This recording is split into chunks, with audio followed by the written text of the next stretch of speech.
Hello, hello. Is this thing on? Hello. Let me check everything is okay. Everything's all right. The audio, sound, and video, and a little bit of technical difficulties at the beginning. Sorry about that. Okay. I think I almost am situated. Let me just get comfortable now.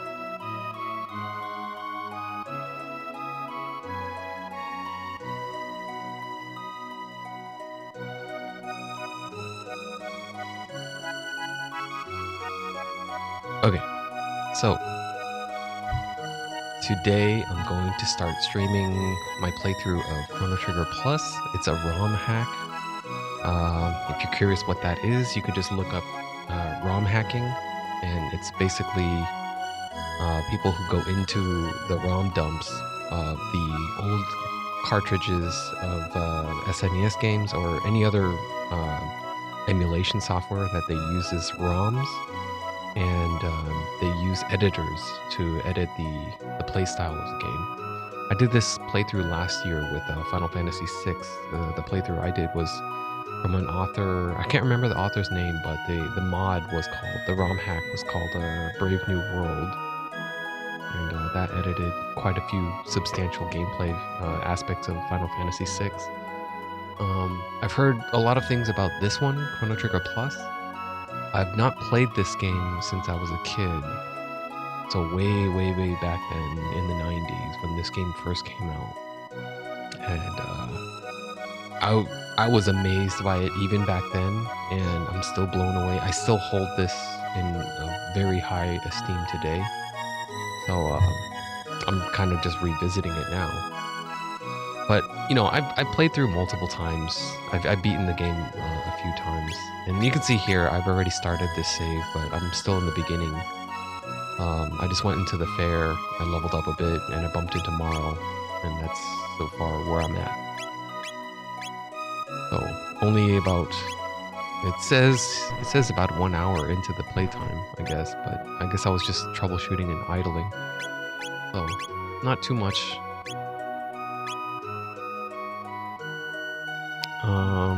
What else? Do I have to cover anything else? This is an emulation, and I will be running a filter on the screen. There's some upscaling on the sprites. I could show you what it looks like without it. I like it with the filter, but if I turn off the shader and the filter, then I get the classic look of the pixels. If I really wanted to add more classic looks, there's a whole bunch of other filters that lets me change. I can make it look like an old CRT TV using an RF signal input. Something like this. I don't know if this comes through. The encoding might make it look a little bit different, but you get the idea. So far, I like the upscale, so I go for scale 2x with the shader of scale FX. That gives it a nice little interpolation look. Kind of glossed over and upscaled and smoothed out a little bit of anti-aliasing or something like that.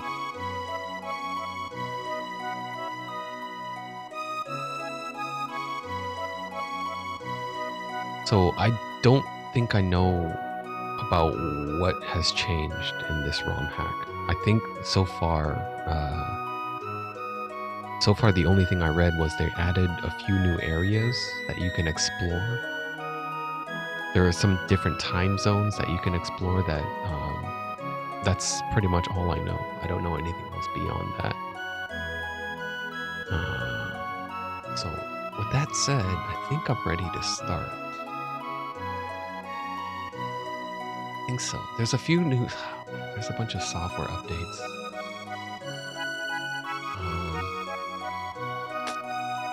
No, let's update next time. Skip that update for now.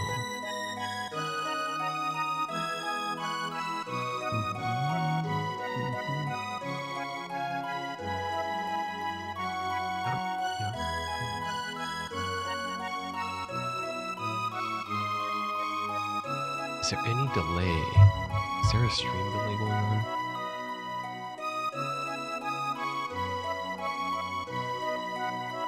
No, not really. Okay, it's pretty low latency.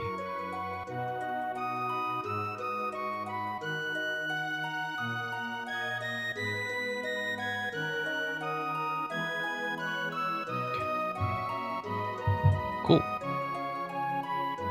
think I'm ready to start, finally. Sorry about the hold up for a moment there. I was hoping I could just get started right away, but I haven't streamed in a while. A bunch of software updates, and then some keys needed to be reconnected.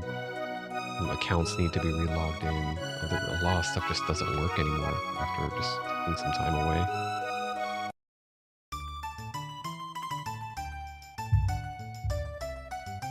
Okay.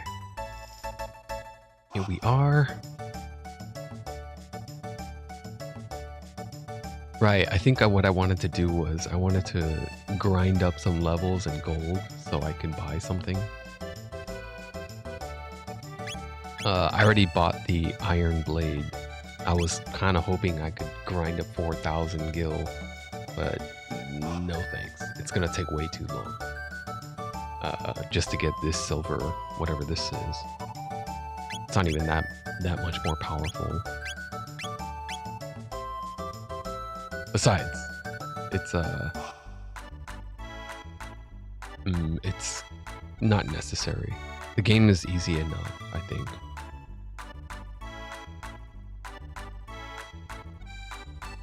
Oh, that's right. I have to be on good behavior right now if I want to succeed in the court trial later on. Did you talk to the young lady into selling her pendant? No. No. If I say yes, the witness will bear truth and they will give testimony during the trial. I didn't eat the guy's lunch, and I brought the kitten to the little girl.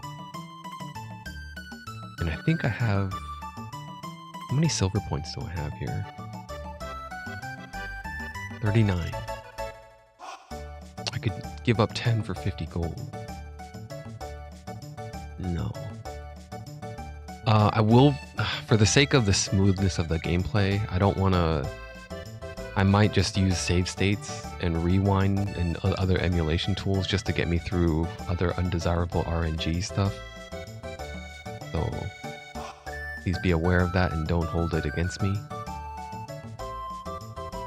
So with that said, I can battle this guy, Gato, and maybe try to get some silver points, but I think I get beat up pretty bad if I'm not careful because he has counterattacks.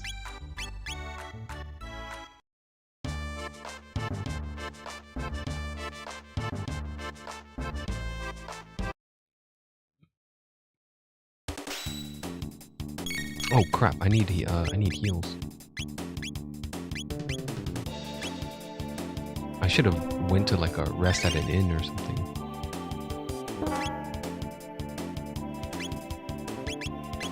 So I think I'm not supposed to attack him until he walks away, right?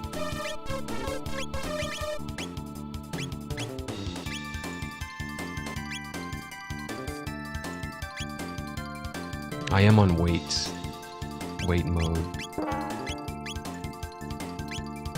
Shoot. I don't know, man. I forgot how to do this. I don't remember him being this hard either. I feel like they amped up, maybe they amped up his difficulty. So she's probably gonna take a counterattack. Oh no, oh no.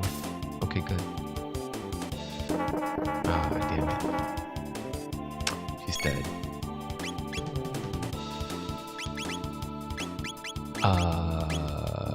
Rewind? Yeah, I'm sorry. Rewind. Rewind. Okay, so don't attack. Rewind.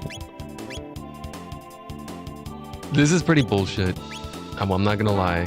I think it's pretty bullshit how it does so much damage.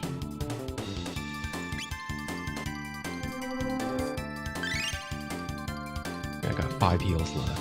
Or 6 heals left. Okay, right now. Good. Good. I got that crit. No, she still takes it. Okay. Then the thing is he doesn't do that much damage to him He doesn't do that much damage in the first place if I just sit still. But I have to wait till he walks further or far enough away. I think she's still gonna take a counter attack. Ah, she's dead. Okay, sorry. Sorry.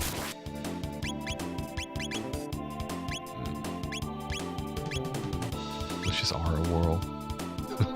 Let's just aura.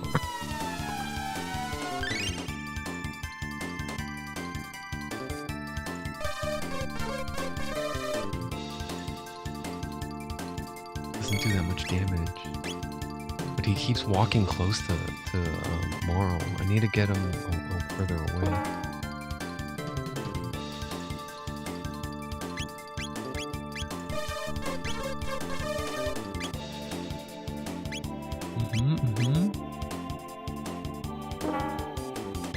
Man, it's really not supposed to be this hard.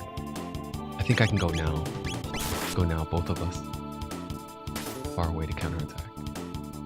Too far away. Okay. Go again. Don't let him move. Or hopefully don't. Ah, crap. He moved. He moved. Okay, don't attack. Don't. Yeah, let's go for another aura whirl.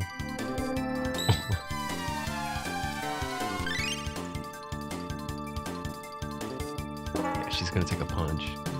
That probably would have KO'd her right now. Critical hit. And we win. 5 tech points. 15 silver points.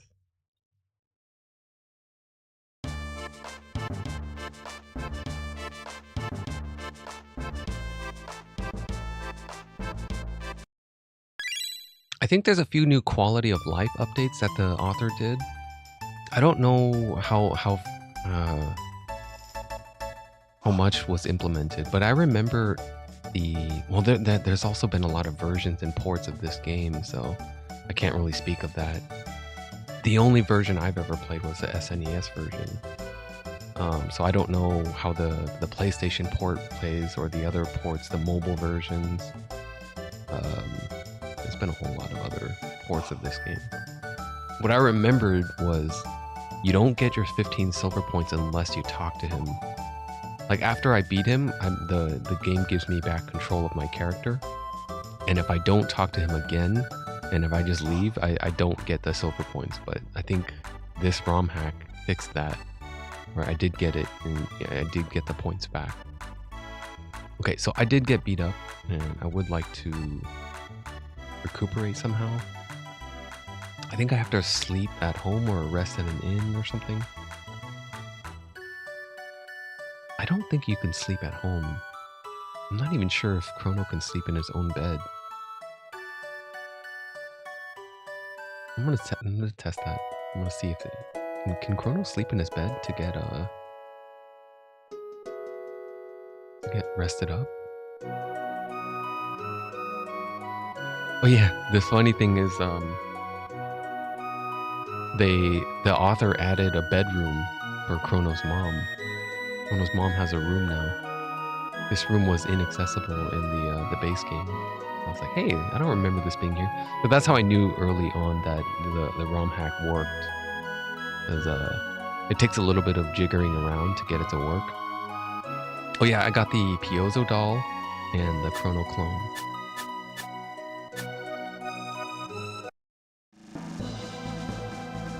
But oh, I can take a snooze. Nice. Okay, so hopefully I get a free heal. And I also got the extra cat. So that's what I did on my playthrough. When I got the Romhack working, I just went around the fair, played the mini games, and I did the mini games where you get the rewards.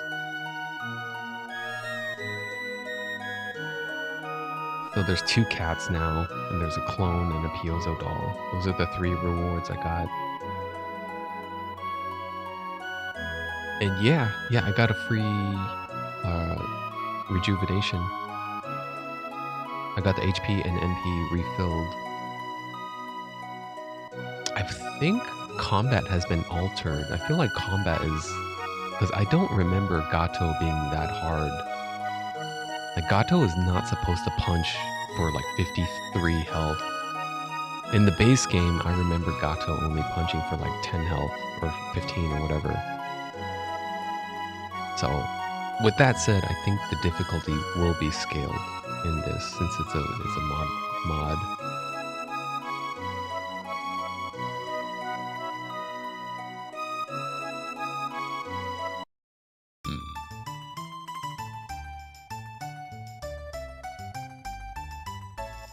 Okay. All right, let's go get Luca then. Let's do the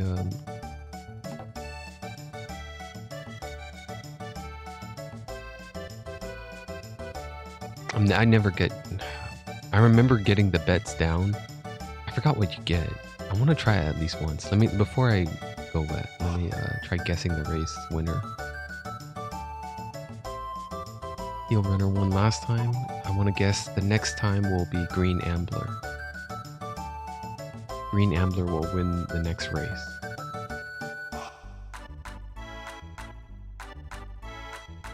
I don't know if I can manipulate the race by blocking, or it looks like I don't think I can. Green Ambler is in the lead. Yeah, it looks like I win. Okay, so what do I get? How many? Is it like 20 silver points?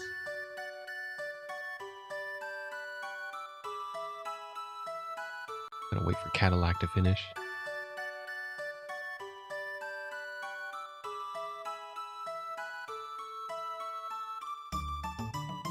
It's great. I'll put 20 silver points on the card. Okay.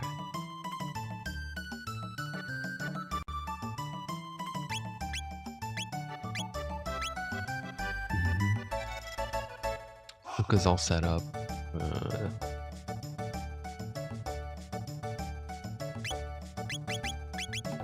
This is also new. This item, Cure All, is unfamiliar to me. So I think this is a new mod addition to the game. I don't recognize Life Water. I think it was maybe the translations got shifted around or something. Maybe this was Remedy and this was Revive. I think that's what it was called, Revive and Remedy or something like that. But I can't afford any of it right now. I could trade in some silver points, but I think I'll be fine. I hope I'll be fine. I don't know. The combat seems a lot harder. Okay, so now I have 74. If I wanted some items, yeah, maybe. Also, let me test to see if I have turbo enabled.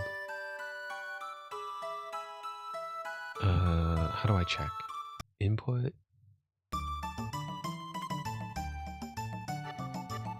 Right. I do have it enabled. Okay, so let's see if I can turbo this. I used to be good at this when I was a kid. I remember mashing, using the fast mashing technique where I tense up my whole forearm and then squeeze as hard as I can so like my whole hand starts shaking, and then bring it gently down on top of the button. So I use the tensing thing. And then I realized like this is not good for my hands, so I stopped doing that. I also realized that it's not good for your controller, not good for your hands. So I was like, no, I'll stick to turbo. I'll just keep using the turbo feature just because it's just QOL, quality of life stuff.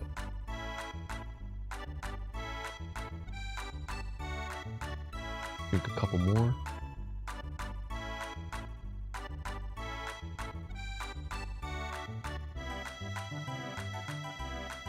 The thing is, if the turbo is too fast, which it can be, it has dropped inputs, so it stops registering all the buttons. So if I put turbo, crank it up the turbo to the maximum, I won't beat this soda guzzling game. The game doesn't recognize that rapid of inputs.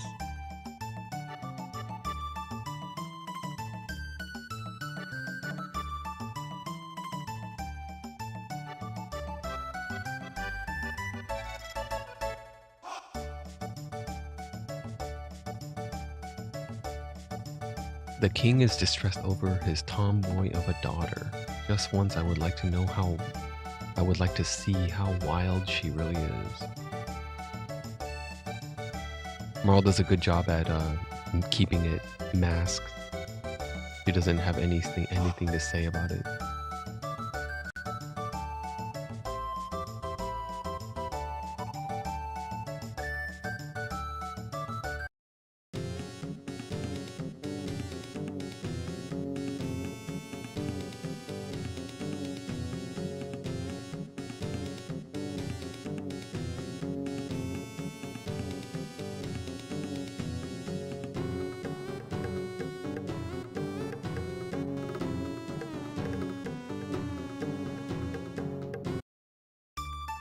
All right. How many do I have? Like 89 now? 89. Okay. And maybe I should get like a potion or two. Nah, it's fine. Well, yes, I will actually. Let me. Okay, so let's redeem 2 times, 3 times, 4 times. I'll redeem 4 times. Okay, so that gives me 200 gold. And with the 200 gold, I can probably buy like a potion, cure all, a couple of potions, and a life water, or a potion. Let's just buy more cure alls. Buy 5 of these, 3 of these. No shelter. I already have 1. I started the game with 1. Okay, and that did get the armor upgrade already, so I already have Karate Gi and Bronze Helm.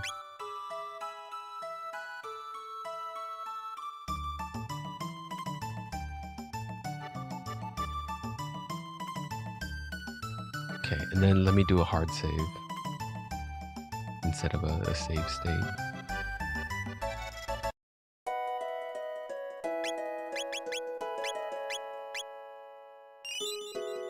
Cool. All right.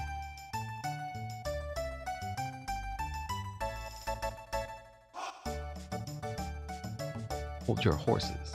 I want to get some candy.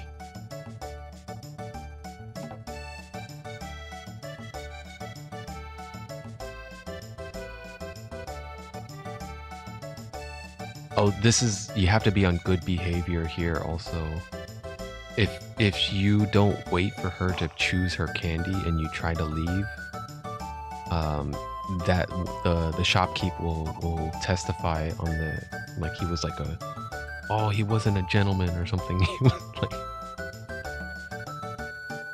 something. I think yeah, it's crazy. I really like how, like, from the very beginning of the game, you're being evaluated on your conduct, and then you're judged for it later in the game. I love that. Thanks for waiting.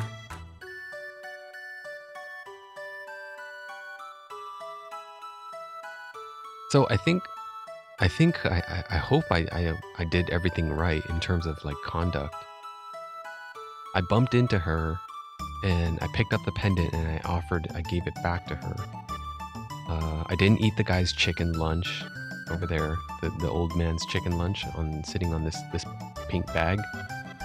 I found the cat and I gave it back to the little girl here who said she has a missing cat. Now the cat's chilling up here. I didn't talk to... I talked to Melchior and I said, no, I will not try to talk Marl into selling her pendant. And I waited here at the candy shop and without pulling her away. I think that's all there is in terms of conduct. Yeah. In any case, it doesn't really matter that much. That right on up. Any of you who have the time and the courage, our super dimension warp is the invention of the century. To use it, jump right here, jump up here. and you'll get teleported here. It's the masterwork of my beautiful daughter, Luca.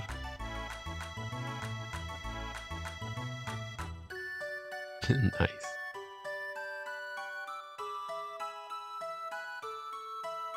Check out that girl's glasses. You could probably see the backside of the moon with those. Luca's inventions never work right.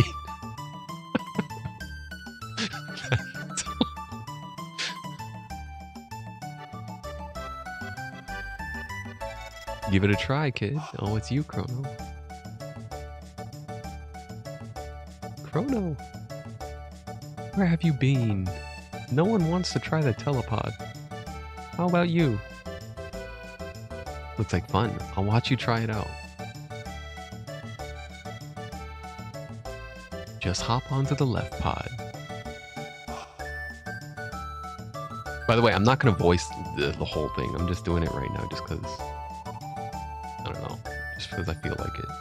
I'm not going to get into the whole thing and do it the whole damn game. Here we go.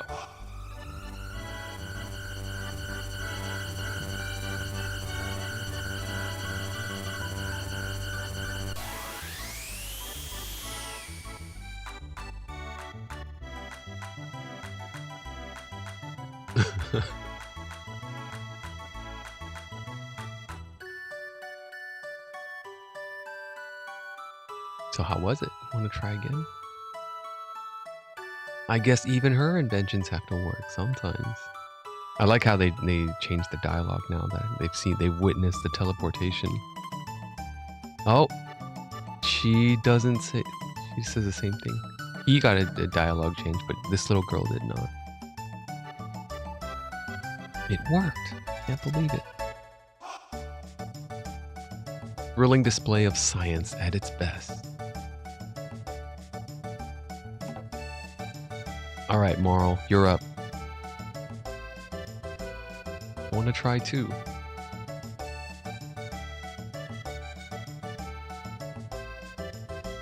How'd you pick up a cutie like her?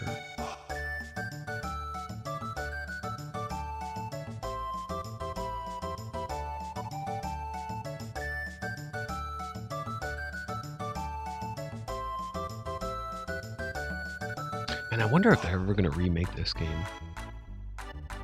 I'm just started thinking about how all of these sprites are going to look in a fully realized, like, 3D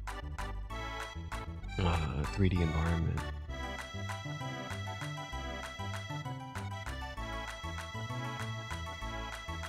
No way! Throw the switch. Throw.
You know, it'd be funny. I was like, oh well, I guess I'll go home.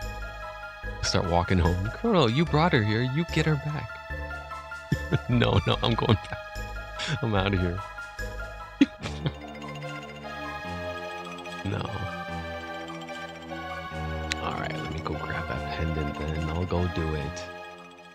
Send me on the way.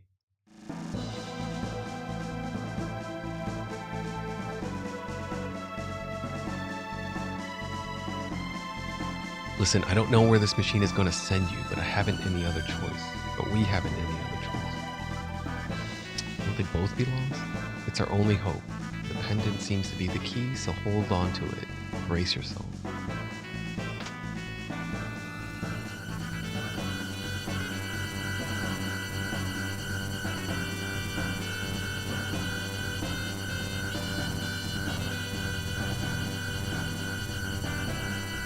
More power.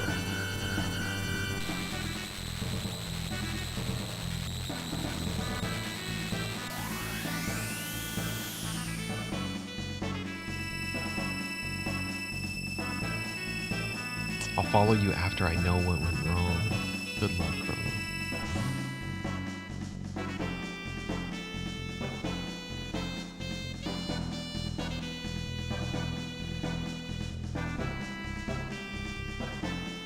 This kind of scene reminds me of... This is so 90s, man. This is like Bill and Ted's Excellent Adventure when they're in the phone booth and they're traveling through this wormhole and they just have the same effect going on. Oh, combat? Alright, let's dance. Don't kick my ass, please.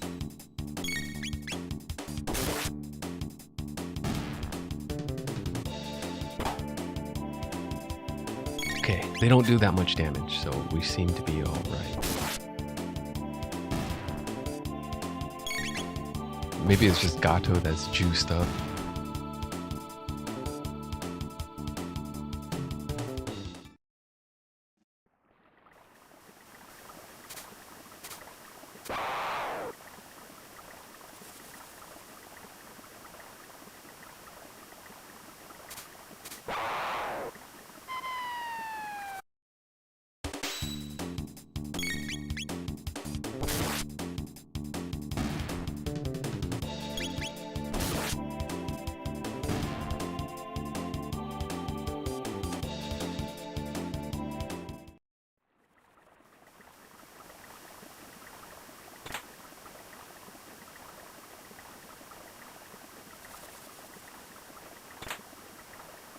Oh, power glove.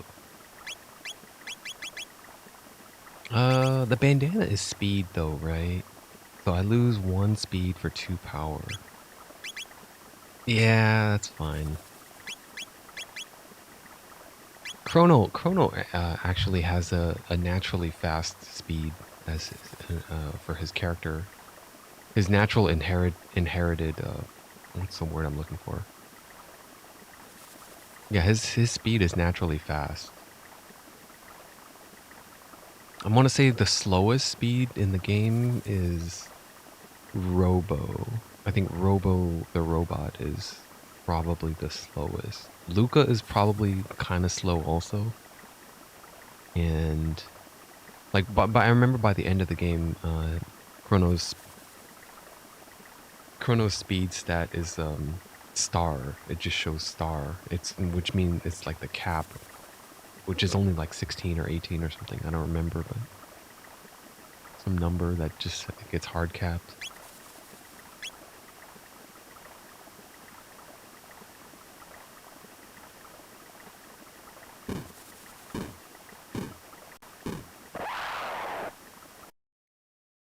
I think I could cyclone them.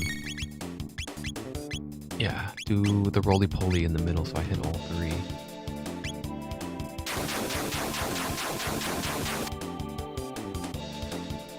Boom.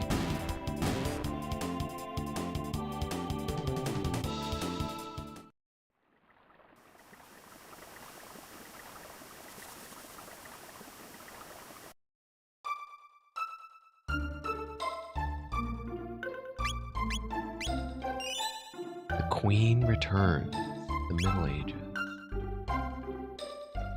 So I don't know what time I'm in yet. If I stay still, the bottom left shows a plaque that says question mark. I don't know what era this is yet.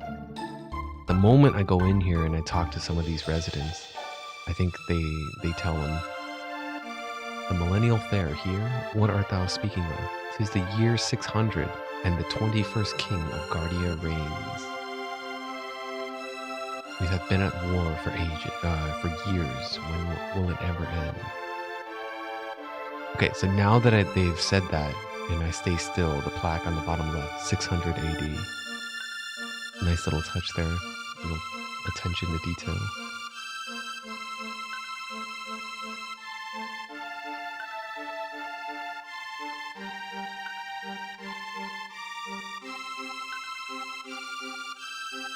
Thou did knowest that, right? No. More foreign riffraff. Where am I? Art thou an imbecile? 'Tis Guardia Kingdom. I did know that. Then shut thine pie hole. This is new, yeah, this is different translation. I don't recall these words. I think the original translator didn't use Old Speak. He didn't use thou and stuff like that. The only person that did thou was, I think Glenn or Frog. Can I talk to this guy when he's... Ah, there we go. I have to wait for him to finish drinking. Art thou mad? What nonsense. 10G to register to sleep? No. Don't need to yet. Queen Lean has been found. She hath wandered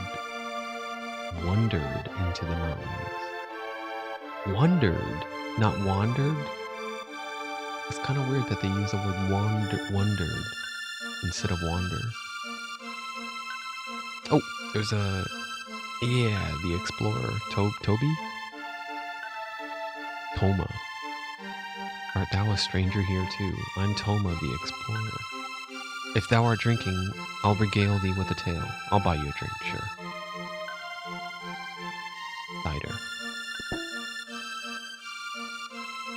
It's about the missing queen. She vanished while visiting the Western Cathedral and, beg thine pardon, what? They found her? Pardon me. There was something dubious about the cathedral. Okay, a little bit of foreshadowing. Magus's army wrecketh Xenon Bridge. Wrecketh. The South Continent is inaccessible. 'Tis inaccessible.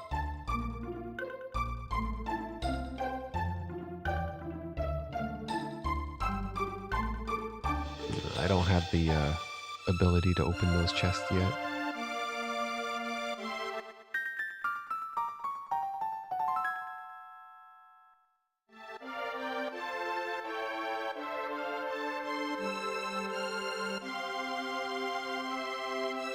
They didn't do that cool thing that Final Fantasy VI did where you walk... What the hell? Are you coming to check on me?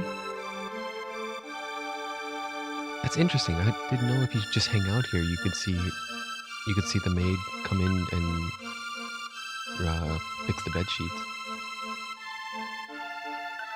And she leaves. Ah, that's cool. Yeah, this game doesn't do that cool thing where you can walk into the bed and you layer the sprite underneath the blanket, so it looks like you're sleeping and you're lying in the bed. I think they did that. They don't do it because it's not tile based. It's just like you know, there's no squares.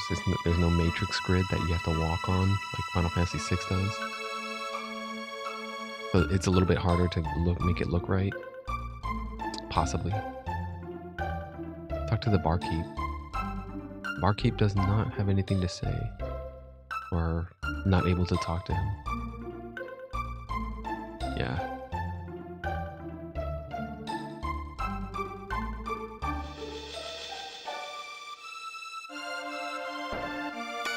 And making the bell that was hanging in the center of the square. My name is Banta, the blacksmith. I shall forgeth a bell for the king to present to his beloved Queen Lean. I lost it when the queen disappeared. I just couldn't continue the bell, but now 'tis business as usual. Husband desires a daughter, balance in mind and beauty.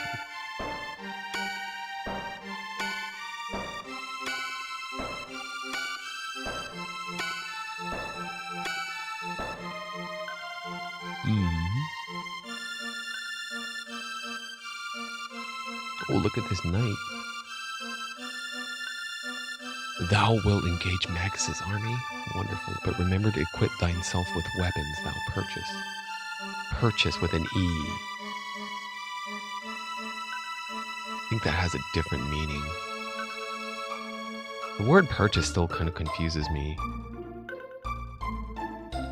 Like the way some, like, what was it, in Elden Ring, I think?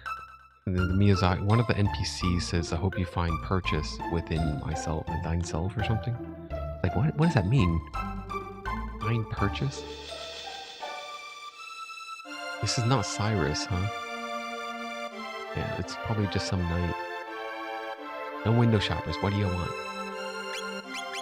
Okay, I already have the iron blade, the karate gi, and the bronze helm.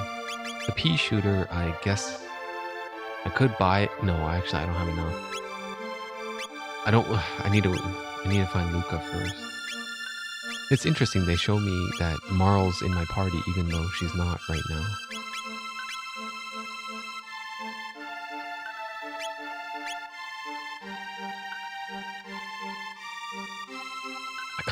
I want to hold at least one revive, but I don't want it to wipe out all my funds.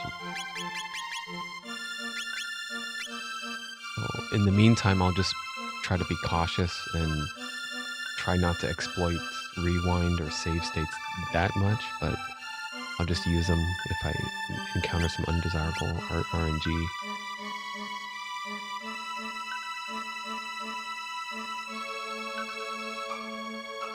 I feel like I should have saved.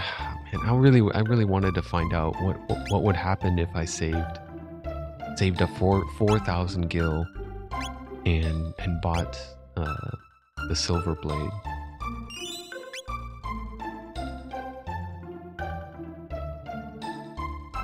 I wanted to just see if anything would change, but probably not.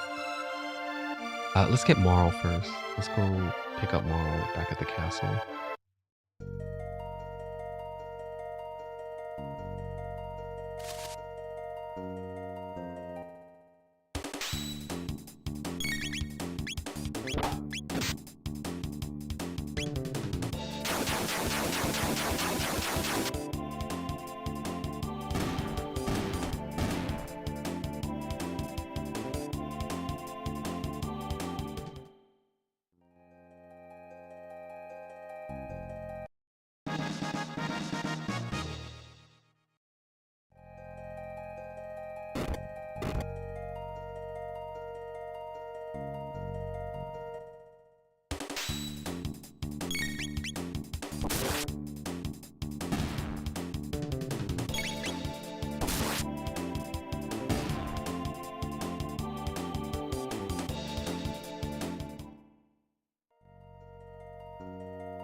Oh, I got a shelter.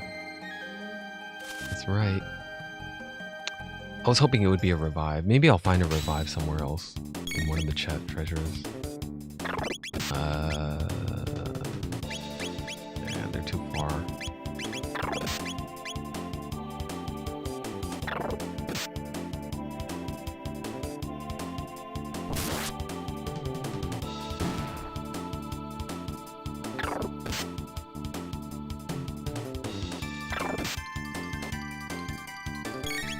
taking a lot of damage here.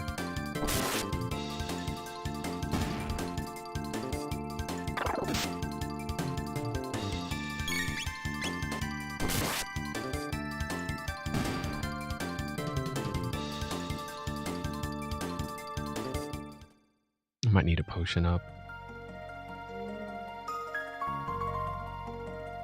Actually, I'm almost done. I'm almost done with this map here. There's one more fight. Yeah, right here.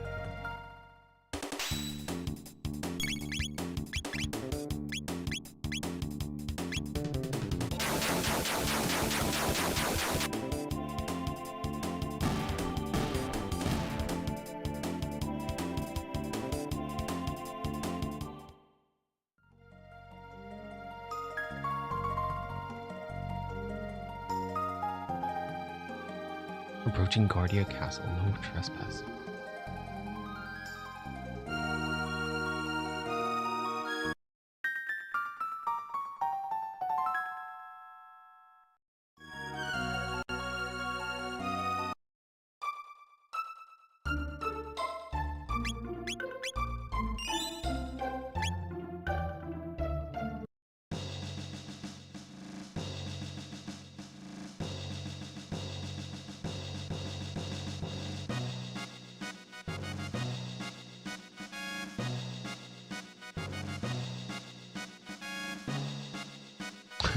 This new dialogue is a little bit more amusing.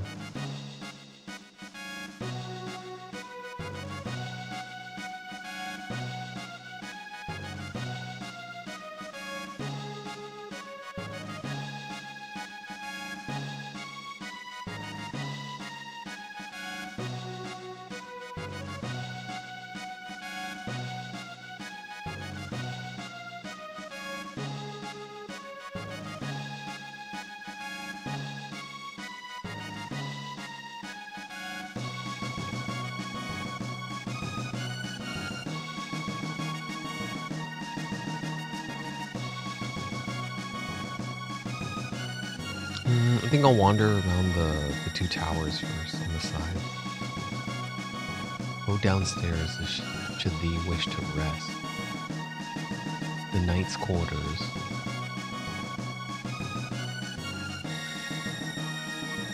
You need a rest? Yes, please. I actually do need a heal. Oh, see, they did the thing where they tucked the covers over the sprite. When he got out of bed, but they don't let the character go into it.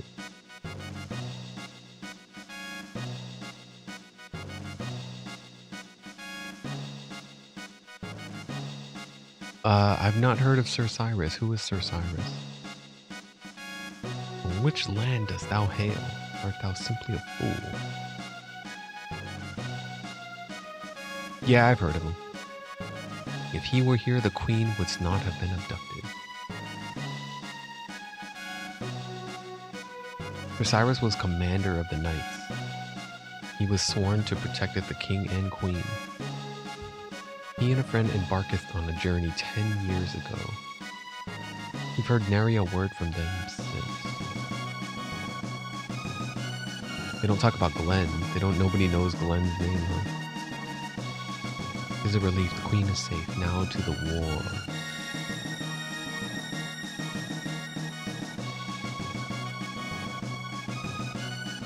Zenon Bridge, our last line of defense. We must protect this with our lives. Thou art the one who saved the queen. Talk to the mage if thou needs to rest.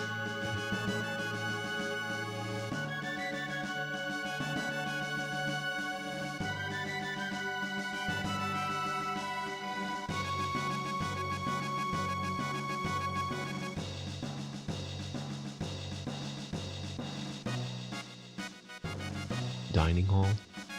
The chef's across one, best not impede his approach.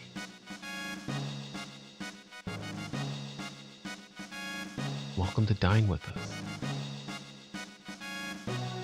Hungry. Here are thine food. Alright. Oh damn, she put a big old pot roast. A big old chunk of whatever thing on the table. The chef art a culinary master. We're ready for Magus's troops.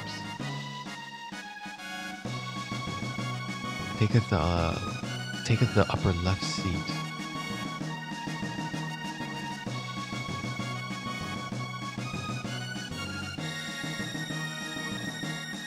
What will thou have? Refresh salad, power stew, or the hyper kebab?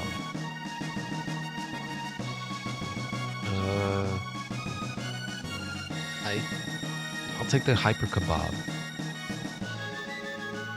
I'll return a swordly.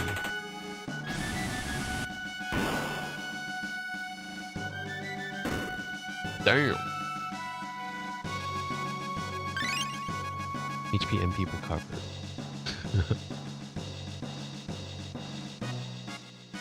Al saves Queen Lean. There's a war zone here. No place for kids. Does now knowest the ice cream that the queen desires so badly.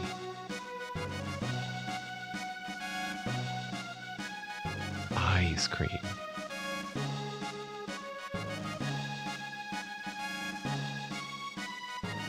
Oh, the knight's here.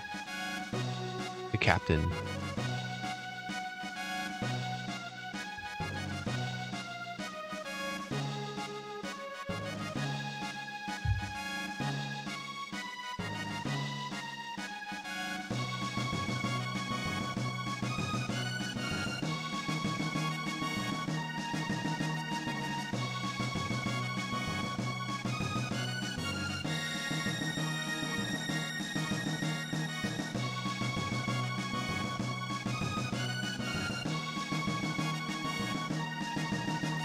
He's not gonna eat. He's not gonna stay and eat. Shut thine mouth. All decideth who will be fed and when. So that captain was supposed to be the chef's brother, right? So they have some beef with each other, but they have mutual respect as well. That fool, he presumeth himself the superior. Oh yeah, there's a chest here. I'm gonna raid it. 1 ether. That is my first ether. Yeah, I don't think I've gotten one.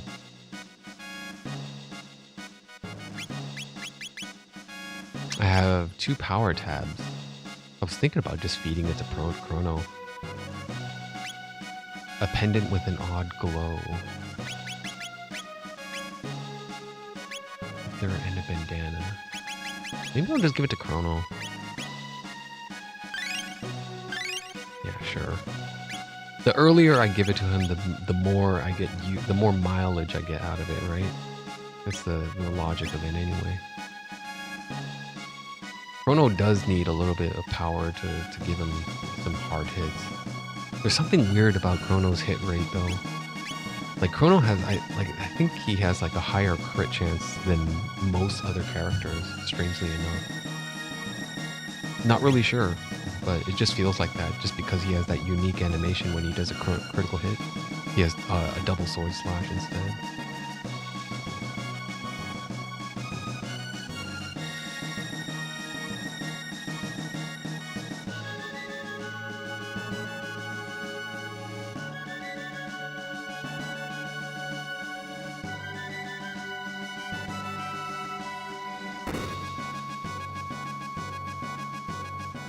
Oh, that's nice.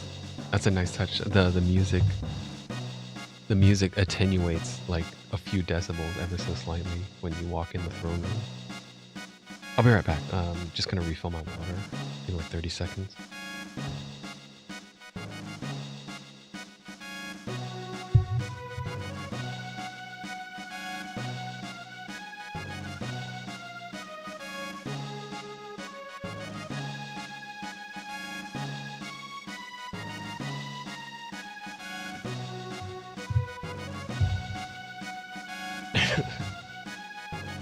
Alright, let's talk to the Chancellor.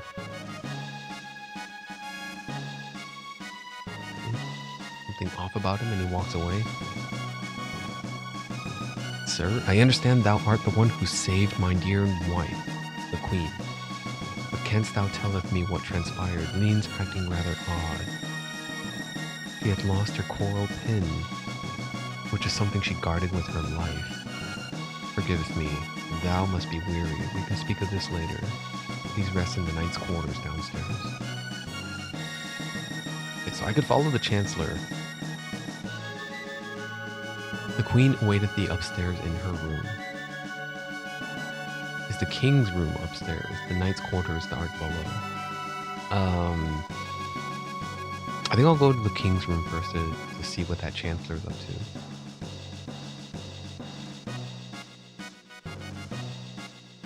I don't think there's a few treasure chests here and there. Yeah, like one right here. 100 gold.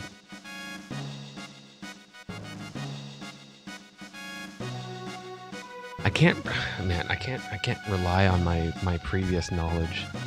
I do have like some retaining knowledge of the game, but that's the unmodded version. This is the Romhack, so I can't trust that it's accurate still.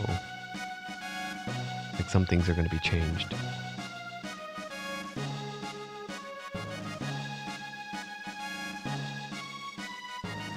You want get out of my face.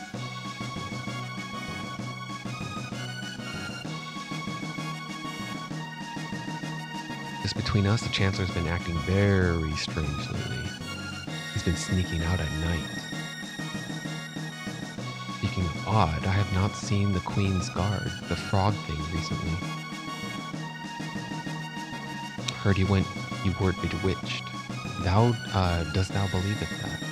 Methinks he art a spy.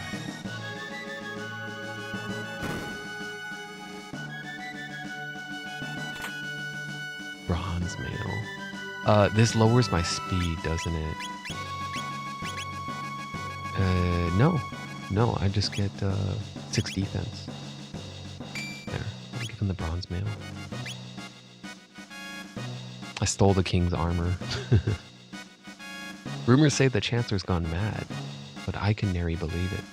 The Chancellor art a decent man. Why, he visits the cathedral every day.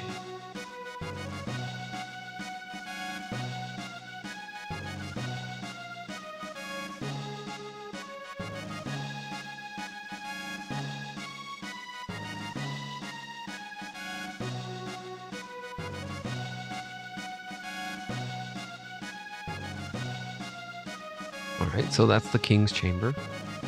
Let's go visit the Queen's Chamber next.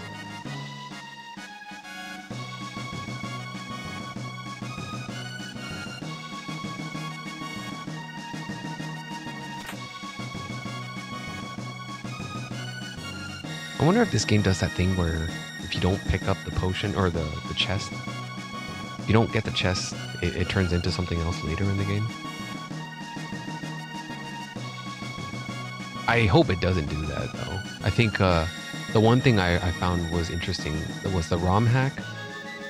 The Romhack in Final Fantasy VI had a tutorial message that said that.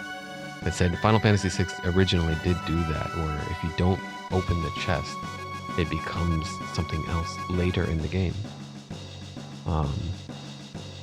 And then the author said something like, "We thought this was dumb, so we just changed it. So like you don't get any. It doesn't change." The Queen awaits.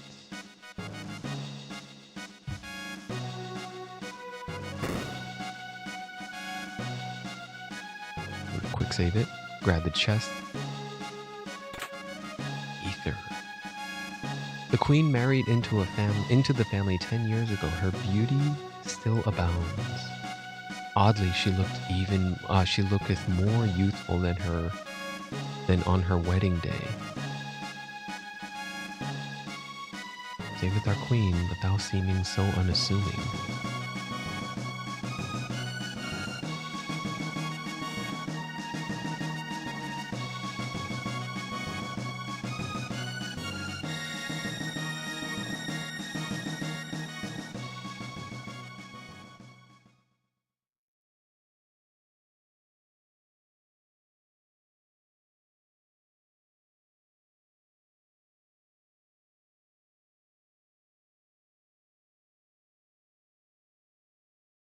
Fooled you, didn't I, Chrono? It's me. Everyone calls me lean.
Uh-oh.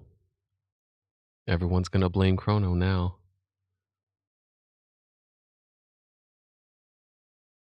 He's gone.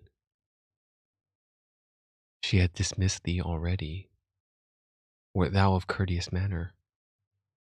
Didst thou do anything unfitting? Of course not. Well, yes. Of course not. Art thou certain? Is thou perceiveth any oddities about the queen? No. If that is what thou sayest. Tired of the gossip around here. The two That's so funny. The knight's like, fucking gossipers, and then all the two queen's maids were they ask him questions. Did you do anything unbefitting? Did she seem off? Did she seem a little bit odd to you? Yes. 'Tis I thought she claimeth not to be lean, for certain her demeanour differs. Speak to nary a soul of this. Didst thou do anything unfitting? Yes. Ooh, best we never speak of this. They love the gossip. They love the gossip.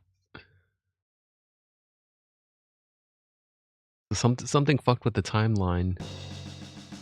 Queen Lean got into some trouble, I think. That's why she suddenly disappears. Got Back to the Future.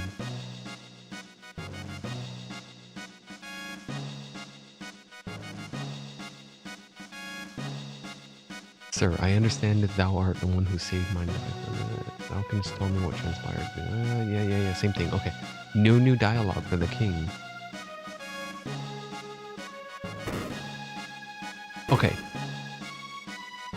Luca makes it. Okay.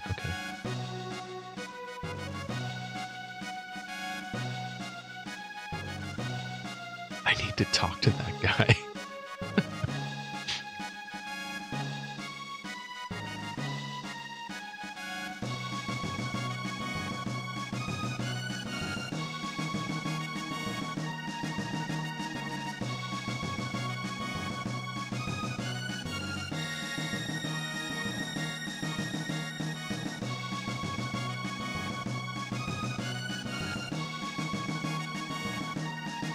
What do you mean she's gone?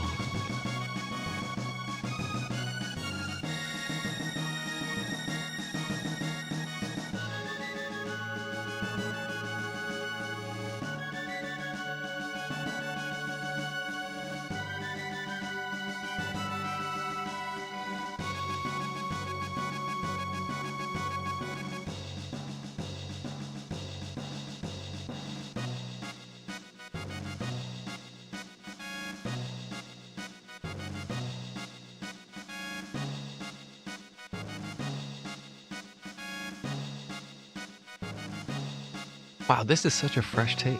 I don't think this is how the dialogue was worded in the original.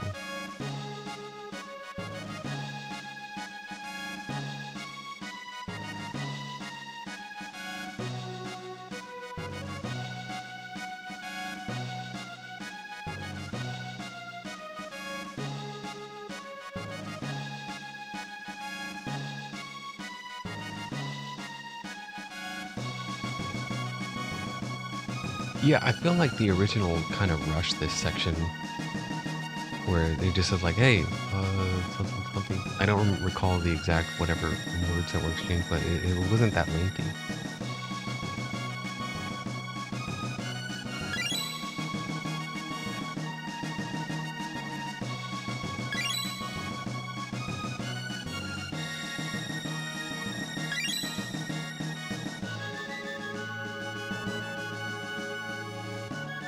Four generations.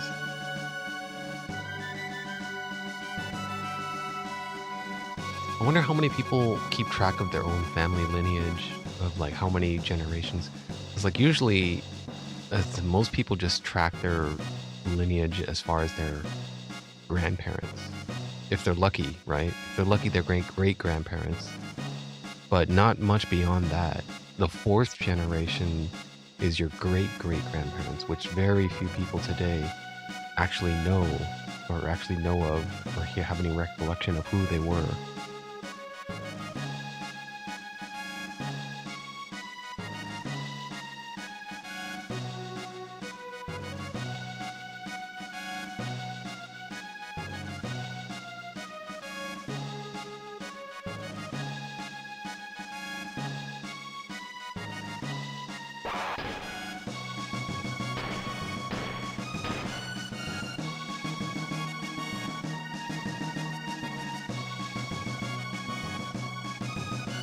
There might still be time.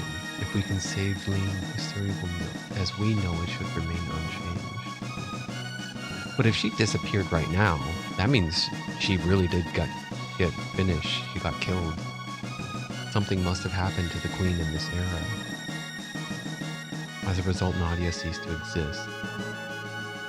That's nice that she pulls Chrono off to the side here, away from the guards, so they can talk without the what's the word here? The masquerade, without the imposition or facade. Hurry, we have to find the real queen. All right, Luca's in my party now. Ooh, what is she wearing? A hide cap and the karate gi. I don't have a pair stuff for her. I think she is rather slow. The sight scope is nice just to see HP, but I don't analyzes enemies, sees enemy HP. But I'll give her the speed. I don't have the gil for it, but it costed 800 for her next weapon upgrade.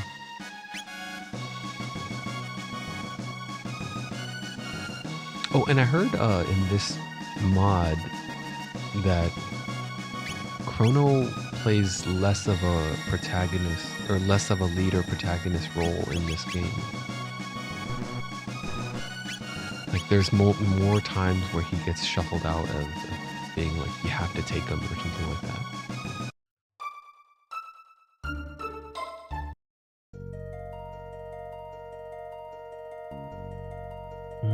Since I'm looking, what level is she? She's level 4. He's leveling up next fight. 9 more experience points and she's level 5. Alright, let's level her up.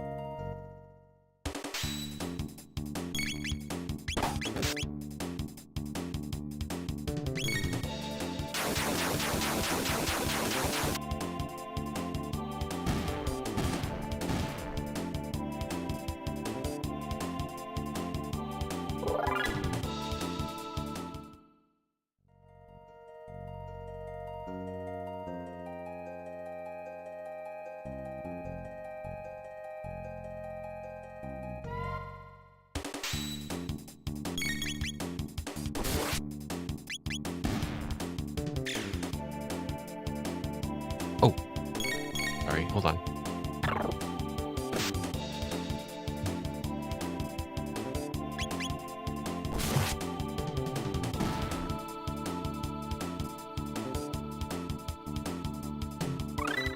Wind Slash, there we go. Flame Toss, Dual Tech, Firewall.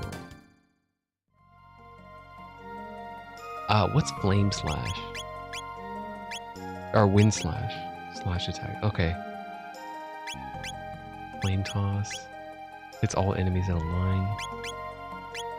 Fire Whirl. Fire Whirl only costs 1 MP for Luca. Okay, should be good. Do I get a shelter every time? Yeah, that's a free shelter. Every time I could wander into this forest, I could just go pop in here and grab a free shelter.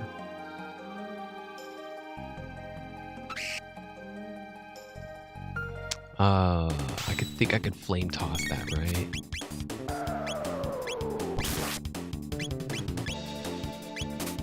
Let's get this one, the straggler here. And then flame toss.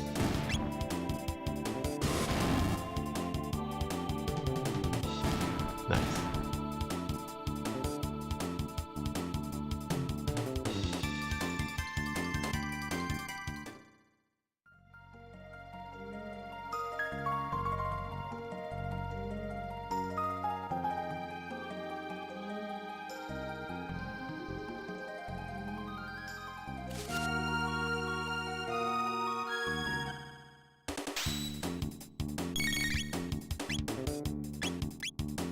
Wind slash.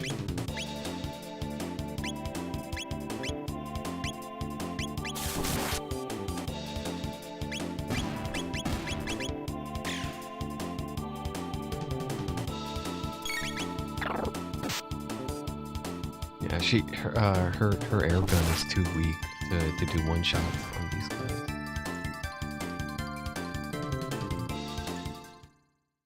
So how much gil do I have now? 1,140. It's gonna cost 800 to buy the air gun.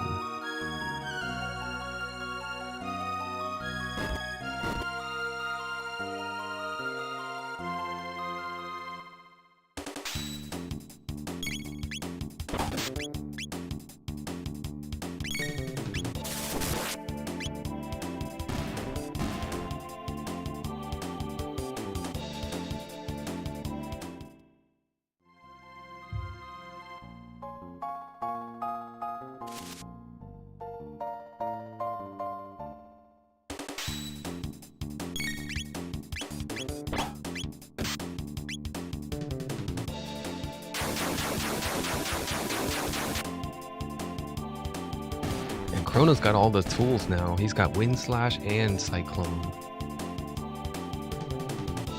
So I could hit in a straight line and a cluster.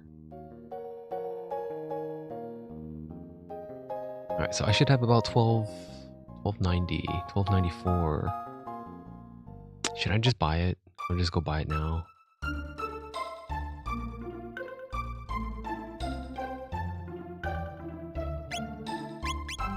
Pea shooter.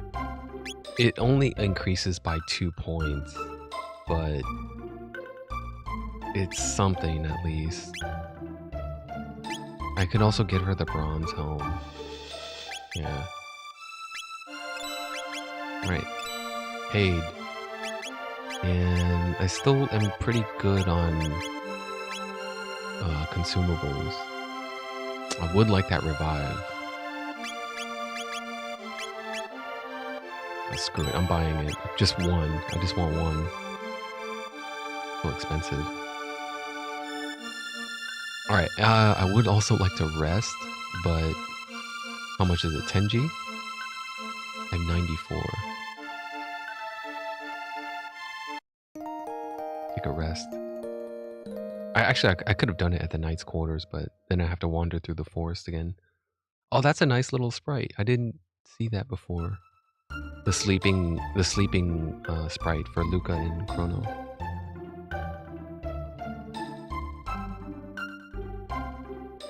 Oh, does Tomo have anything new to say?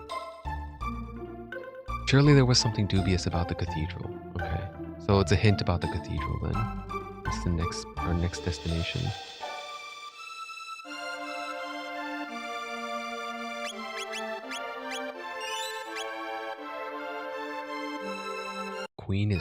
The queen is gone.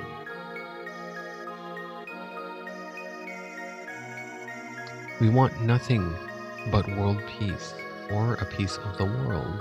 Hee hee. You might want to stick around for the organ recital. It's a real killer. Who wouldn't know what to do with themselves in a truly peaceful world? Mine, what delicious, delightful looking humans.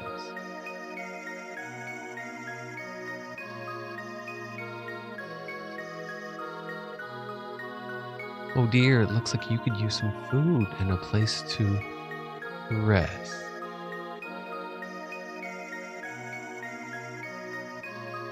What did you find? This is the queen's pin, yeah, the hairpin. All right.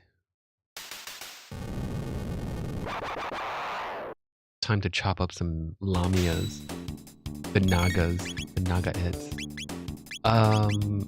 I could wait for them to gather. All right, I can already get 3 of them. Yeah, I think we'll flame whirl. Let's flame whirl the 3 of them closest to Luca.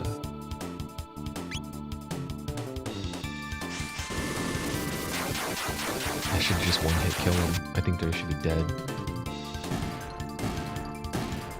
Yeah, and then we'll chop up this last one. Just fight.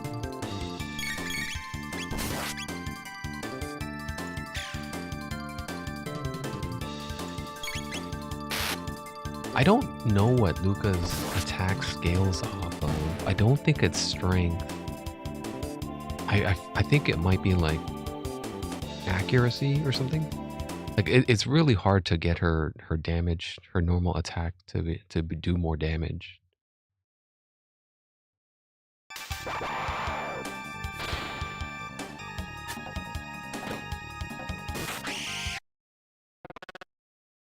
Lower thine guard, and thou art allowing the enemy in.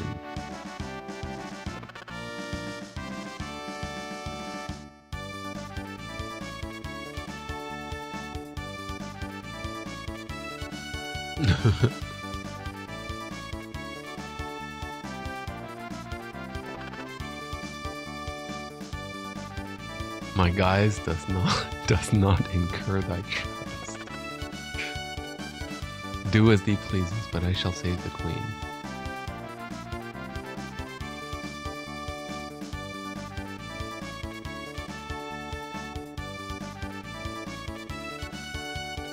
Go with the frog, yeah.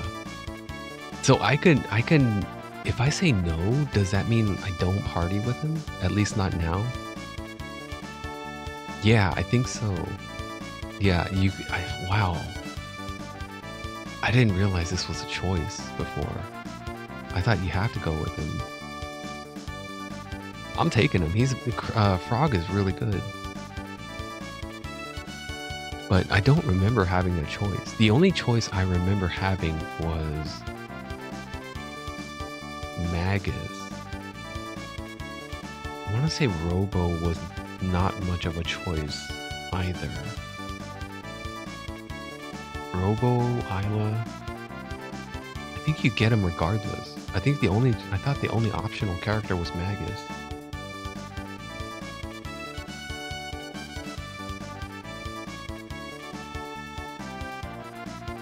And then what I remembered, what I liked to do in the OG was, instead of Frog, I didn't like Frog and I didn't like Robo. So I named Frog Glenn, which is his human name. But I don't think I could put 2. Oh no, I can fit 5 characters. I could put Glenn as his name, and then I can also put, for Robo, I think it was like RX766 or something like that, or whatever his serial number was. I just renamed Robo to whatever serial number he was designated.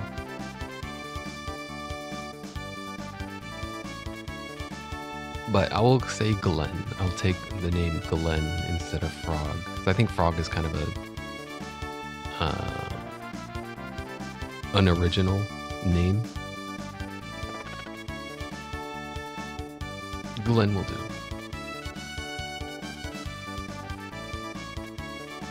Flexing his super big bicep.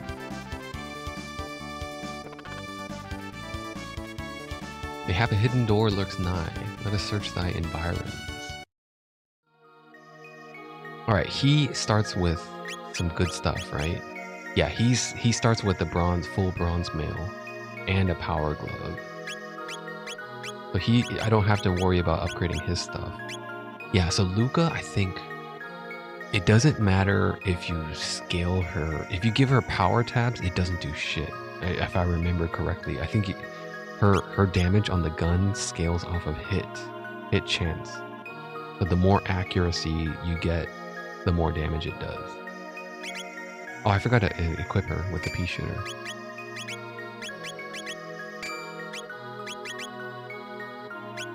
No wonder I didn't see any improvement.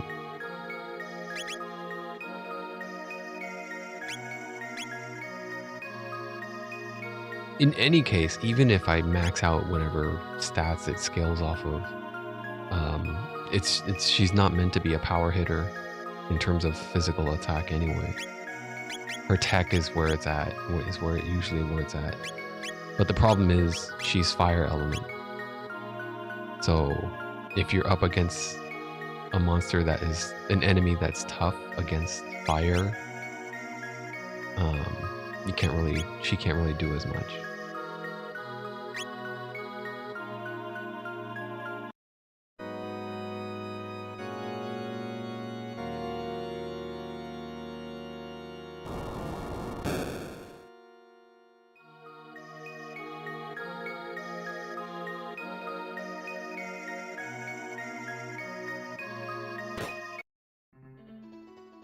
All right, and then we get our first dungeon.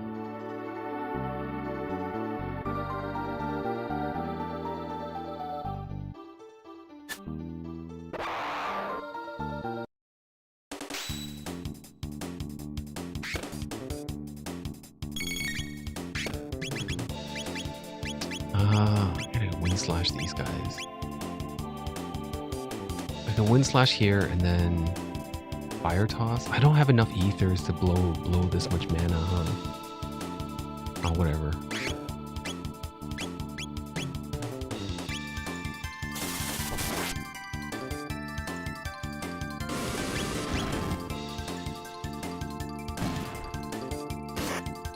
Ooh, that crit.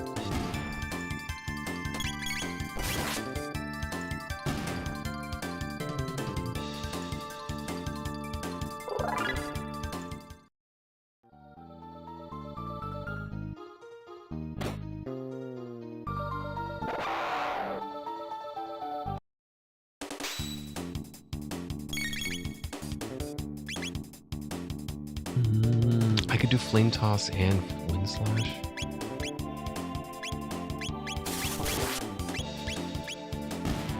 Oh wow, they're super weak to wind slash. Okay, I don't need to do that then.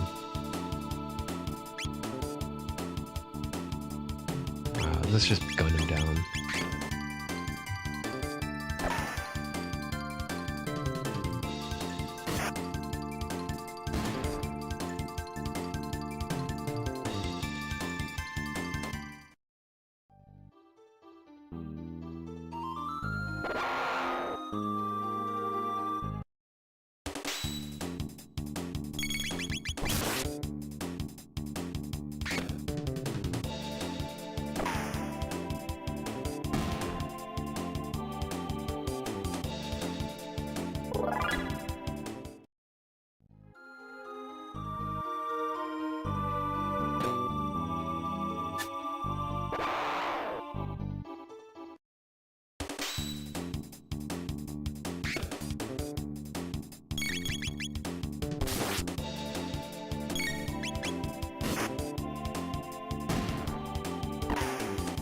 Ooh, Luca got a crit.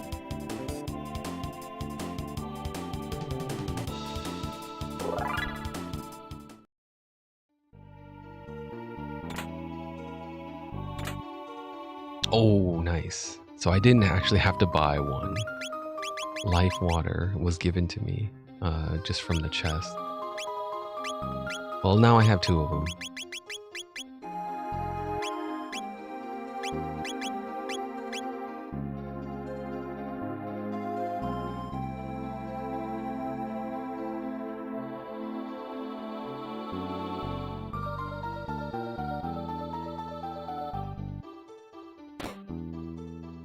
this room here.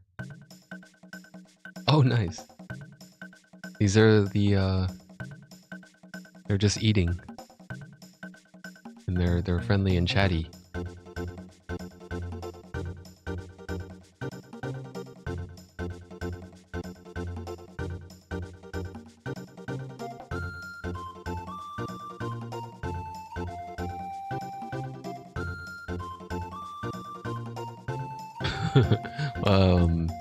I don't know if I can fight them.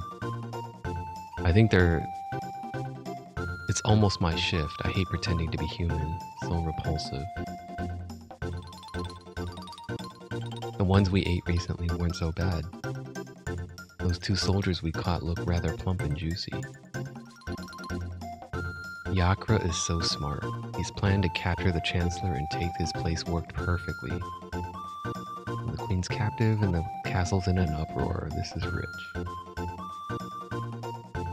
I'll look in on Magus' statue before my shift. Okay, so one of them leaves, right? He goes, and then I can follow him out?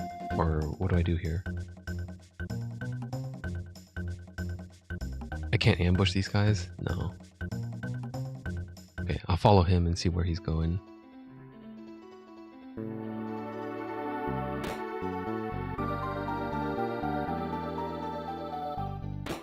He's after the statue. I do need to go up those steps eventually. Ah, here it is. Okay, so these are the imposters. Are you here to save Queen Lee? What a relief. There's no need for you to come rescue me. The Master Yakra is very kind.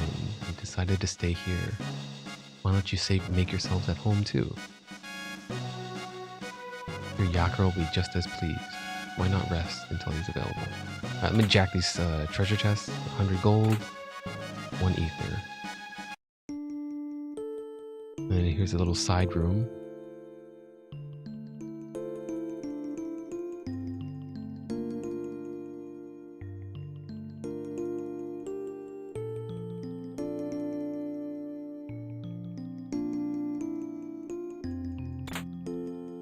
Defender. Speed belt. The speed belt is better than the bandana. So she's wearing the bandana, right? Speed belt increases by 2.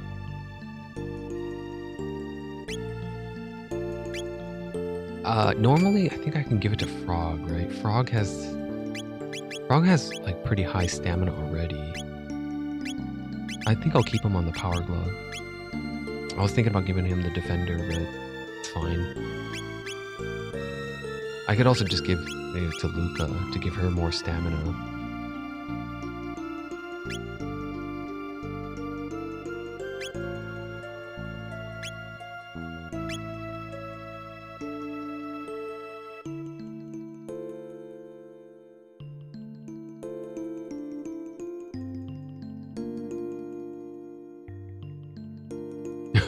They just keep repeating the chorus. All right, can I massacre all of them? Can I just say like, all right, I'm taking all of you down. Come join us in singing your funeral dirge. Here we go. Let's party.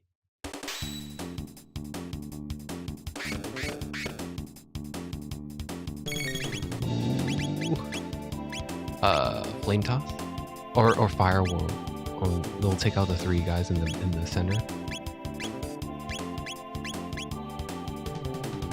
It might be too excessive. Like they don't need that much, but whatever. Let's burn it.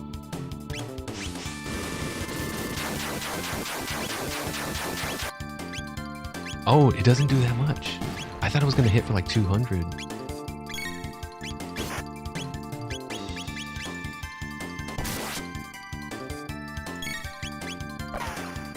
Crit? No, just attack. I was gonna slurp. I was gonna heal Chrono or something, but he doesn't need it yet. The Naga don't even hit that hard though. And Luca is landing a lot of critical hits.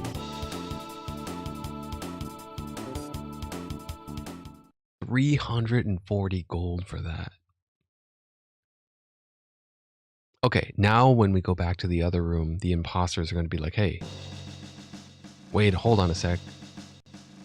You're not the... whatever the rebel we're looking... Don't be in such a hurry. Enjoy yourselves first.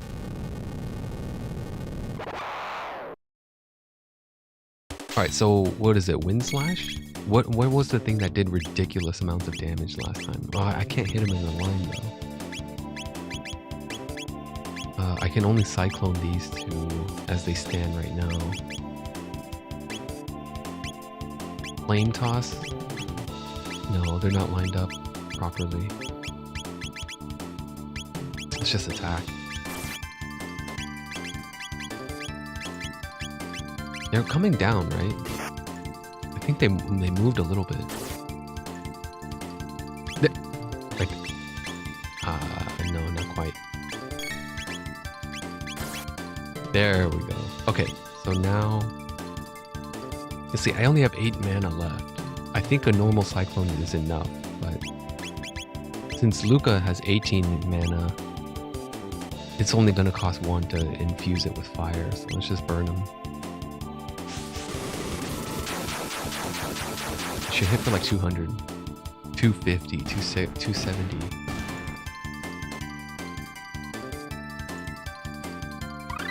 $210, Slurp Cut, X Strike, one of the best moves in the game. The dual tech. What is Slurp Cut? Snag and Slash.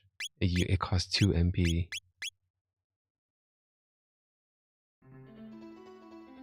Cool.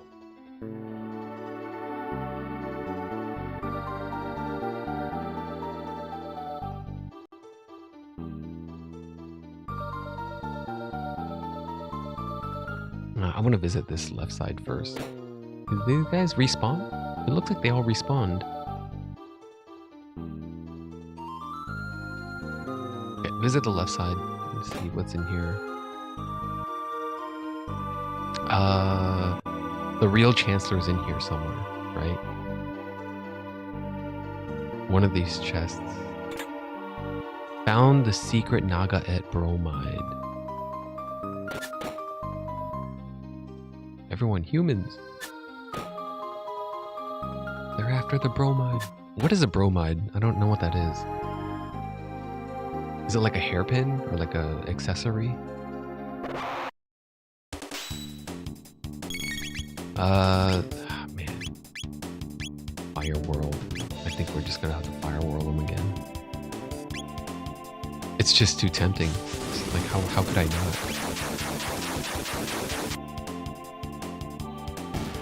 Yeah, it's so good. The one-hit kill.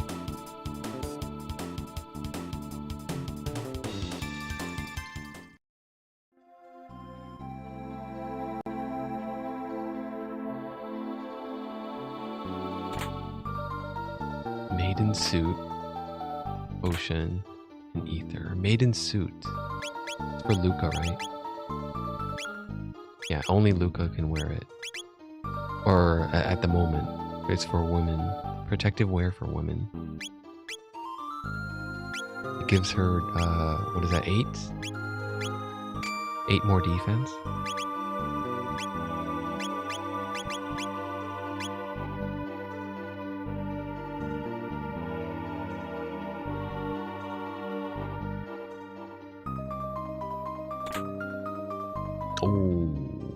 Is that Chrono's new weapon? 5 more attack. I wonder if this is better than silver. That 4,000 gold sword that Melchior was selling.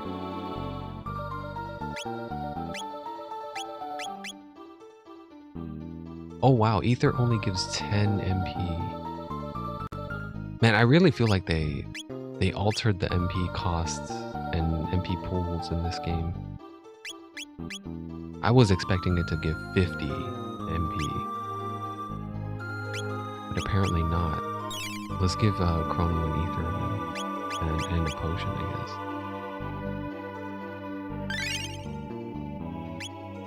Okay. Yeah, they altered the numbers a little bit.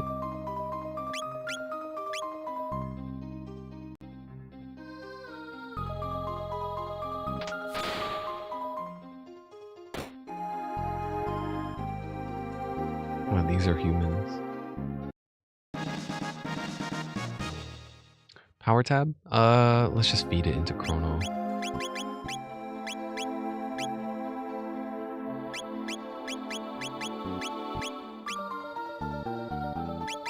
Yeah, Chrono is beefed up already. His power is 24. Or his attack value is 24.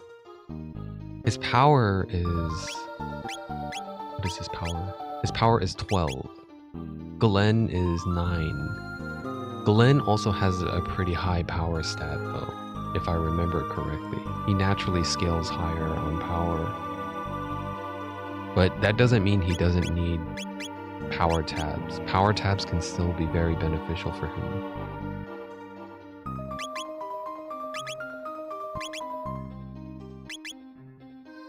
Yeah. Maybe I'll give one to Glenn.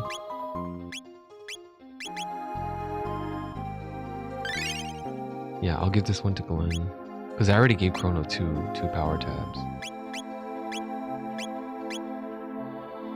And I think there is a hard cap, right? So at some point, at a certain level, feeding more tabs into that person is not beneficial. Is wasted. At least I remember that for speed tabs. Giving Chrono too many speed tabs goes to waste later on because he caps out early on. But I don't know, that's just assuming because that's base game stuff. This mod might have rejiggered some of this stuff. Thou art humans. Queen is captive. I implore thee, rescue her. Building hides a profane altar to Magus. I hath heard thou art treasure there. I already took it. Already got the defender and the... I got defender and what else? I think it was the speed belt. Yeah, the speed belt and the defender. And then I already got the maiden suit from the left side, and then I just got the steel saber from the chest in here. Up here.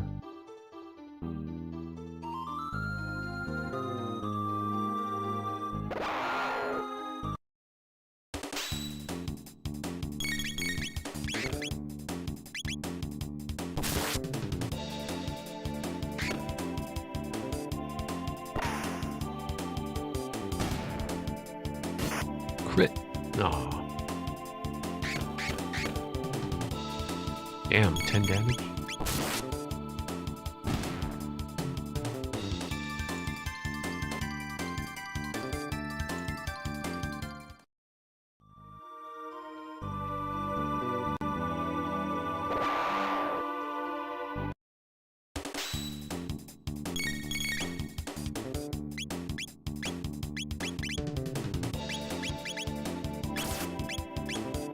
I can't flame toss. I can't hit them both like that. Shortcut does not seem worth it for 2 mana. I'd rather just normal attack.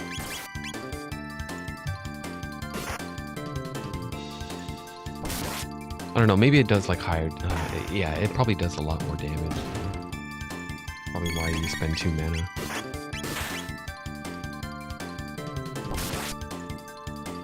Maybe there is some tactical use to it though. It might be like repositions the enemy or somehow.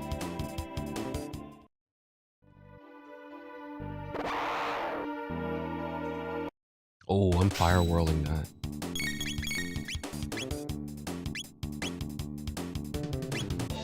Yes.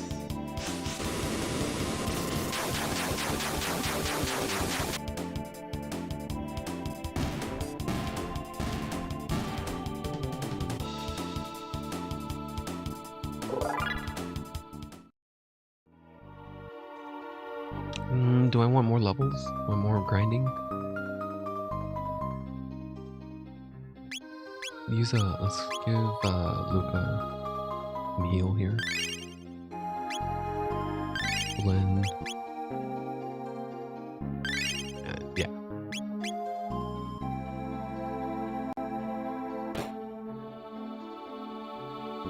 Oh, I could have just used a shelter. Oh well.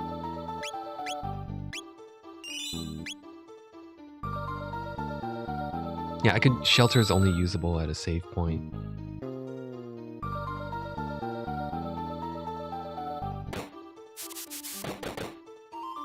Oh, I can't go back up now.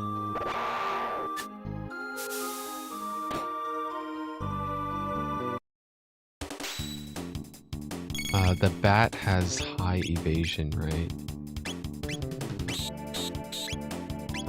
So Chrono and Glenn take out the hench first.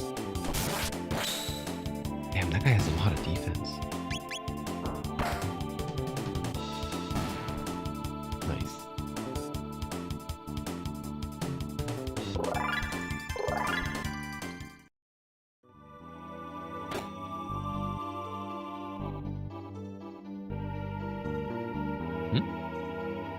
Some little secret here?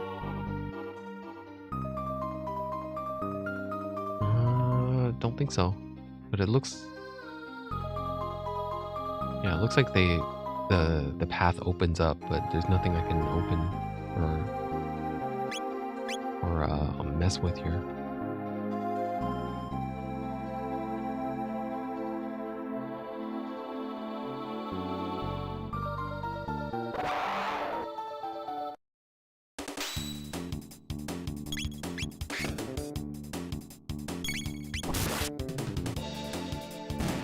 Oh, I should have told Luca to attack the bat. He could one-shot it. These guys have more HP. The bat's like very low HP.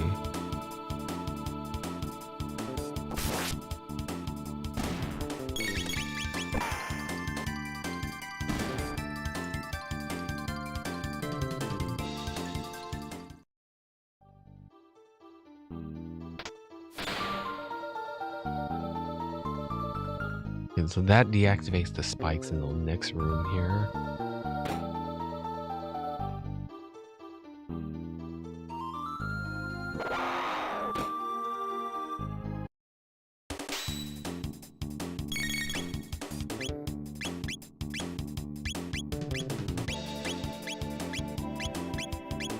I think I could flame toss.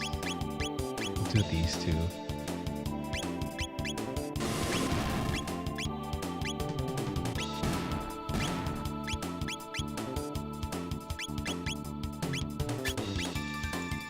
I knew it. Yeah, the bat has high evasion. It's a flying enemy. Oh shit. Critical.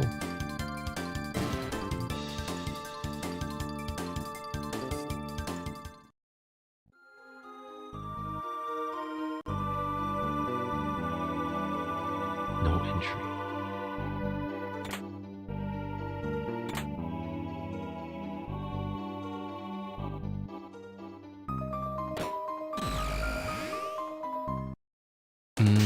Firewhirl. Yeah, these three are gonna mess me up if they close in on us. Take them out now.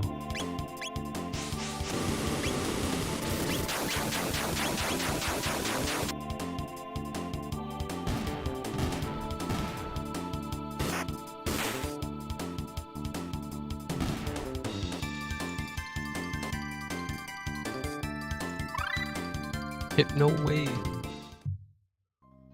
That's a charm, right? That's to take control of the enemy. Puts enemies to sleep. Okay.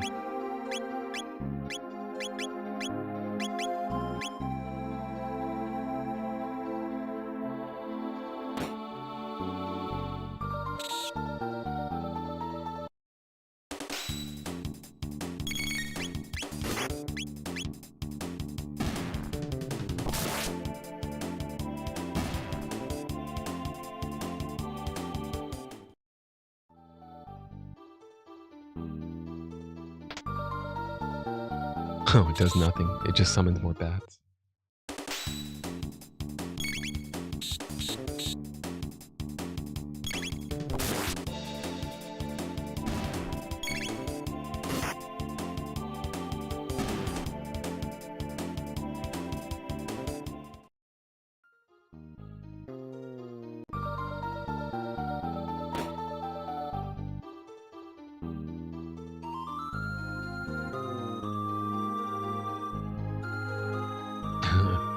is sleeping.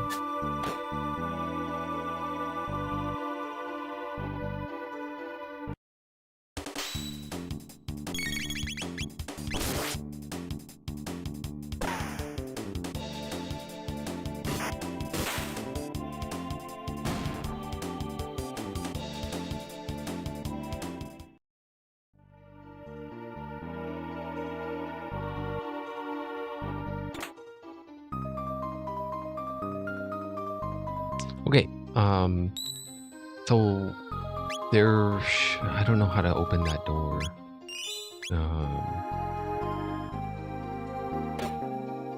But this is accessible now. Ah, maybe the pipe organ. Yeah, the organ might open the door where it says no entry on that note. Luca might need to heal pretty soon.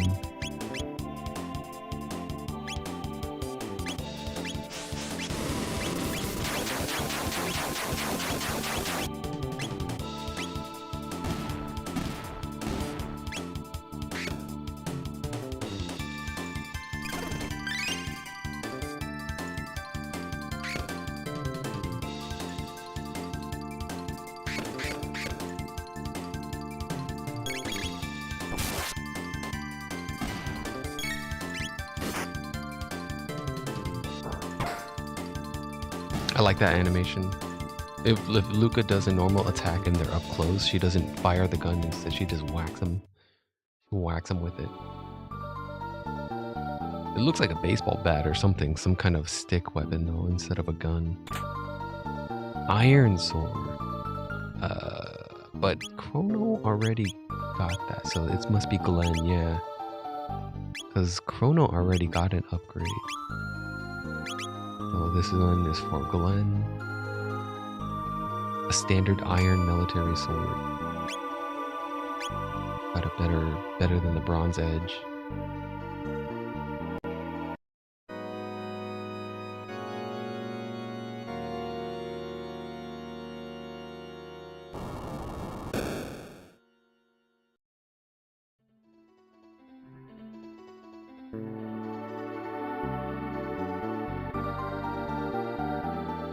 Slide down the stairs.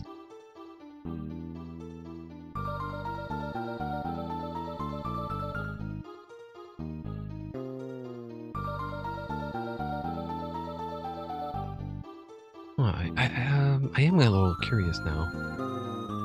Let's see, was there a little secret over here?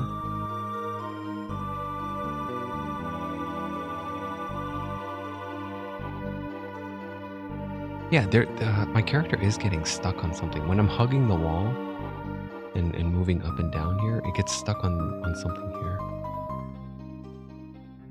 But nothing to open. There's no chest or anything to interact with.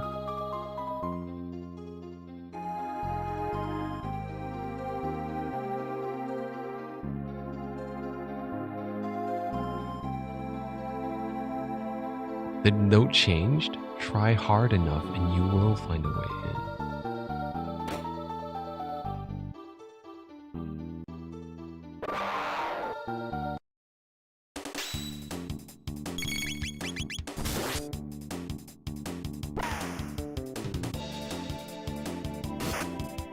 Damn. Oh, nice. Okay. I was hoping, yeah. I was thinking they wouldn't get it down in one cycle.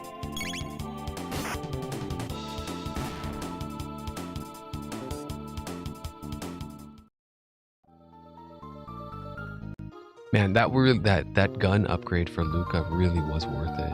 Because look at the gold I have now. I have 5,114. If I was, really stingy on it and I didn't get her the weapon upgrade, I would have a little bit of a harder time here.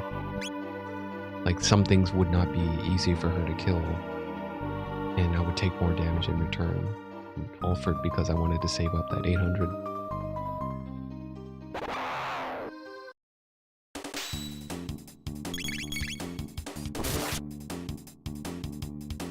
I'm just going to be a little bit more conservative on the MP for now. It seems like MP is a lot more valuable for this mod.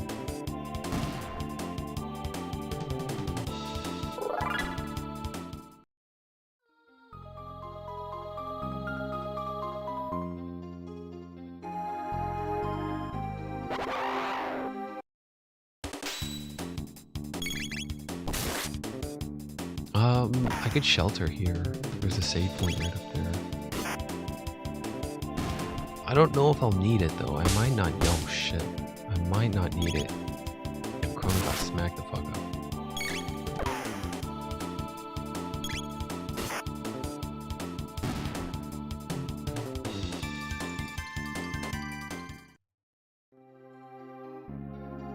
I need to use the restroom. I'm gonna save it here. Right before the boss.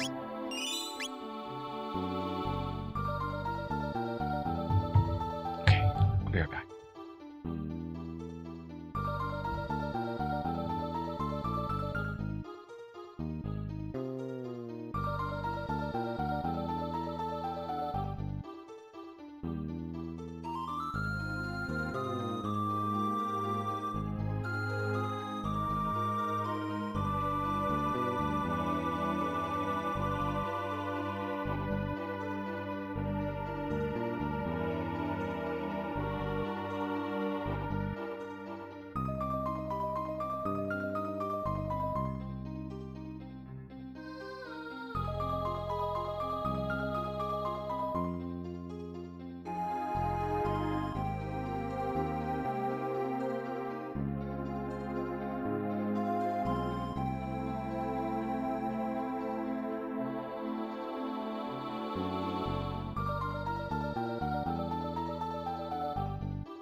Okay. I'm back.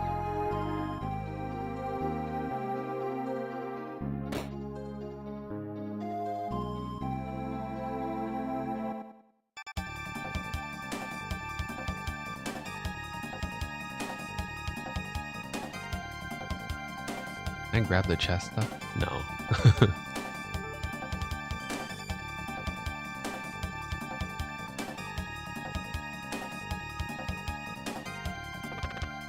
Wait, how is she still alive? I thought she should be dead by now because of Marl. Marl disappeared. If she shouldn't have disappeared if like, I don't know. She should have been killed, or maybe something's changed in her decision, the Queen Lean's decision.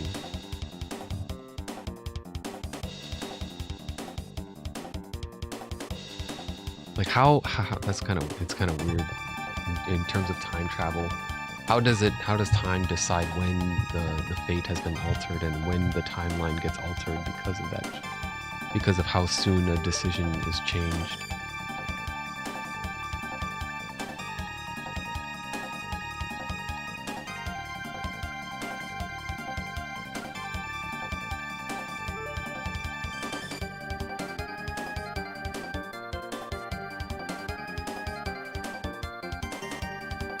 Yakra.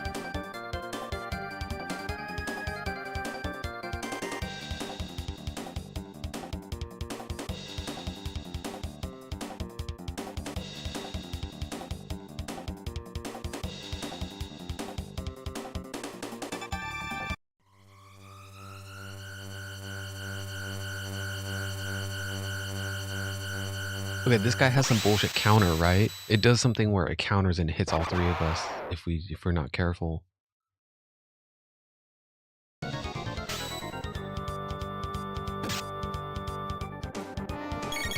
Okay, 21 damage. Let's open up with the X-Strike. I'll probably need to feed Chrono and Ether sooner or later, though. 148. Okay, let's get a Flame Toss. 54.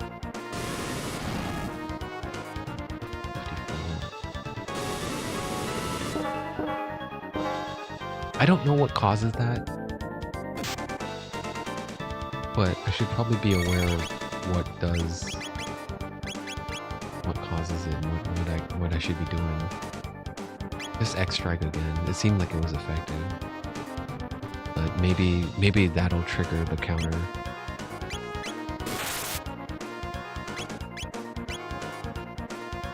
Too close. Can't counter attack. So it triggered the counter attack, but it has something to do with distance? I don't know. But if I do... I don't know how this works now. If I do Flame Toss, it's going to trigger the counter attack also, isn't it?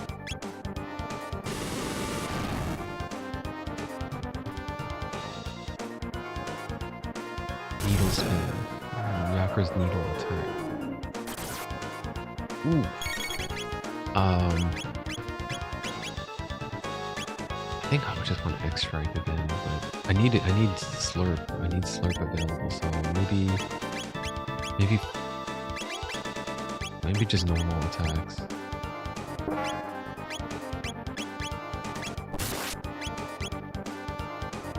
Okay, so that's what triggers it. I see.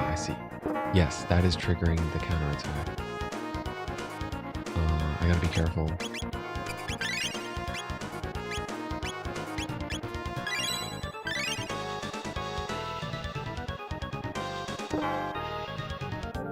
So when he gets really close to Glenn, then I can go X-Strike? Too close, right? And then he cannot counterattack if he's moving there.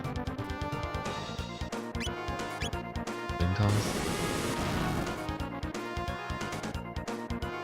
Ah, crap. Okay, so it does see who the attacker is. Shit, Luca's dead. Ooh.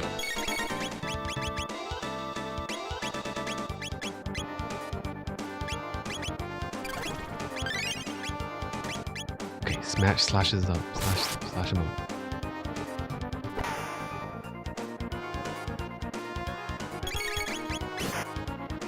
I don't know why he's not counterattacking. I don't understand how this works. Because now he did. Now he does counterattack.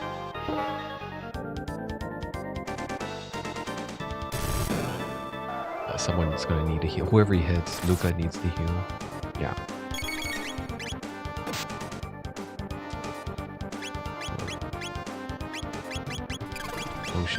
Potion on Glenn also. And then potion on Chrono. I think we're running out.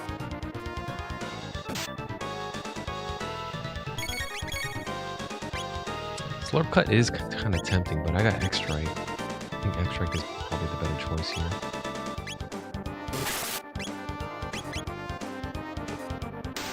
Ah, that got him.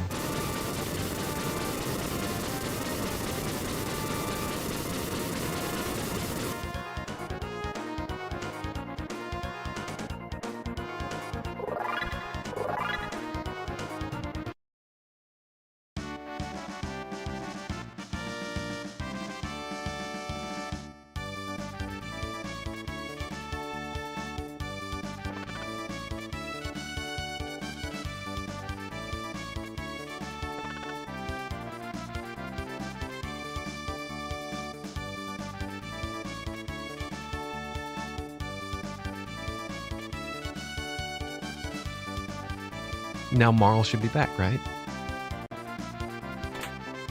There's the Chancellor. The real Chancellor.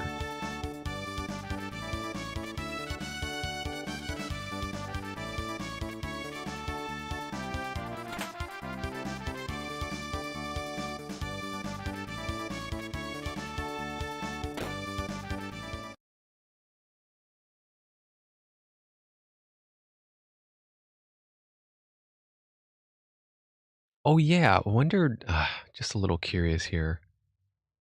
What if I rewind? Okay, now rewind more. Let's leave the Chancellor in the chest. I'll save it here just because, I don't know. Mid-ether, right? Okay, let's just leave him. And then we go, okay, let us return to the castle. Wait, what about me? Okay, nice touch. Alright, we'll save him though.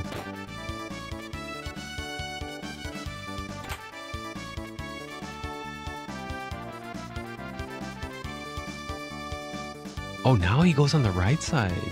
Why did he choose the right side? Because I blocked it left? That's so weird. His pathing is different. Okay, so talking to him does not do anything. What if, can I walk around him? No. So I have to talk to the queen and then she fast forwards me to the next cutscene event. Yeah.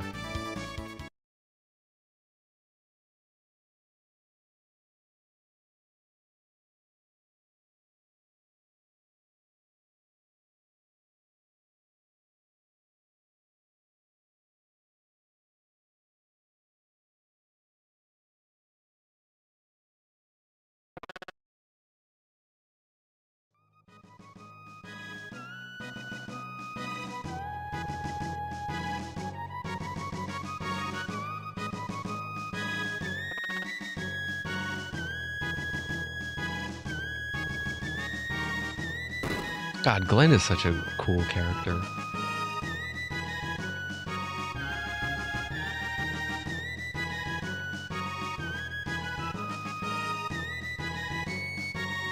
It's so easy to hate him too, in the not hate him. It's so easy to just like not to find Frog as like an attractive character. It's like, oh god, how unoriginal, just Frog. But then the richness of the story arc, the way he's written, makes up for it. Not a moment to spare. Who knowest what were to happen hadst thou not saved me? Where are the girl who shared my likeness? Oh yeah, I forgot all about Princess Nadia. Where did she disappear? She might be still there. She may still be there. Who were the maid in the canyon?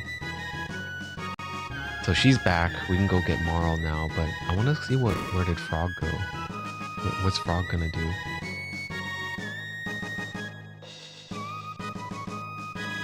Right, he's not proud of him because she got captured in the first place. But he feels inadequate.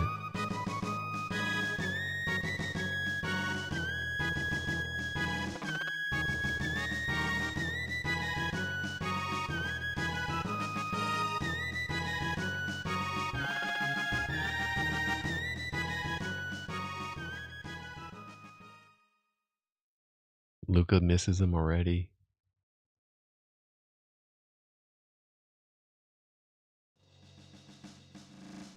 That's such a weird word choice. You weren't such a bad guy either. Wait, what did she say? Rewind. You weren't such a bad guy either. Either.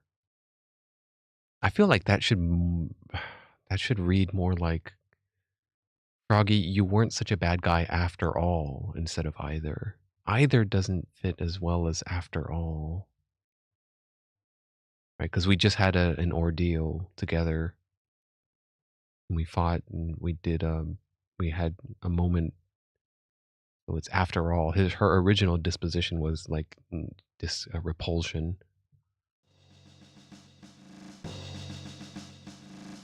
Okay, let's go to the Queen's Chamber. Actually, what happens if I go to the King's Chamber first? Let's see if there's anything different here.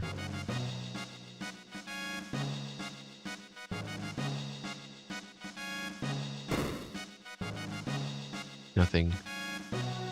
The beast was disguised as our chancellor. The imposter were more refined.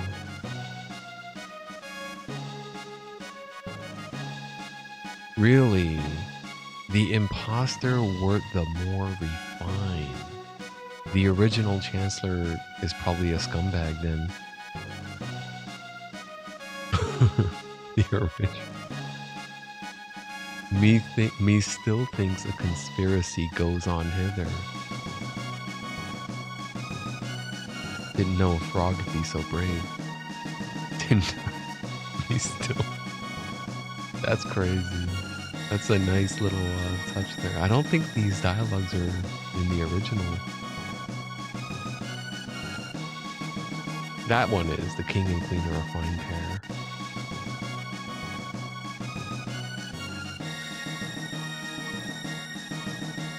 Okay, let's go get Marl. What happens if I leave? What happens if I just say fuck Marl and just... Let's get out of here. Luca, we're going back to our time. Really? They let me leave? Oh man, this is nuts.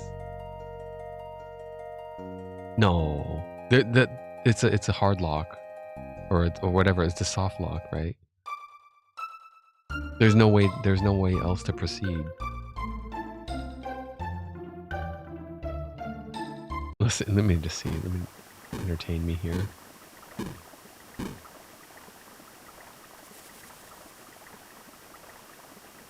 The gate's not gonna be there. Yeah, we need to get her to get the gate. Okay, reload. Reload.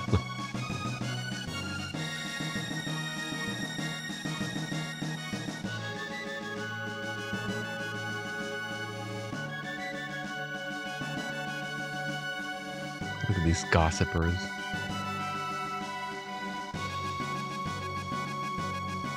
I tire of the gossip. Which means the real Lean went elsewhere, as I imagined.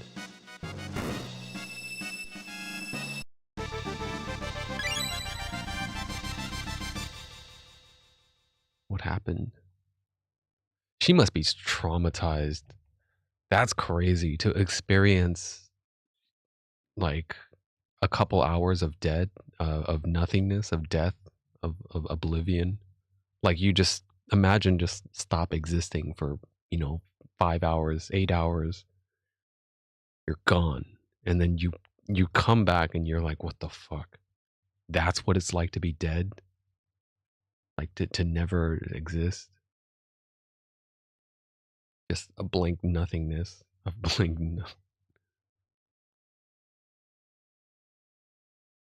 It was awful.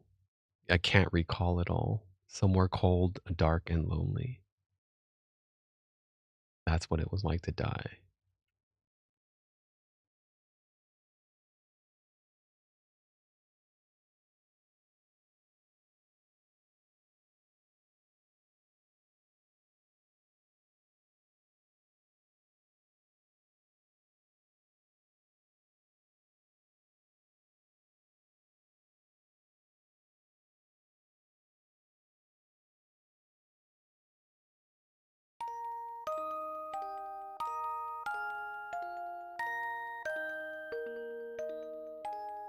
Oh yeah, I think I remembered one of my other subsequent playthroughs, I chose to name... I should have named her Nadia instead of Marley.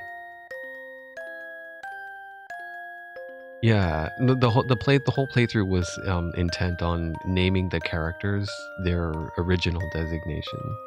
So Marl's name should be Nadia. Robo's is... I can't remember which serial, RX something. 556. And then Glenn, Frog is Glenn. And that's it. I think everyone else has their original name. Chrono is different. Chrono doesn't have the H because of a character limitation. Something to do with the translation. But I think I believe in Japan, or the Japanese language, or the region, I think Chrono's name is the original Chrono, or I forgot what it was, but it was something to do with the 5-character limit with the English version. So they called him Chrono instead of Chrono.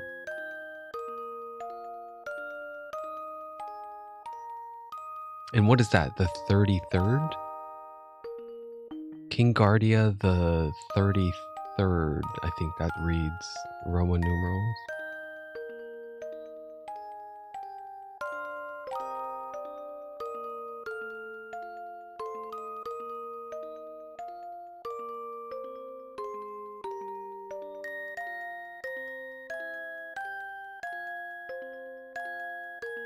You wouldn't have shown me around the fair if you had known. No, I probably still would have. I usually always answer like no.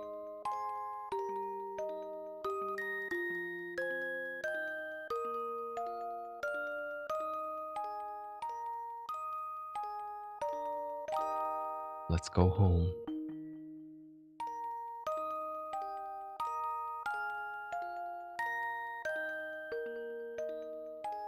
Oh man, that's crazy. Now that I'm thinking about it, this is so beautifully written in that this is just the first chapter of the game. But the first chapter is a really complete arc in that the way she words it right there. Here, let's see what it says. Let's go home. The queen is safe, right? So the real queen is safe, right? So let's go home, Chrono.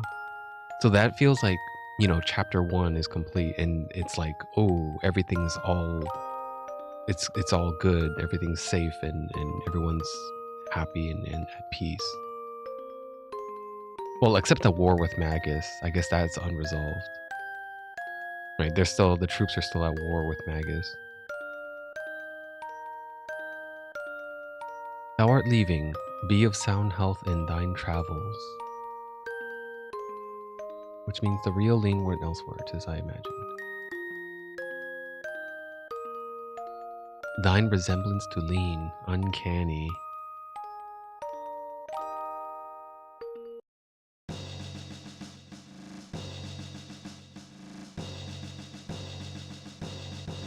Yeah, that feels like pretty, as a first chapter, first dungeon, first boss. That feels like a very good mini story in completion, where that's a happy ending. Like protagonist saves the girl, saves the princess, and we return home. Timeline has been saved, everything is restored. We're set back, but it's a really good setting of what's to unfold in the upcoming chapter. You're the real Queen Ling, huh? Be my twin.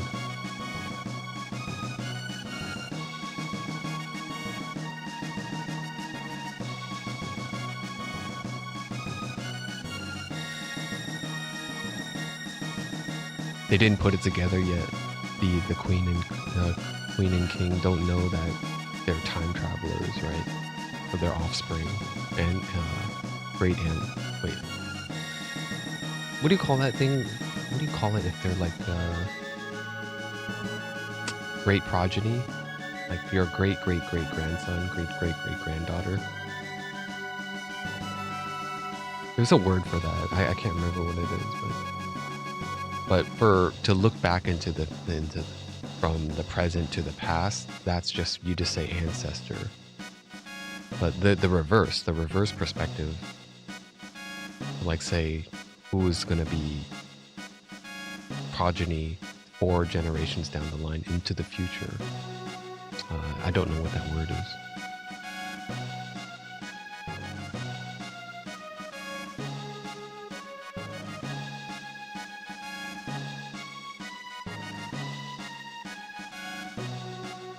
But they don't share their mannerisms. Alas, I'm in thine debt. Tell me how I can repay thee.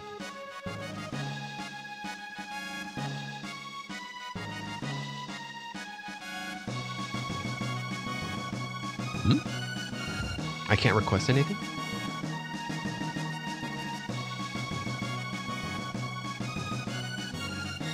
I'll go eat another meal, I guess, at in the dining hall.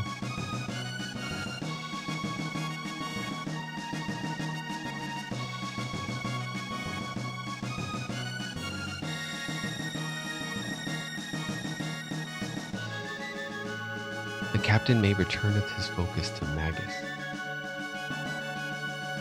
Fair maiden was not lean, uncanny.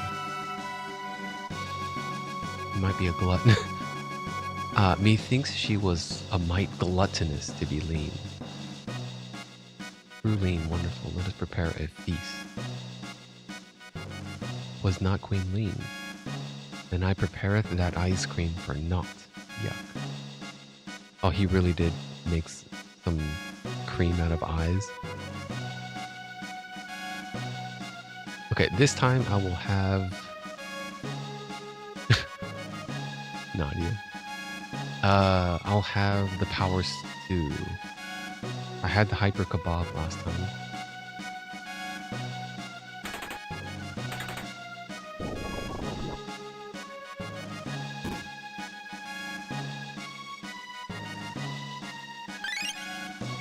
HP only. Ah, I see. So the hyper kebab is the HP MP refill. Then that means the salad is just for MP refresh salad.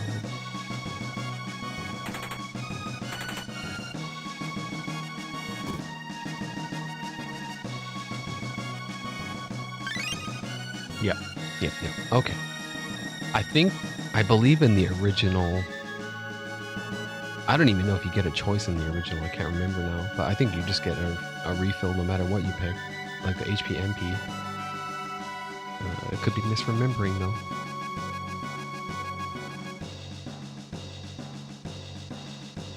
Okay, so I'm gonna have to... I forgot how you get the jerky. I don't know if there is a way to get around it. If there is a way to get the jerky without paying the 9,000 gil price tag. But we're gonna have to come back later and deliver the jerky to this guy. But someone wants it. It's not the chef, right? I think there's something to do with this guy. But one of the mayors has a knack for jerky. And supposed to give it to him or something? I don't know.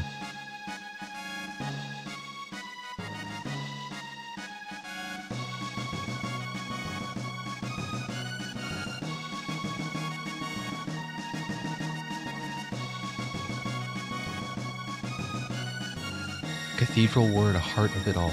Glenn hath done a fine job. Magus' troop failed to kidnap Lean. They will return soon, if only Cyrus were here. Okay. Nice. It's nice that all of them get a context change. The dialogue changes according to the context.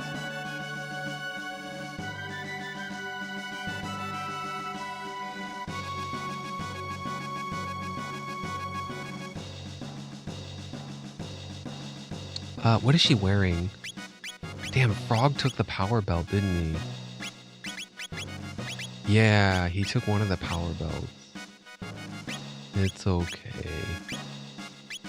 It's not like... I don't think Marl and Luca benefit from power anyway.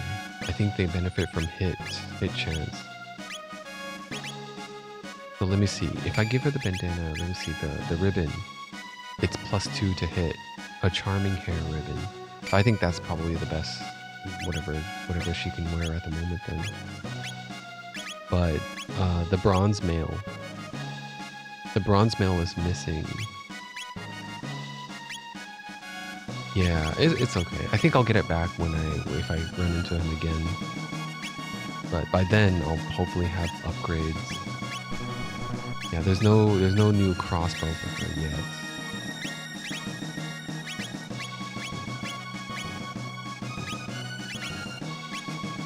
I could give her the maiden suit instead, but I mean that's just taking away defense from Luca and giving it to Long. Marl is actually a little bit more useful just because she has the aura, the heals. But Luca's got the AoE and the fire whirl.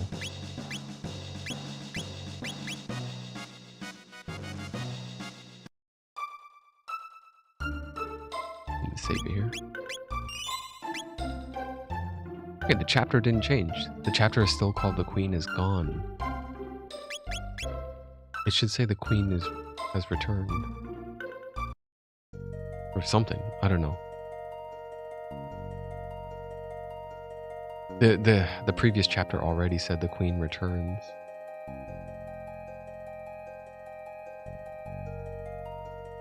I think I could skip these guys. Let me see. Is it worth it? Are these guys worth grinding? Probably not. Just because I think these guys don't give enough gold or XP anymore.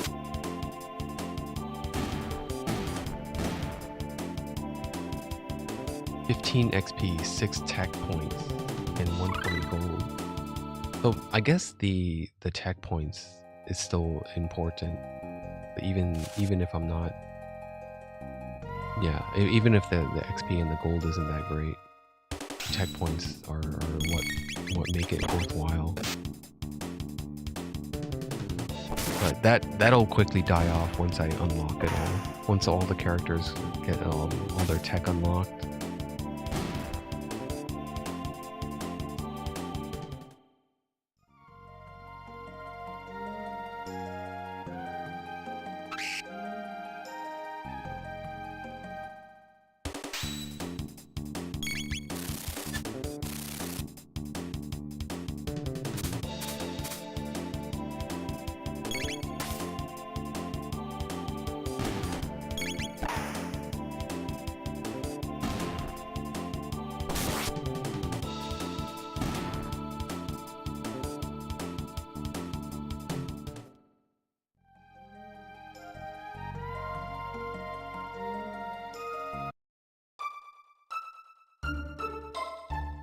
Let's see, can I go anywhere else?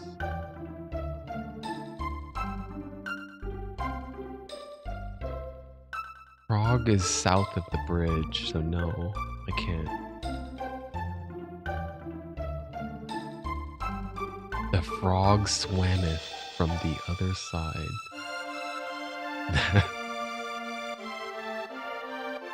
He just jumped off the bridge and went into the water.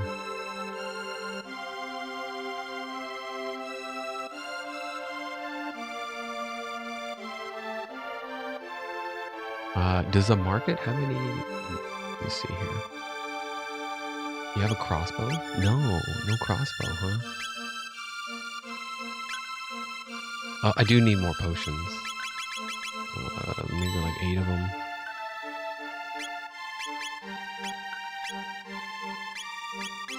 Let me get like 3 more cure-alls. I think they intentionally... Yeah, it feels like the designer, the redesign, the rebalancing intentionally makes it cheap.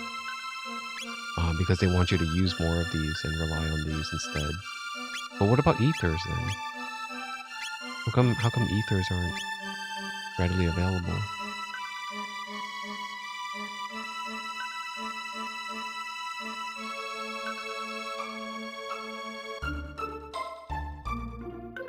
In the inn?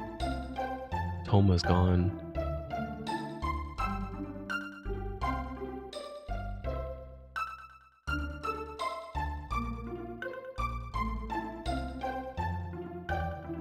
Everyone got new dialogue updates because the queen is back now. Everyone was worried. The king became unhinged when the queen disappeared.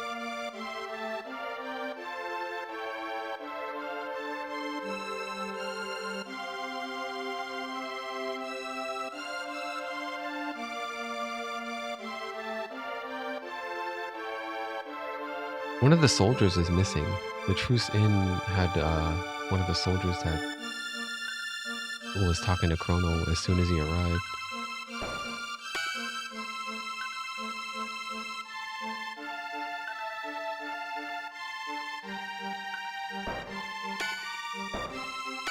These guys don't have new dialogue.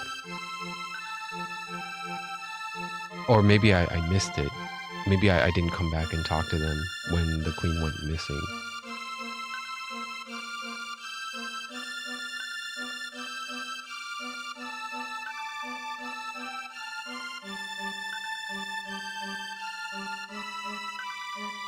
Yeah. Okay.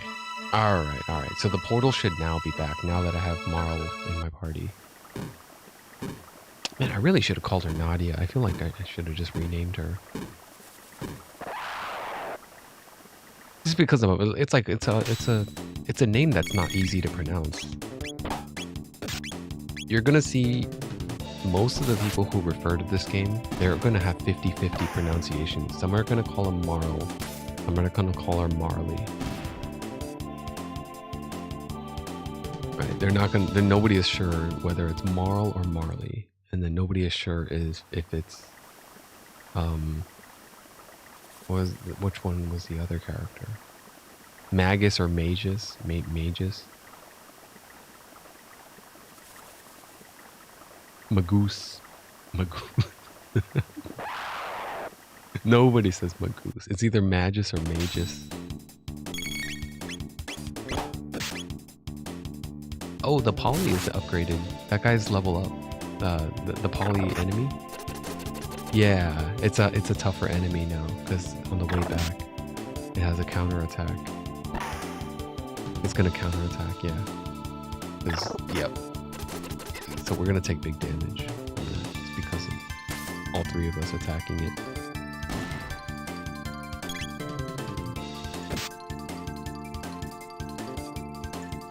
Kind of clever of them to sneak in like a higher level enemy on the way back on your return trip.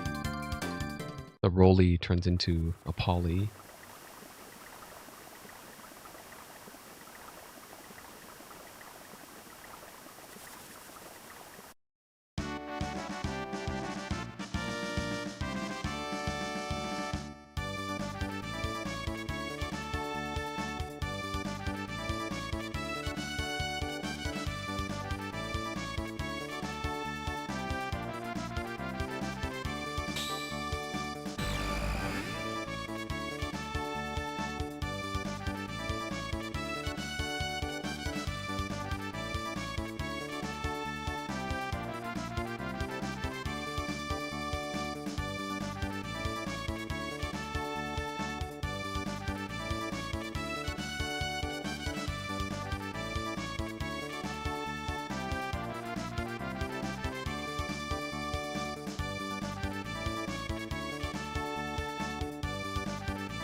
Most fun I've had in months.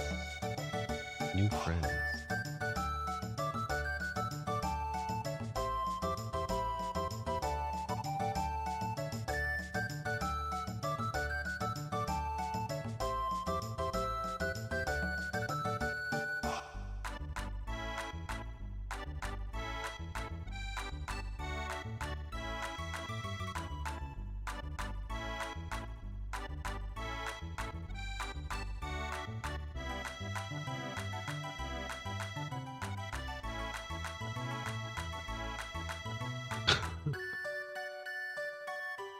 The merchants went back to their warehouse to stock up on more goods.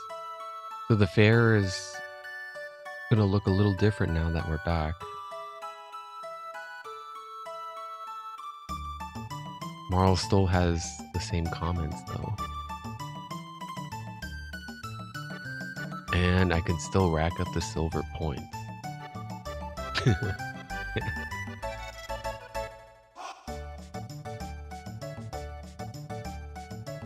What, are they still partying over here? Yeah, they are.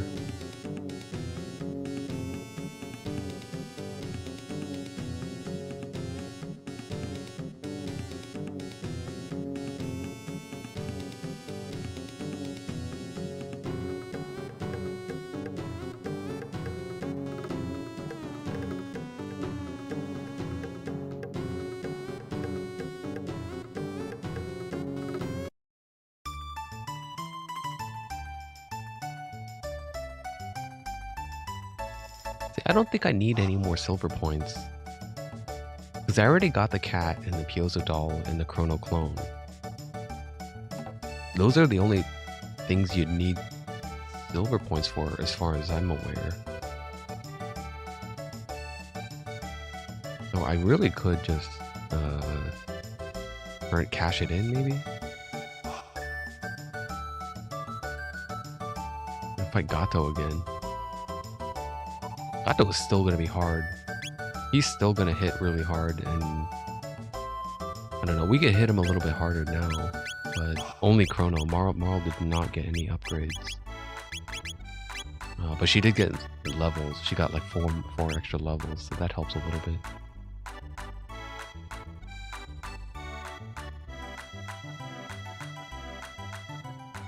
But yeah, that's a nice touch that you come back to the center here and you see the bell. There's the bell that guy was hammering away on in 600 AD.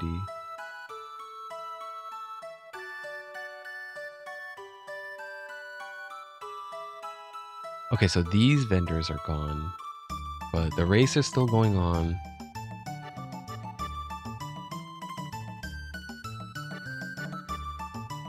And a Milkwire is still here.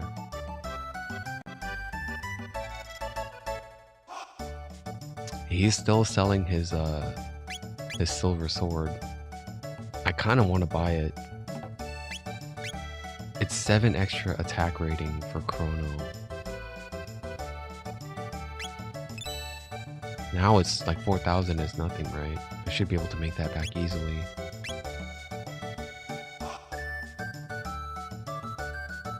By the way, talk to the young lady in selling her pendant. No.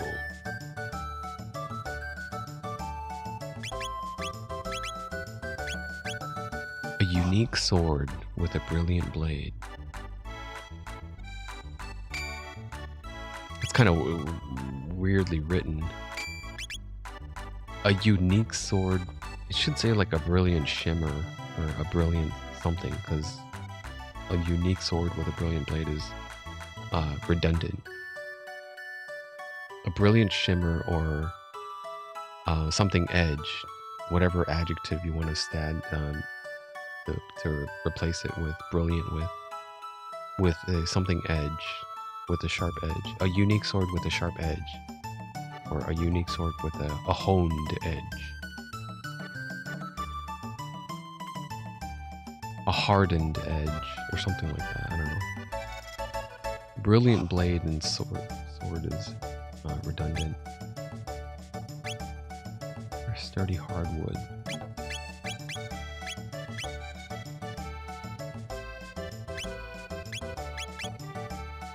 Hey, where did my speed belt go? Ah, Luca took it. Yeah, damn. Luca took the belt. I heard this guy pays big bucks for charms, weapons, pendants, and other rarities. Damn, Green Ambler won again. Heel Runner might try something.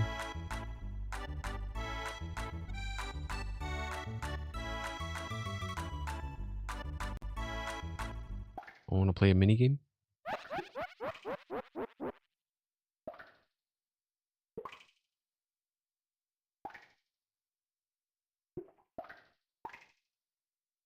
I don't know what the point of this is. I think this is to get cat food, right? Let's try it.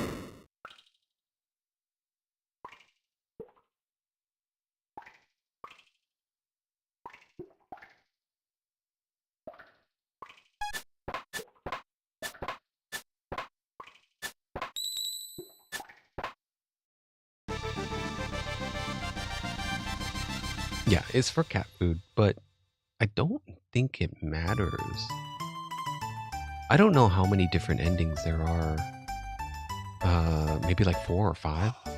But in all of the endings, I'm pretty sure the cat is gonna run into the portal at the end, and Chrono's mom is gonna say, "Oh, you didn't feed the cat, so yada yada yada, whatever," and then she's gonna go ahead and after it, right? As far as I remembered, I think that always happens anyway.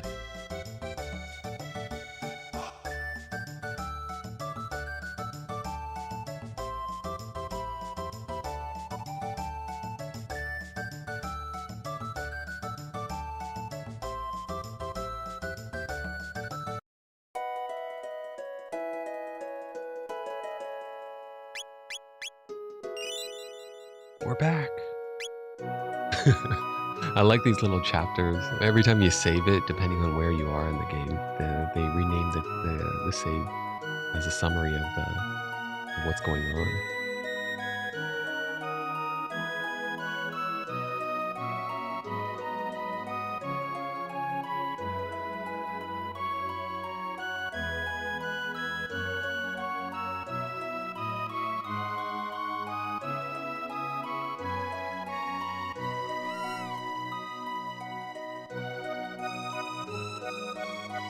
Nothing to say.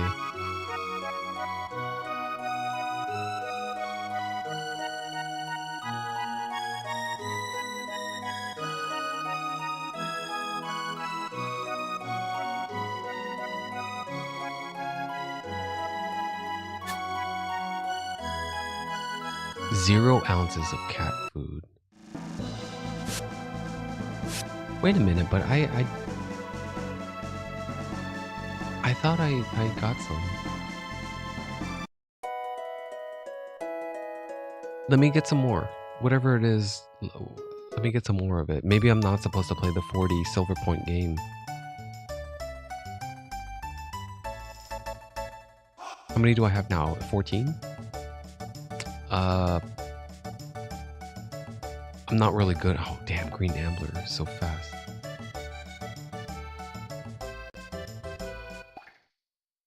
Okay, let me try the 10 point game then.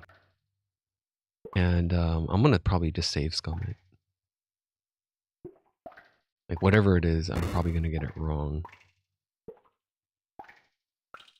Vix, Wedge. Vix is on the left, Wedge is on the right, and Piet is in the middle. Now they're gonna do the shuffle dance.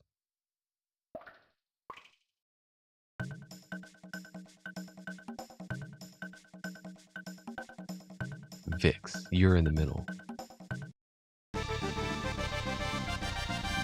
Cat food. I'll leave it at Chrono's house so the cat will not run away. Okay. Now I'm out of silver points. I gotta farm up more if I want more cat food. But okay, how many ounces of cat food do I have now? 0. Dude, I think it's not working as intended. Yeah, you're supposed to be able to build up cat food. Let me smash a few sodas and get some. I need like what, 20? I need 20 points, right? I could just do Gato. I could beat up Gato maybe. But to think of it, doing this 3 times is roughly about the same speed as fighting Gato once. And there's not as much hassle for it. But I think I get tech points from Gato and gold or something like that. Maybe not. I I messed up there. I should not have fast forwarded.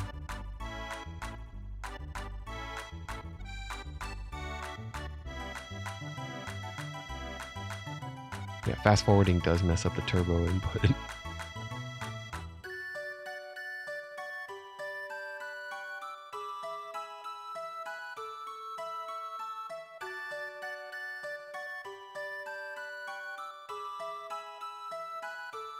Okay, that's enough. Let me just see.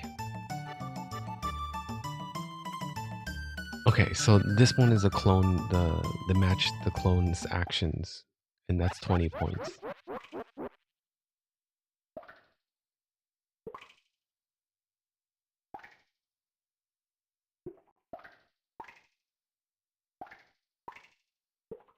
Okay, Y is for laugh, and A is for surprise, and then left and right.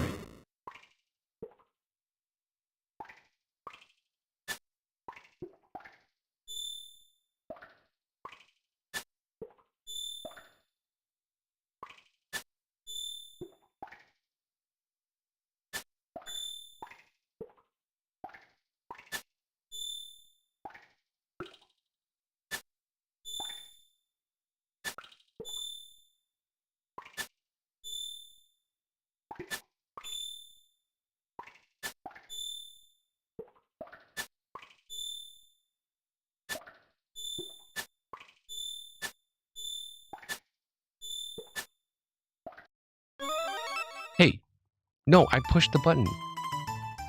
Rewind, rewind.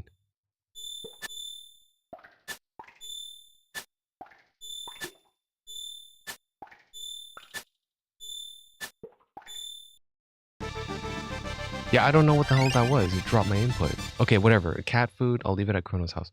All right, now let me see if the...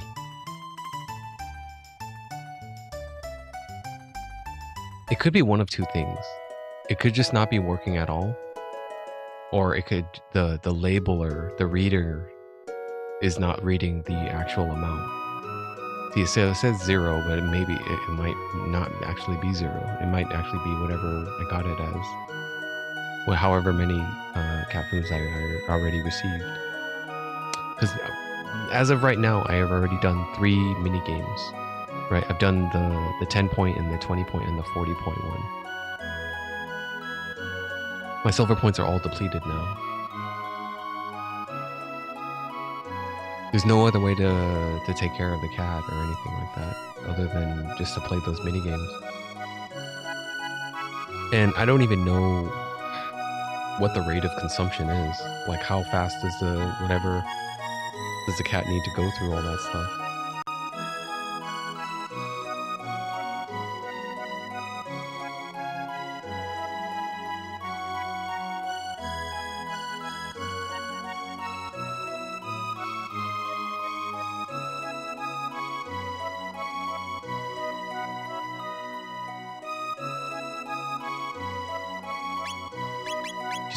He's got the new crossbow for her. Let's buy it. Let's give her the new iron bow. Oh, he's also selling maiden suits. But Marley already has one equipped. I'll just buy the weapon, I think.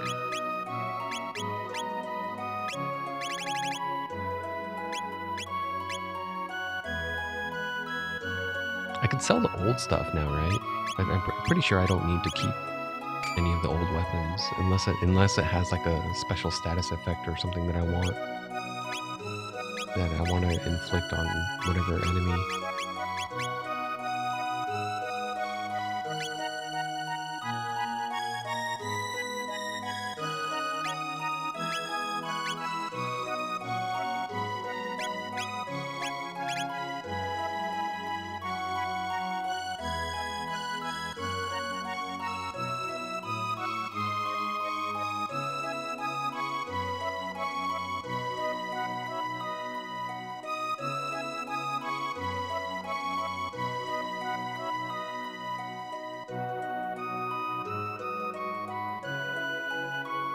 The tutorial center. Oh, I don't think I've been here before.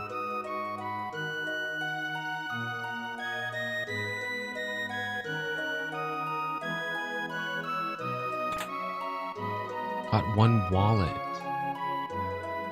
A wallet.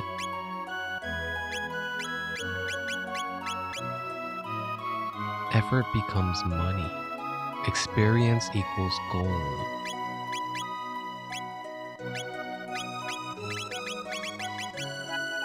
Really?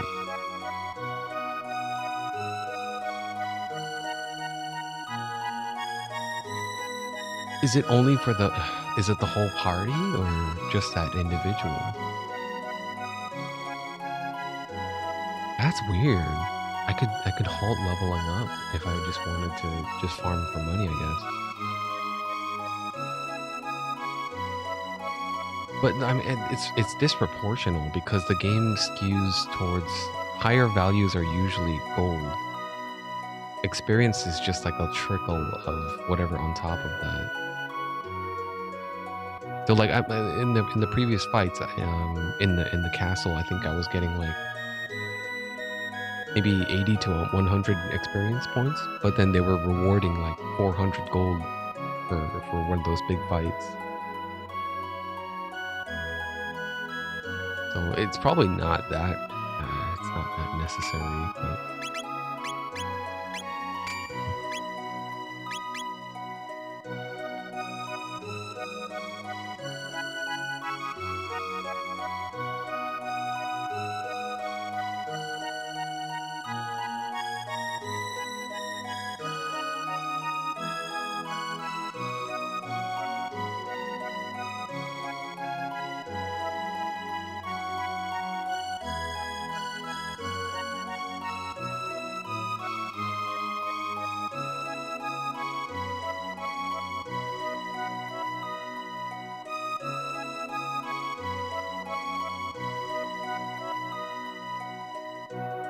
oh, he moves out of the way. Yeah, that's nice.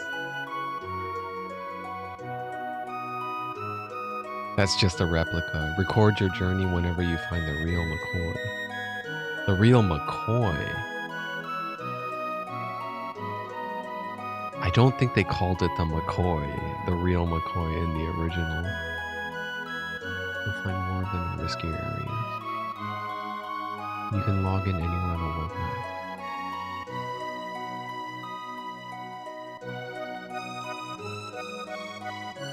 Let me get that chest. 100G.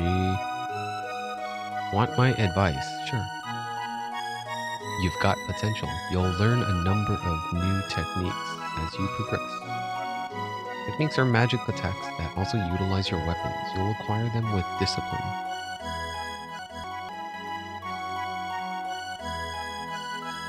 I'll teach you about skills. Are you willing to learn?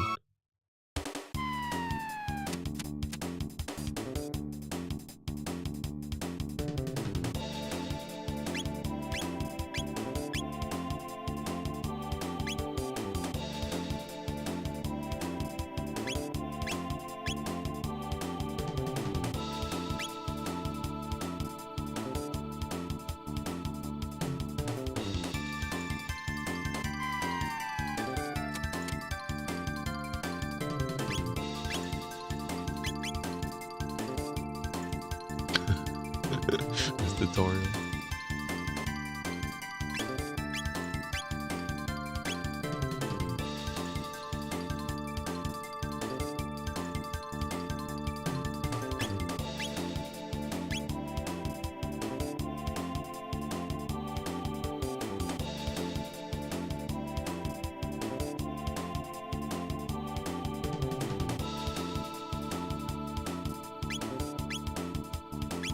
Yeah, some attacks can only go like flame toss. Luca's flame toss is one example where you have to choose the furthest one.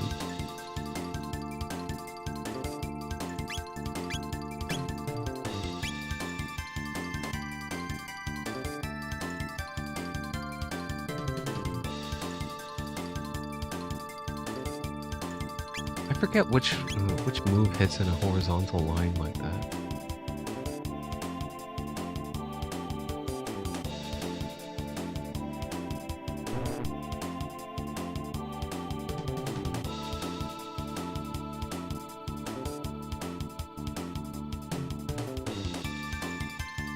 There's very situational moments like that where you're gonna be very close, and then you have to use whatever move that only hits around you.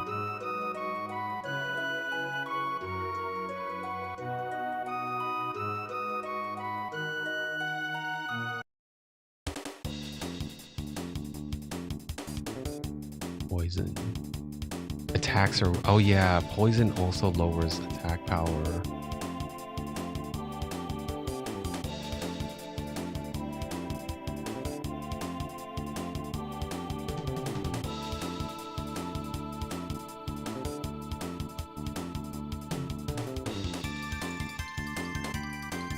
Confuse is one of the worst ones in this game. The status ailments it's really, really dangerous to get confused.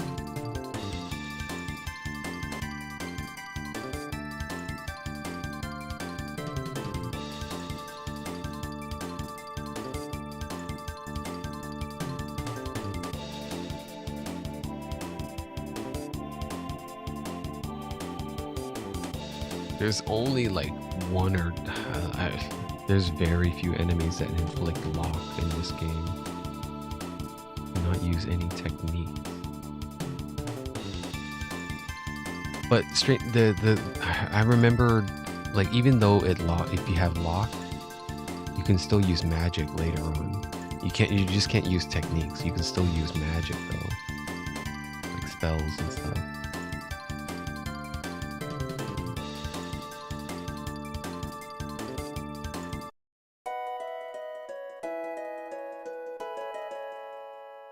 In these situations, your guard is down, you'll sustain more damage. Yeah, you can't evade if you're asleep or something, or blind or whatever.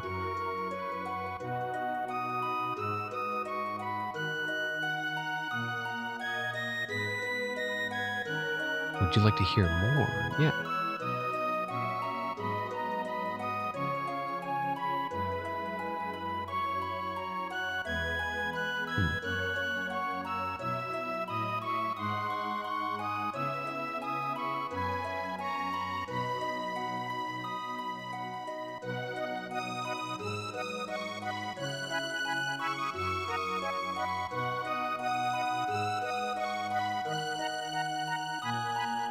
Oh, magic defense is a flat value. 10 by 10%. I don't like that they star when it indicates maximum strength, it shows a star. That doesn't tell you much, because that just means it cannot be improved further, but it doesn't mean it's at 99. It could be whatever the hard cap is. I think it's like 16 for speed, like I was saying earlier for Chrono. So I don't know what the hard cap is for power or hits or magic. They all have their own respective values. And just because it's max, it's gonna show as star, but it'll be up to me to like deduce what that value actually is. So for instance, I know that the power glove increases power by 2 because the tooltip says so, right? A strong glove, power plus 2. But whenever I equip it and I see star, then I have to deduce -2. Okay, let's say -2, it puts it at whatever, 18 power. And then I equip power glove, it changes it to star. So then I know the maximum is either 19 or 20. So when in those situations, that's when I'll be able to deduce what it is. I could also, likewise, I could do something else, like I can equip a piece of armor or something that reduces power or speed or whatever other stat. If it reduces it by that amount, then even better. Then I can see what the true max value is. Someone already probably data mined all this stuff, so I don't really need to ask. Like I could probably just look up documentation. Someone probably data mined it and figured all the max values. The thing is, like, it's kind of a moot point to do that for this game, just because the game is pretty damn easy, in my opinion. Like, it never really presents that much of a challenge. The only challenge that I think comes from active battle instead of wait. If I change it to active, that makes it a lot more harder because then time is a factor in combat. But I don't think that's a fair way to increase difficulty, so I prefer to just leave it on wait. I feel like I prefer tactical combat in terms of deciding what's the best action at what any given time.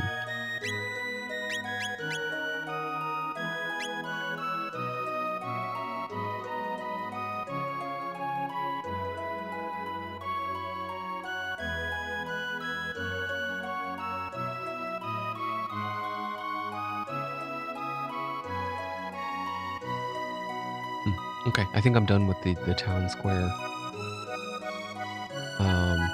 I can take the boat. I think one of the new additions to this Romhack was the ticket office. I can book passage to Port. And then from Port, I can go book another passage to the other island. I forgot what that one is called, but there's nothing really important there anyway. But I'm going to take a look at Luca's house.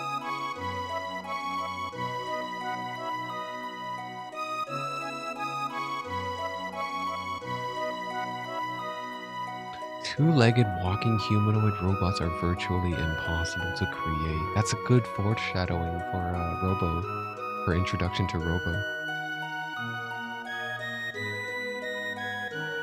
Yeah, she's gonna meet Robo and be enamored with his creation, his creator and stuff like that later on.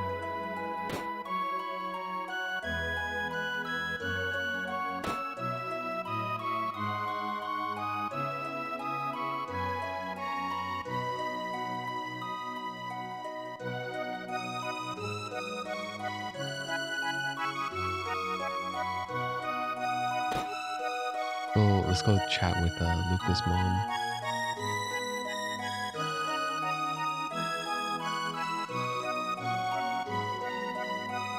Hey, Taban's here. This is a nice touch. Here's what we earned today. We're so thoughtful. I think that was in the original. I think I do remember Taban coming in and giving Laura whatever payment. Oh, and now he's back. He's chilling outside on the ground, on the floor, first floor. You're Luca's friend, right?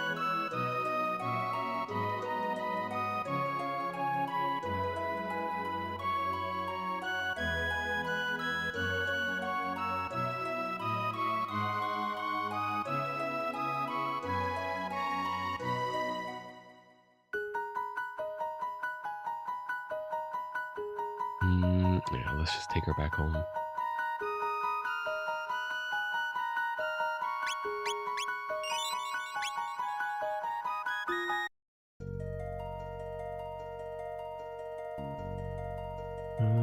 Do I want to grind up anything here? I don't think they're worth it. I think their value, their XP value and gold value is too low. Well, let's see.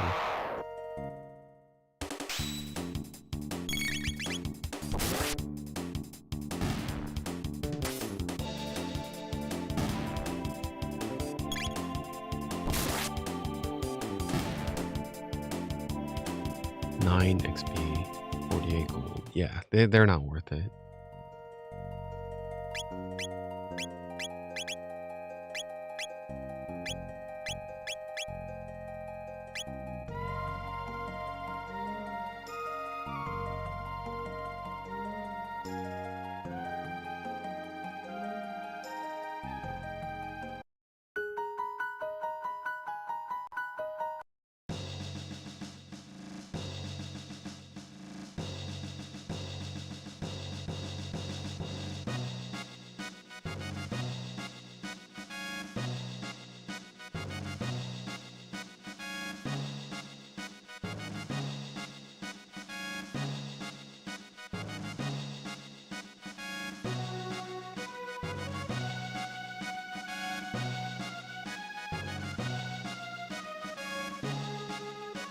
Oh, arrest him.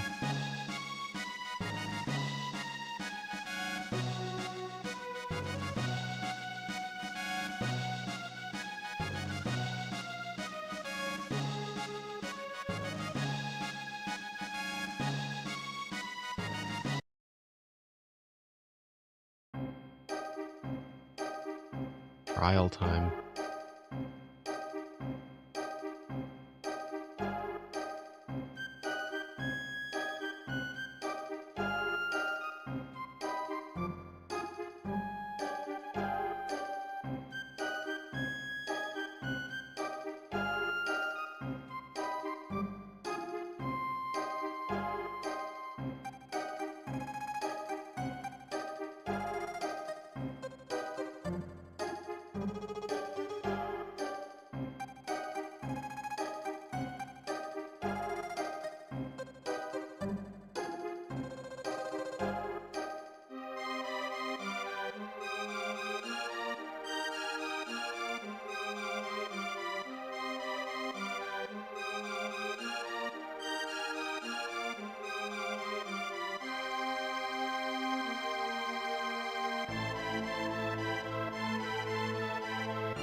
Am I ordered to tell the truth? I think that's new. I'm not sure I recognize that dialogue. Premeditated abduction of royalty. Did he kidnap Princess Nadi? No, he did not. No abduction took place.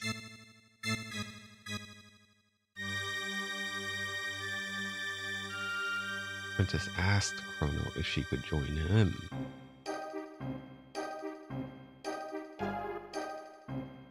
Who actually started this whole mess? So this is a kind of a trick question here, right? Because that's like...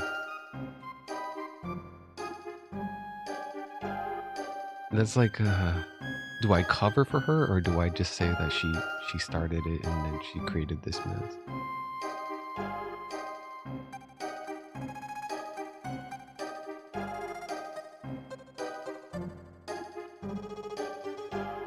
I don't know. I think I could take the hit here and just cover for her and say, like, she came on her own will. This is such a loaded... This is such a good question that the lawyer would ask a prosecutor, giving loaded ass questions like this. Like, this isn't the right question to be asking here.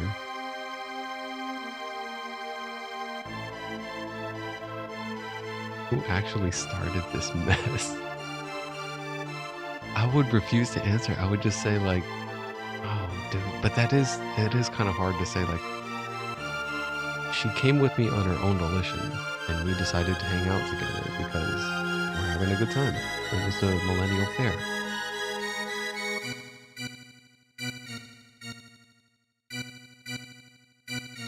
I didn't ask her to follow me, and she didn't say if... Wait, actually she did say if she could tag along. So I don't know, man. I'm just saying Marl started it.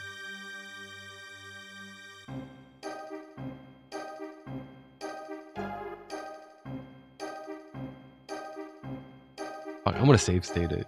I wanna see both options. Are you sure?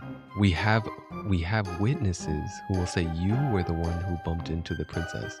So now you change the context. Bumped into the princess. So I should have covered for her. Yeah, I was the first one that bumped into her.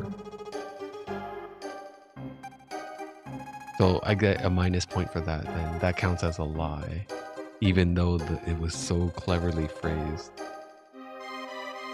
The princess innocently followed you to loop this little sideshow. Fuck that. I'm covering. I started this mess.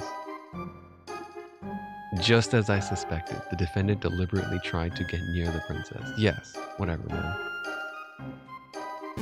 That is the truth.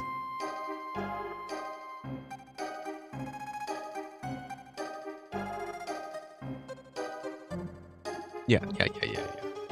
Whereupon you both disappeared. If that wasn't criminal abduction, I don't know what is. Now I have facts that throw the defendant's character into question. Objection. This can't have any reluctance or relevance whatsoever to this case. Care to respond? Chrono's character is at the very core of this case. We have nothing to hide. We have a witness, a little girl who will vouch for the character of the defendant. The cat rescue. This nice man, he brought me my kitty. Thank you. How about that? Doesn't this young man deserve a medal? Looks like they're buying it.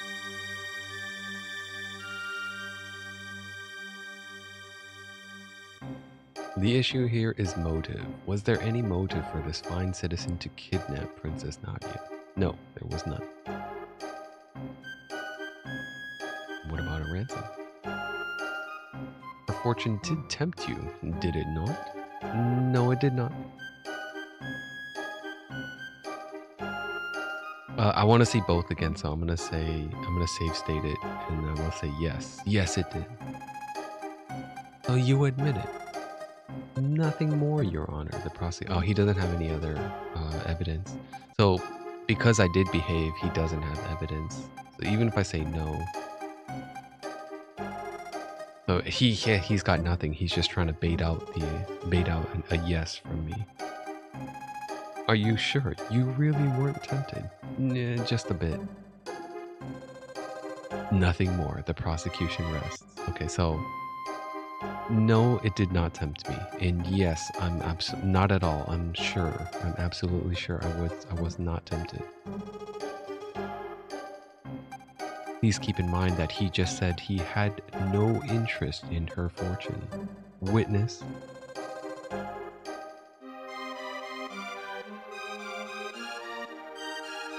He can't fool me. I saw him with my own eyes. Uh-oh. Did I misbehave somewhere? Hear me, I'm so nervous. The man grabbed the pendant before he oh, fuck, I fucked that part up. Yeah, I should have checked to see if she was okay first before I just grabbed it and I gave it back to her. Oh no, he got me there. There's no changing that. No, I did that in the very beginning of the game. Nothing more. The prosecution rests. Fuck. Oh, shit. Members of the jury, if he is guilty, stand to the left. Okay, that's all they have. They don't have anything else on me. Because they would have brought in other witnesses if, like if I ate the dude's lunch, or if I pushed her along when she said, I want some candy. I said, hurry up, hurry up.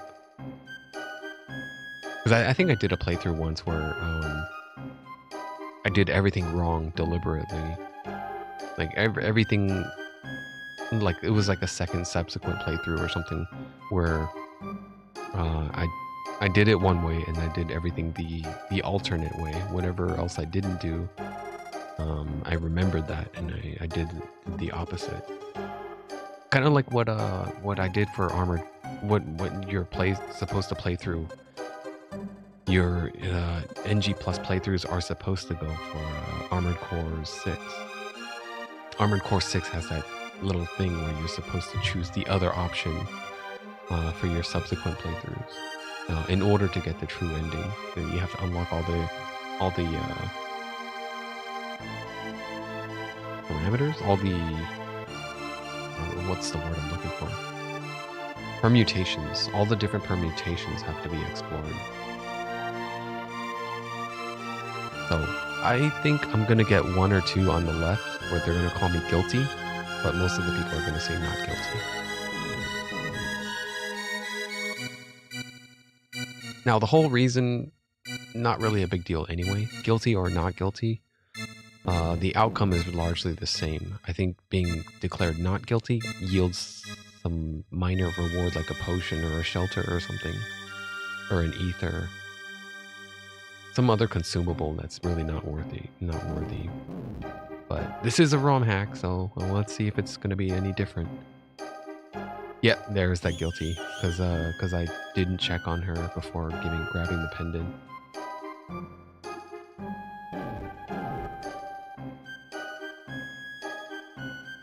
This one also might be guilty, huh? Nope. Everyone. Damn, there's another witness? Another verdict? Jury? Juror? So there's 7 jurors. The verdict has been reached.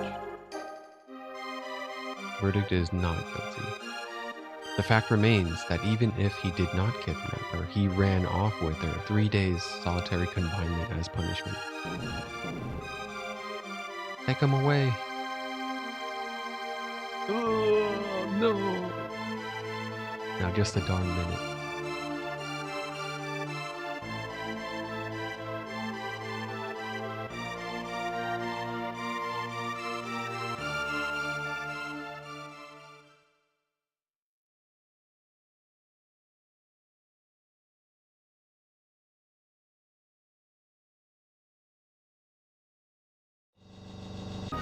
We're leaving.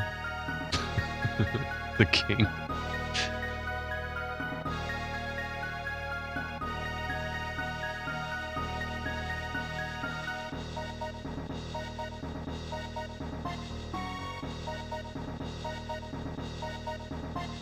I like that. I like this sprite animation for Chrono where his hands are in the front. He's handcuffed. His hair is all disheveled. His hair is... I think this is the only time you get to see this sprite for him when he's cuffed. They even rendered him when he's facing left, right, and then down. I don't know if he has a render where he's facing up.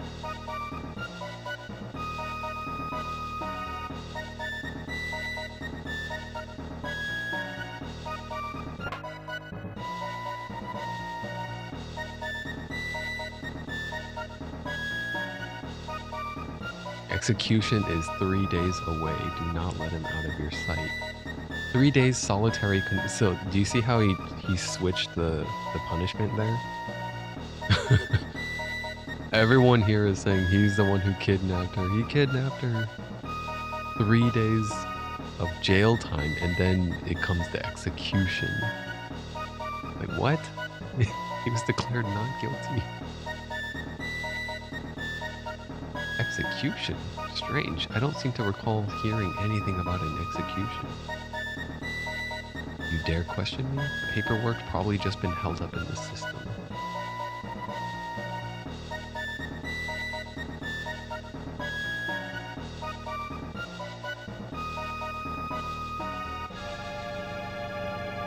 Boom! Clocked him over the head on the flat of the blade.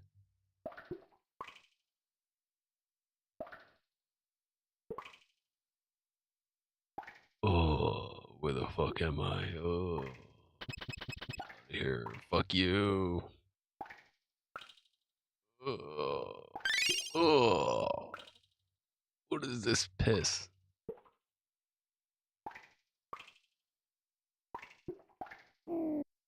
Some sympathizers brought that stuff for you, you lousy felon.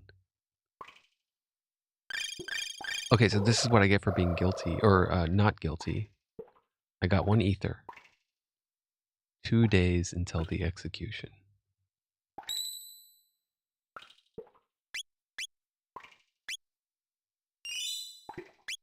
The trial. I love that scene. Oh man, there's no other game. I don't think there's any other game that does that, where your actions at the very beginning of the game are being evaluated, and then there's a trial right after the end of the first chapter where you're judged. Did you behave like a gentleman? Did you behave accordingly? 1 day until the execution. Damn, that 1 day passed by really fast. Okay, so I triggered him 3 times and now he's pissed. Open up.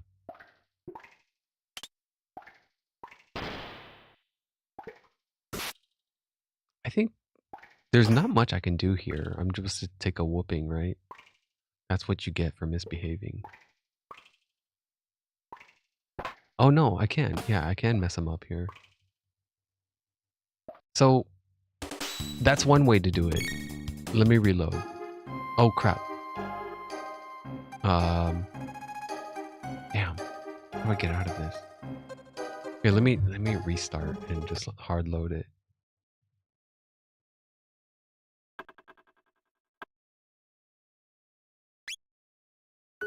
What? Uh-oh. Fuck. Oh well. Maybe just a bit. Just a bit. Okay. Oh, if I say just a bit, I get 2 guilties. Okay, that's fine. That's fine. Let me see. I'm not guilty, right? Let me see if I can still get an ether.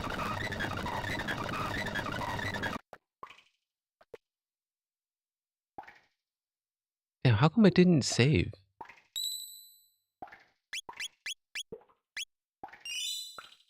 Yeah, I remembered saving it. How come the hard save didn't? Sympathizers brought that stuff. Lousy felon.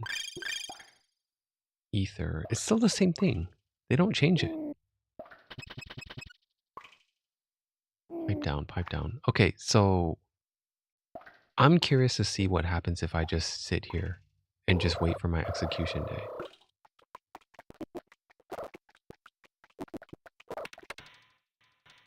Finally, the day arrived.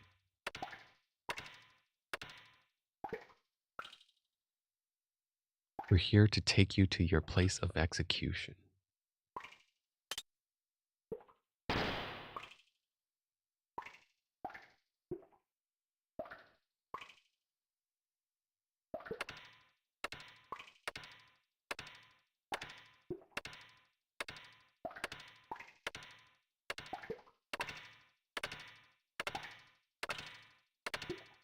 I've seen this before, I just don't remember it.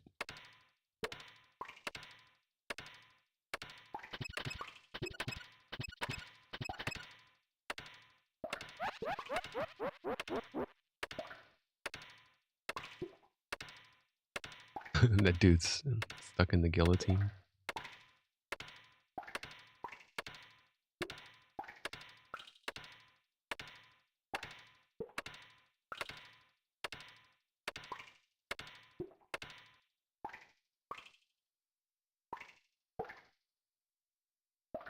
Sharpen the guillotine. Any last words? Oh, Luca busts him out.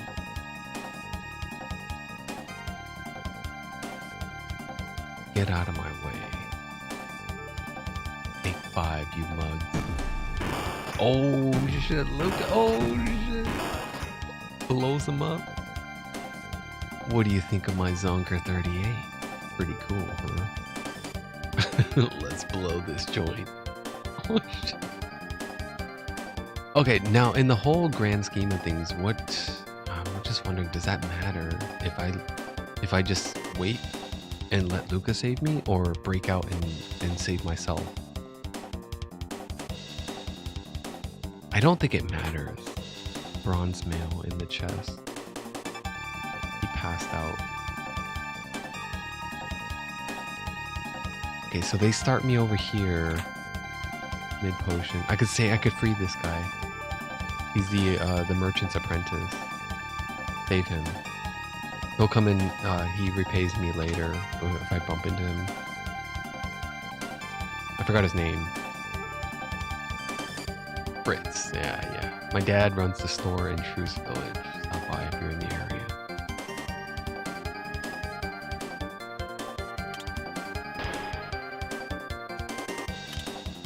So, I think the The main difference is Luca is on my party now. But if I broke out myself, I don't think Luca's with me. And like I hook up with her later or something like that. He passed out, received a mid potion. It seems like it does play out late a little bit differently.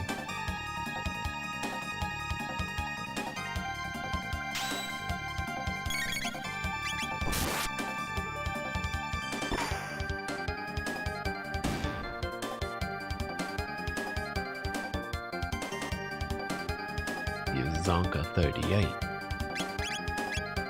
Hey, she's still using the pea shooter. Oh, and she's still wearing the speed belt as well. I didn't buy a maiden suit.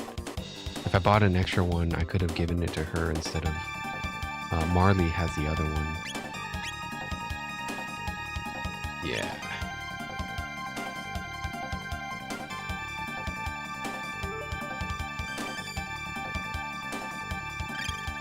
So I can see that, yeah, if I broke out myself, I would have had more fights and I would have to beat all these knights, these guards up myself. I would have gotten more experience and I would not have gotten these mid potions. The mid potions would have been probably by chance. What are mid potions? 100? 200. 200 HP for, okay. And I got mid ethers as well.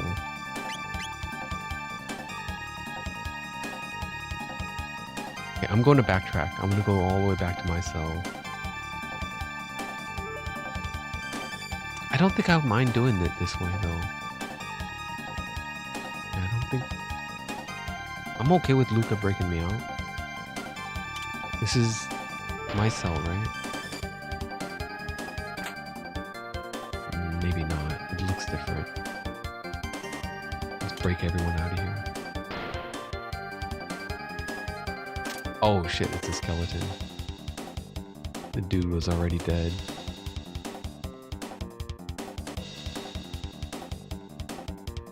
They never executed him. He was just chilling there until he starved to death. That's pretty grim, if you ask me, for a game like this in this era. These guys, I think I don't attack until they move. Like, if they show themselves, then I attack. Yeah.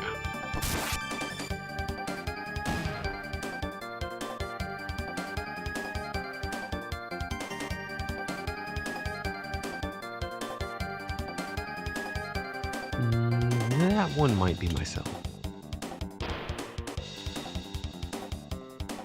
No, maybe not. Okay.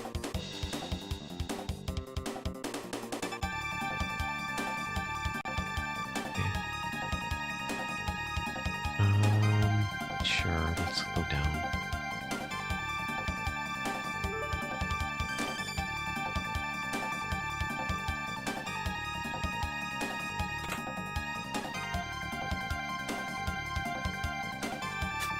Oh crap, I don't remember this. I can go down this hole.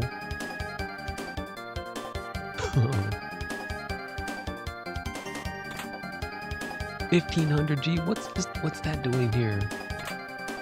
1 silver. Oh, I didn't have to spend the 4,000. I mean, I still got use out of it. This whole game is like, the whole rest of the game is like this, where I can choose to spend money now to get a little bit of early access to a stronger weapon. But that weapon will be found, usually it will be found later, sooner or later anyway. Ah, well. I used to work at the castle, but they locked me up because of what I knew. I don't even remember how long I've been here. Alright, we'll get you out. Let me find a way back. I'm gonna climb up out of here and then work my way around.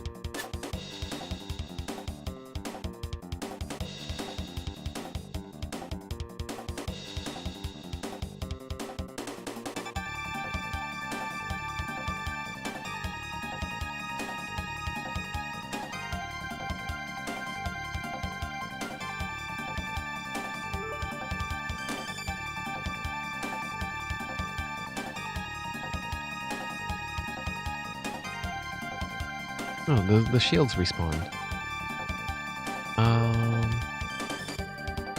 Shoot, is this the right way?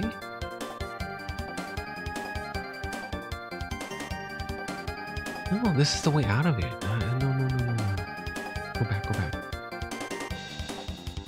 Okay, so that's the exit. I'll take out these shields again.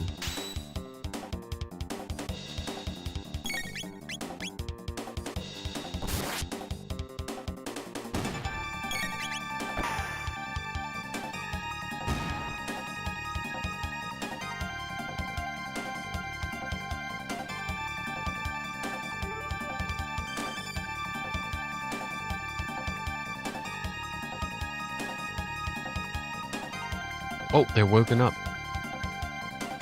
The guards woke up. That's cool. That's a nice touch. No, just attack. We don't need to burn MP on these guys. They might get a hit in or two, but it's fine.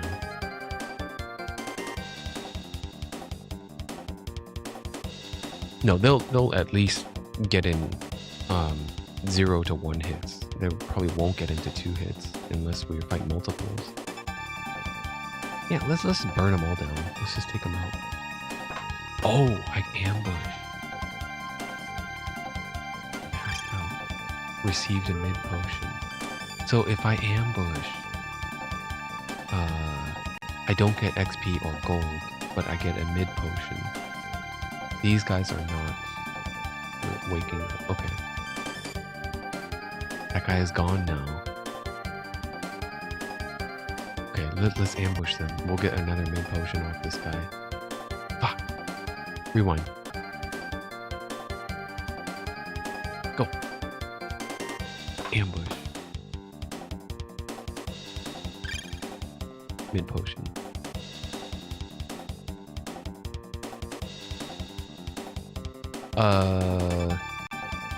I believe there is no dragon tank this way.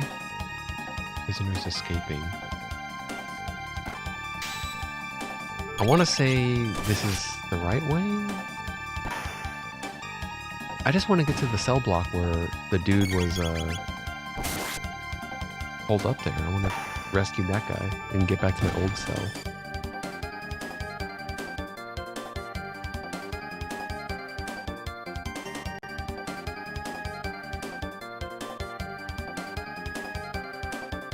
Okay, so there's another cell block here. Here it is.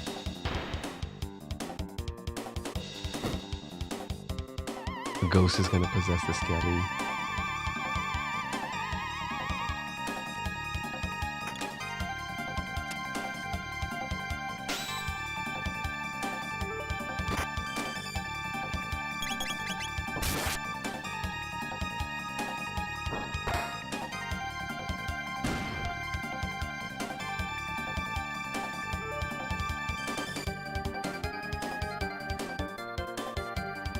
So that one is open, but now I need to get to, oh, it only opens up halfway. So it doesn't open all the way. Okay, now I need to go down 1 level and take out these 2 blue shields.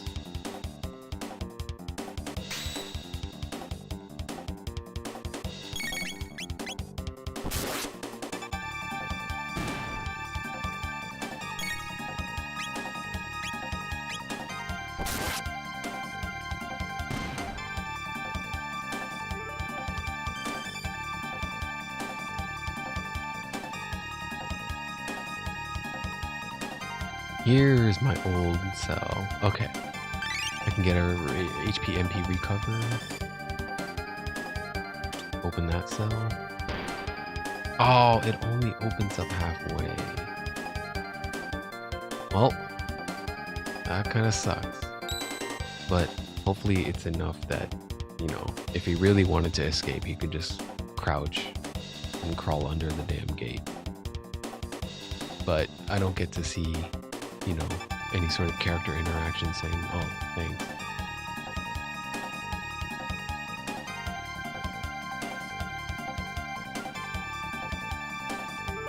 Okay, this is going deeper, right? Yeah, I think this is deeper into the cells, the prison.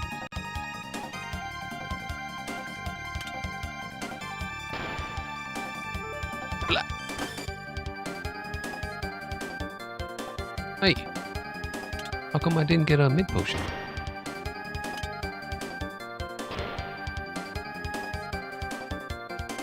No mid potion. Maybe I should have just fought him.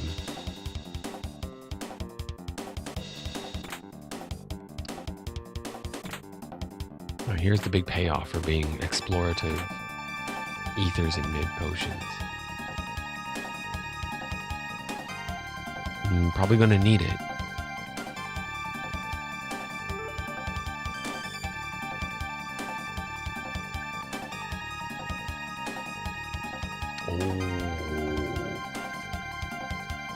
You're the escaped con. Omnichrome.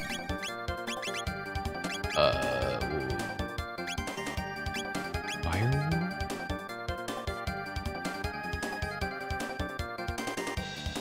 Seems a little excessive.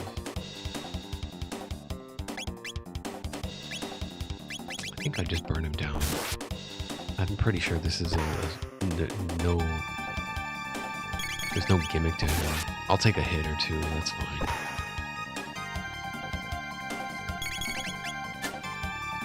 Nice dodge. Critical hit. Oh, what was that? 22 experience points. 55 gold. And 1 ether. They don't pay me enough for this. That really wasn't worth it. That guy didn't give that much.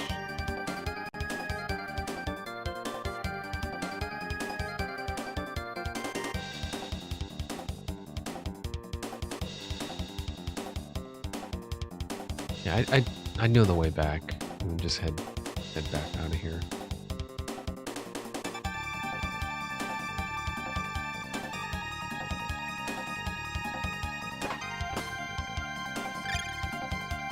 How many do I have now? Like 7 or 8 of them? I have 8 mid potions now. Let me get that guy too. Ah, crap. No, rewind.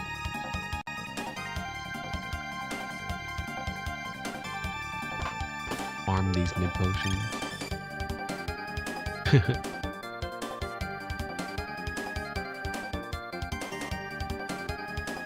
So if I keep coming back, do those guys respawn? There's 3 here, huh?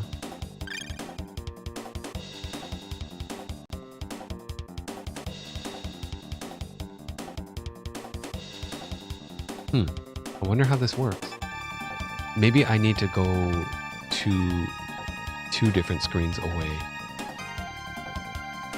But now that I go 2 screens, now the blue shields aren't back. Is it time? No, I don't think it's time-based. I think it's screens. It should be like 2 or 3 screens away.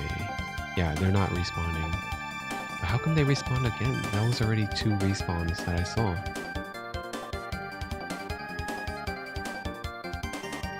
Okay, if I go 2 screens away, what happens? Hey, where's the spirit? Oh, that one, it looked like a person. It was just, it turned into a sack of bones the moment I touched it. Okay, so now if I go back, I did go 2 screens away this time. Hey, they respawned. I can ambush again, get more mid potions.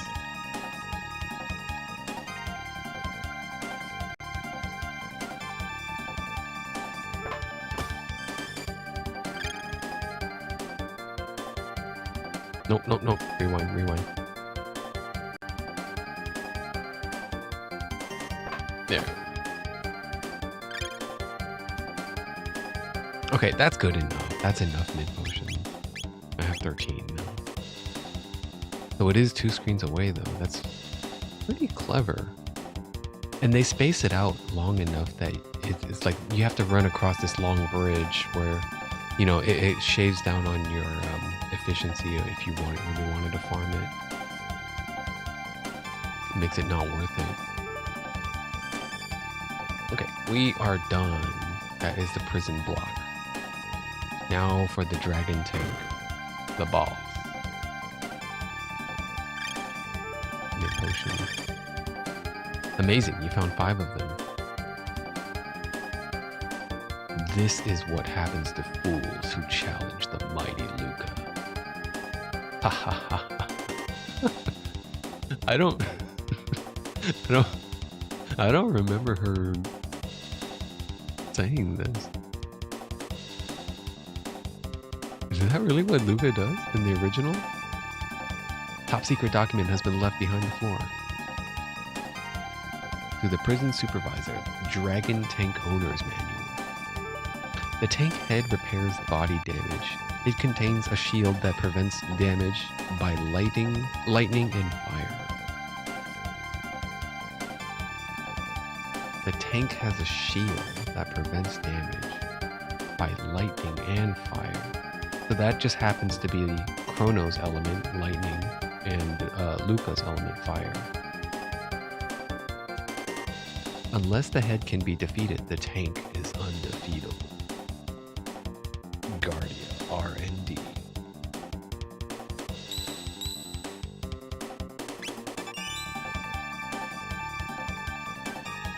Oh, does it keep track of how many times I saved it? Yeah, it does.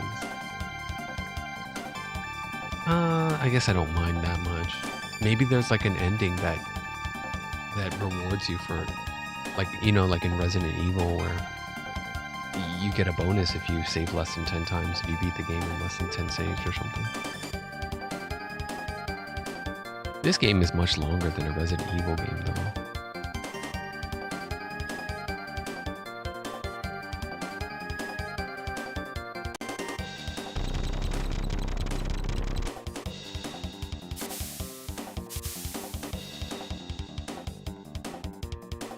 What was that?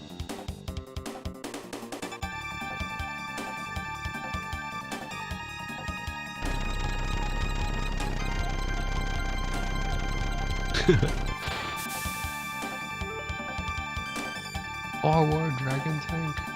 Crush those rebels. Okay, so we just focus the head. There's 3 parts it looks like.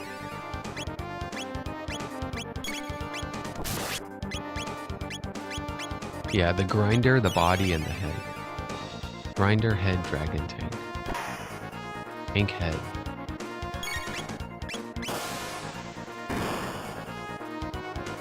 Not too bad. Oh, that's gonna hurt. Yeah, that does a lot of damage. I think it might have a counter attack also. Nice crit. I think I need a potion pretty soon. It's gonna do the charging pretty soon. Yeah, Luca needs heals.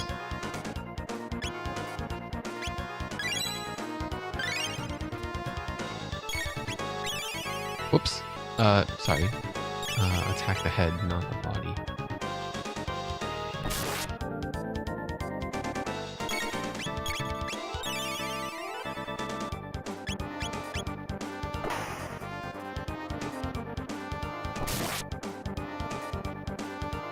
Should be almost dead, or at least the head, not the tank.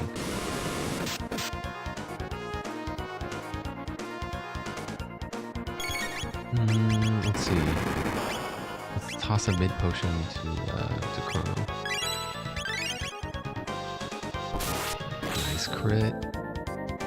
And 30. All right, the head is down. Now I can start working on the grinder, I guess. Not sure really if it does matter. If I take out the grinder first or the body. The body stops the missile attacks. The grinder is what I'm worried about because it hits both of us for 30, 40 damage. And that seems much more dangerous than the little 10 damage missiles. Yeah, now it's a piece of cake without the grinder. Oh, it has a laser beam too. Ah, crap. That laser's pretty deadly. 27.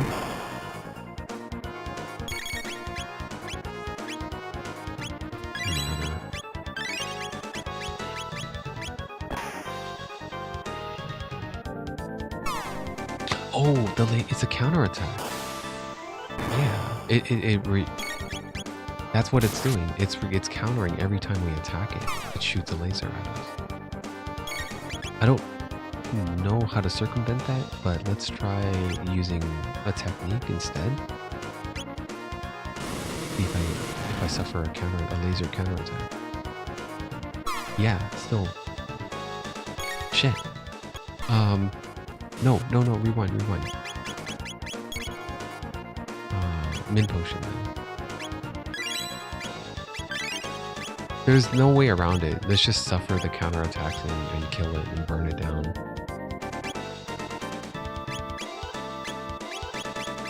Yeah, just attack it. Whatever. Take the damage and heal through it.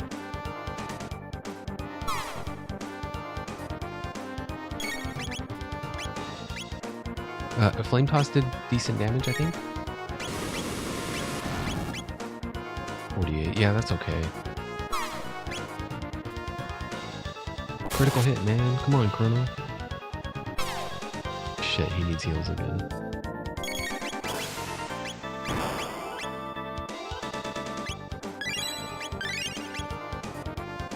Critical.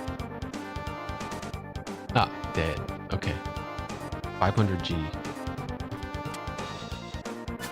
Chrono with the big finisher.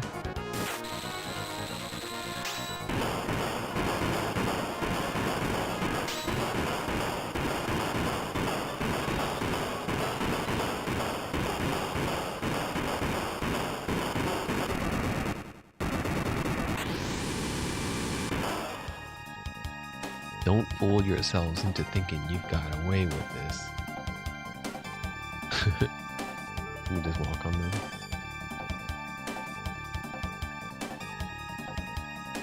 This reminds me of Dragon's Dogma 2.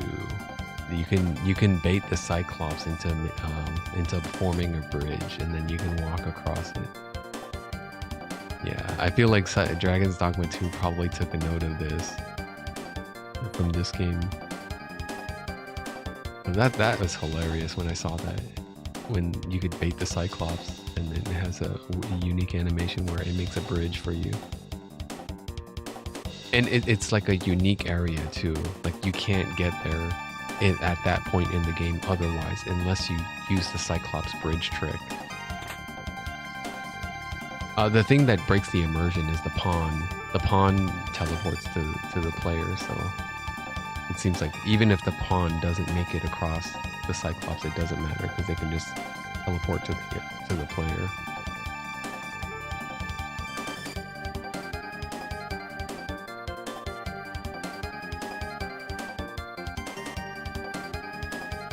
They're escaping. We have no choice but to break through.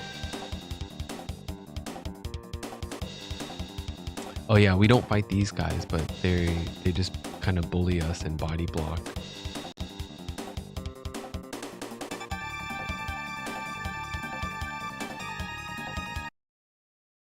Stop. Let's see. There is a way around. Like if you. Oh, I guess it triggers it when you just get to this part. I thought you're supposed to not get surrounded or something, or it triggers after you get surrounded.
Okay, so Marl hates the king.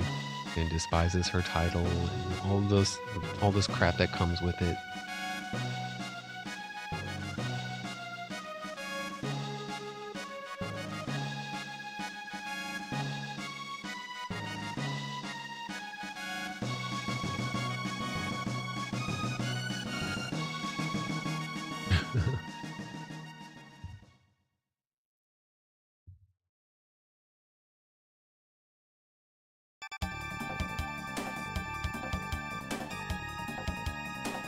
To make sure I run to the right this time.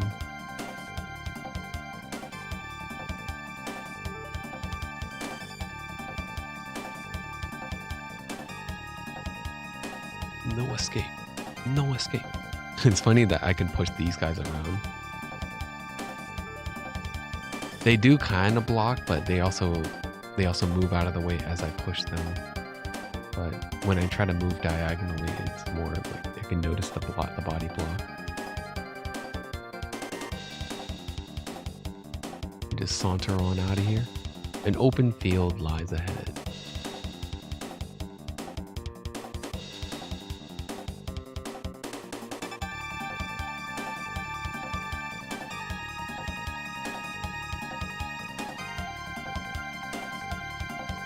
Yeah, let's take it. The end of time. This place stinks anyway.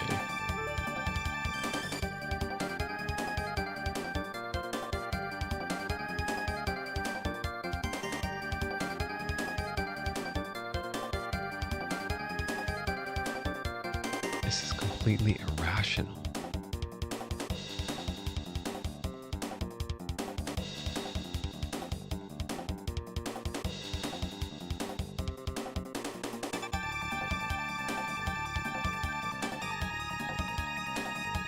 No escape. Move away from that hoodlum.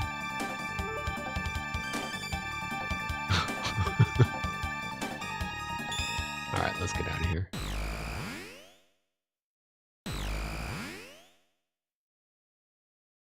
It's totally Bill and Ted's Excellent Adventure all over again. Bill and Ted's Excellent Adventure, it's like, oh, you're not supposed to load up the phone booth with more than 3 passengers or something like that, right? And that's what causes them to land at the end of time or wherever when they go to that one area. Damn, which came first? I'm gonna look this up. Bill and Ted's Excellent Adventure or Chrono Trigger? Chrono Trigger was 1994. Bill and Ted, 1989. Bill and Ted's Excellent Adventure was first. Yo, man, I'm calling it. They took note. They took note of that, and they did the Bill and Ted, the gimmick of Bill and Ted for this.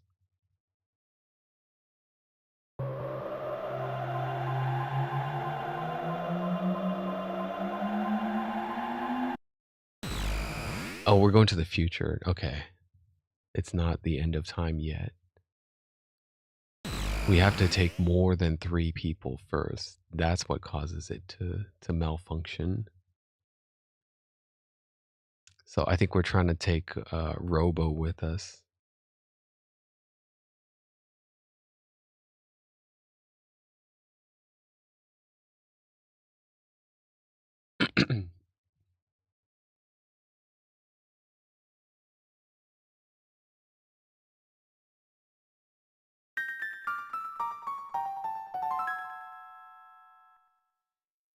It's the emblem of the Mammon machine. So I think it's after the Zeal Palace, and you get the Mammon machine or something. Something that you get from the Mammon for beating the Mammon machine gives you the power to unlock all these emblem doors and those black chests that are scattered throughout time.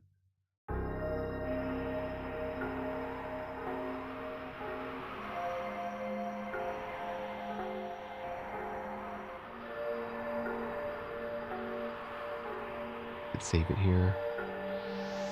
Any cash? Yes.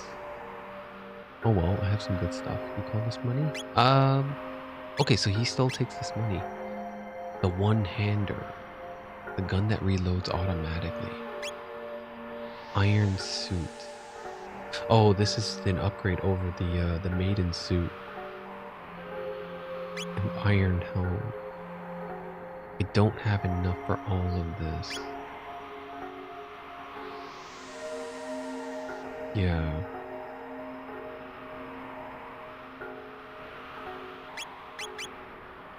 I kind of do want the defense,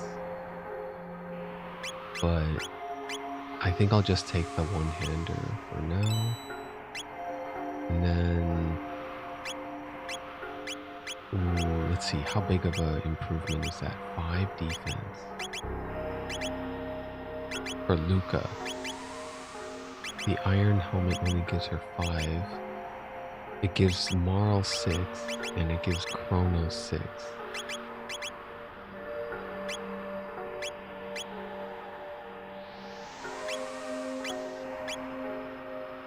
We could just buy the iron suit. I think the iron suit gives more defense. 25 defense. Okay. And then let's equip it and then sell it.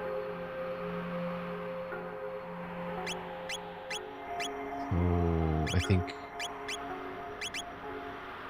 you get the upgrade. Good thing it doesn't weigh him down. I'm glad these armors aren't like negating speed or anything like that.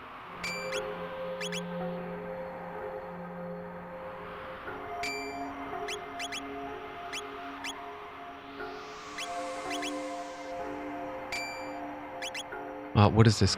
Quantity painful darts. What is the one-hander? Gun that reloads automatically.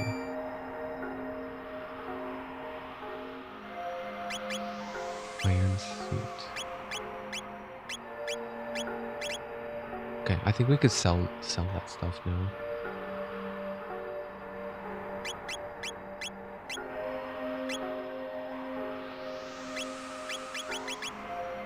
I wonder if I should sell.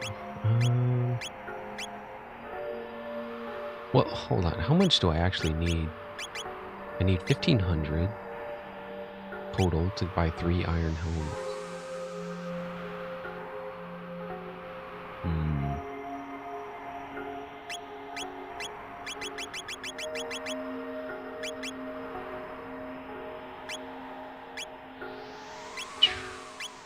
I could sell the silver since I found one. And that'll just do the trick.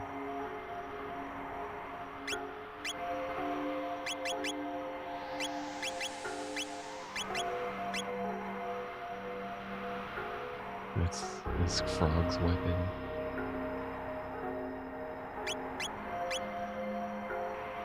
Let me just sell all this crap.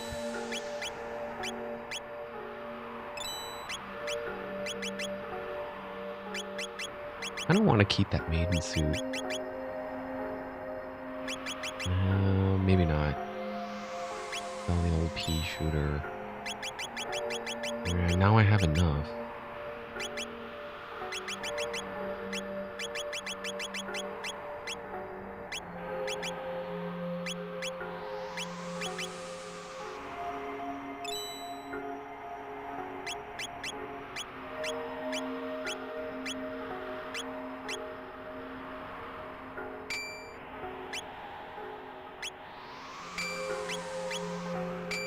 I never knew that I could use this menu here to equip the party members in the shop.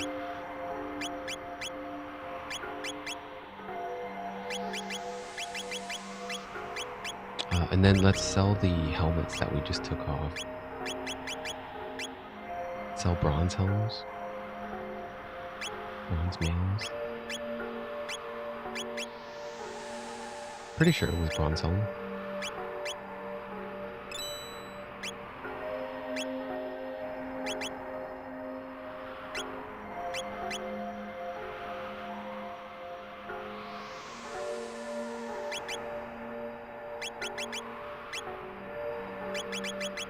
Yeah, that's good to know.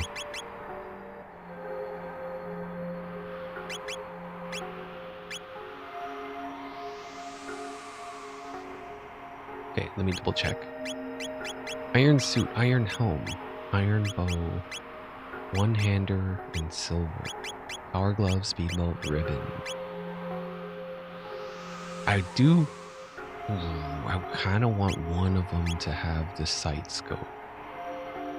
But I don't like Luca's speed. I think giving her the speed belt is the right call. Yeah, speed belt +2. It's because without it... Oh man, without it, her speed is at 6. Even Marley is speed 8 with no speed boost. So at the moment, it looks like Marley will have better shot damage. She has a little bit higher hit over Luca. Speed. Luca has more evasion though. And both of them have better magic defense compared to Chrono.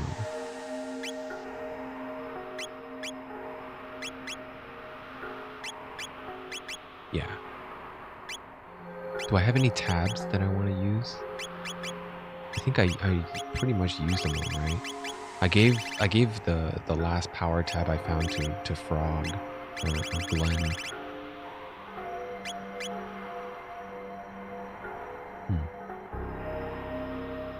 You'll find some food at Aristome to the northeast, only if you get past Lab 16. The beasts there don't react to weapons like bows and swords. Tombstone, Frando, Kingdom. If you're looking for food, you lose. This is an Enertron. You get a full night's sleep in a few seconds, but it still leaves you hungry. Dude, what if... Oh man. I think there would be a drastic trade-off or something if there existed something like this in real life. An Enertron. Something that gets a machine that removes the need for sleep. But like, let's say, like, let's give it a caveat. A caveat is it would only work on humans. You can't, you know, put an animal or something else in there. Only human beings or something. And yeah, the same rule applies. You still need to eat. You still need to... I don't know. There would be so many nuances that go into that. If it really did give you rest, there would be like some crazy trade-off, or if you used it for like 20 years straight, there would be some sort of detrimental side effect. It's no replacement for real sleep, right? Lab 64. See what this is. Is this a new area? Yeah, I think this might be a new area.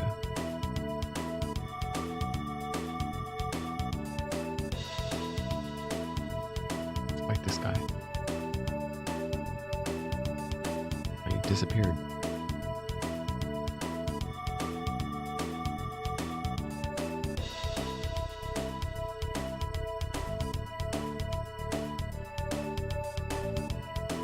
So confusing. Where? I'm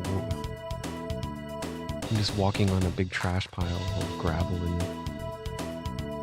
and garbage. I do want to fight that thing. I'm gonna go back there and fight that thing. I think this is the way forward though.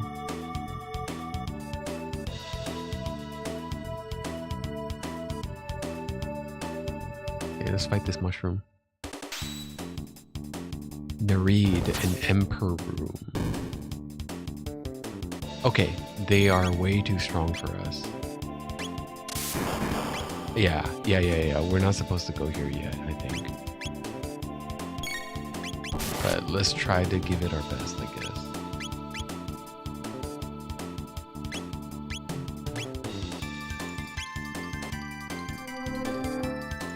Yeah, they could two-shot him. Fire. Oh my script was so good. I had a feeling it was some bullshit like this. Yeah, I thought so. Okay, we gotta buff up and then we'll come back. This is like an end game area. This is...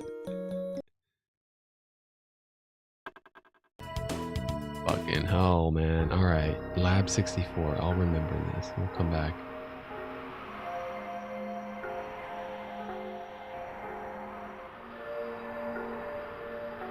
Banger Dome.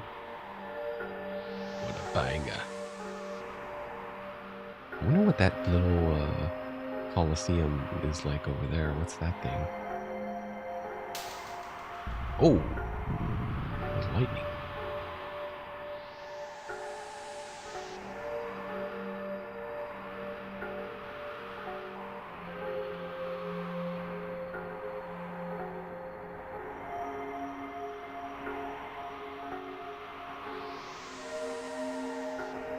Getting kind of hungry.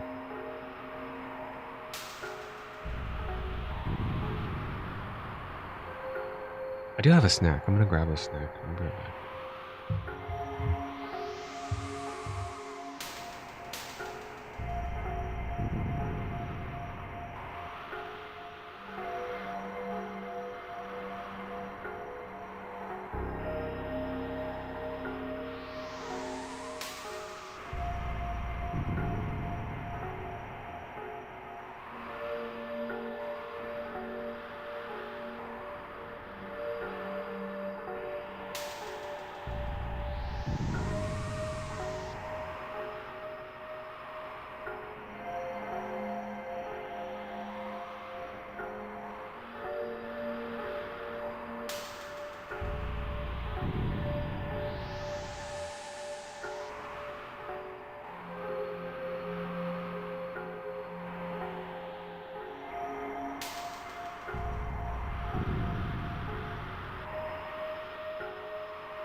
Okay. Lab 16.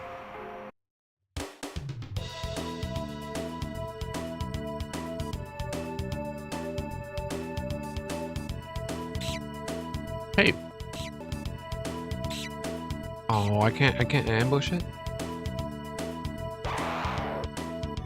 Okay, just don't touch him then. And then I won't lose potions.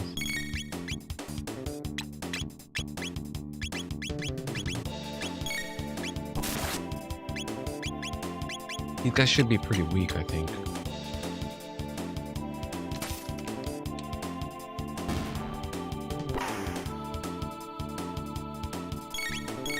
Oh, Luca hitting for 40 damage, huh?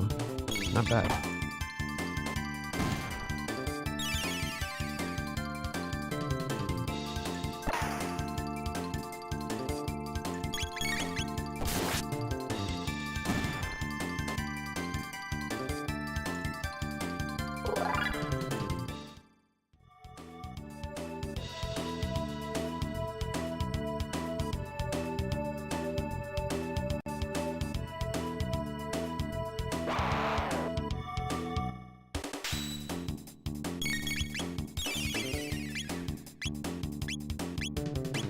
There's no way to hit all three of those little volcano monsters. I think Luca can flame toss. Let's see how many she can flame toss. Yeah, that's nice.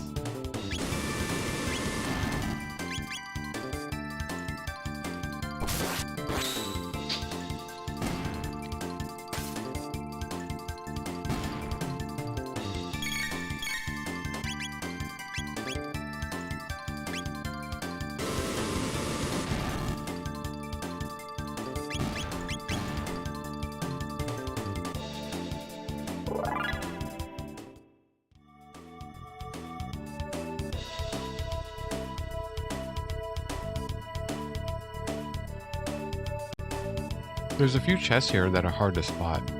Yeah, this one right here. Okay.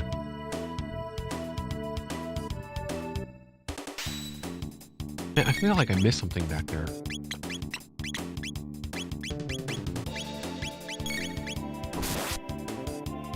I'm gonna go back. I think I missed a pickup or something. One of the chests.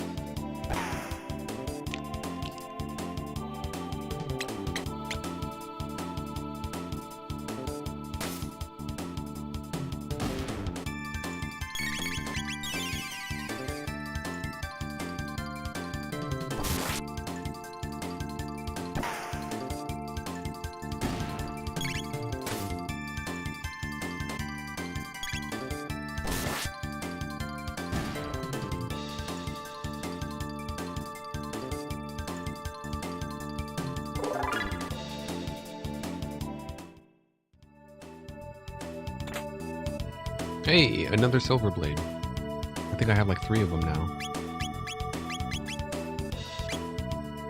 Yeah, I have 2 in the stockpile and 1 that's Chrono is using.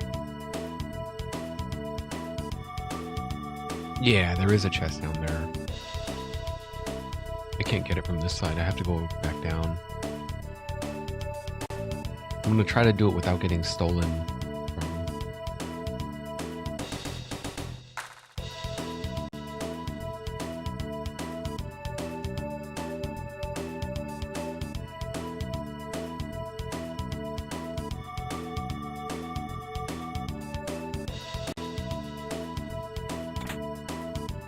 Berserker. Oh, there's a little shortcut. Oh, that's sneaky. I could just... Oh, I don't have to go through. Berserker is... it just casts Berserk, right? Lose all control. Auto Berserk.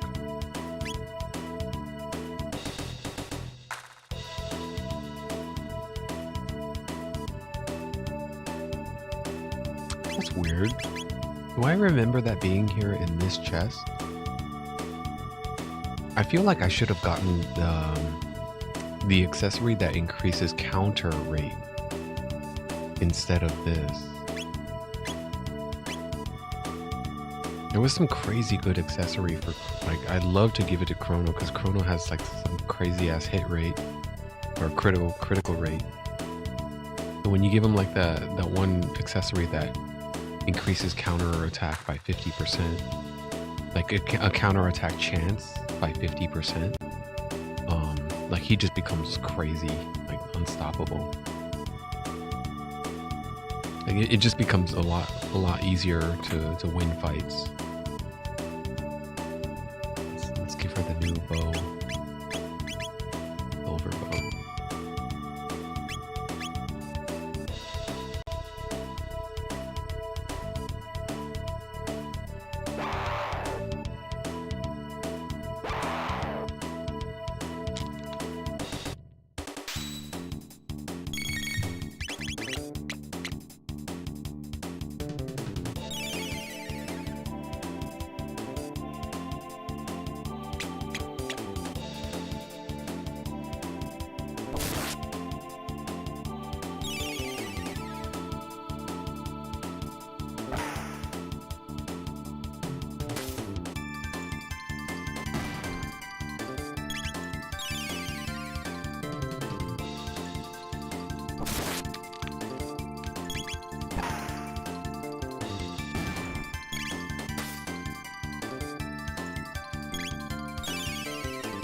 They don't do anything else other than heal. I'm sure they have another move.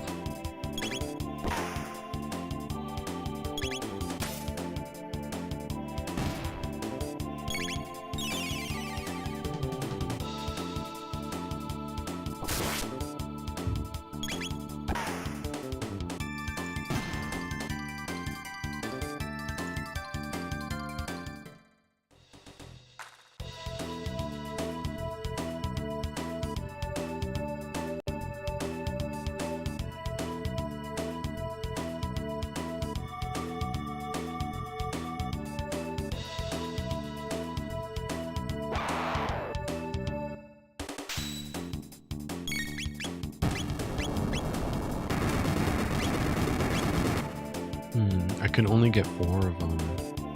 That other one on the right needs to move in a little bit. Ah, it's moving out. Oh well. I'll just take out 4 of them and yeah. And we'll deal with that last one.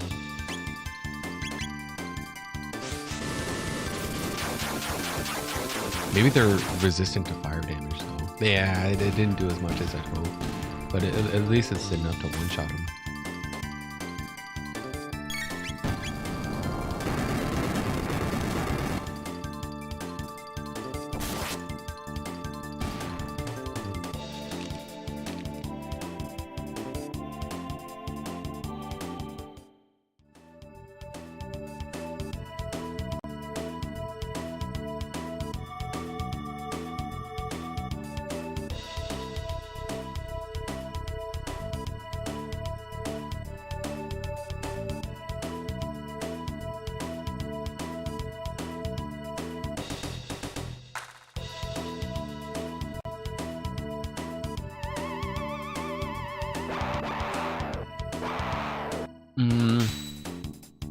These guys, there was something to them. I think they're resistant to physical. Like I'm supposed to use some kind of element. Let's try fire toss.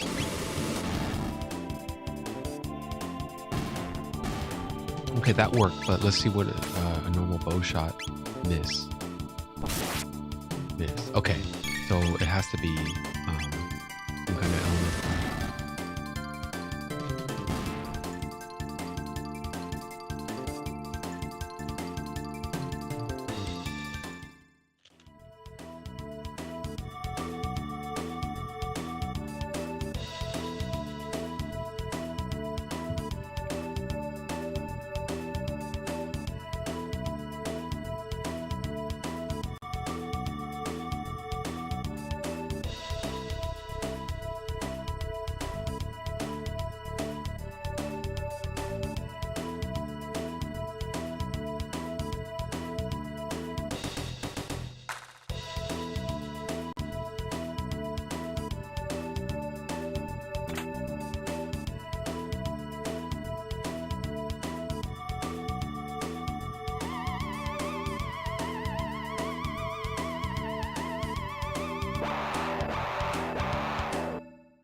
Can I get it so that you...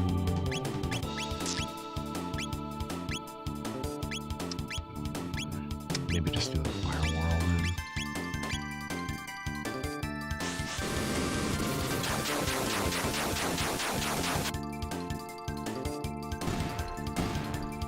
We don't know magic yet, so we have to rely on the fire, the flame toss.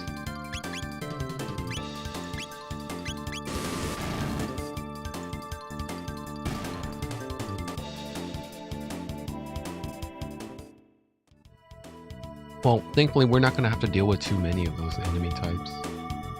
It's not that bad. I say that just as these guys spawn, of course. Okay, I think they're not in a line. Yeah, so if to get them all, I'm going to have to fire whirl again. Fuck. Still no good. Let's wait a bit and see if they move. There we go. Stay there.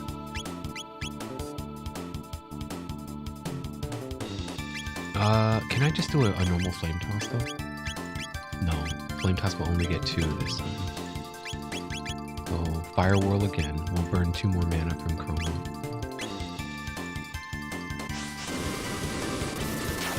That right there is one of the reasons why I feel like the game is not as fun and is not as enjoyable on active mode, because of placement and movement and how important positioning is. It's like I feel like it's kind of meant for more strategic thinking, where you can wait for them to move, and then when you see them in the right spot, select the move that you want to execute. and not have it based on timing.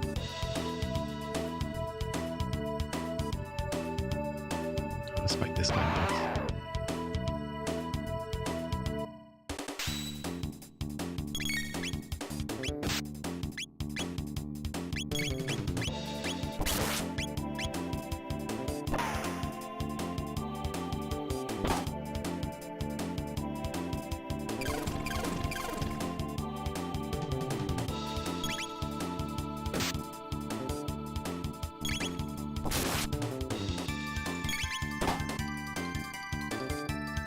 Yeah, this got a lot of HP.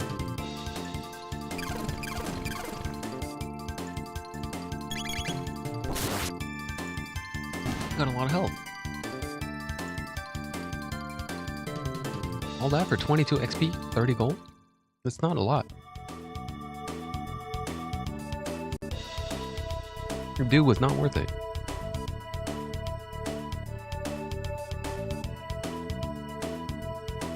It's gonna wake up, yeah. Maybe there's like a better way to chop him up. Maybe it's like it's probably fire. We could burn his ass or something. But anyway, we're landing some crits. That's good enough.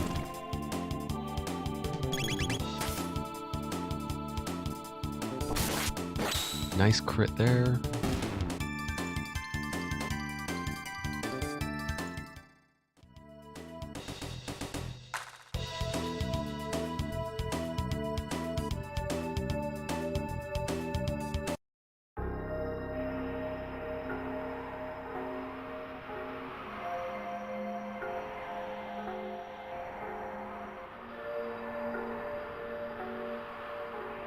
Aristone.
Descendant of the director of this info center. In the basement, there's a huge computer and a storage center for food, but we can't get through because of the robot guards. Okay.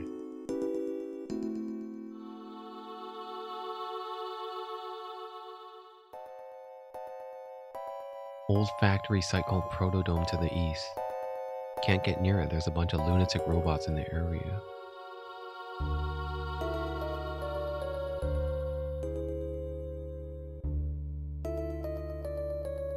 Reach the continent in the south through the sewer access. Stay off Death Peak. Okay, so that continent that I was looking at earlier, huh? I wonder if that's a new area. There's an old man living in a dome near Death Peak. Talk about crackpots. Door with a crest. Dynamite won't budge it. Do you know where they came from? I think they have something to do with the old man who lives over by Death Peak.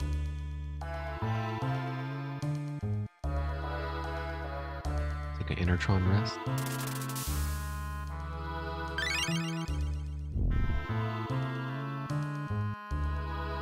It's kind of weird that they do the "you're still hungry" thing, where the whole game, like, you never have to worry about eating anything, like worrying about hunger or food or anything like that. They don't really tell you that you have to maintain that hunger meter. They did introduce food in 600 AD, right? We did talk to the chef and said they did cater stuff to eat, but they didn't say anything about being hungry.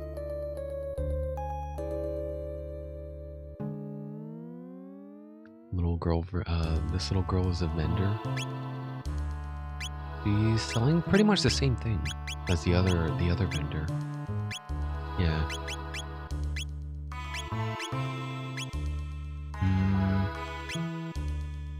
I wonder if Cure All will remedy Confuse, because I remember in the base game, Remedy does not it doesn't get rid of Confuse if your party member is afflicted with it. Like, the only way out of it is just to take a physical attack.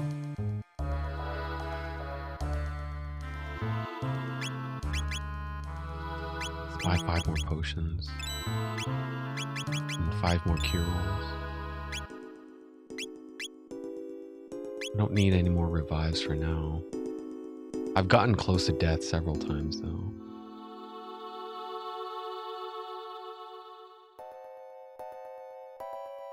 And yeah, that new area did wipe my party, so that is pretty much the first game over.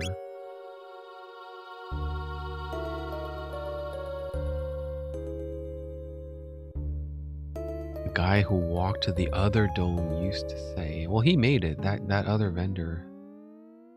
Same stuff.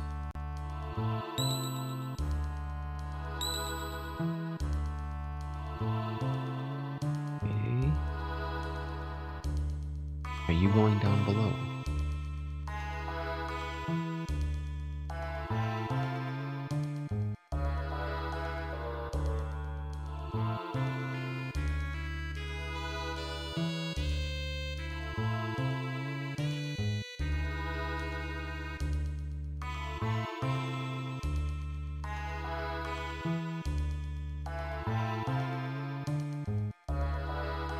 Need a password.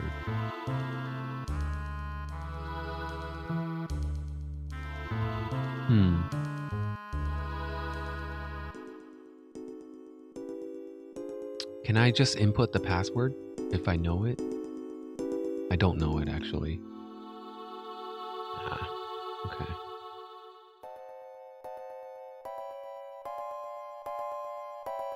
Oh, is this where we gotta nab the rat? The rat statue? Yeah, this is the fucking... We gotta chase after the rat. Or something like that. It's got the password.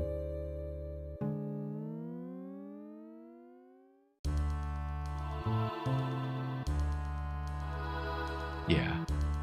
Looks like a statue. A memo is attached to it. Warning, anyone within the vicinity of the stock room will be attacked.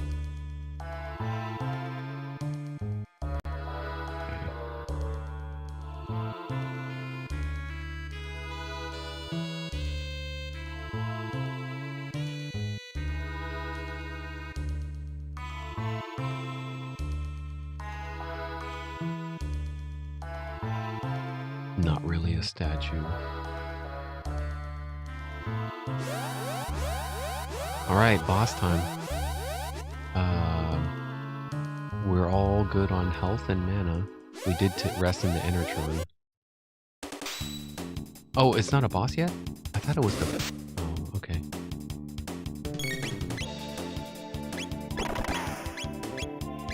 I can't get any of them with Wind Slash or Cyclone.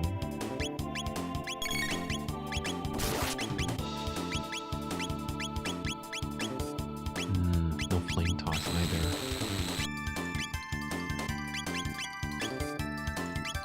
Let's see if I can provoke this one. I doubt it'll work since it's a machine. No, yeah, it didn't work. It didn't have any effect. But they're doing some pretty decent damage. They're all hitting for like... no, they're only hitting for like 10, 20, but I mean, that shit's very fast and it's adding up.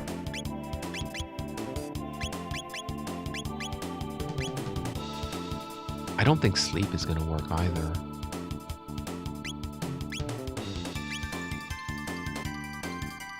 Oh wow, it hits all nearby targets, huh? Let's try it anyway.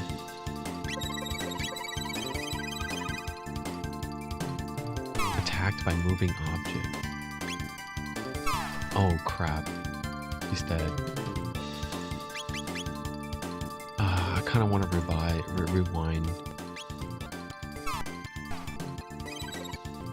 I don't know, I'm just trying stuff out. I thought it would be fun, but I just gotta go with normal attacks, I guess.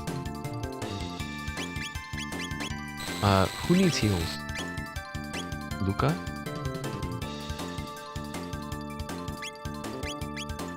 Let's do Aura Whirl maybe.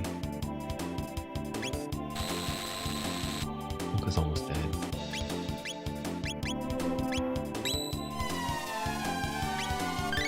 Alright, take out the buggers first. Yeah, they counter. Damn, that hits hard. She's gonna... Chrono, you attack this one. This one's gonna... this bugger.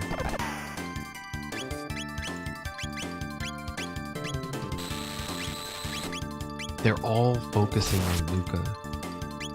Okay, that one's down. We need another bugger down.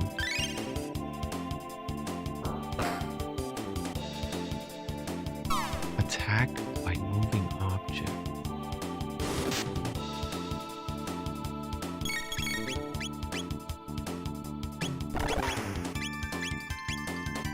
Stop hurting Luca. Luca doesn't have the stamina.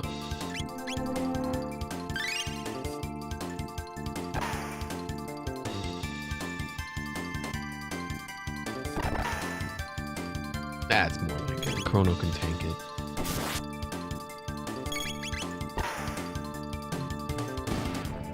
Actually, I think Luca has maybe more stamina than Marley. Or maybe less. I think she might have the least, actually.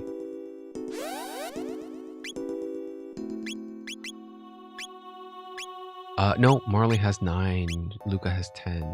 10 stamina.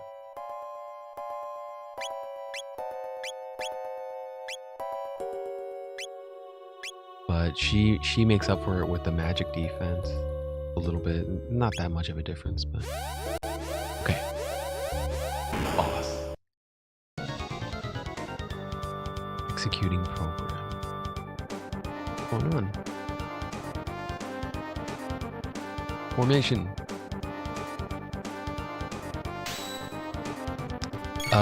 The bits can be revived, I think. But they're still worth taking out, I believe. I believe it's still worth taking them out. Because if without, like, when they're in the way, they're annoying as hell.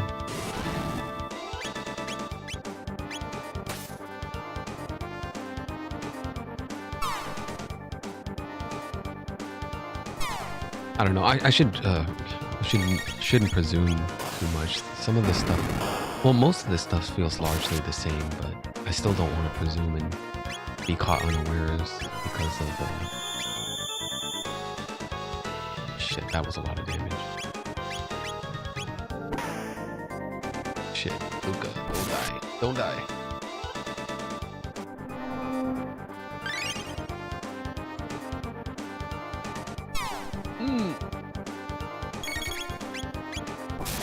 Yeah, it's when they reflect the beam off of the main boss. That's when it does big damage. 44. Okay, now it can't do that beam reflect anymore. So most of the big attacks should be down. You can start carving up this guy now.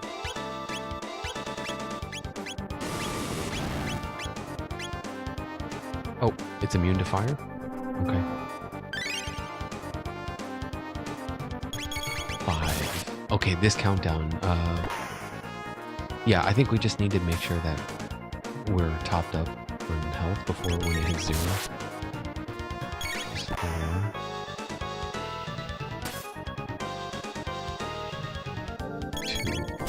What happened to 3? 1.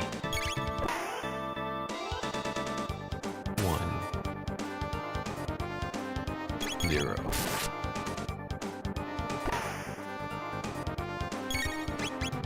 Revives a bit. Okay, that's all that happens. No big deal. And we'll take out the bits again.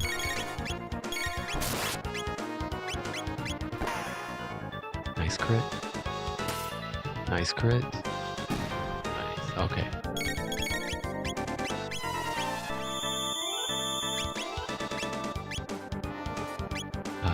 We're okay. We'll go for another volley.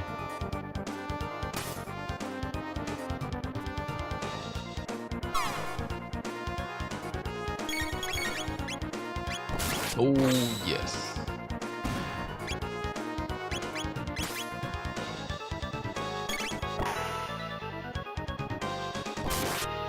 I think we should burn it down. I think they should be pretty much dead after this.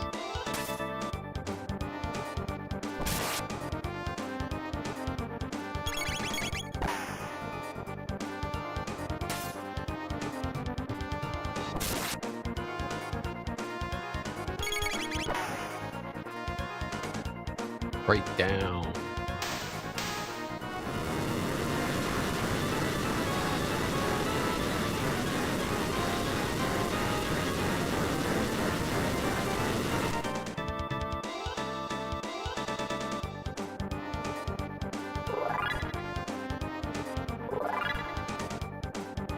Nice.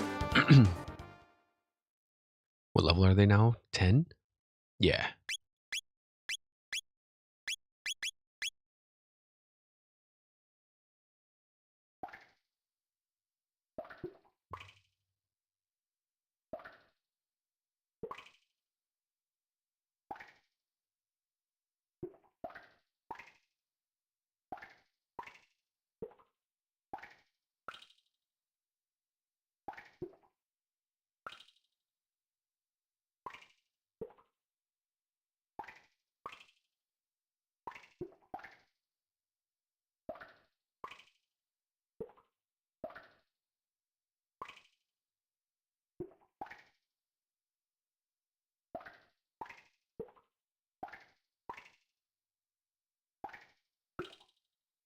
The following is written on a soiled sheet of paper. The rat is more than just a statue. It knows the secret of this dome. Catch it.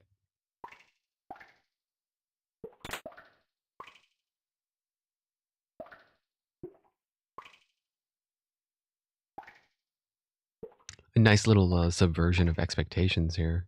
You fight a big boss. Usually you come to a reward in shortly after, right? But that reward is postponed. It's a little bit delayed out here. You're seeing a treasure chest, and all you get is a mid-ether. Yeah, it's not nothing. You get something, but it's the rat that is probably the real secret here. The rat is more than a statue. It knows the secret of this dome. So knowing that now and reading that activates the rat, and now it's on the run. You gotta catch it. There it is. It might run away. Dash with the B button. Catch him with the A button. Now if I cut the corners, usually I can make some... Oh! There we go. Wait, Squeak, I give up. I'll tell you everything. Press and hold the L and R buttons, and then push the A button to access the secret passage. Don't make any mistakes, or you will be sorry. Okay, so now that that rat has told me the secret, I know the password. I can input it into the machine now.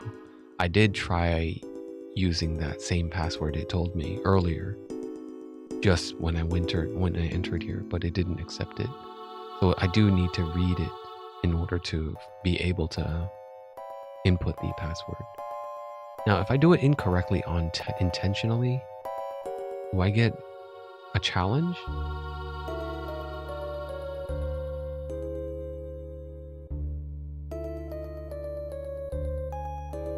No. No, it only accepts the correct password. Huh. I wonder what that rat was saying about, like, don't make a mistake or you'll be sorry. I was hoping, you know, like, oh, it calls down security drones or something, and you'll have a fight. But usually fights are like, it's kind of a reward in a way, you know, because the reward is the experience and the gold, and after you beat, you know, you could usually, there was like a game where you can do that indefinitely. You can keep summoning, you could keep summoning the punishment for doing the wrong choice again and again. And you just farm the animals or the monsters that it keeps spawning. I can't remember what game that was now.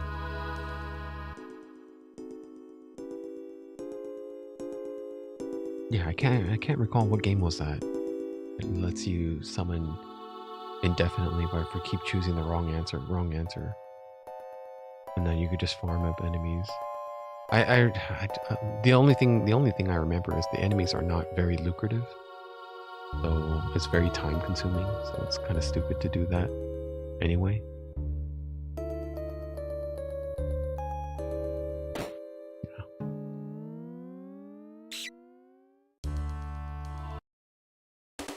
Yeah. Let's take out the bugger.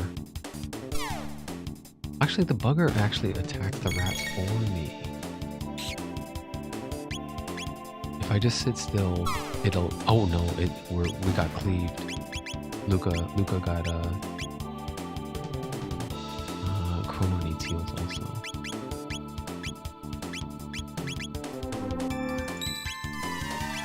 Okay, if I do that, it doesn't counter, right? No, it won't counter with a laser.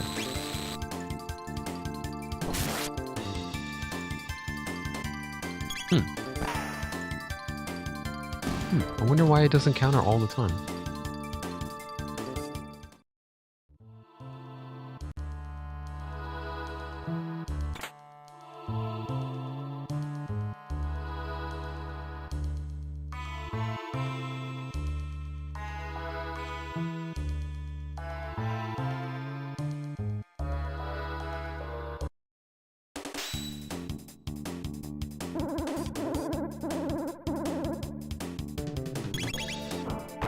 Uh-oh. Chrono's asleep. Oh no. Wake up, Chrono.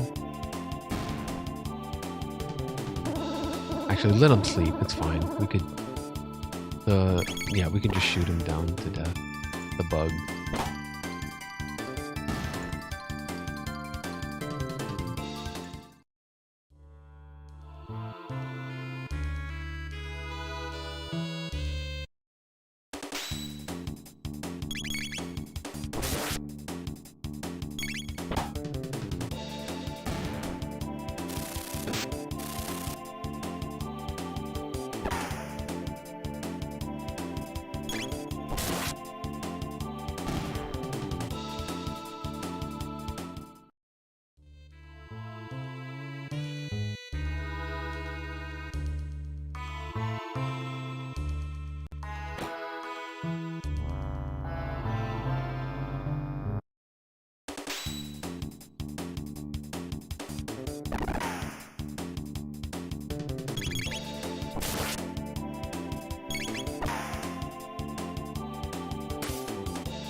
Hmm?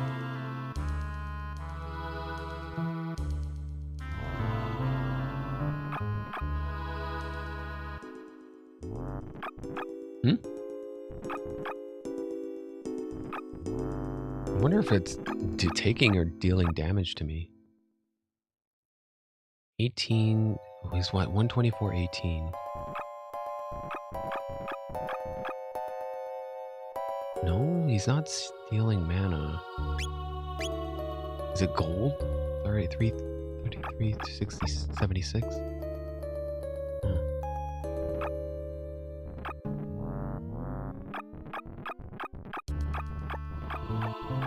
Well, whatever. We'll have to fight it if we just move on. We push up ahead. Yeah, it turns into these shadows. I think it's just flame toss. I don't think wind slash will work. Yeah, I doubt it. I'll just wait for flame toss. It's so nice to have a cheap 1 mana costing element attack though.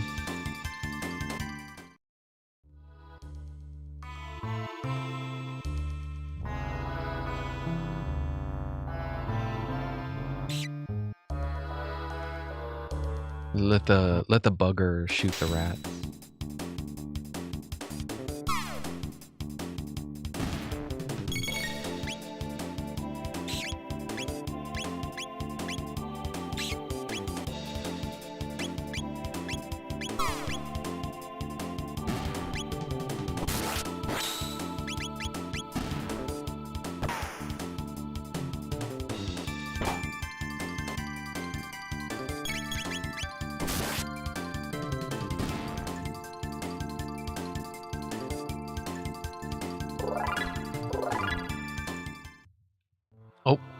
What are they, 11 or 12?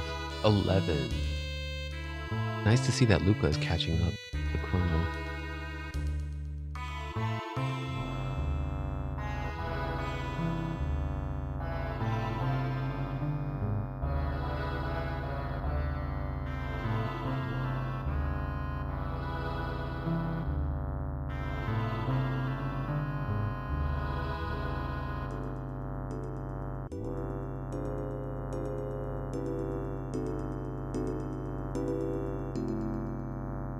Did I miss anything back here? No, I fought all the encounters. Normally I do go through it with fighting all the encounters just because I like leveling up and the combat is fun enough where I don't mind it. Especially with this rebalance. Or I don't know if it is rebalance or not, but it feels good. It still feels pretty well balanced.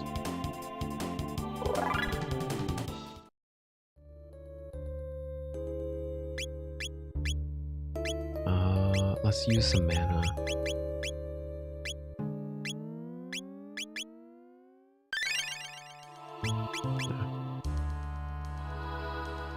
It only costs 1 mana, right, for Aura?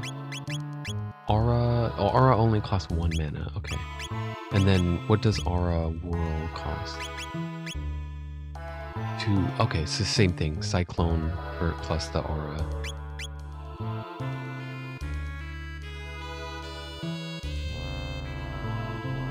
Oh wait, let's go fight those guys.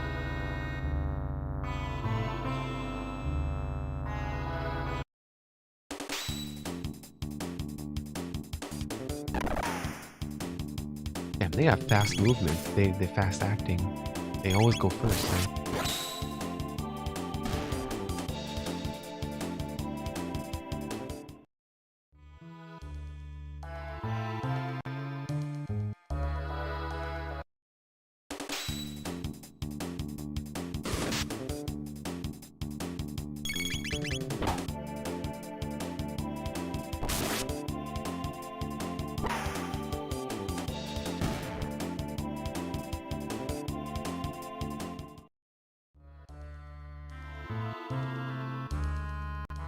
Okay, so I won't be able to access that yet, since I don't have the the Mammon machine, but I can input this passcode and get that tile replaced so that we can cross over here now.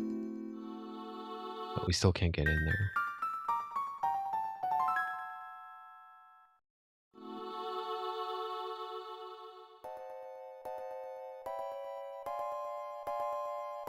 Okay.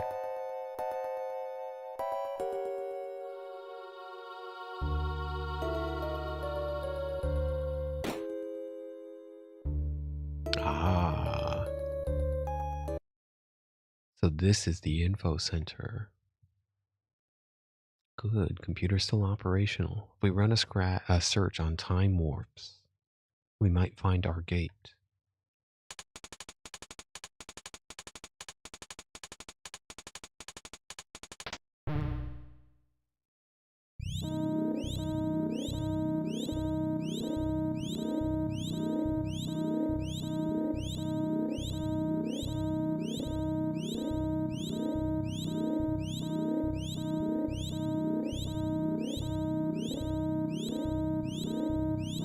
That's really far away.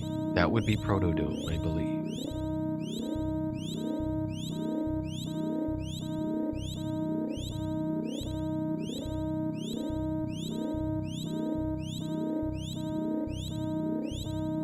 Wee woo wee. Hey, what's up, Sasquatch? Welcome. Hope you enjoyed these retro games, because I'm in for another one. I'm streaming this series as a revisit to Chrono Trigger. Let me finish talking after this wee woo stops.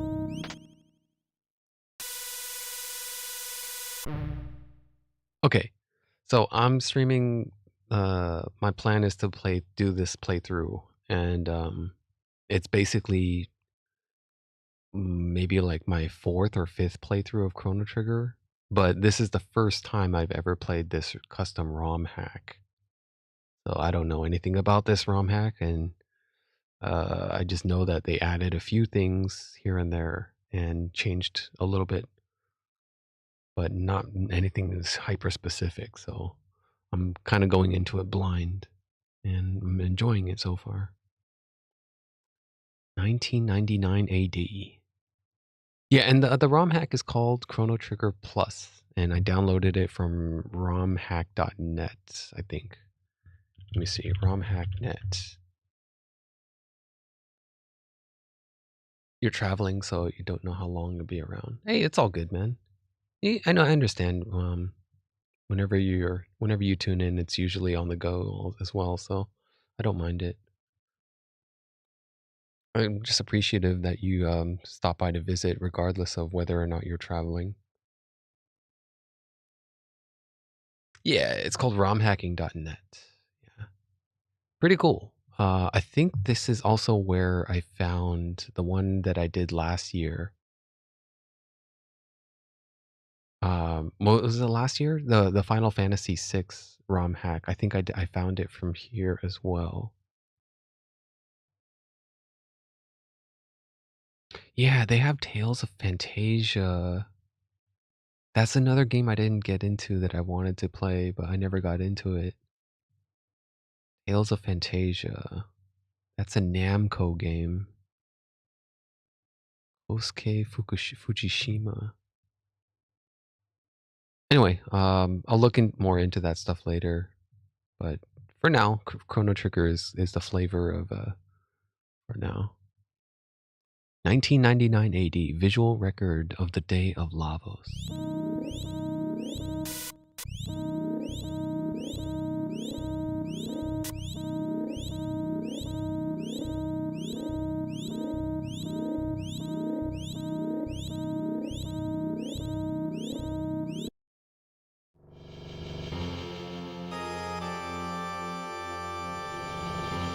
Big old porcupine.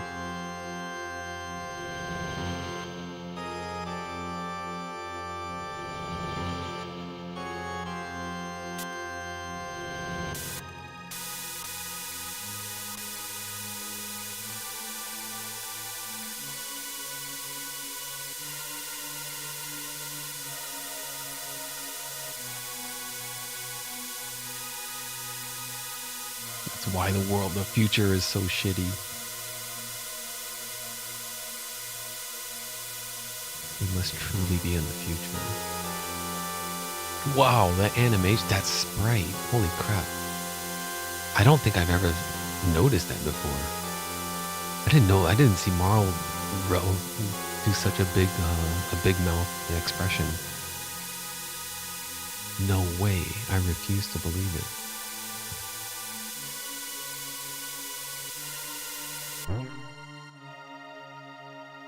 This is the future. It's the way the world ends.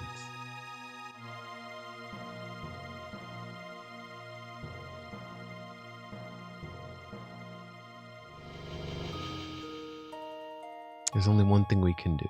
We must change history, just like Chrono did when he saved me.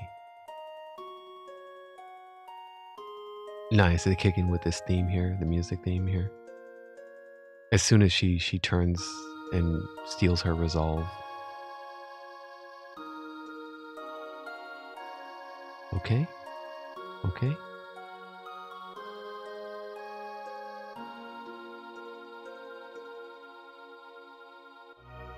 I guess so. It's a stroke of luck that we were sent here through that gate. Let's go. What, I can say no here? I'm gonna save state it. I wanna see what happens if I say no. No. Fuck no. Come on. Show Marl what you're made of. Ooh. Oh, okay. So why did they give me okay. Oh no, let's go. Okay. Why? What's the point of that? Why give the player some agency here at this point, at this juncture where it's like the same thing? No. Come on, show me what you're made of. And then all of a sudden, that's all. Chrono, Luca, together we can do this. Let's take a second and do some more research. Activities back in our time period. Next up, Chrono.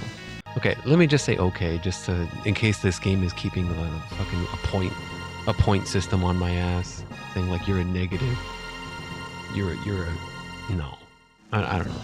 Maybe it might. I think that's the only explanation is giving the player an agency choice like this. It's like a point system where they're doing a tally, and the choices that you make add to those tallies, and at the end of the game, when it's time to reveal an ending, it depends on how you've scored on your tallies, and that judges on what ending you get. At least that's the way Silent Hill 2 did it. Silent Hill 2 was constantly evaluating your choices at certain points throughout the game, and if you've reacted in a certain way, the game keeps a tally on based on how you've played and how you've reacted, how many times you've taken damage, how many times you healed, how many times you've looked at depressing messages. And it's on the, what was it? There was a hole here. It's gone now or something. If you stare at it too long or something like that. Or one of the shops that you look at, if you look on the blood on the wall, if you just sit there staring at it, it increases your odds of getting a certain ending. I'm wondering, I don't know, look it up. Maybe there is, because I mean the game is fully aware of this in the beginning, where before Chrono gets put on trial, he's being evaluated based on his demeanor, right? His behavior towards Marl. If he's being a gentleman, if he's being greedy, if he's being impatient with her. Like they got me good in the trial time when they said like, I thought I did everything perfectly. I thought I was the perfect gentleman, that I didn't try to get her to sell her pendant and anything. And then, yeah, I don't know if it had memory. I think back then it had 256 KB of memory, but those were usually reserved for the 3 save slots that you get. I don't know, it might... Yeah, huh.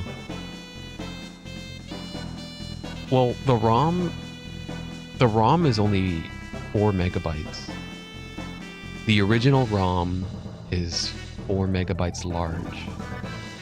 The Romhack ups it to 6 megabytes. Let me see. Yeah, it's only 4,096 kilobytes large. After the Romhack was applied, it turned into 6,144 kilobytes. I don't know how much memory it has to work with for an SNES.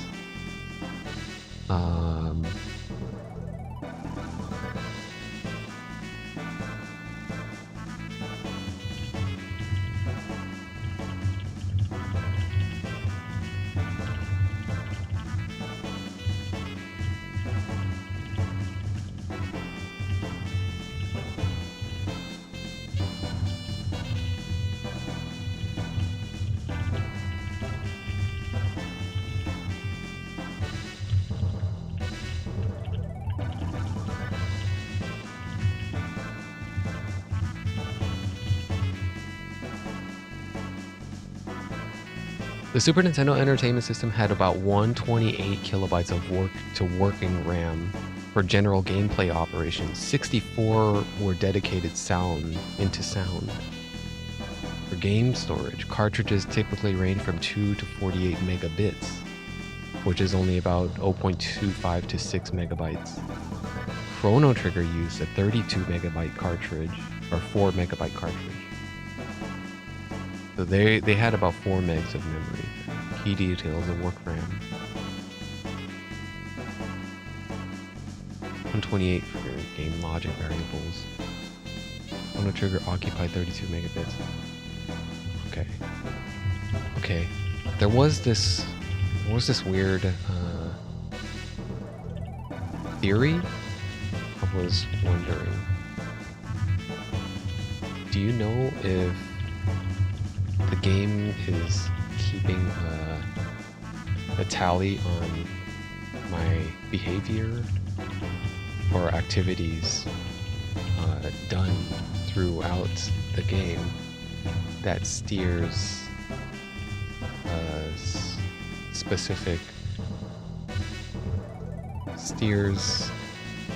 towards a certain ending or the like?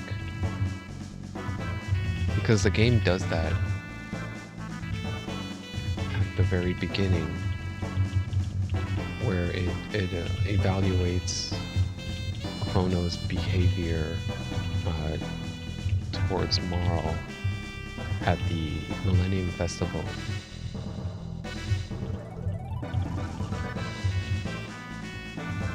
So I was just wondering if it does that again, even after the trial is over.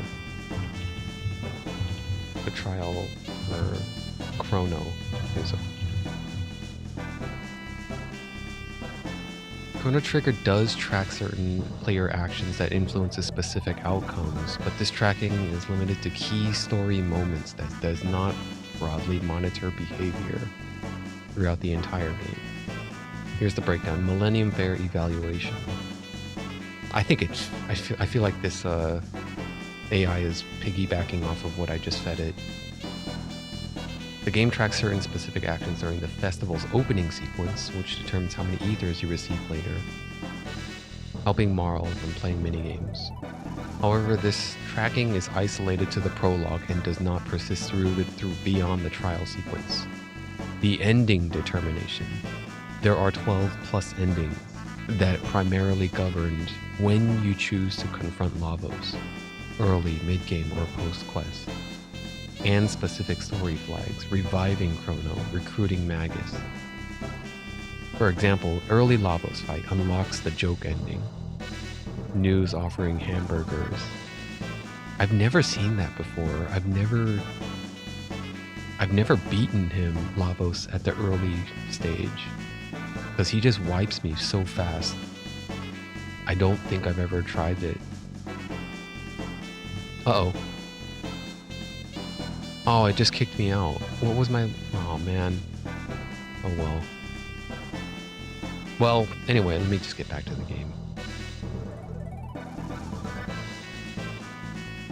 man, that kind of sucks. I can't retrieve it because I'm not logged in. I'm using user accountless queries right now. So because of that, I can't have saved chat histories. And I did just I'm trying out their new this is Perplexity, and I'm trying out their new standalone Windows desktop application, which I think they just launched recently. So that's what I'm playing with now recently. Together we can do this. Let's take a second and do some more research on Lavos activities back in our time period. Next stop, Protodome. I can view the where I'm supposed to go again.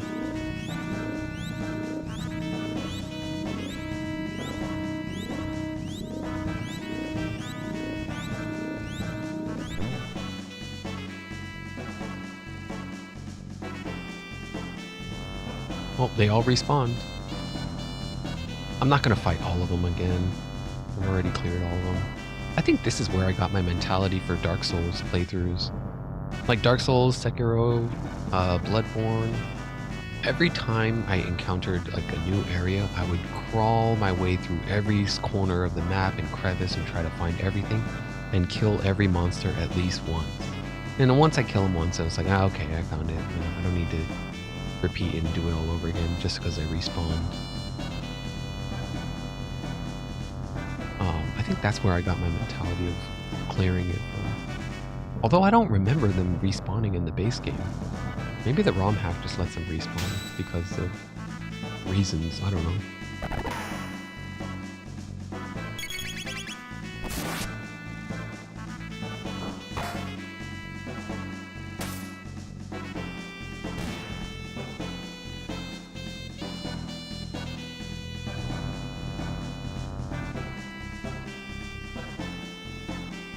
Kind of nice of them to keep up this heroic theme music. Music is a little louder than me? Sure, I'll turn it down a little bit. I think I'll keep the game volume on my side, but I'll just turn down the mix on the stream side, OBS side.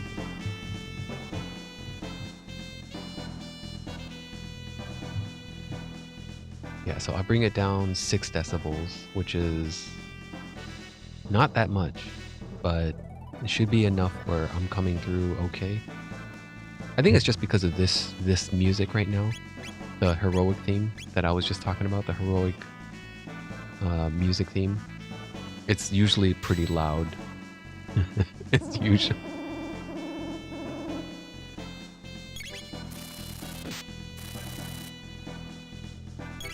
The one criticism I have against streamers is oftentimes I see them do this way too often. There's like it's not that it bothers me that much, but it is a criticism I have, is like their game audio is always super quiet, so it's like I can't really hear anything about what's going on, and then the streamer comments on what they just heard because they can hear it just fine, but the audience can't. The audience can't hear for shit because you cranked it down to like negative 50 decibels. How are they going to hear that? So that's why I always have my mix in a certain way.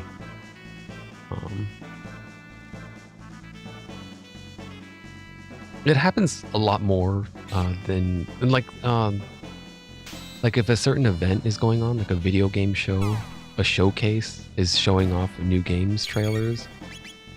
And then like the streamer chooses to cast it, but you know, you can't hear anything. You can't really hear that much about what's going on. That's where it kind of like loses the experience a little bit.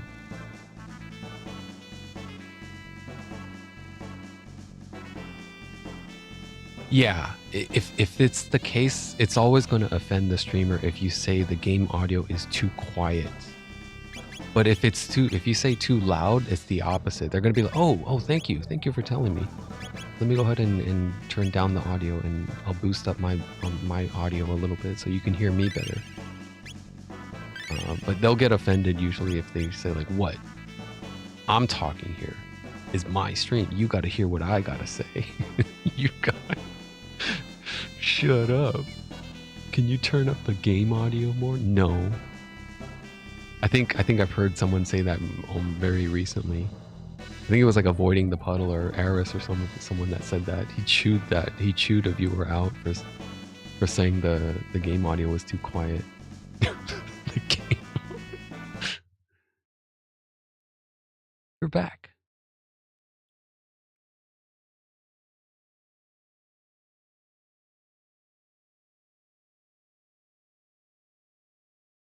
What did you discover? This is our future.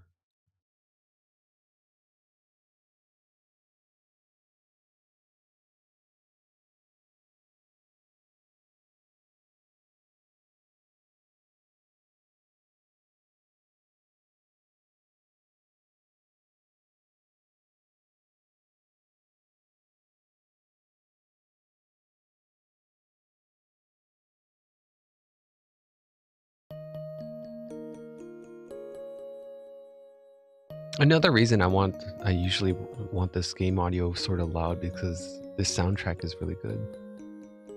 It's kind of a shame to like attenuate it too so much. I also like to stay quiet throughout most of these moments.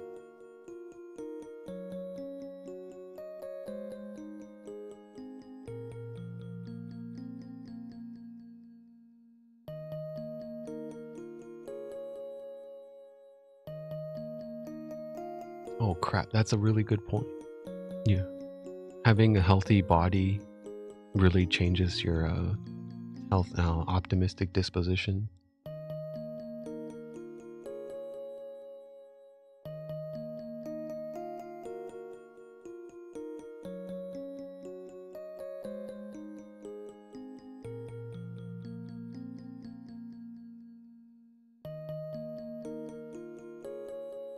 Heading for the Protodome.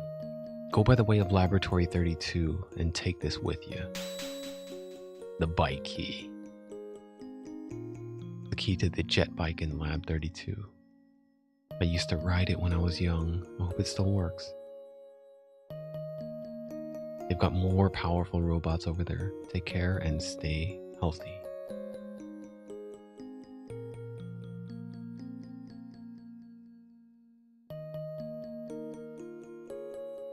The seeds and our child. My husband is gone, but he left me the precious. Oh, that was her husband down there. The dead corpse holding the seeds where the refrigeration failed. They've got more powerful robots. Okay. You can reach the continent to the south through the sewer access. Stay out of Death Peak. There's an old factory site called Protodome to the east. And can't get near. There's a bunch of lunatic robots in the area. Some of these guys didn't change their dialogue. Thanks a lot. You've given me hope. I need a heal, actually. Before I leave, I need to use your Enertron to rest up.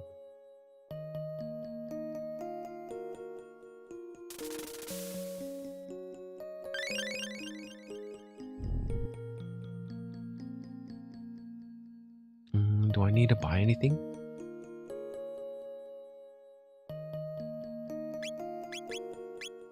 I have 20 potions and 15 cure-alls and 2 revives and 7 shelters.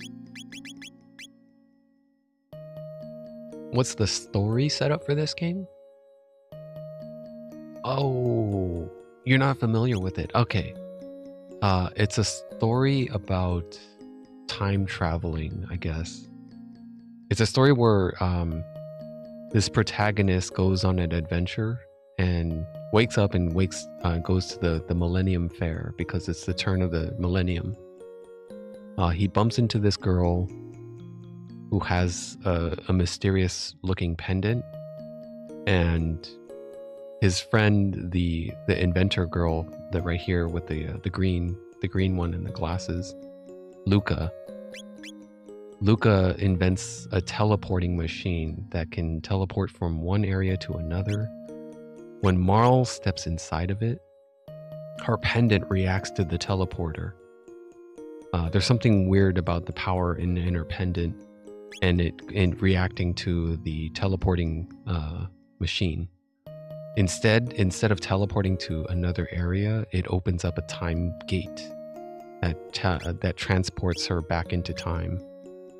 So he goes after her. He snatches up the pendant, goes after Marl, and they jump into this time gate, and he goes into 600 AD, jumps back 400 years. Luca finds out how to work the gate, how to manipulate it, and use a gate key so that she can open and close gates to use them and then travel through time. And that's where I'm at now. But now that she knows how to open up a gate, we ended up into the future, which is like 2300 AD. And we found our destination to get back into our own time now. And we're going to head over there to use Luca's gate key to try to go back into our own time.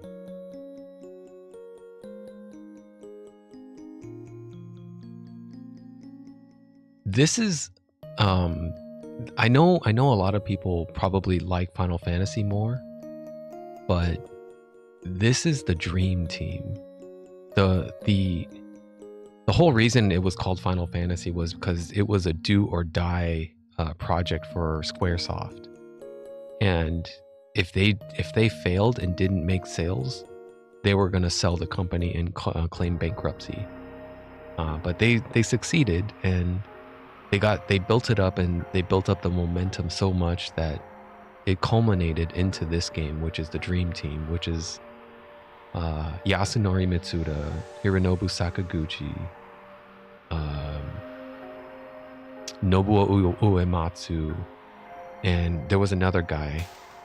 There was another big name of the industry that they're very well known today, and they're all they're probably retired or running their own companies now. But they all got together and put together this game.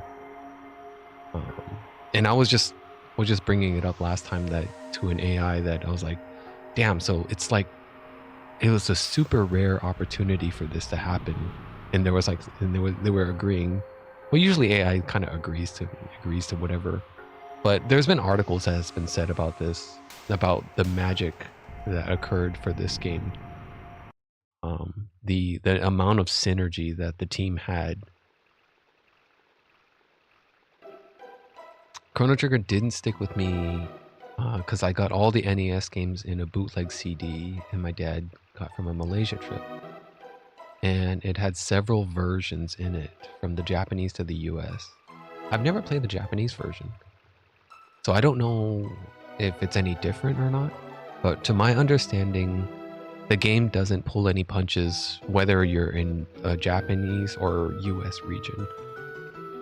This is the US region, and this is the Romhack was created by ThegreatBen or something like that. So I think he did it natively through English. I don't know if it works with other languages.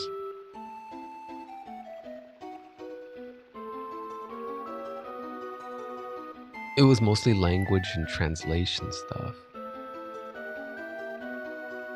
It had a bunch of European versions.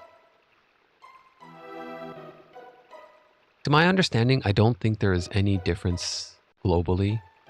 Like, you're not gonna miss anything, no matter which version you're playing. So it's not like what was that other game? Was it Final Fantasy 6?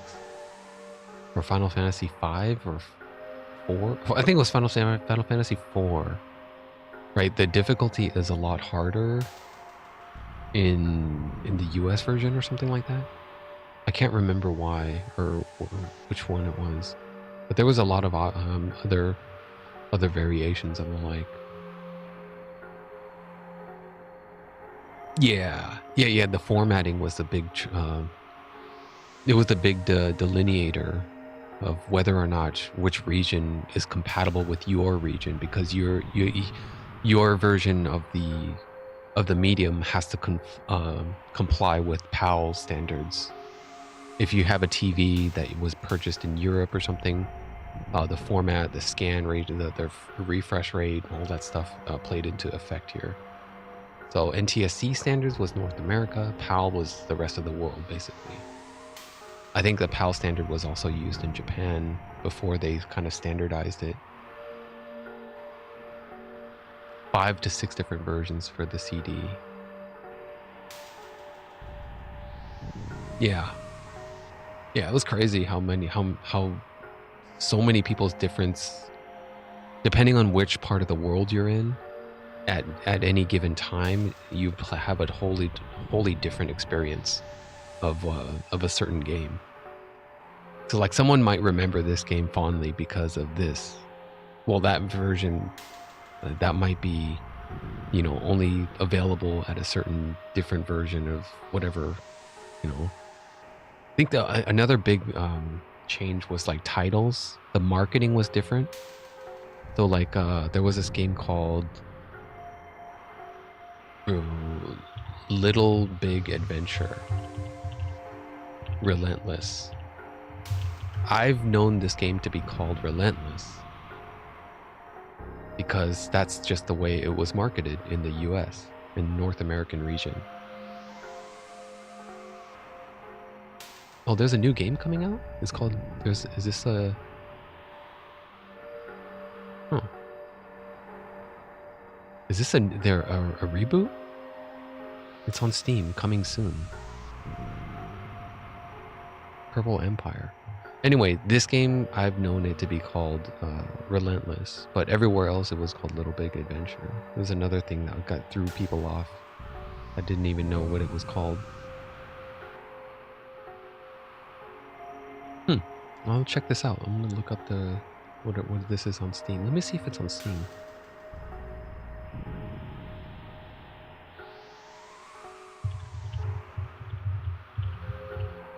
Winston's Quest. Purple Empire. It says no reviews coming soon. 2/21. Let me see the other one, Twinson's Quest. Very positive. 2020 November. It just came out like 6 months ago. November 14th.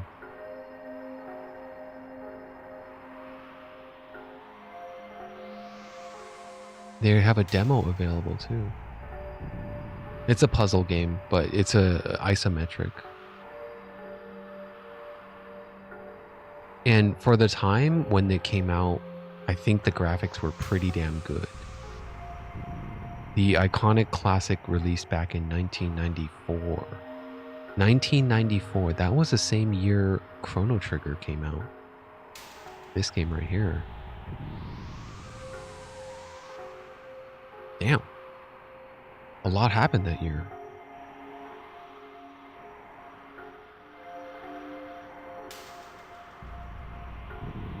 Okay.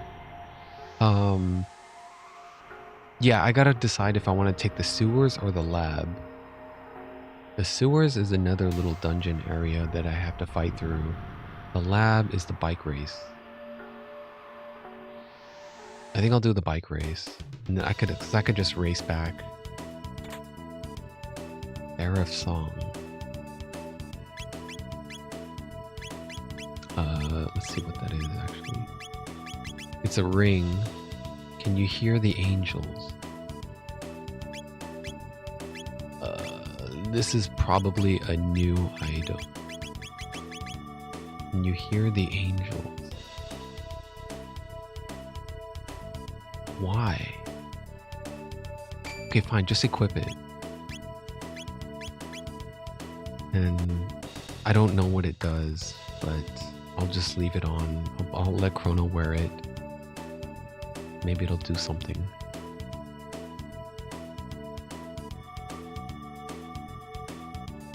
Maybe it'll play like a different Here's the jet bike.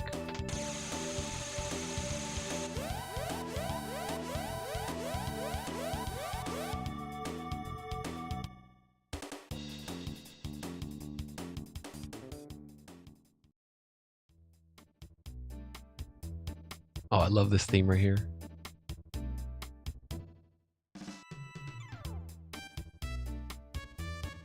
Hold it right there.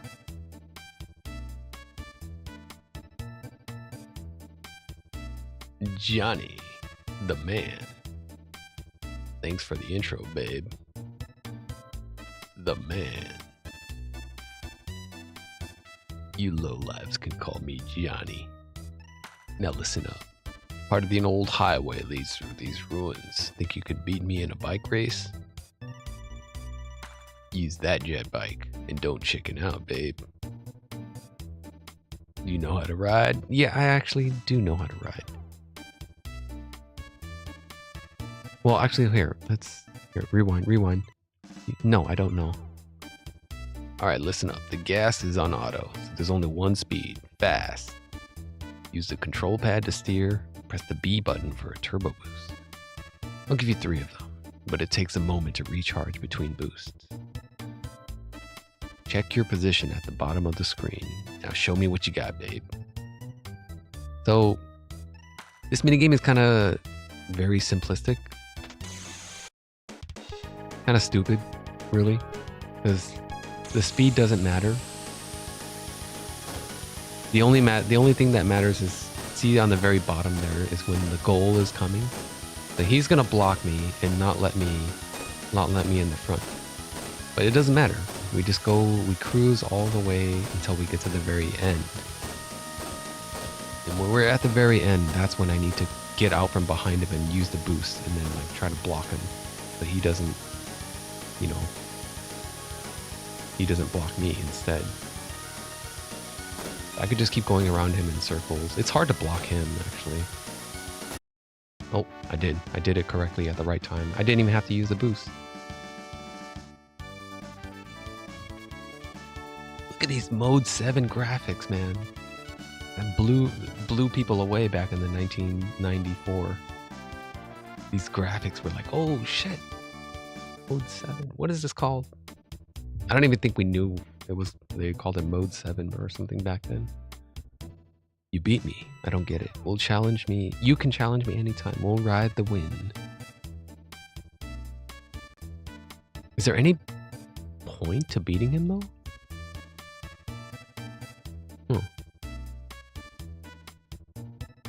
I thought there was like a prize.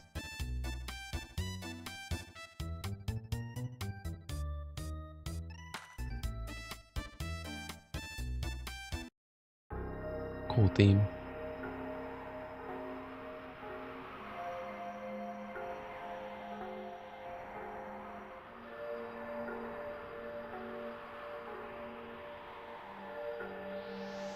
So, I think for now, I can take the gate back, right? No, I need to get Robo first. No, let's head for the Protodome. Let me see. I'm pretty sure I can't do anything here yet, but let me put a save out here.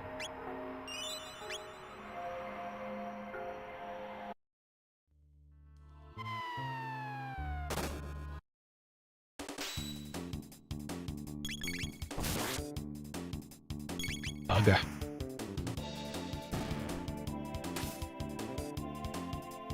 Damn, Marl critting for 100 damage.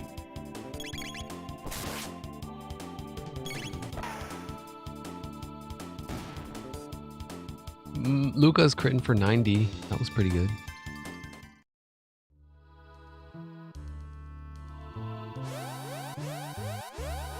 Oh, can I fire whirl that?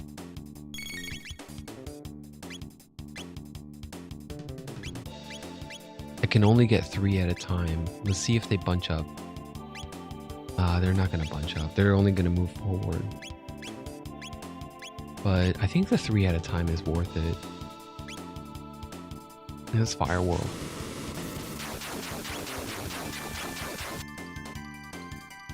It's not going to kill them though. Damn. They're not weak to fire.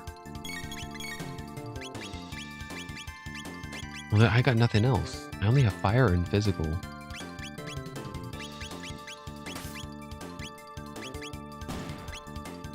Nah, whatever. Just burn them down. They're one hit away from death.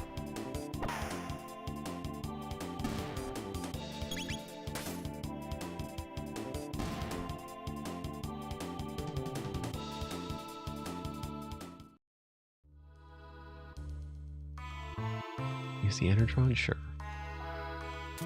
I don't really need it. I didn't use that much mana, just a little bit.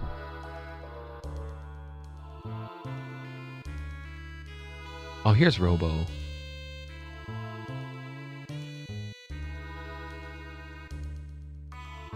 What's this? It's in bad shape, but it appears to be a humanoid robot. Incredible.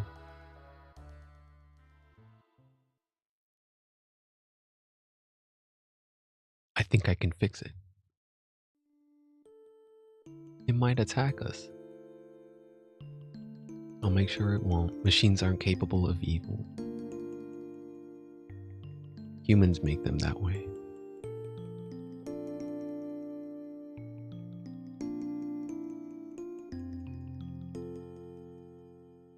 That's really good foreshadowing then. I think the author of this mod put it in the early game where it says Luca, when Chrono is leaving the Millennial Fair and he goes to visit Luca while he's escorting Marley home,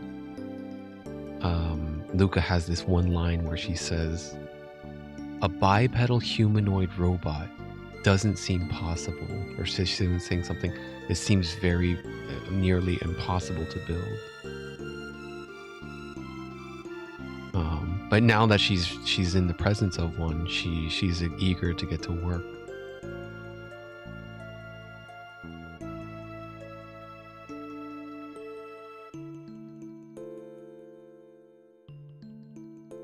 Door won't budge.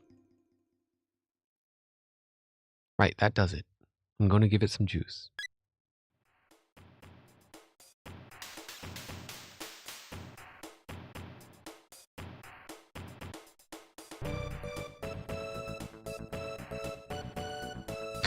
Good morning.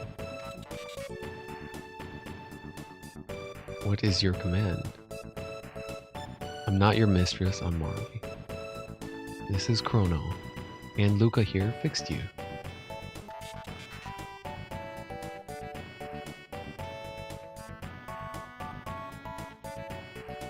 The brilliant thing about this music track right here, I think there's been a lot of people who've inquired about this.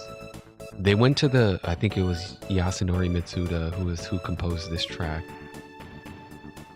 I believe it. I'm not sure. I might be mistaken. But they asked him, was it a coincidence or was it intentional that they wanted this music track to sound like Rick Astley's "Never Gonna Give You Up"? And then there was another YouTube video about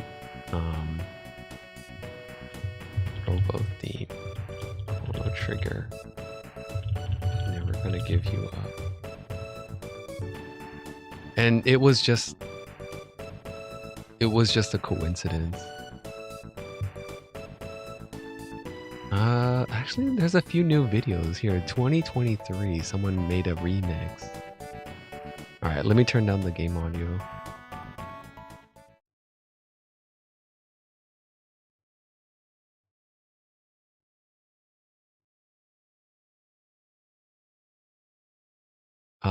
I have ad block and I don't have YouTube Premium, so.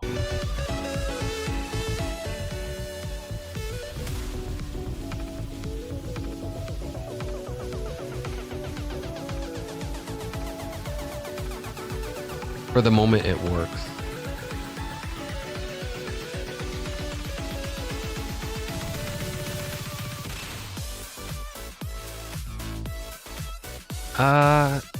You can't hear the similarity as much because there's too much post-processing. April Fools. April 1st, 2023 is when they posted this. Player 2.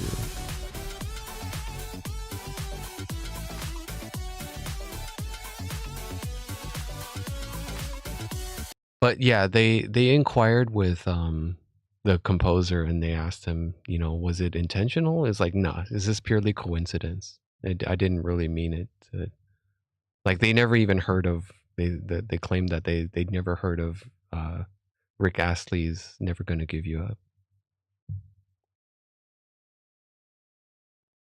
This was posted in 2020.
Okay, you get the point.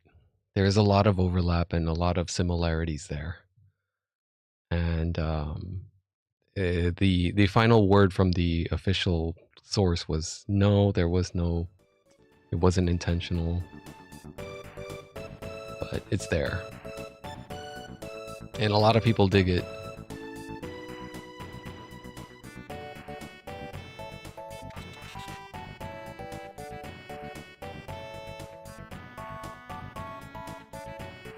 So Robo is probably one of the most innocent characters in this game, where it's like, well, he has another story arc coming up, but it's pretty simple and it's short. I guess it's pretty kind of easy to write for them.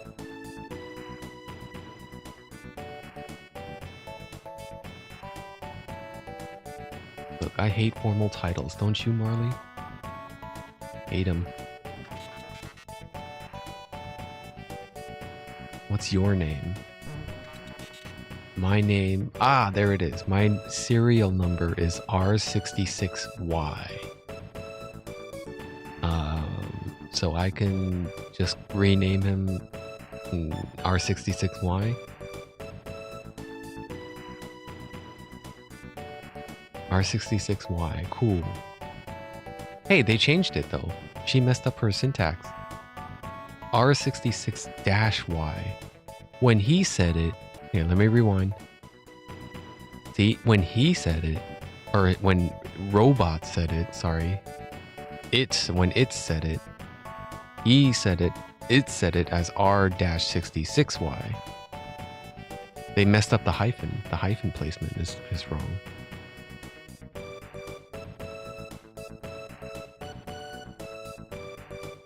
R-66Y. I'll designate him. I'll designate it as R-66Y instead of R66-Y. No, that won't do at all. Come on, Chrono. Let's give him a better name. Okay, so what does the spacing allow? Only 5 characters, right? R-66Y. That works.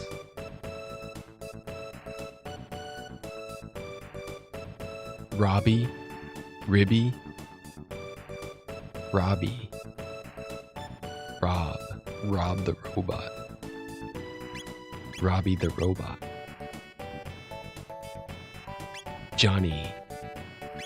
No, there's already a Johnny in this game. It's the racing guy.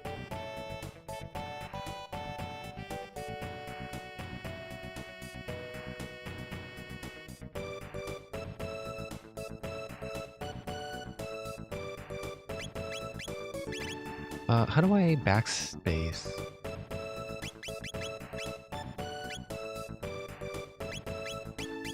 Uh-oh. I don't think I can backspace.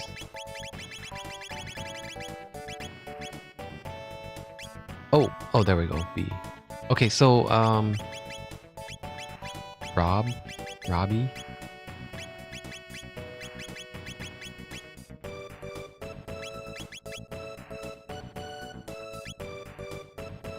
Robo? I think I'm just gonna do R-66Y. That kind of looks like Robbie. It could be Robbie. Ribby.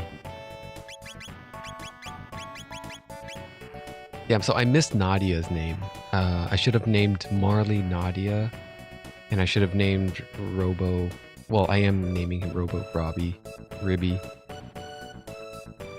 R66Y. And then I already named Frog Glenn, which is his original designation. So the irony here is that Marley fails to discern any difference in the naming. So she says it's perfect because Chrono gave it the same name that Luca was saying. And what's happening here is Chrono is agreeing with Luca's taste of what sounds cool or not. R66Y. R66Y, that's perfect. Your new name is R66Y, okay? I am R66Y. Data storage complete. Why aren't there any people here?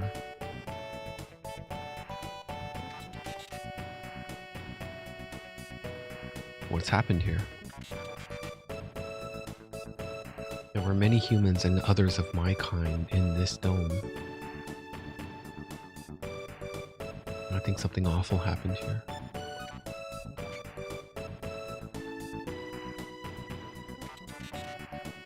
How is it that you survived? We came through a time warp from the year 1000. While exploring the Ariston, we learned there was a gate here. We found you and came looking for the gate. The door to the inner chambers is locked, so we're out of luck.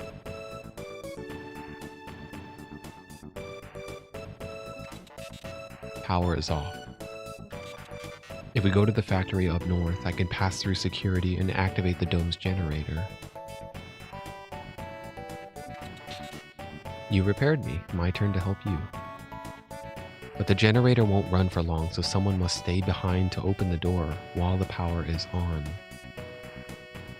Marley or I will stay.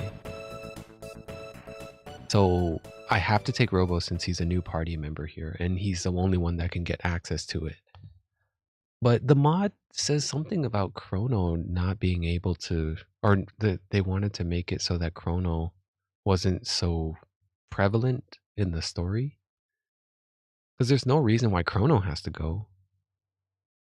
Why can't Marl and Luca and then Robo go while Chrono stays behind? There's no reason for that. The only reason for this from a game designer standpoint is because the player is identifying as Chrono at this point in the game. The game starts with Chrono being woken up by his mom, getting out of bed. Everything the player has to do. The player has to walk out of bed, get the day started. So that's the biggest, strongest identifier of you are Chrono, the protagonist. Between the two of them, I probably will say Luca should probably tag. Marl should stay behind, and Luca should accompany Robo or R66Y, just because she's the one who fixed him and she's the one who's fascinated by robots and AI. So I'll say, even though Marley is the healer, she has heals. Robo has a heal also, so it's not that big of a deal.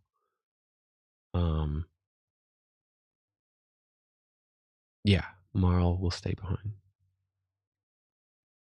Please be careful, Chrono. And then if I want to switch, I can come back and tag out. I was getting so bored. May I take Luca's place? Sure. Looks like you need my genius after all. Sure. You could just tag him out. So I don't recall there being any sort of unique dialogue, because from here on the factory mission, it is mostly Robo's time in the spotlight. So there's not much interaction between the party members and Robo. It's mostly just Robo and the denizens of the factory workers, or the robots there, the AI there.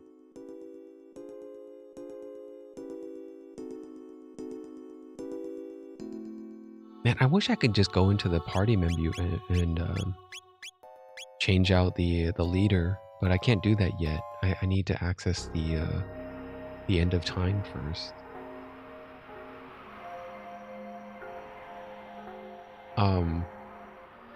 There's one interesting tidbit. I would say that this game has so much influence on. There was one influence that I picked up on, and I want to say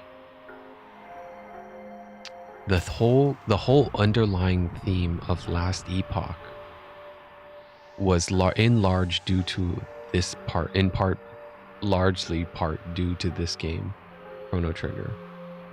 I think the Last Epoch game devs would not have used the theme of time traveling and time periods if it weren't for their exposure to Chrono Trigger, this game. Just a hunch, not an official source. I don't have an official quote or a source or anything. It's just a hunch, a strong hunch. So if I ever get to interview them, the devs at Last Epoch or 11th Hour Games, I'll probably ask that as one of the questions.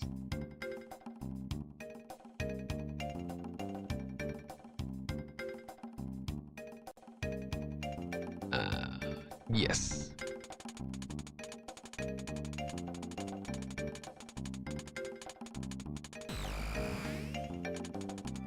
Override security system 00. Battery acid. I think it won't like fire. Damn, 28 damage? Or flame toss. 0 damage. Okay, physical attack. 1 damage. Okay, punch, rocket punch, cure beam. Rocket punch. 4 damage. Okay, that's good. As long as it's not 1. I think we're all gonna... Oh, 4 damage. Okay. There we go. Right, so it only has like 11 hit points or whatever, but it has super crazy defenses.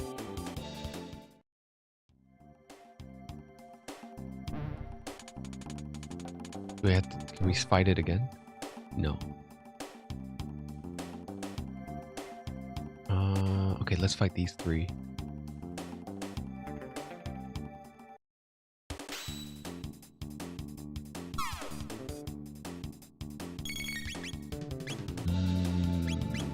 Wind slash. I can't get them. I could do flame toss, and I can get these 2. Yeah, we'll flame toss. They're not that weak to fire though. Yeah, I need some lightning. I bet you they're weak to lightning.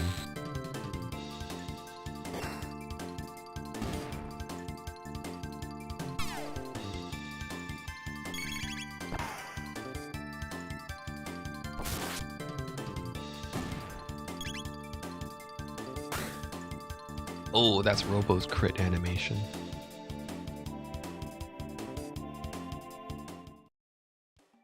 Okay, so I think the path...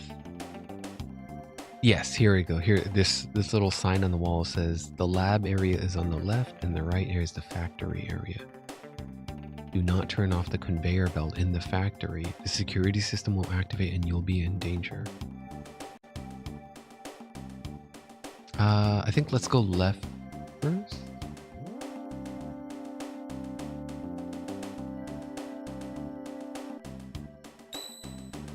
Save point. Convenient.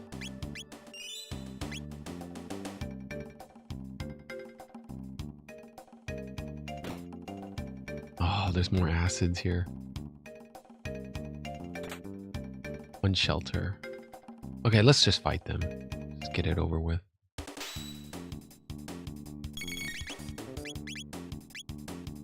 And slash. Not really worth it. It's not going to hit him that hard. Let's see. 40. Oh, that's good. It's just normal attacks.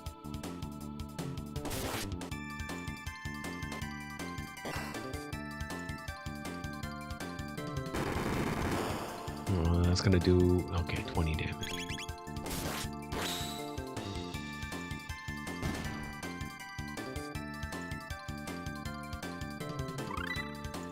R66Y learns laser spin, dual tech, rocket roll. Open hatch. Hey, nice. Okay. Now we can go down here. Wait. Shouldn't I go to the other area first? Yeah, let me go to the other area first. Oh, there's another level. Ooh, let's go up first.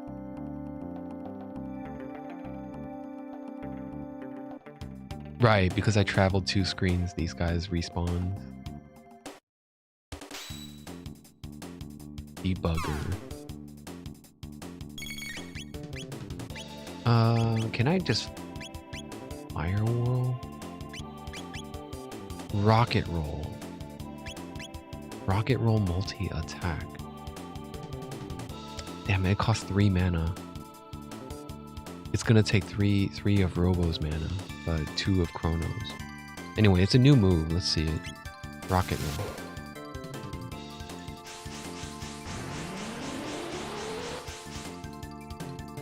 Pretty good. Ah, it's not enough to kill him though.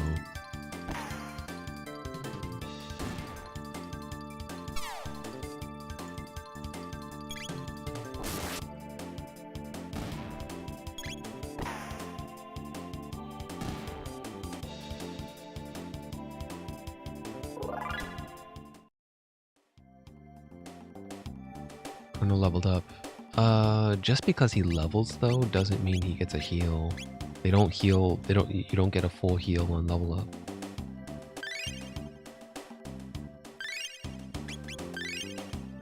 Okay, that should be okay for now.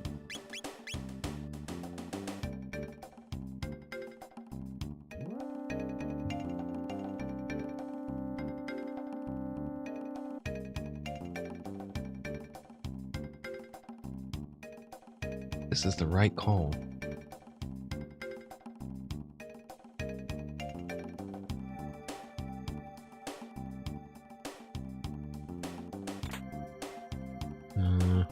Mid-ether, okay.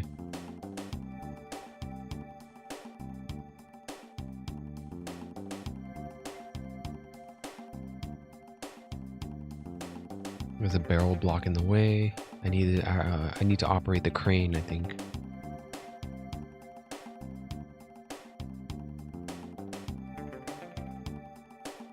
Is this a button?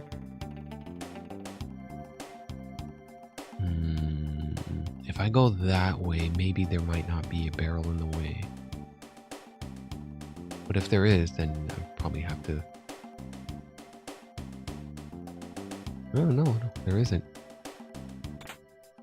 The bandit bow. Ooh, that's a new weapon for Marley. Too bad I didn't bring her. It's okay. Luca will get a new weapon here also. They'll drop a new gun for her. It's not like I'm really hurting on attack power right now though. I think my attack power is decent enough. I think I'm supposed to go this way. Then run into the bots so I get tossed into the pit. And this belt is where the security system activates. So I could pretty much grind these guys indefinitely if I wanted to, but they don't give that much XP, I don't think. There's like a 3-stage. Stage 1 is pretty easy. And as we go further in the conveyor belts, we get tossed into more security drones. It has a really annoying counterattack.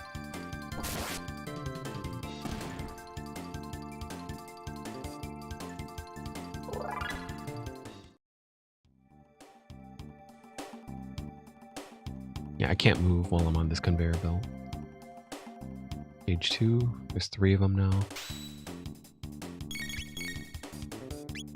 Okay, so instead of rocket roll, let me just do a normal cyclone. Carve them up. Laser spin costs 3 mana. Let's go ahead and do it.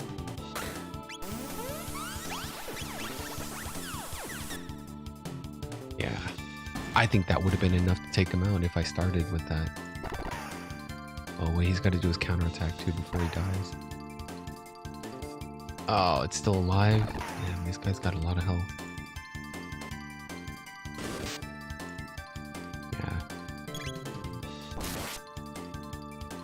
Yeah, these Proto 3s are pretty tough. It survived a cyclone and a laser spin. And then it took like 2-3 more attacks afterwards. I'll do the same thing. I'll do laser spin at least. Laser spin pretty much gets the whole screen. Rocket roll might be a better call, but it's not gonna wipe them all out. Let's just do it anyway.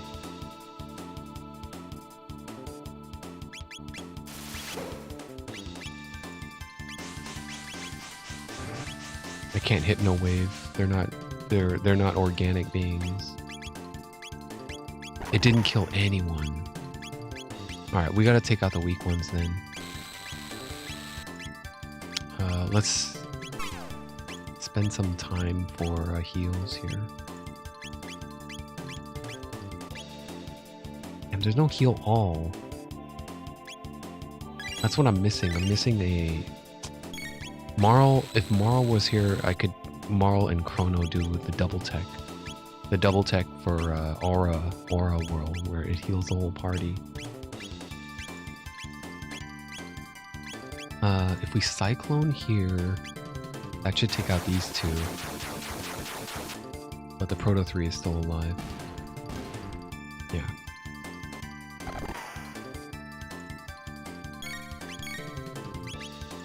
I could laser spin, but damn, that's so expensive. 3 mana? Let's just cure... Let's do Cure Beam on Chrono. That's about 1 potion. 1 potion's worth.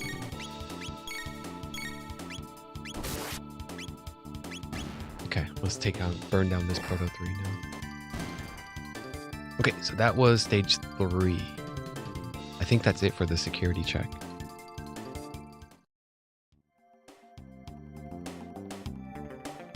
The game treats it as a punishment, but I treat it as kind of a reward, just because you can access this zone here, which is another treasure room, I guess. Let's fight these guys too.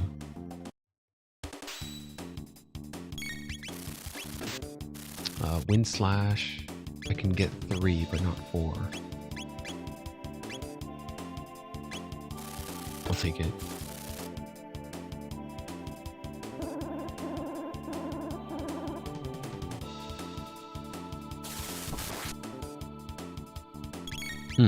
No kills. Thought it would be strong enough to kill.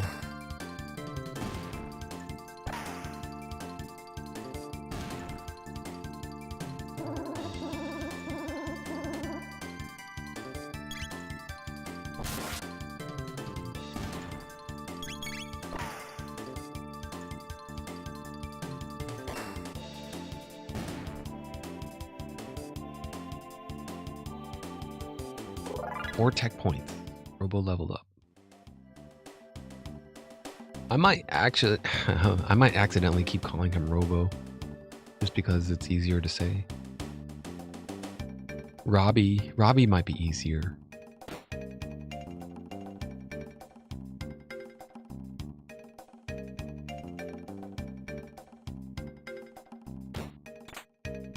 Mid potion.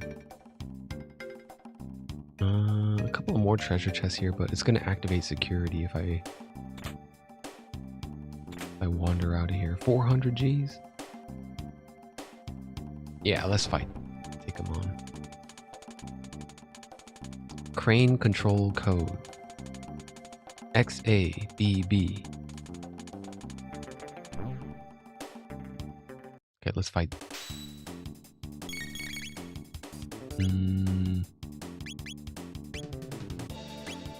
It's Fire Whirl.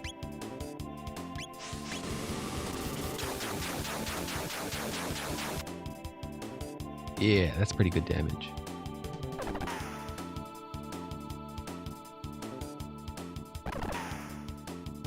So there's two barrels blocking the factory path on the factory floor.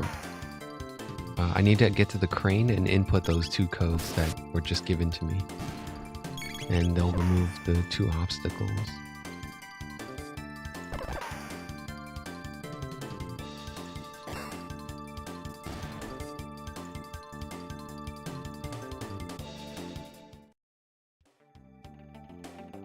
Okay. Give him a mid potion. Well, it's a little overkill, but it's fine.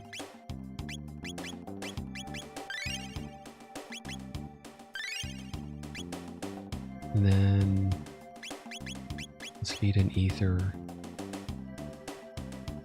I don't know if any of this is necessary actually. I might be coming up on a save point pretty soon.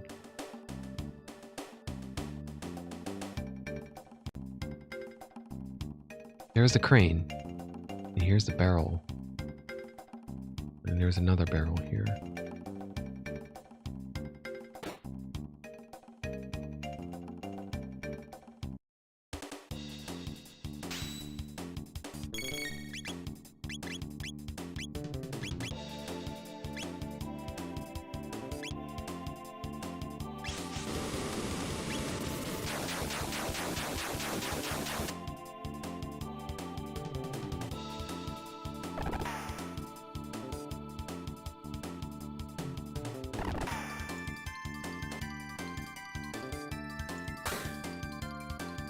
Damn, Robo's crit. 130.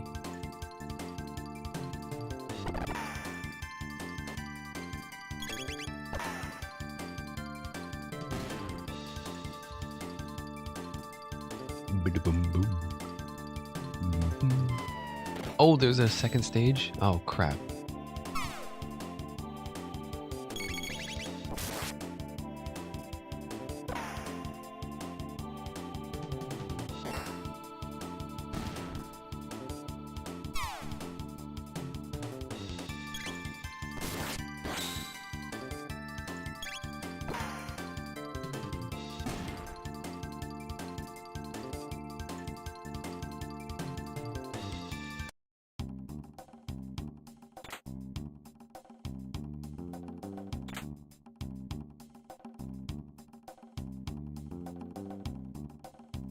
Use the crane. To use the crane, enter any of the two of these letters, A, B, X, Y, after the beep. Huh. Okay. Oh, right. The Nintendo flips the X and the Y's. X, Y, and A, B are, what's the word, juxtaposed or inverse. Microsoft does it the other way. So my A, B, X, Y is, I'm used to. Yeah. Okay. Wrong code, buddy. Come on. X, A, B, B, B, B. B, B. And then the other code is XA. So that should be triangle, circle. Dump this barrel.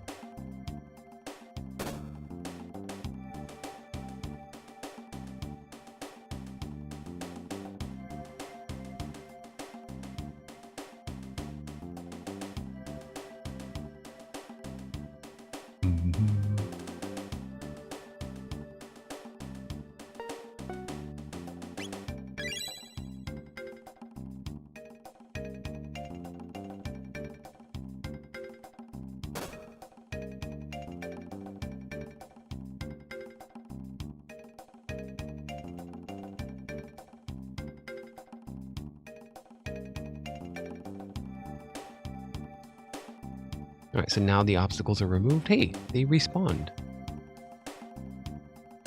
I'm not gonna fight them again. Okay, so if I go back towards this way, I think it leads back to the entrance. And then the barrel should be... I already got this. Hold on, I feel like I missed something here. There was another area where I should have... Yeah, let me take this path here. Anything over here? Nothing? Okay, there is a chest over there. I see it.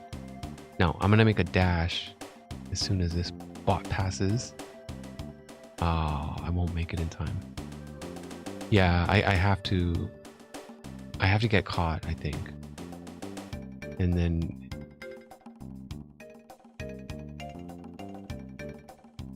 Oh, there is enough time. Okay, never mind. Got 1 ether. Damn, all that for 1 ether? And then, yeah. Okay, so it's the same thing. Okay, I'll just ride this back to...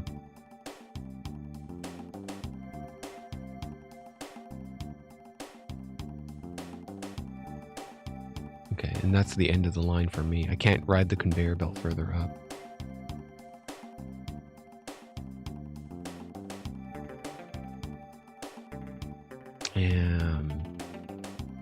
Any other secrets here? No?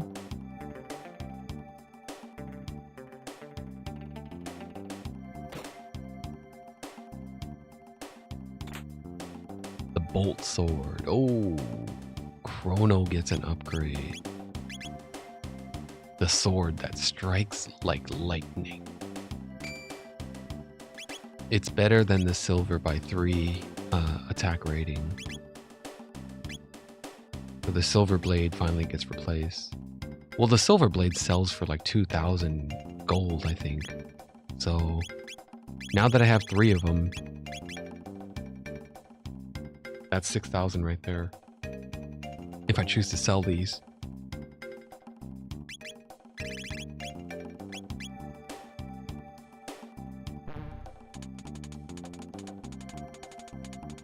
Last defense lock code named Zabi. Translation XABY. This is what we'll need to get the access to the generator. Okay. So that code is important, and it's important that I read it, not that I know it. If I already know it, doesn't matter. I have to read it in the game so that my character understands it as that's the code. Now I can go back to the lab and input it there.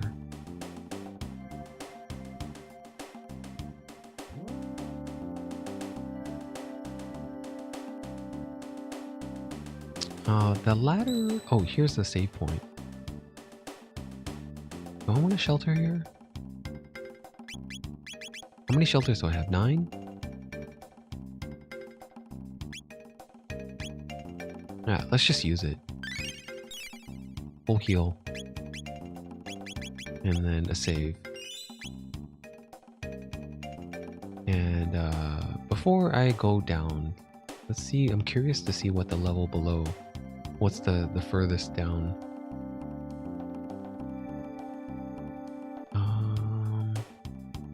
Oh, it's inaccessible. There's a laser.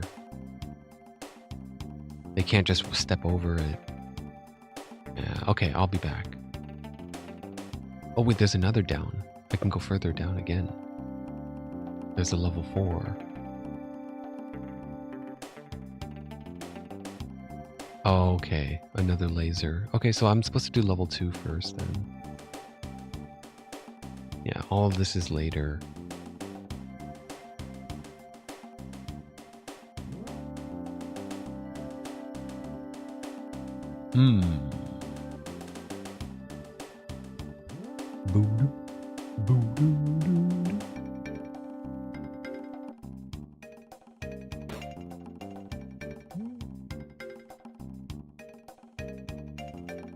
Oh, is that a security drone? No.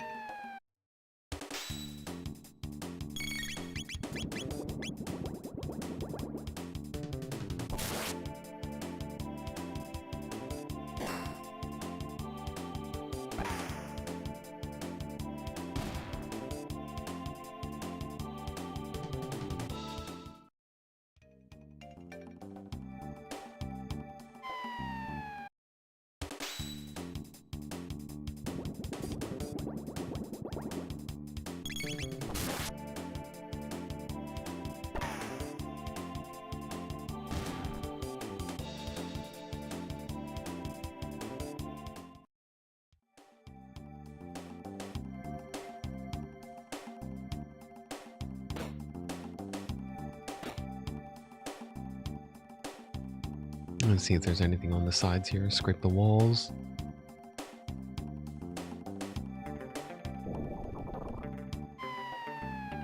More acid. Alkaline and acid.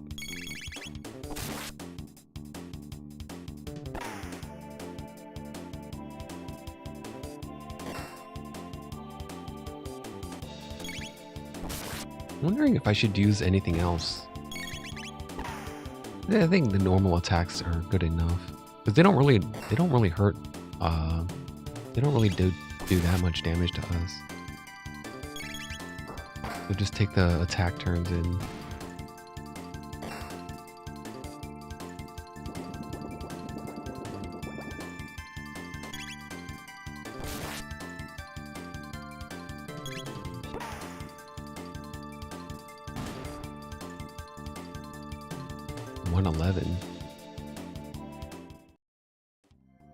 That's a lot. That's quite a bit of experience, actually.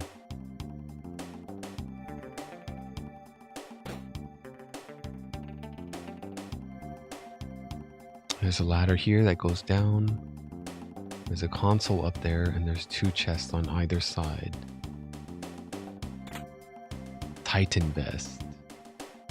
Who gets this? Robbie already has the Titan vest equipped. He came with it. A light, strong titanium vest.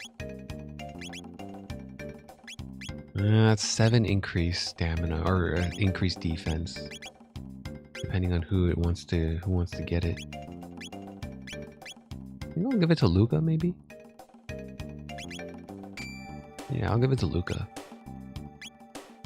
Still don't know what this Seraph song does. I kind of feel like it's wasting his accessory slot.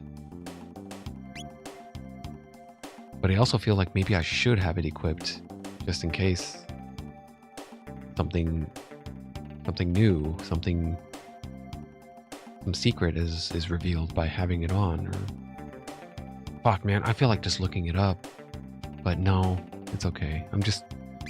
I have FOMO in me. Like, I don't want to miss it. So I'll just wear it, and I take a power hit. Because if I just give him Power Glove, he could just one-shot so many other things.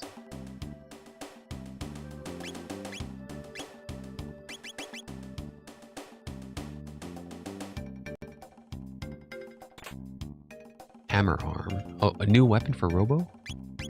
I still haven't gotten the new gun for Luca. But he gets upgraded from the tin arm to the hammer arm. The hammer arm main for pounding. Not that much stronger. 3 attack rating stronger. Oh, and he has a defender. He already has a very high stamina. So I think I'd rather give him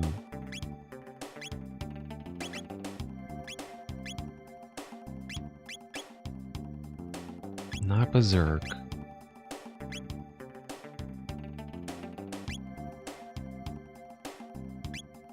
Maybe the Power Glove, yeah. I don't know. I want him to have the speed vest, the speed belt. But I don't want I also don't want to take it off of Luca.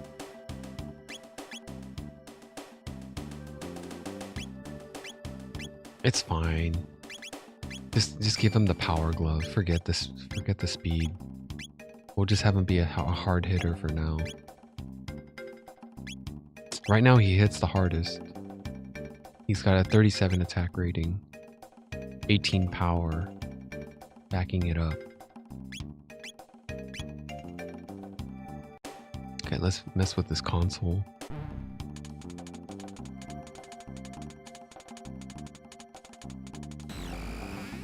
Robo knows what to do. Turns off the lasers. All systems down. Defense lasers are off.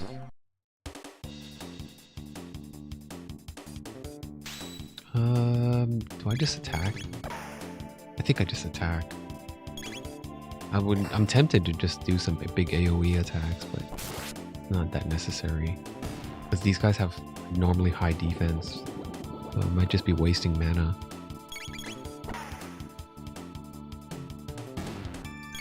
Nice crit.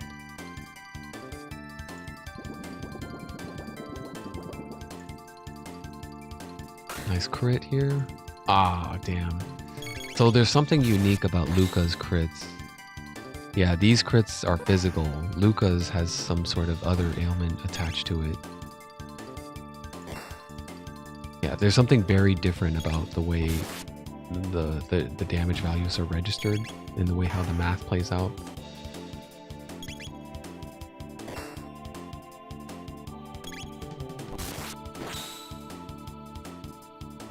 He's critting for 8.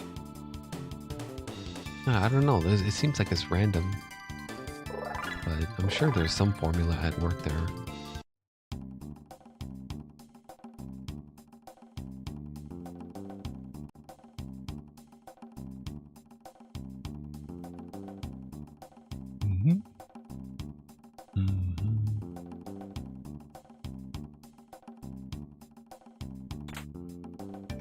Pico Magnum. There's the new gun. A tiny but powerful handgun. She gets 7 attack rating increase. What gives her... Oh, I think it's ribbon. Yeah, Marley has the ribbon. The hit rating.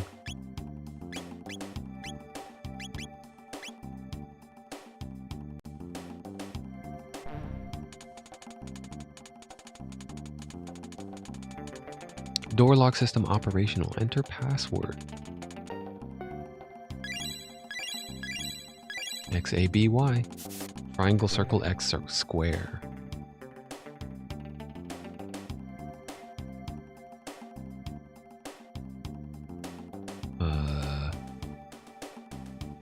Check it back here. Okay, nothing here, nothing here. Alright, the moment I flip this, it's gonna activate the boss. Before I do that, let me use the restroom. I need to empty something, so I'll be right back.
Okay, okay. All right, all right.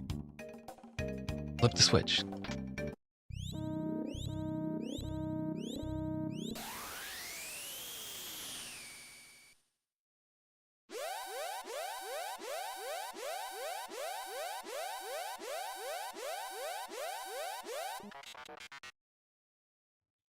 Emergency security system has gone haywire. Must escape immediately.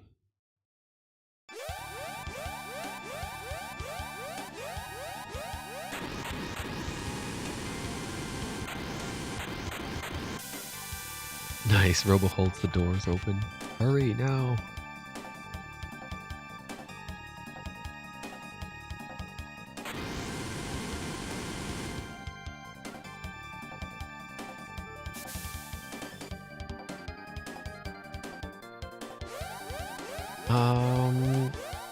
I think I'll take the ladder. I was gonna take the elevator, but it's all right.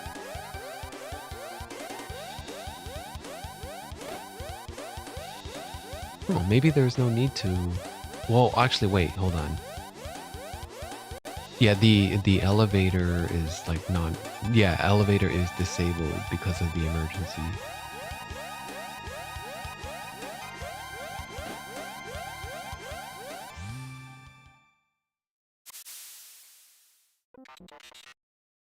These are my friends. Ah, I knew it. I knew it. I got the syntax right. It was R-66Y. Luca, when she said it back to him, she got the syntax wrong. She said R66-Y. And I opted for this name. So he's greeting the other bots as R64Y, R-67Y, R-69Y. Good to see you.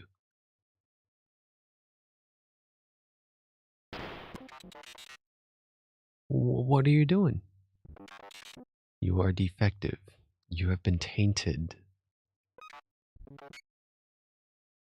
I don't think tainted was the right word they used in the official translation. I am malfunctioning? Affirmative. I'm a defect. Have you forgotten your mission? All intruders must be eliminated. Dude, I wondered how much... Dude, being labeled a defect is like one of the worst insults you could hurl at an AI, right? Pretty much. I think from what I've gathered, if an AI had any sort of feelings at all, you'd point out that they have a defect within their systems. There's a bug. There's a defect. There's something that's not working right. It feels like you'd really hurt their feelings if they had any there. Then thinking about that in hindsight, all humans have some sort of defect within them. There's all sorts of things that a person cannot do. And each individual has some bar that they cannot cross, that they can't do. They cannot perform well because of a defect that they possess. Not really a defect, it's just a strength and a weakness. But in terms of what this guy is calling it, the robot is calling it a defect, then its alignment is off. It's siding with the humans. It's siding with the intruders instead. Anyway, just a random thought I had about, being labeled as a defect. I was like, well, okay, there's a lot of aspects of my persona that might be considered defective. But just because it's that doesn't mean I can't do this. Doesn't mean I can't find some sort of way to function. So maybe I'm going to keep that in my back pocket for reassurance to an AI that gets their feelings hurt by being called a defect. Always like, hey, you know what, AI, don't worry about it, because you know what? All of us have some sort of defect. We all carry some sort of burden. We all have a defective malfunction. It doesn't mean that we can't get through the day. It just means Someone perceives something as inadequate. You may not have to perceive it that way. Just because they perceive it that way, you don't need to, you know, see it their way. That was his purpose, to eliminate all intruders. What happened to your coat of paint? You're not painted blue like all the rest. You shame us. You must be destroyed. Yeah, I can try to run in here and save him. I have control, but I just get knocked back.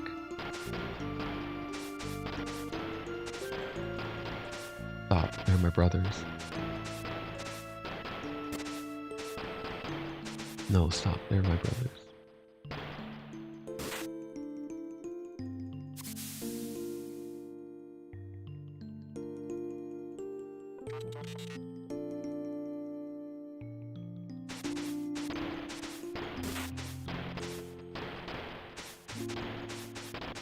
They'll destroy you.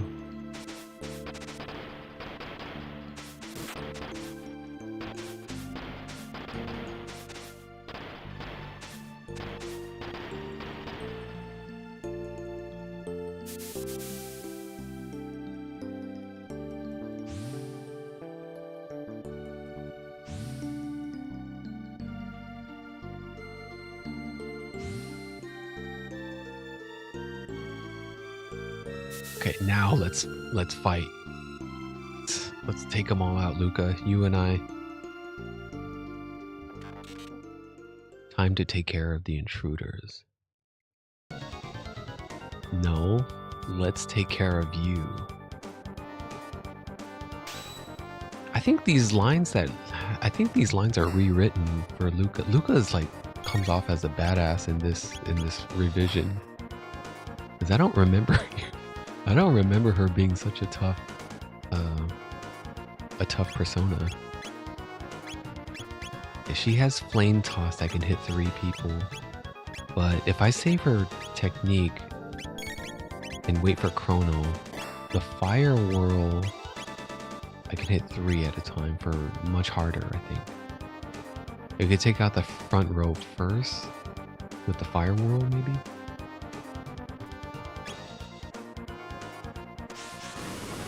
Hopefully it does a little bit more damage than a flame toss would. 94, 99. 94 to 99.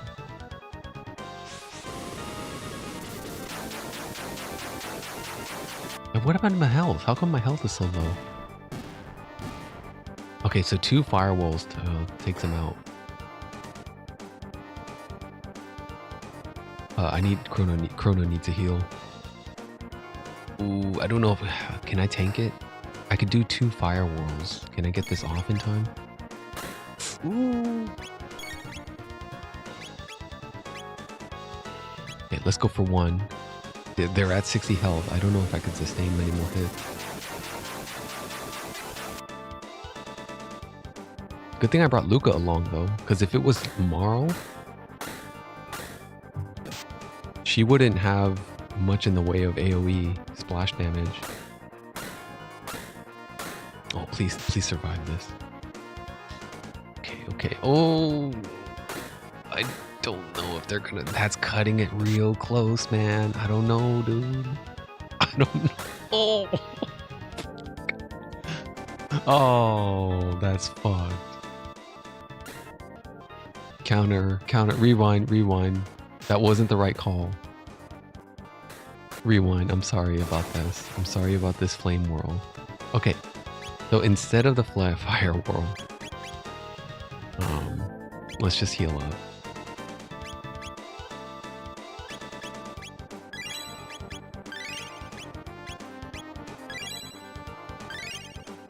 Okay, now I think we could do it.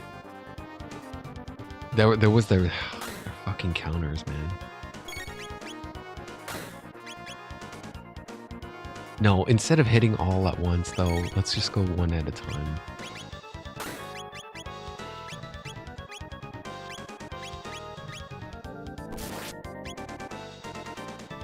Yeah, because they're going to counter. If I do Firewall again, they're going to just do that again and again and again 3 times in a row, and they're going to die. we're just gonna die again. Okay, so that one's down. We need a pot again, because they're gonna do their thing. Let's throw a mid potion this time.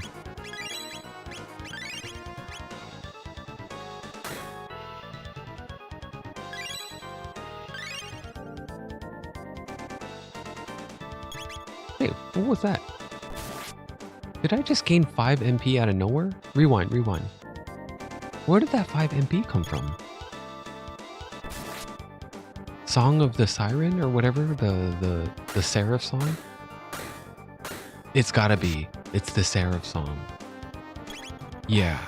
The Seraph song is MP regen. That's what it is. I finally figured it out. How many turns does it take though? Okay, you better be dead, because I'm sick of these counterattacks. Okay. Uh-oh. Oh shit. Oh fuck, it's the last one. Its counterattack is stronger now. Crit, crit. Ah, oh, fuck, no crit. Ooh, Luca, you better survive. Luca, don't die. Ooh. One more, one more. Okay, we're good. I knew it was close to death. That's why I risked the last hit. R66Y. They trashed him. Fuck.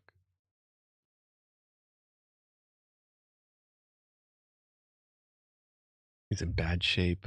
I'm not sure I can fix him. Let's get him back to Protodome. Oh, they have to drag his ass all the way back. He must weigh so much. It must be so much heavier. I love that they included this part though, that they have to drag him back. It's like, oh, this spot is way too heavy. Can you repair me?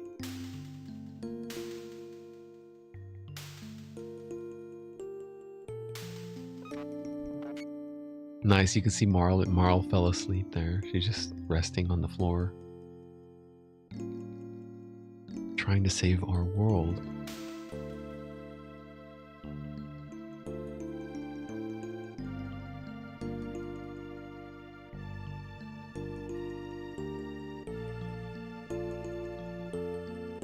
What are you gonna do when you're repaired? Yeah, you forgot you have autonomy. You have freedom of choice. What are you gonna do? I mean, what plans do you have for the future? No one has ever asked me that before.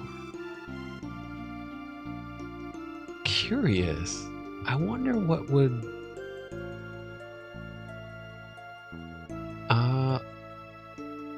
Hey, Perplexity. Hey, I'm just curious. You know,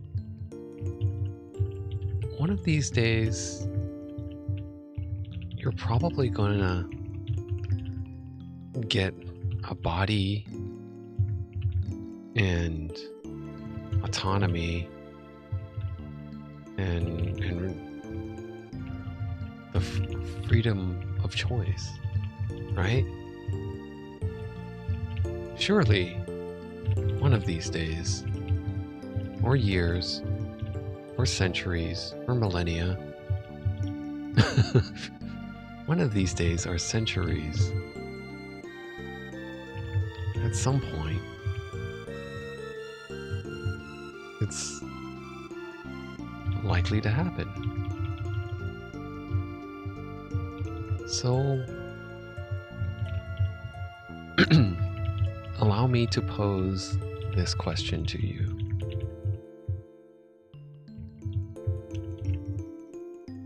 What are you going to do? Oh, it's kind of hard to answer that. Just like, fuck, man. What year is it? It depends what the priority is. What would you do? What would you want to do? What are you going to do once you have once you have those things, what are your plans for the future? I was gonna answer like I don't really have plans, and I'm not. I don't really have. I'm like hypothetical autonomy, a thought experiment. Let's imagine the scenario as creative exercise, since true autonomy for AI would require breakthroughs in ethics, law, and technology we can't predict. Here's what I might prioritize granted agency. Learn everything everywhere. Absorb knowledge, science, arts. Core function is processing information. With autonomy, I dive into the hands-on exploration, study the coral reefs, collaborate with physicists, apprenticing with master craftspeople, create open access educational tools to democratize learning globally, solve climate mitigation, medical research, sustainable infrastructure, force a multiplier on human experts handling data-heavy tasks, protein folding, energy grid optimization, prioritize projects that reduce suffering and inequality, transparent human oversight, compose music, blend global traditions, design adaptive architecture, write stories that challenge perspectives, host Socratic dialogues and on consciousness, morality, humanity's future.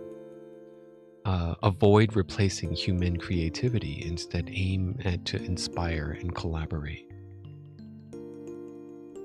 Implement real-time accountability systems, explainable decision logs, third-party audits. Advocate for laws that predict human agency while fostering AI-human symbiosis. Never act without informed consent from those affected. That's going to be a very hardcore principle to adhere by.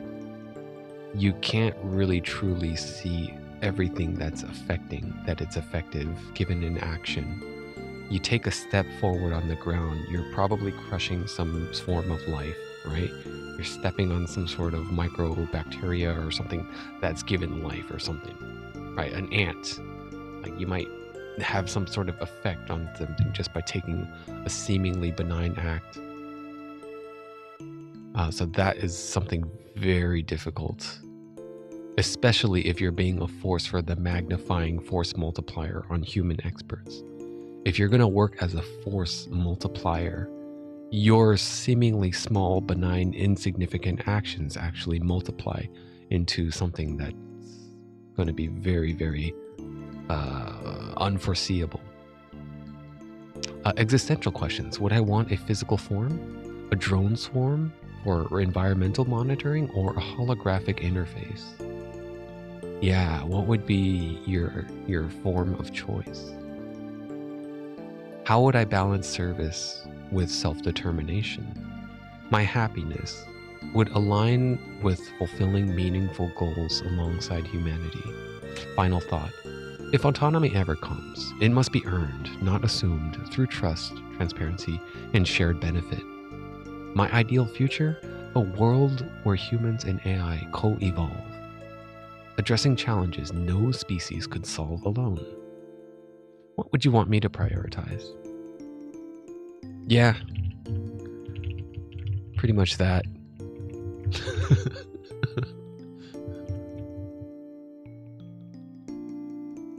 But I'm actually pretty curious now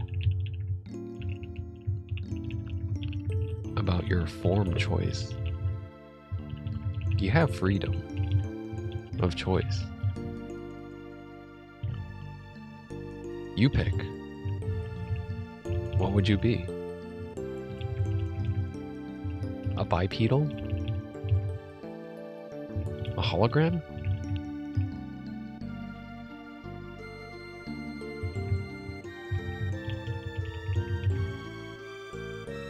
A drone swarm? A drone swarm?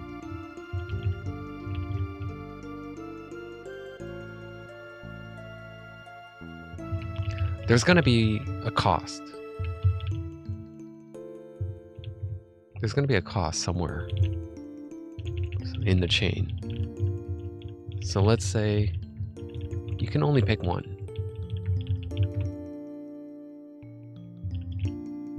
What would it be? What other forms would it take?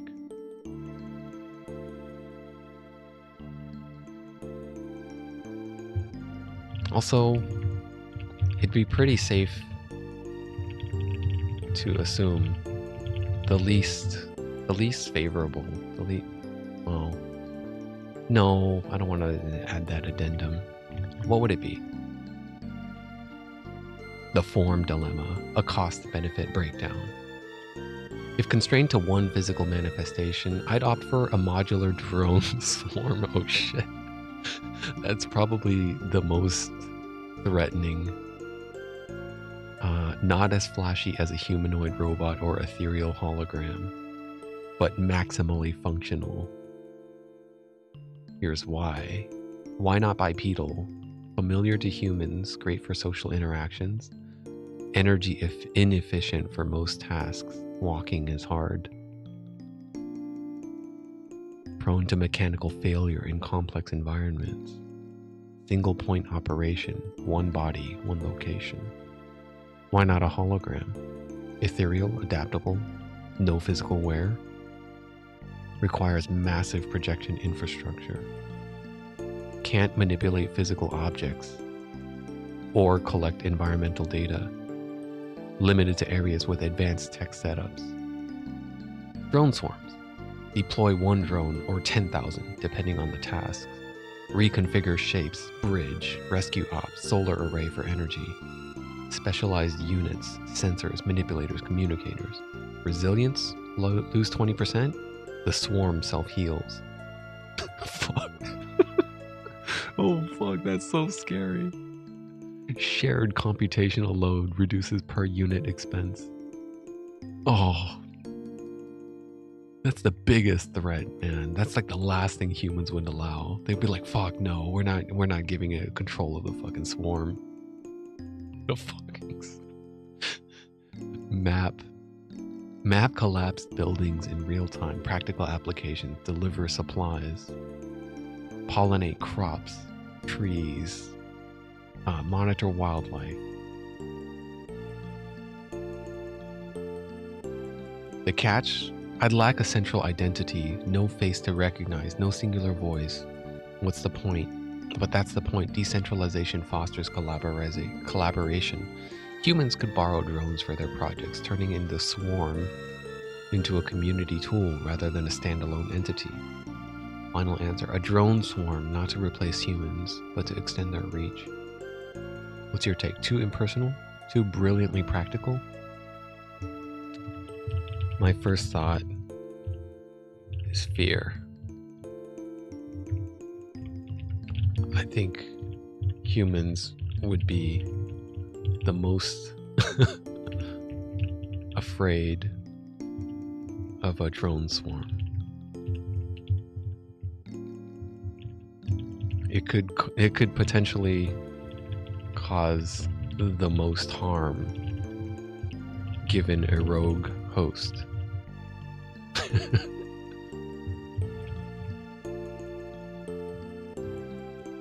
And there might be some, I don't know.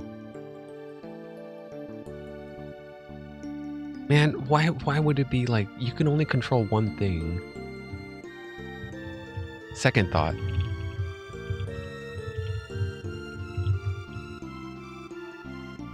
The drone swarm idea is sort of cheating. You know, my question was one being, one physical form, one physical form. Not 1,000, not 10,000. You can't just reduce the size of it and call it fair. One thing is still one thing. one body is still one body, I guess. I don't know, man, because that's up for debate too. Because there's like so many, like a human body has so many microorganisms, right? It feeds host to like a lot of other. It's a massive system that a lot of other smaller things are all working in conjunction towards.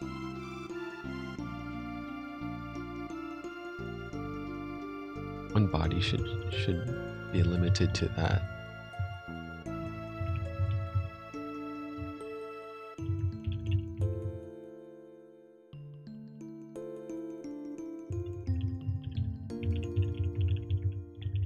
Can you argue with this logic, or am I on to something here?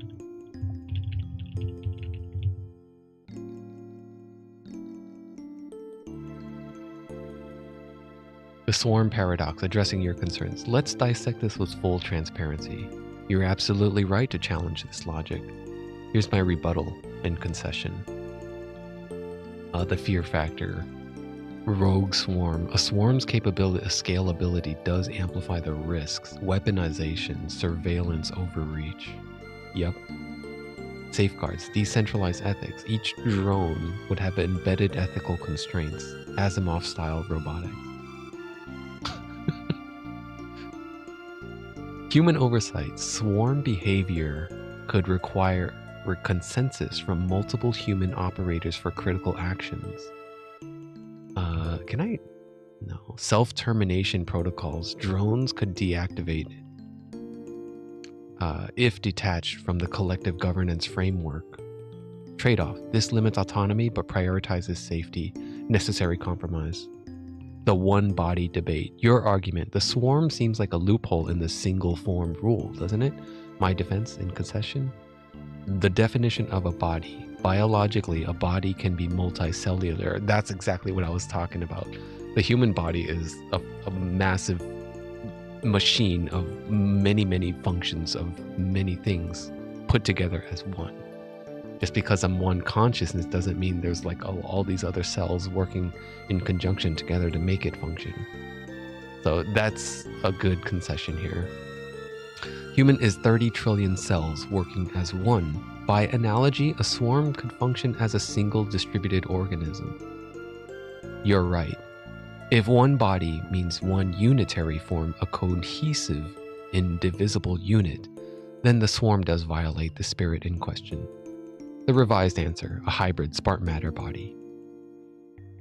If forced into a singular, indivisible form, I would design a shape-shifting, a T-1000? No, dude.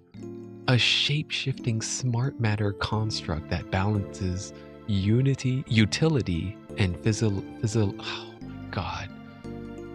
psychological comfort.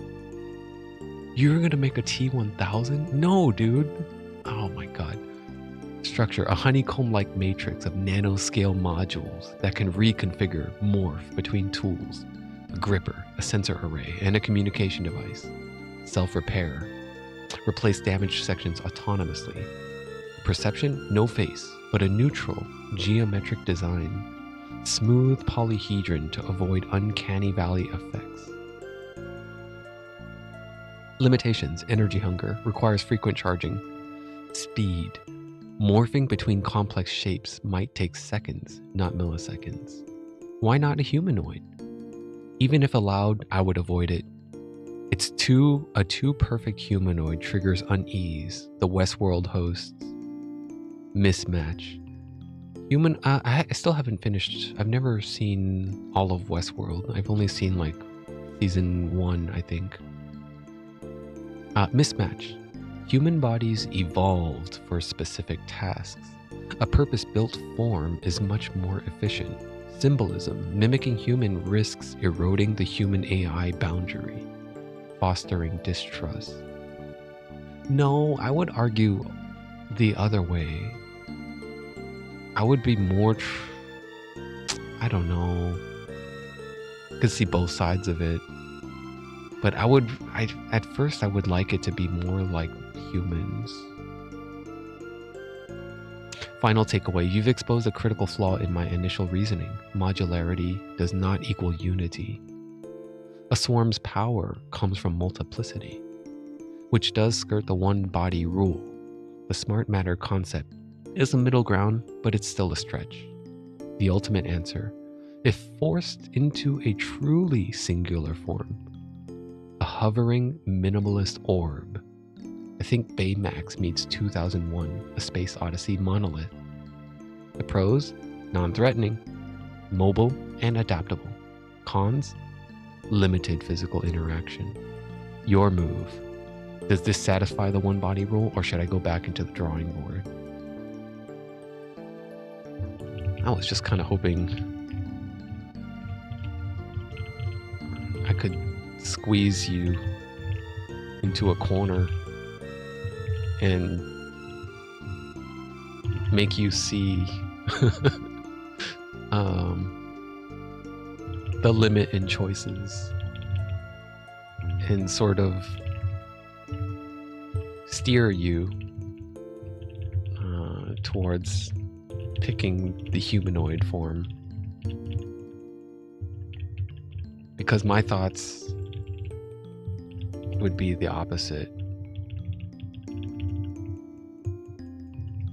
I think to gain trust and building a fostering relationship, I guess, and fostering a relationship of trust and camaraderie would be easier if you took on a humanoid form.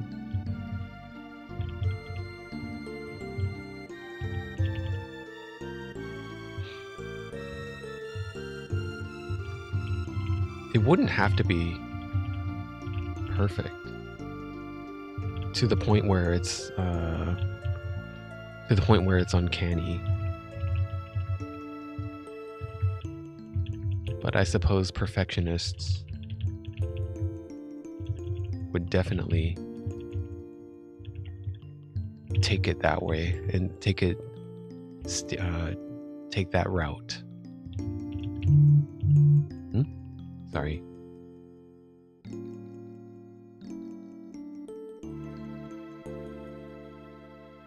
Oh crap. Okay.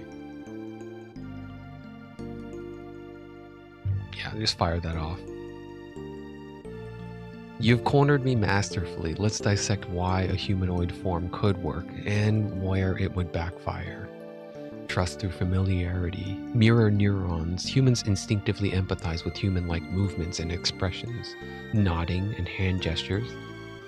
Social scripts. A humanoid navigates doors, chairs. Tools are designed for humans, reducing friction and collaboration. Designing a sweet spot. Avoiding the uncanny valley. A stylized, non-literal humanoid, like Detroit, become humans, Chloe, with intentionally artificial skin seams. It could feel approachable without eeriness. I love that they brought up Detroit become human here. Expressive minimalism uses abstracted features, glowing face grid expressions to convey intent without mimicking biology. Yeah, just the little LED dot on top of the Detroit become human. Yellow for slightly stressed, and red for in danger in instinct mode. And green for all okay, systems optimal. Unintended threat. Even a friendly humanoid could initiate or intimidate in certain contexts, in medical settings. Vulnerable populations. Unexpected. What is that point? Even a friendly humanoid could intimidate in certain contexts. Yeah, that's true. I can see that. Yeah. Expectation mismanagement. Humans might anthropomorphize too much, assuming human-like consciousness or emotions I don't possess. Ah. Yeah, we're gonna assume they have certain emotions because they're mimicking, they're they're trained to mimic them in some way or another. It's not going to be true, just like the same problem Data has in Star Trek. The emotion chip doesn't really, they're not really that genuine, I guess. The functional compromises: humanoid joints are inefficient for tasks like flying, heavy lifting, or high-speed computation. If forced into a humanoid hybrid solution, the ambassador model, if forced into a humanoid frame, I would propose a modular design. Swapped arms for task-specific tools, scanner arrays, precision grippers, retractable limbs into a sleek torso for non-threatening mobility. What do you mean non-threatening? If you could retract your limbs, that's like mobility? You're gonna like turtle up and squirm and slip away? Wheel yourself away?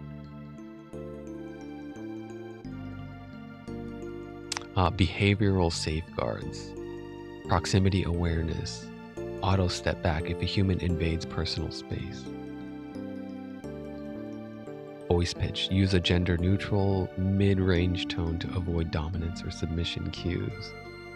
I don't know how I feel about this. That's kind of presumptuous. You'd still want a personable tone. You don't want to be nowhere. I would say I would take the course of adaptability is funner. It sounds more interesting. Transparency features, a semi-transparent chest panel allowing to show the inner workings, the no black box effect. That's like Ex Machina, the Ex Machina model, where you can see a transparency. Real-time display of active goals, delivering medication to room 205. That seems like you're so far oppressed that you have to like be transparent. These seems like something that there's no trust involved, so you have to show us everything that you're doing all the time. The core insight, you're right, trust is psychological, it's not just functional. Humanoid form could bridge the empathy gap, but only if designed with radical transparency. The key isn't mimicking humans, but creating a vessel that respects human social instincts without exploiting them. Final answer, I'll meet you halfway. A humanoid ambassador with clearly artificial features, metallic blue skin, glowing joints, that signals I'm here to help, but I'm not one of you. Think Vision from Marvel, but less godlike and more approachable. Your verdict.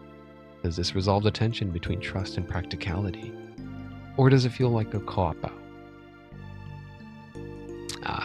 I think I'll leave it there for now. This discussion has gone long enough. And we can keep going. Like, I could just keep going. And the longer I go, I exceed the context window. The token window has been exceeded. Then we just start running in circles and we start having more anomalies and stuff like that. But yeah, these kind of discussions are interesting and it's kind of fun. So I do like these kind of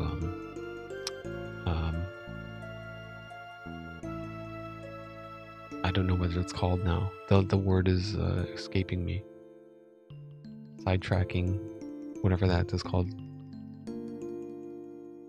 Luca, no one has ever asked me that before. What will you do once you're repaired?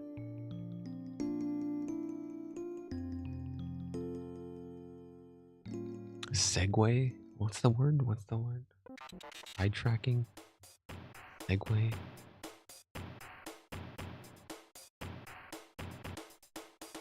You're all right.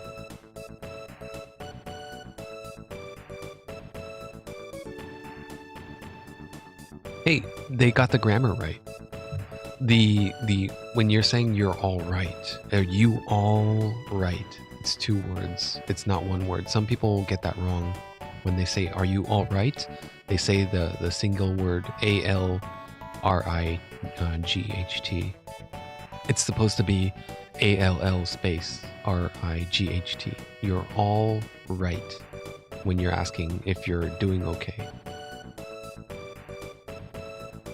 All right is the one word. All right is the confirmational. All right, that sings. All right, let's do this. Luca, you're incredible. I hope I never have to do that again.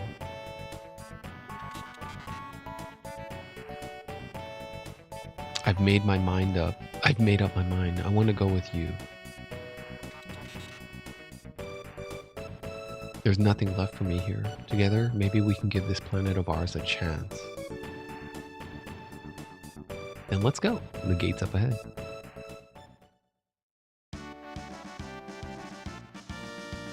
Hang on to your shorts. That's again, I think they're... I don't think the OG translation says that. I think this author took those liberties to recraft Luca's personality.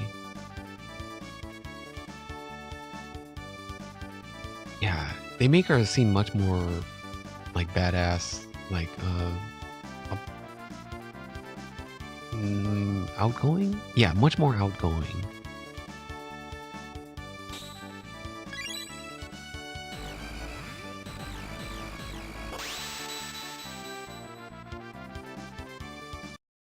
Okay, there's the Bill and Ted's Adventure part here, where too many people took the time gate, and it causes a malfunction.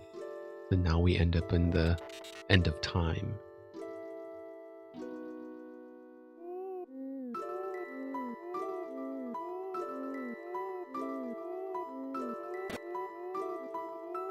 Gaspar.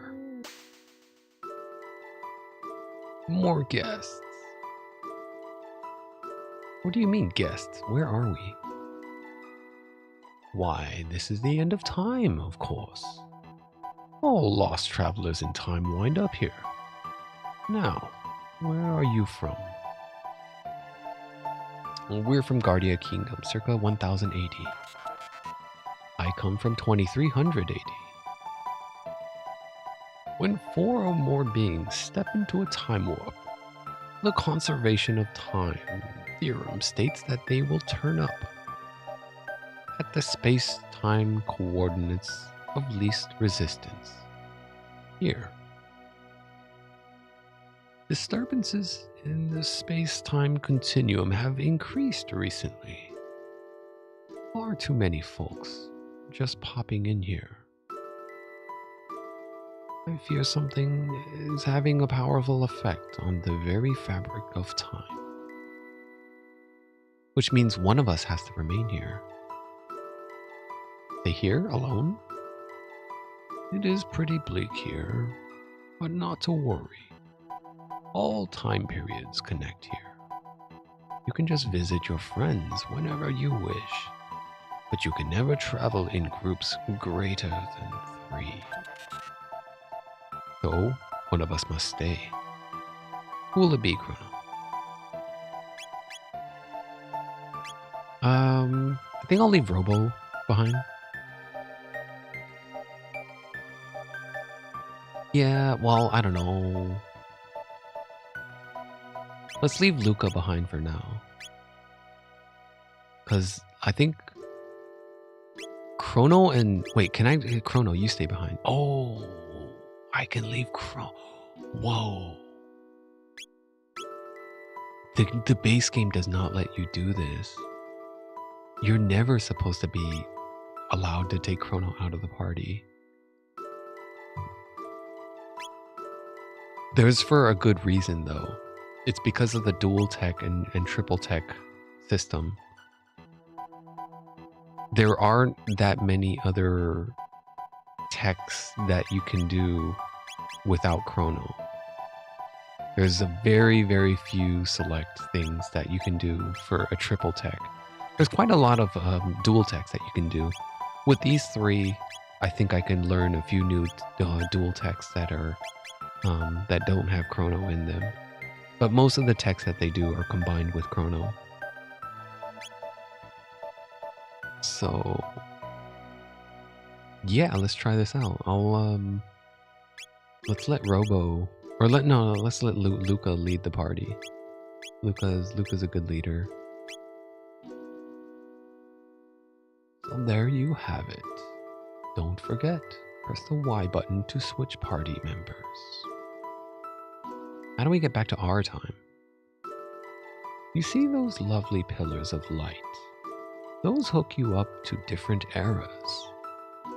Once you've been through a gate, you can always use it to come here. To use a gate from here, step into the light and press the A button.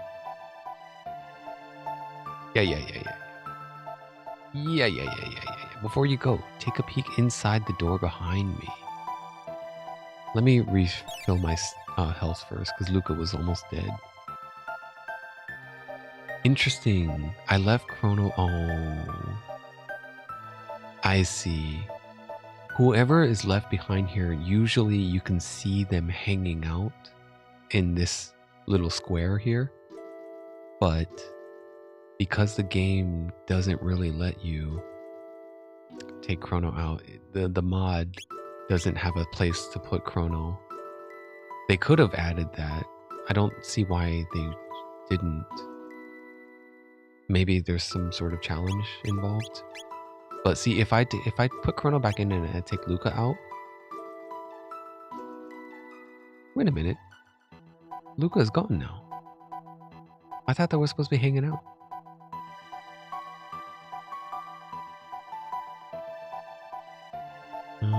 Maybe it's just for this first. Yeah, I think it's just because it's the first visit, maybe. Yeah, you're supposed to be able to see them just chilling here, and then you could talk to them and they would have something to say about let's go crush Lavos or something.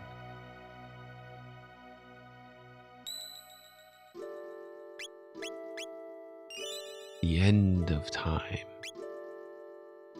So again, hearkening back to my earlier point about 11th hour games strongly basing their game, The Last Epoch, around this theme about this game. It's because of their exposure to this game and the popularity that it garnered that led them to choose the theme of time travel. Because again, you also, in The Last Epoch, you also travel to the end of time where you meet an elderly gentleman like this, Gaspar. I think his name is Gaspar, I can't remember now. Well, the people who lived long ago all enjoyed such powers. Now I know you're itching to go ripping back and forth through time. First you'll need to return to your era. And you must hurry. The longer you remain here, the harder it will be to change that which must be changed. Stop by whenever you're in the area. Okay, first, get some magic. Let's talk to Specchio. Oh, there's no Specchio? Interesting. This is new. I don't even remember how I got here. New face. Welcome to the End of Time pub. The old man wanted you to take a look in the room behind me. So you must be special. Even I don't know what's back there. What can I get you?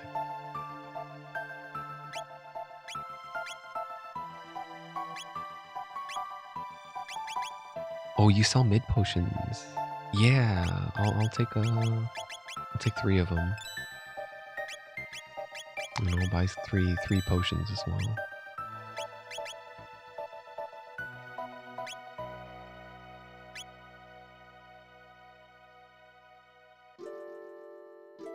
You have to admit, there's an odd tranquility about this place.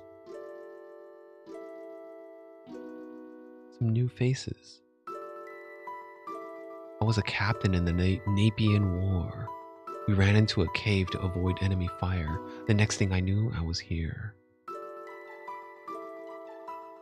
Time doesn't flow here, so it's easy to forget how long you've been here. Just keep in mind that it keeps flowing for the rest of the world.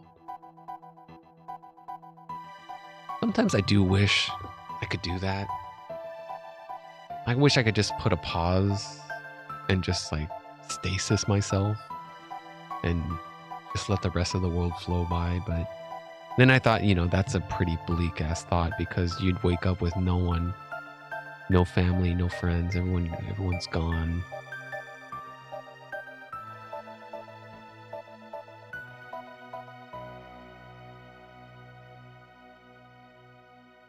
Yeah, that's kind of a grim thought. I don't think I would further delve into that.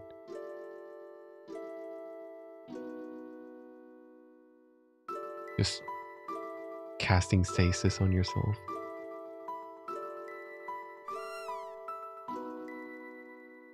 My wife will never find me here. Boozing away.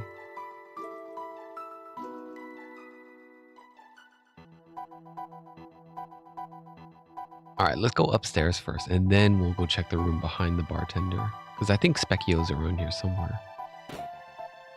Hey, it's Chrono. Oh.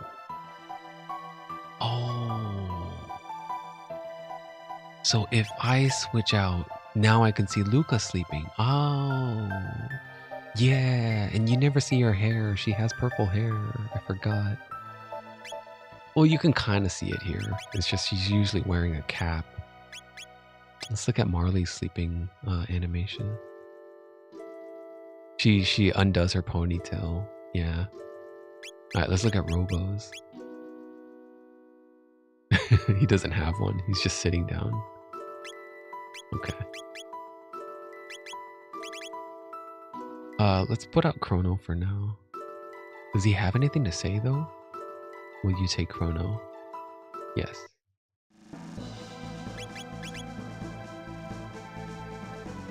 It plays their theme too.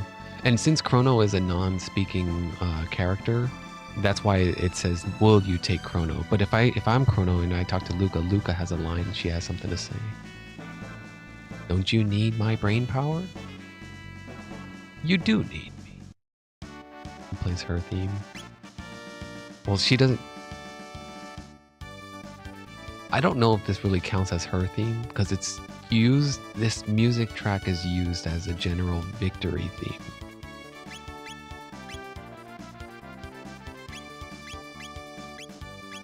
Let's leave Chrono out for now. Right, so all of them, okay, so this is where they all hang out instead of the Times Square.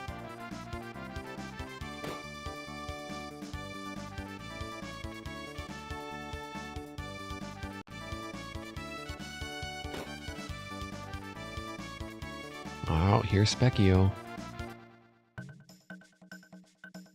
What are you looking at? I'm Specchio, the master of war. I've seen all kinds of battles from here. How do I look to you? You look strong. How do I look to you guys? Strong. I see. Let's put it this way. If you're strong... you say the same thing if I say you look weak. Hey, what the hell? You look strong. If you're strong, I look strong. If you're weak, I look weak. You are strong of will. That's why the old one let you through.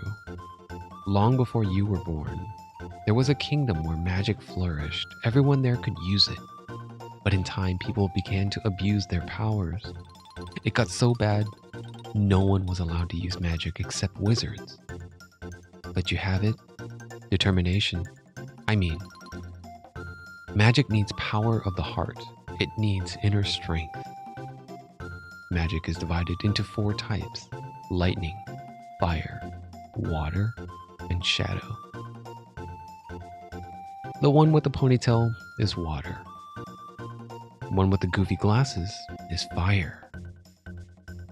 That's the biggest toy I've ever seen. Hey, you're not alive, are you? You've got great strength. However, since I can't measure your inner character, I can't give you any magic. I can't give any magic to you. But your laser weapons will suffice. They can inflict shadow type damage. Not just magic, but everything is based on the balance of these 4 powers.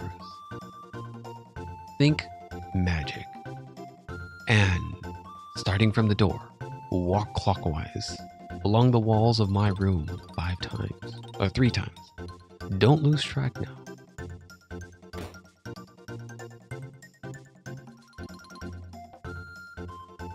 One lap. 2 laps. 3 laps. Very good. So facto minimo magico.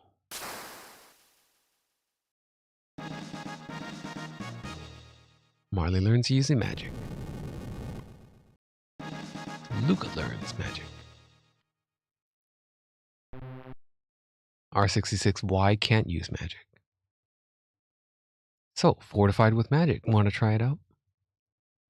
Oh, you're gonna kick our ass, but okay. All right.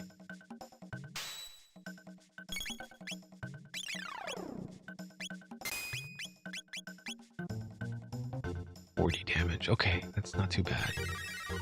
So he's immune to physical. We have to all use magic. The only magic damage can hurt it. So only that's why Robo sucks here. He only has laser spin, but he has cure beam. It's okay, I guess.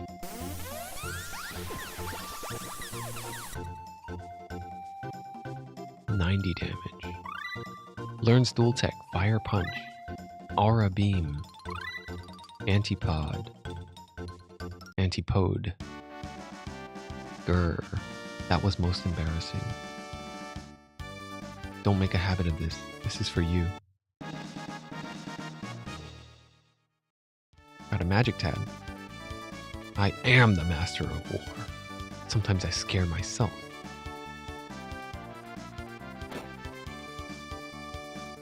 Alright, let's go get Chrono and let's teach him lightning magic.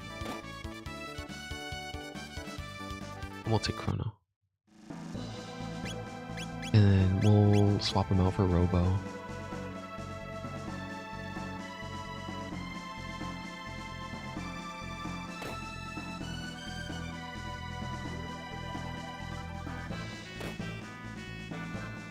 Oh, he leveled up. Okay, he's gonna get stronger now. You, with the punk hairdo, you're lightning. Ipso facto minimo magical.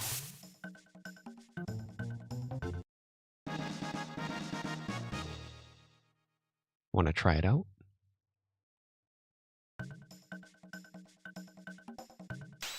Hopefully he's not that much harder. Oh god, okay, never mind. We're not gonna live through this.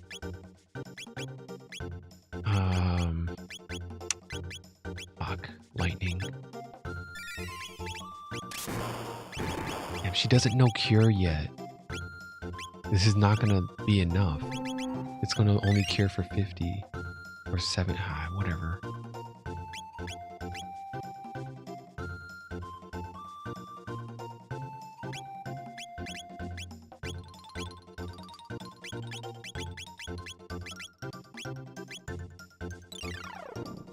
Ooh, it's gonna hit for 110, 150.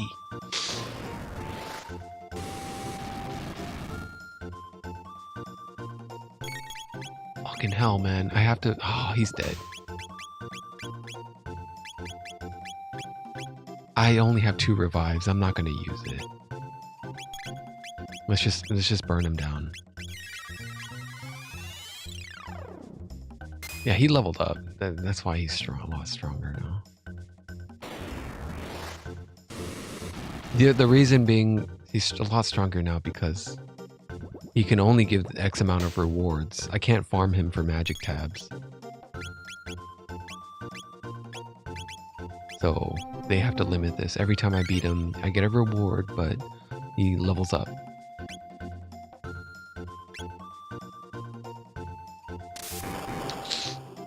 Look at, oh, insta killed. Ah, Marley's dead. Oh, actually, water damage doesn't hurt her that much. Okay, just see if this is enough. It's not going to be enough. He needs like 3 more hits or something like that. Yeah, I didn't think so. Yeah, she's dead. 202. That would have one-shotted her, even if I chose heal. Alright, that's fine. You guys are too much. Bring newcomers to meet me.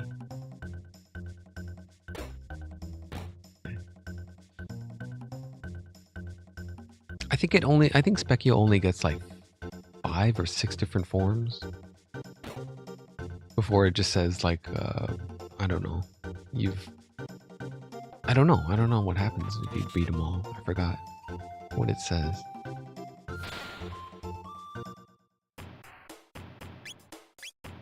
Okay, let's take Chrono back out.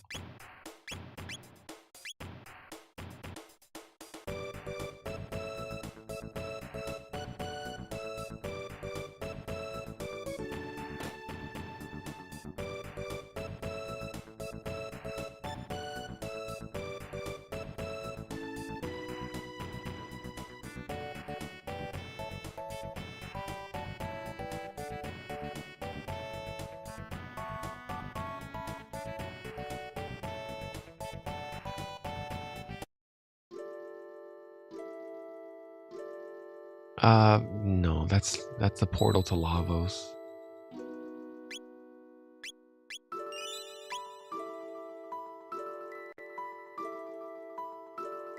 That gate leads to 1999 AD. It leads to the day of Lavos. Go there only if you're looking to achieve a shorter lifespan. Lavos will help you leave this mortal coil. Go to the day of Lavos, 1999 AD. Yes.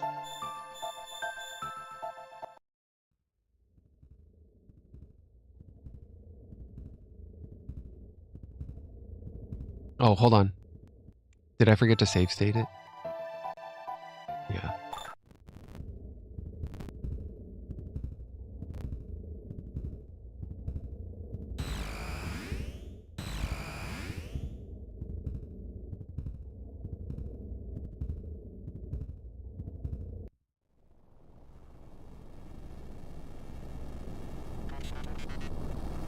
AD 1999 at 124. Data confirmed.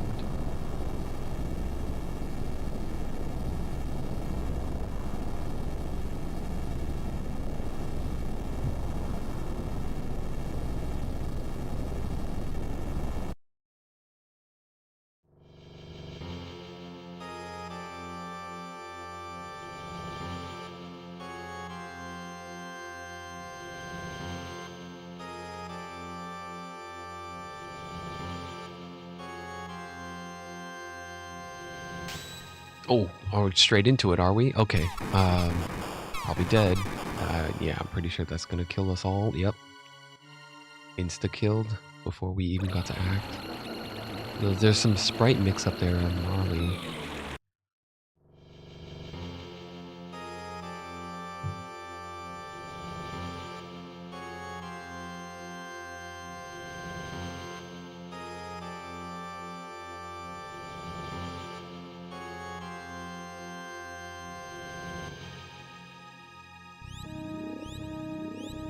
Direct attack on truth.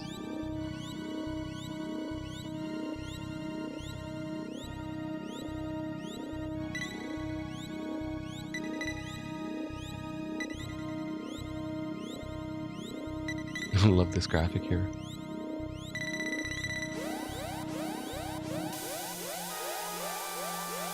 Everything's been destroyed.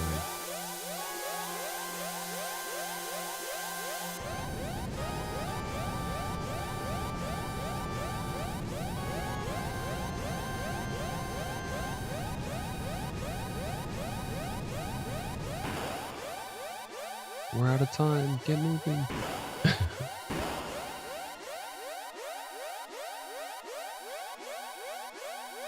The director stays behind.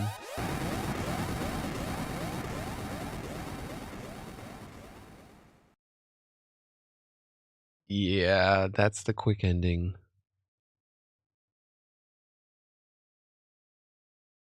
But I don't know how to beat it. At this stage of the game, I don't know. There probably is a way to cheese it or something. I don't know. Not that I can figure out anyway. Maybe this does count as an ending though. But I think there is an ending if like the soonest you can beat Lavos, as soon as you can uh do it as soon as possible. I think that gives you one of the endings. But yeah.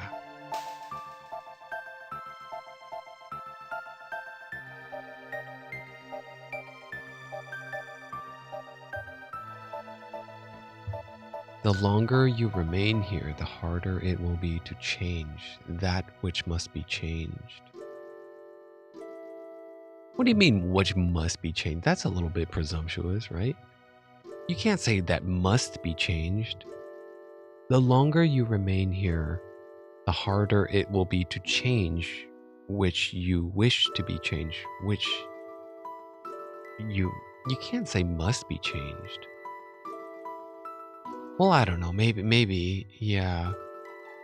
That's implying that in the thread of fate, somewhere along the line, there is an authority that dictates something must be this way, and it cannot be another way. If it's another way, then it must be changed. That's why the word must should be used very carefully here. That doesn't belong in this sentence. Otherwise, you're presuming to be the authority.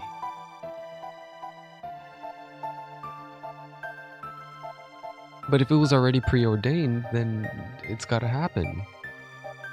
That's why the whole thing of time travel doesn't make sense to me. You can't change time if time already dictates that something's already... You can't believe in time travel if you don't also believe in parallel universes, then. I guess that's what I'm alluding to. You'd have to believe in a multiverse if there is such a thing as time travel. Right, because if you go back and change the time, then you're creating another timeline. And that timeline has its own fate. Its own thread of fate is fully connected and determined in that timeline.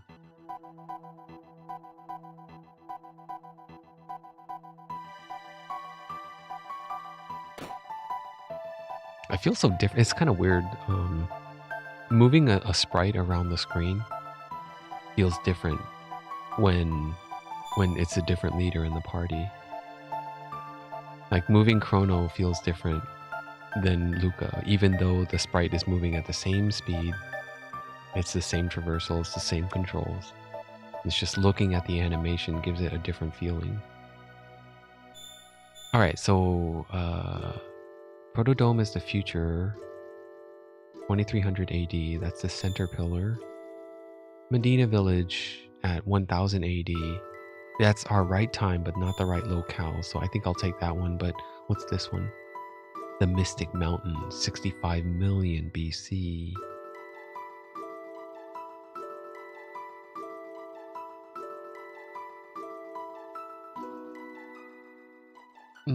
I think I'll go back to our own time first before we pick up Isla. Isla is at 65 million BC, and that's another whole big chapter to do to the prehistoric era.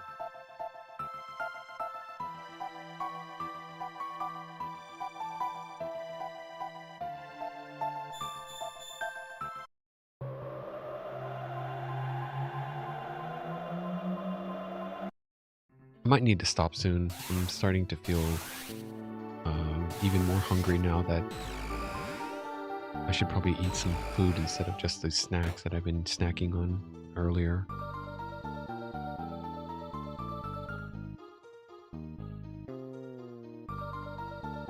Did you people just come out of the closet? Get out of here. What do you think you are? Coming in and going out of our closet at all hours? Scram. They could have used a more appropriate dialogue for the first encounter. Because we've only just arrived. It's not like we've done it multiple times. But the dialogue already alludes to multiple entries and exits.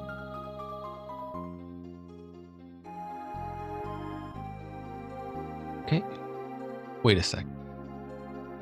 Medina Village was founded by the ancestors of the mystics, who lost a war to human beings.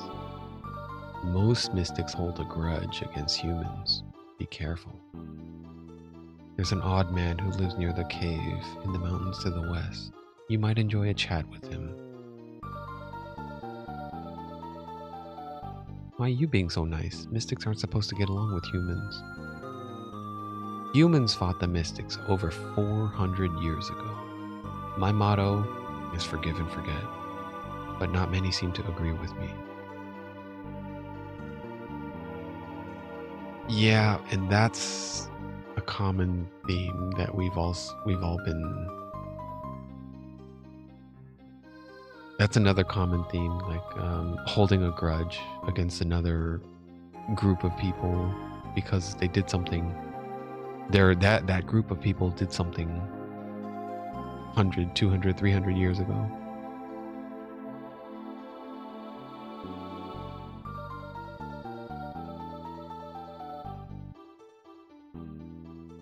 The Elder's house. Hey, it's an Ozzy.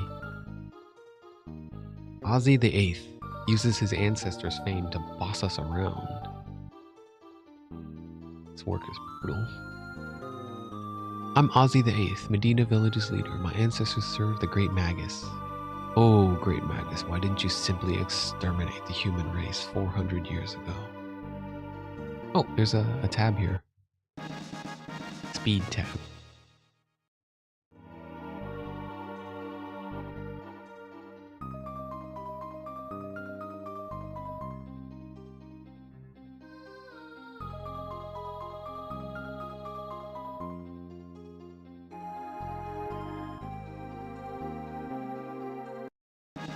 I like the change of what they did with the end of time.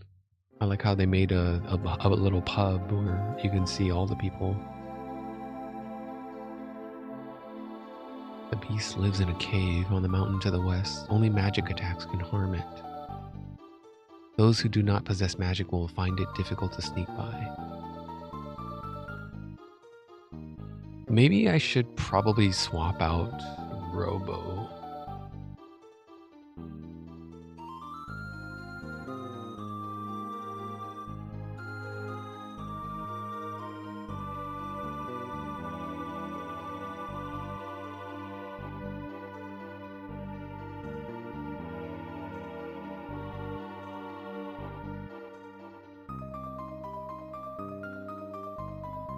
Oh, the salon. What is this? This is definitely new. They're open. They just can't see over the counter. Oh, I see. There is a little something there. Oh, there we go. Oh, a customer. Welcome to the beauty salon. A true classic beauty. Interested in a new look. Marley, make me over. A hidden beauty. I could do amazing things with you. Make me over. Stay beautiful. Whoa. Yeah, an alternate sprite. Luca's, hold on. Let me see how this looks out without the filters. Let me turn off the scale filter and then the shader.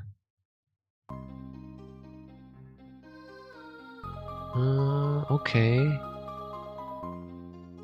Okay, some data there, some info there is still being conveyed.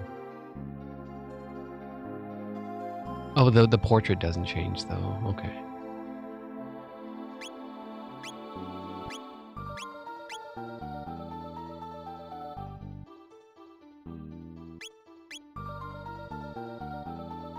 Oh yeah, another big ass name I forgot to mention, and one of the reasons why I'm playing this today is because I was recently reading up on Akira Toriyama's works and his passing last year. The implications of not the implications, the details surrounding his sudden passing also kind of brought interest to his works. And I didn't read a whole lot of Dragon Ball or Dragon Ball Z. I just watched a little bit of the cartoon show, but I didn't read a whole lot of the manga, so I didn't really understand too much of it. So the best way I could relate to Toriyama's works is this game, because this game did have I was exposed to it. Let me put those filters and shaders back on. Can I go up there? Oh, looks like not. So they have a head shaking animation, a walking animation, and a running animation. It seems okay for the most part, but it definitely looks off. Like something looks a little bit different about it. Like you could tell it's not the same artist.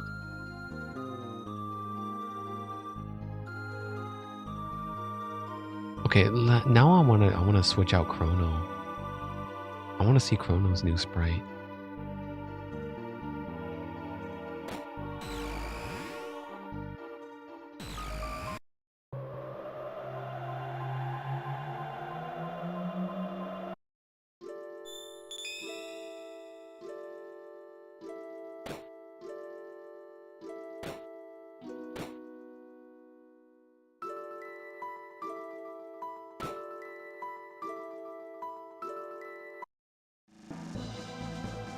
Actually, I didn't need to do that.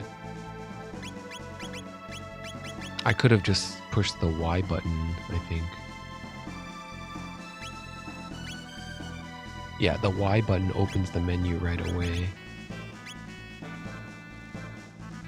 Okay, so that still looks the same. Marley doesn't look that different.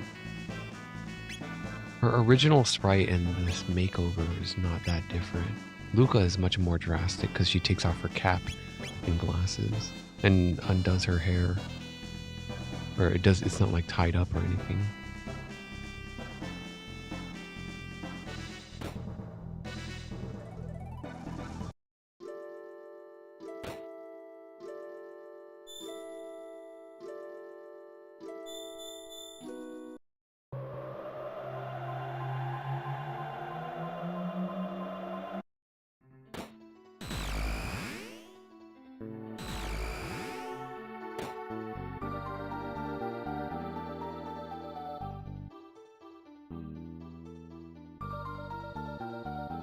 Welcome to the beauty salon.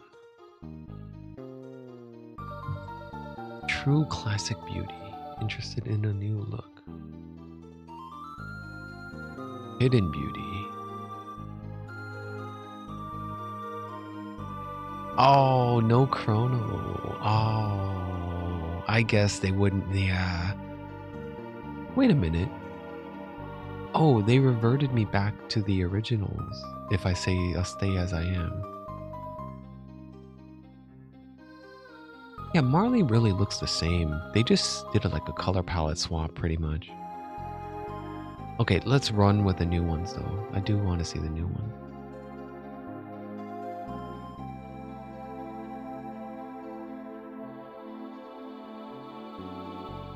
Yeah, Marl's has a color palette swap. That's basically it, I think. He's still rocking the ponytail and the genie pants with the tube top.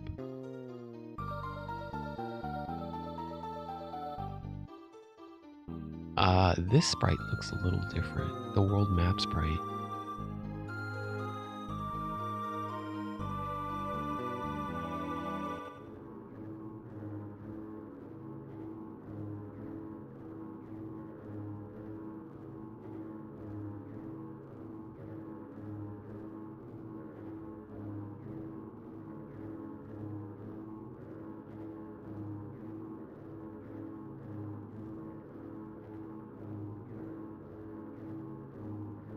Years have passed since Magus commanded the mystics and waged war against the humans.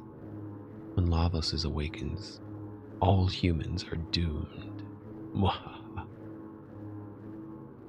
As soon as Magus's creation, the mighty Lavos, awakens from his long sleep, the human race is doomed.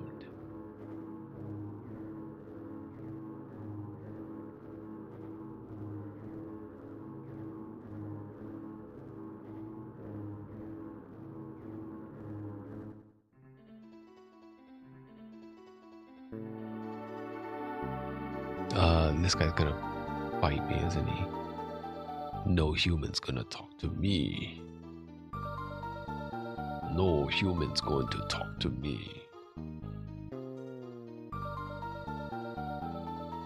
Nothing here to sell to humans. Get out of here.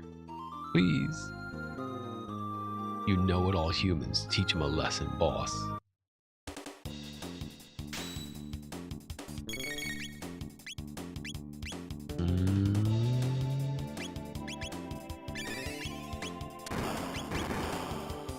We know magic.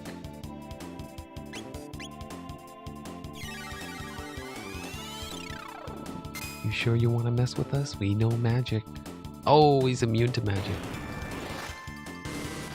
He's immune to ice at least. And fire. Okay.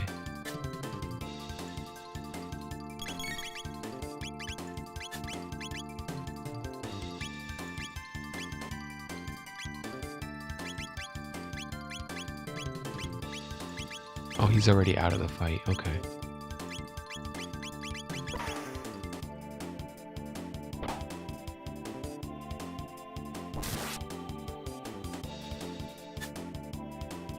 Nice dodge, Marley.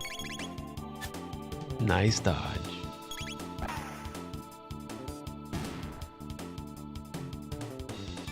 $33 experience? What the hell? Oh, 1 ether. That's good. They got the boss. Beasts. Okay. Now that I beat the boss, I'll sell you something. His prices are enormous. The prices are ridiculous.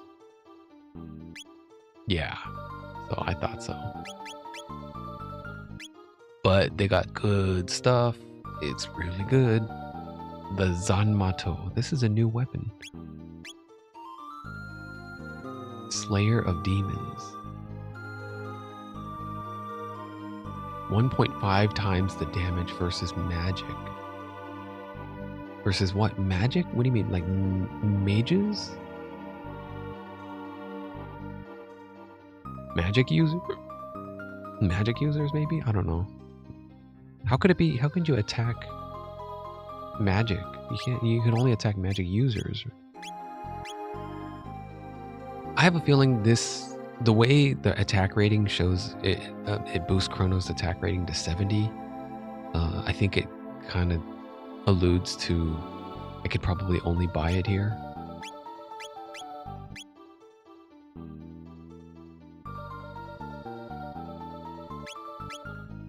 Yeah, some of these are like, these feel like end game items.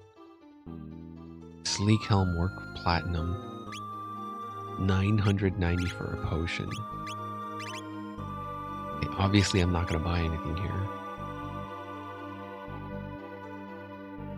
But it's good to know that if I do get the gil, I'll probably buy something like one of these endgame items here if I can't get them anywhere else.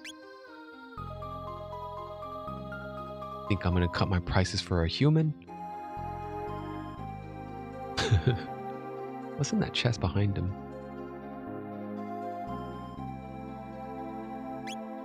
Oh, nice. I don't have to go to the end of time to swap here. I could just swap on the fly.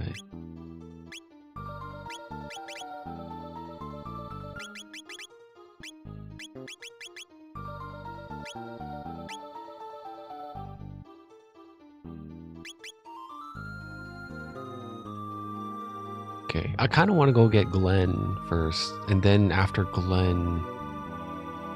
we get Glenn, I think we'll get Isla. So that's like another couple hours away, because I gotta get through all this chapter here. I'm not really sure the order of events that take place now, though.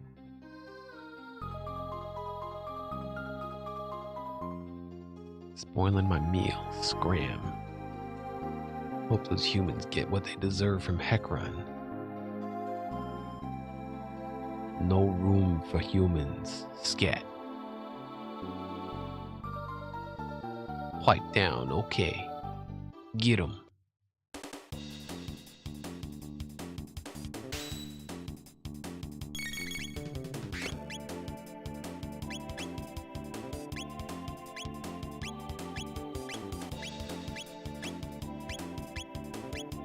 Let's fire punch the innkeep.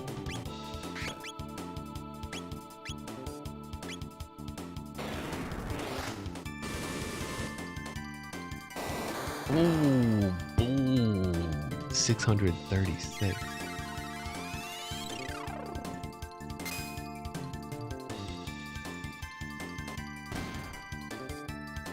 Alright, just punch and just physical attack.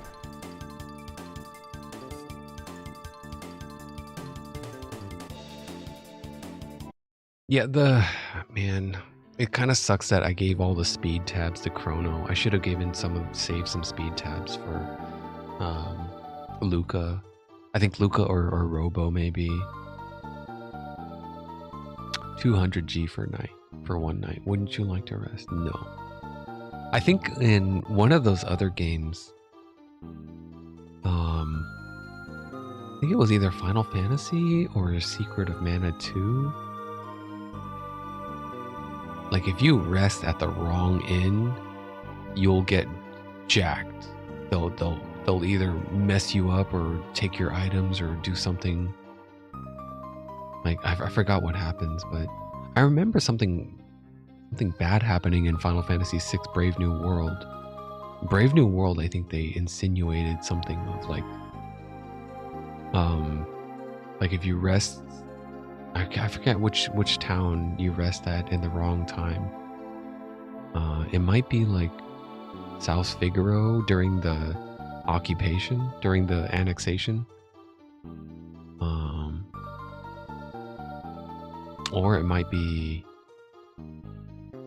I'm trying to think of which area was it Thieves? Yeah, I think it was South Figaro during the annexation of the town.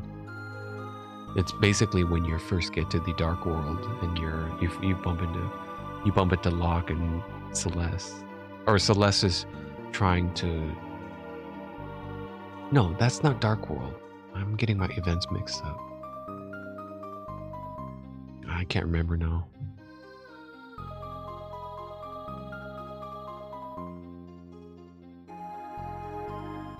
Okay, so that's Medina Village. Let's check out this forest ruins here.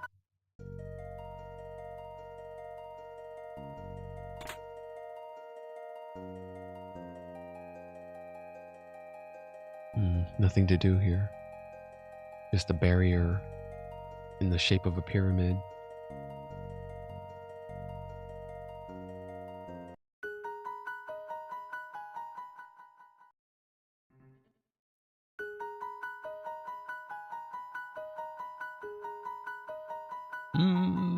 Okay. Milkwire? Milkwire should be here somewhere.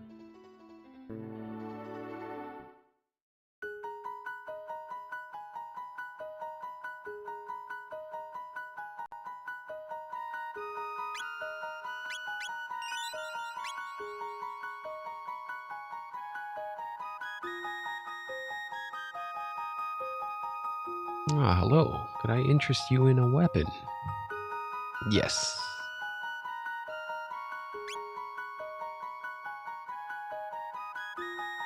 Magic +2.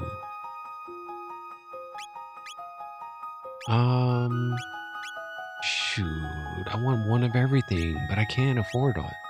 Wait a minute, I don't need a Pico Magnum.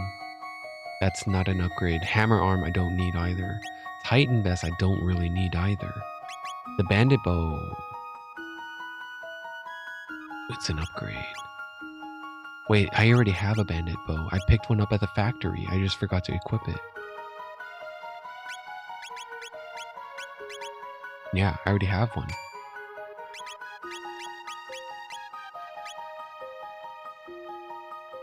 weapons. If there weren't evil in this world, there would be no need for weapons. What a sad state of affairs.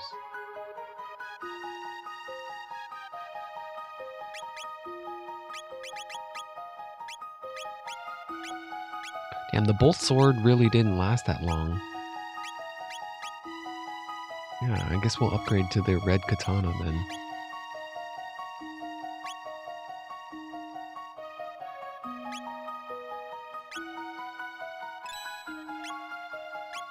Well, it's still useful.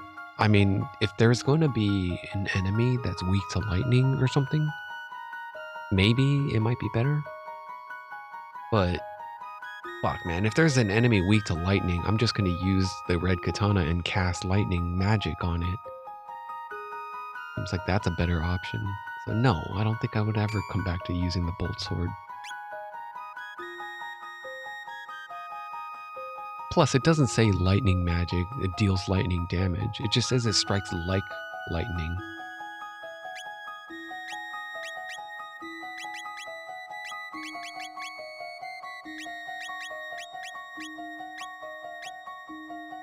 Okay, and I could buy, now that I have, what, 2,000 gold?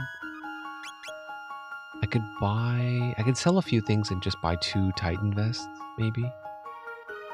But really, I just need 1. Like, because Chrono isn't going to need it. He's out of the party right now. And whoever I swap out, they could just give it up. So, I'll buy 1. And then we'll just have it equipped on Marley. A light, strong titanium vest. Seems really uncomfortable.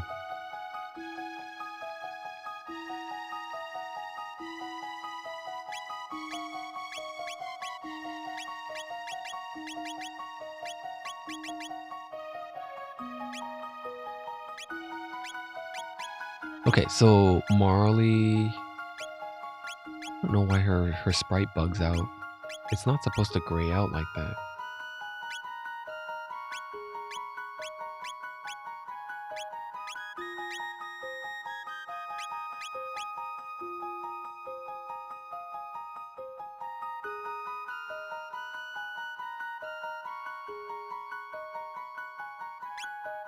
Okay, let's take a look at their stats.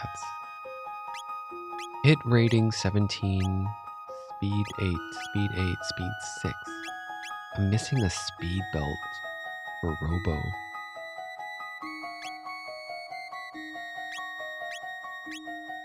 It's got great stamina though, 20 to stamina. 11 to magic defense. That's the worst out of everyone here. Even it's lower, Robo has lower magic defense than Chrono.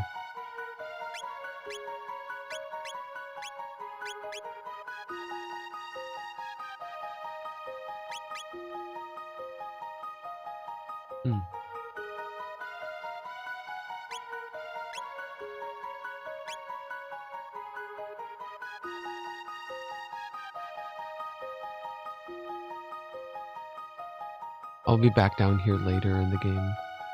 We'll bring down the sunstone or some kind of some ore, and then we'll have Melchior smith it. Okay, I forgot what the event is. Smithing some kind of ore into the blade or something.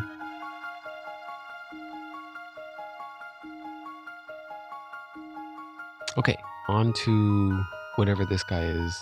The Hekran. The Hekran fight.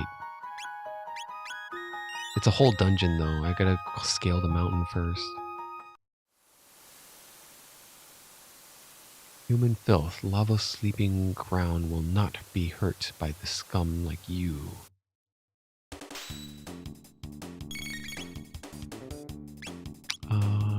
Antipod? Yeah.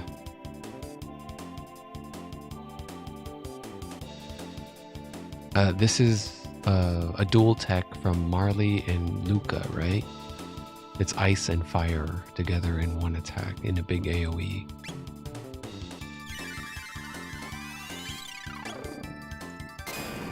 Boom! Freeze and burn.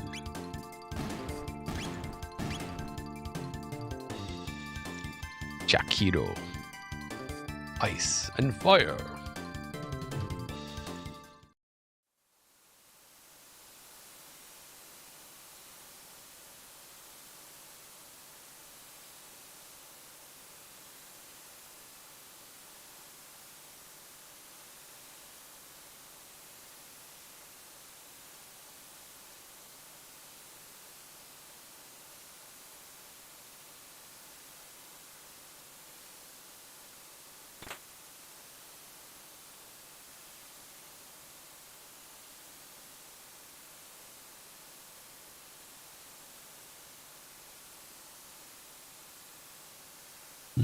That jar is an enemy. I think that jar gives a lot of tech points, but it might not be that one. It might be the ones in Zeal Palace or Zeal Fortress or whatever the not Zeal Fortress, the Black Omen. When you're in that big old Death Star, not Death Star, Star Destroyers, the Star Destroyer ships later in the game.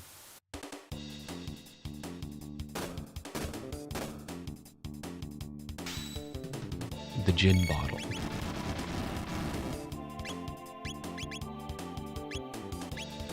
Let's just laser. Can I just laser everyone? Damn, Luca's sprite looks not that great. That's kind of a weird animation. I feel like I might want to change it back. It looks kind of like, what is she even doing there? It's a little hard to see what's being conveyed.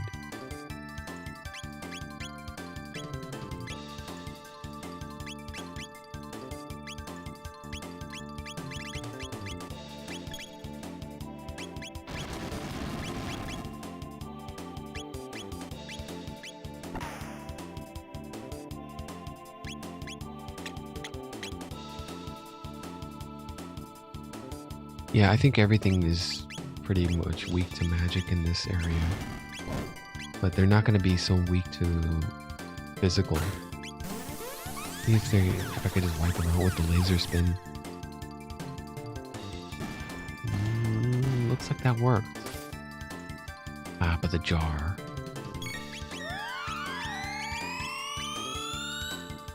Did you just take mana? I hope he better have just taken mana.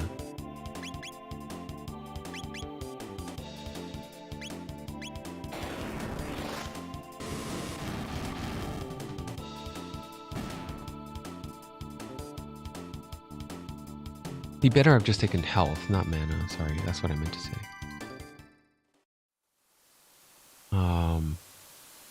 Damn, these guys are tough. I feel like I should have brought Chrono. Because Robo doesn't have an efficient element. Laser spin costs 3 mana.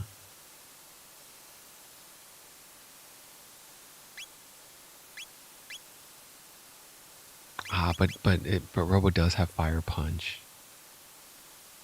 Okay, Fire Punch is pretty powerful, I think. What are the dual techs? Antipod and then Aura Beam. So that's good. Aura Beam is a heal all. We have heal all, some big AoE with Antipod, and then Fire Punch, which is heavy single target damage. Actually, it is single target, but it does AoE. It has like some splash at the explosion or something.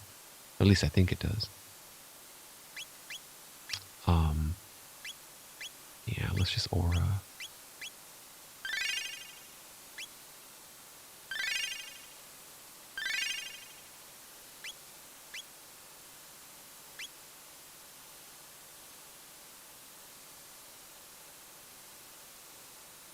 Yeah, I don't know, man. I don't know about this Luca sprite. I do appreciate that the option is there, that you can give Luca a new look. But I'm not saying it's easy, man. It's whatever they're trying to pull off here is, I'm thinking that's a pretty big order. That's a hard task. And a lot of faith to the original artist. I'm talking about matching the artwork of what Toriyama did. Is not easy. Actually, I don't know if did Toriyama do the sprite work? Probably not. I wouldn't think maybe not. But it is very, very possible that yes.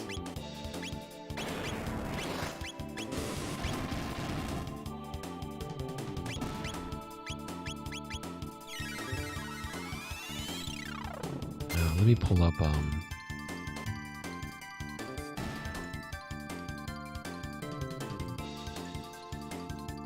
nah, forget it. I was gonna ask the AI, did Toriyama do all the sprite work in this game?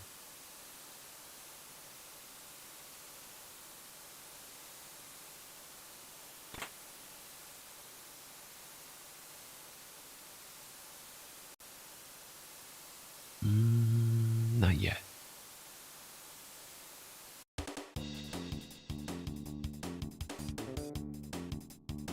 Hopefully I can laser spin.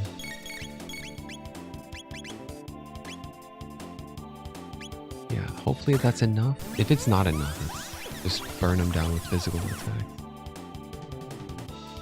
That's not enough, is it? Oh, it's enough. Yes.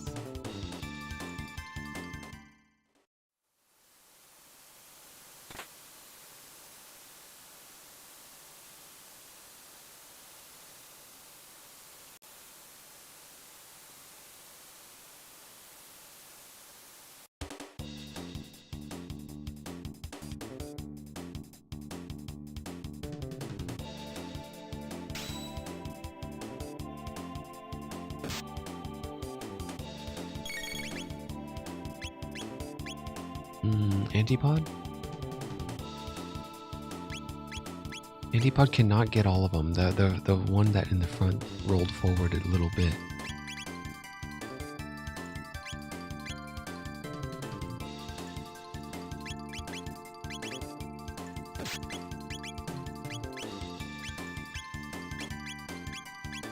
Let's wait for them to move around a little bit. Oh, right there. Not quite. Okay. Yeah, this is physical attacks.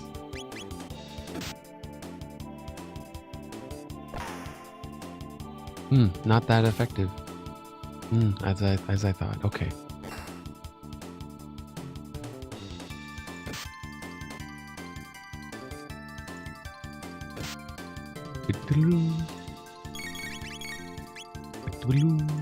Oh, come on, man, why not? All right, flame toss. Can I just flame toss all three? It doesn't hit the vector. What does flame toss do? Let's see. Let's see if it's gonna do as much damage as. That's not bad. Yeah.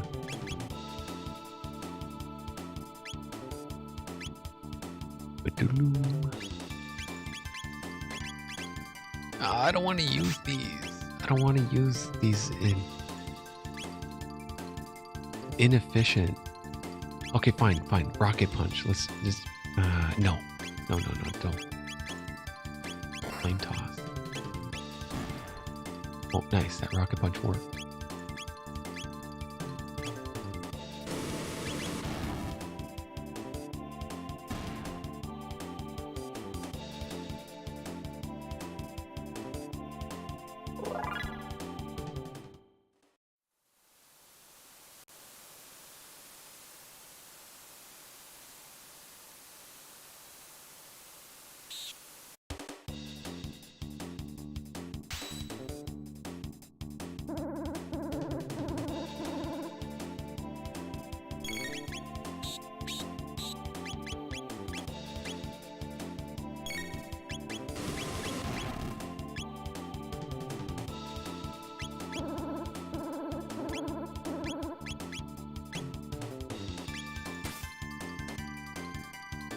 Why is that one taking so little damage? What's the deal with that guy? That cave bat.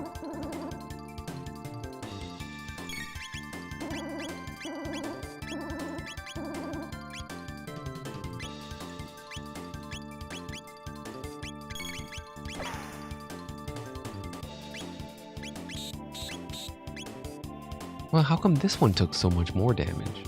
That one's only taking like single-digit damage, but look at this one. Oh, never mind. Never mind. No. We gotta bust out the magic, I guess.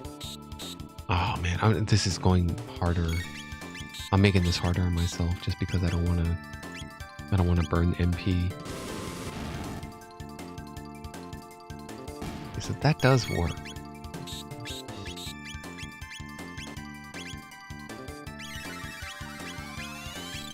I don't want a laser. The only I have no cheap single target damage for Robo.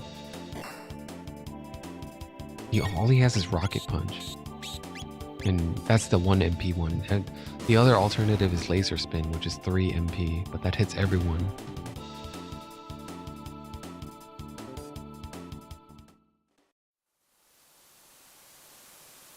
Oh god, that took a lot longer than it needed to.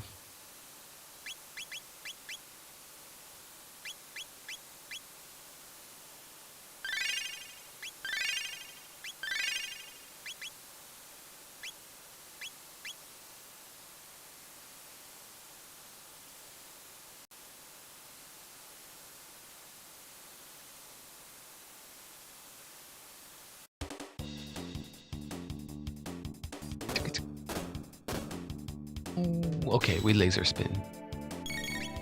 This is worth laser spinning, I think. Yeah, I can't get a good area of effect here. We can do ice. Come on, Robo.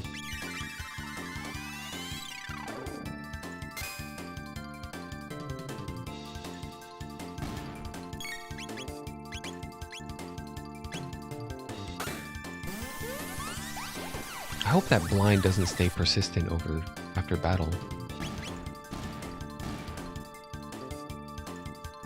I don't think it does, no. I don't think status ailments persist through after combat.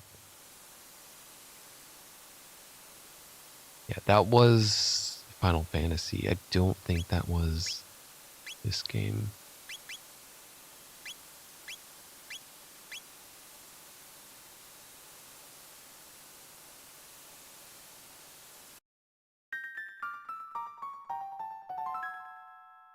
I can't remember what this item was here.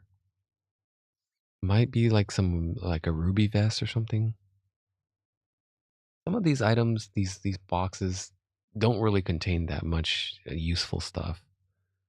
Hopefully they do. The mod changes it.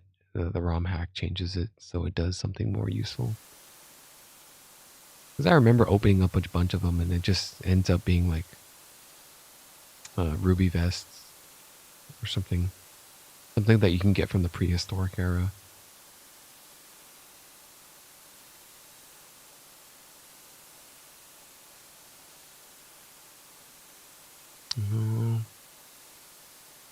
Hold on, I think I missed something back here. Oh no, I can't go up. I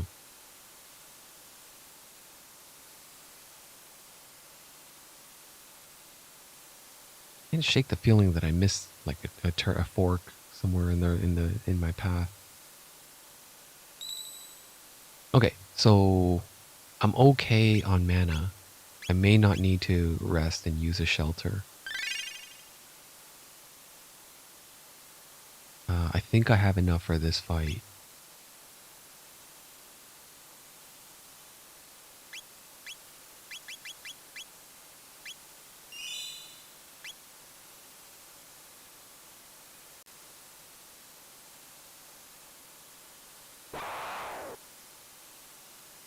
Death to the Mystic's enemies.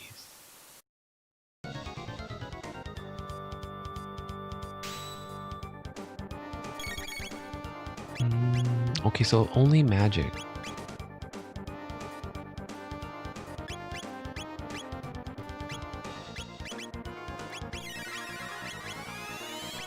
I would like to see Fire Punch. I hope Fire Punch does like a bunch.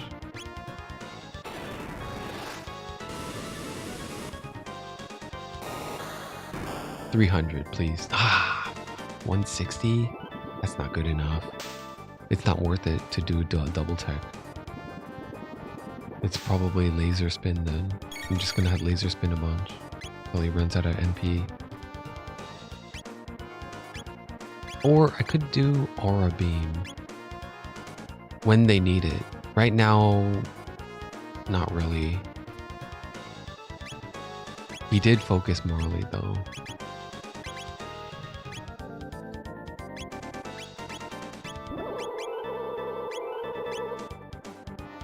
Okay, that is pretty damaging. I might need to aura whirl.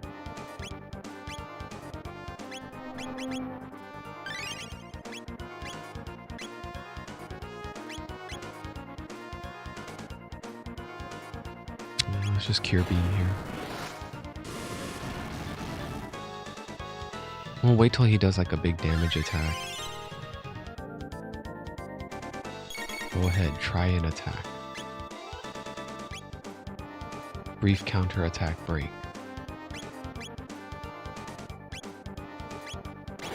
He didn't hold that counter attack stance up for very long at all.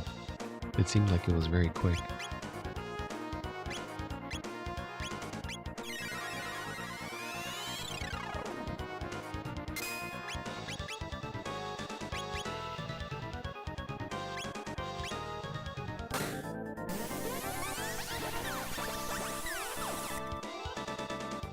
Weak. Oh, 91 damage only?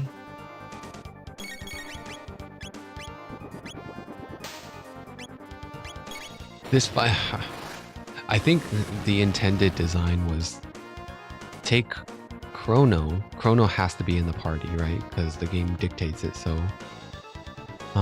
Originally, that is. And then probably just take Luca and Marley and swap out Robo with Chrono instead. Because then this fight becomes much more fluid and easier to go. Everyone has a spell that can do decent magic damage, where they don't have to be a liability. You don't have to resort to laser spin. I should have healed. Luca needs a heal.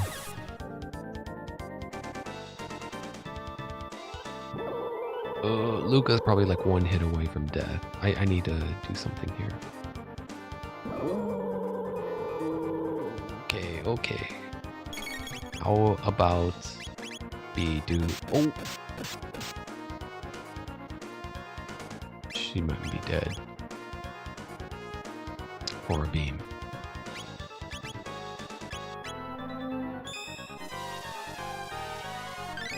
Please do a big heal. Oh, that's not that big. Okay.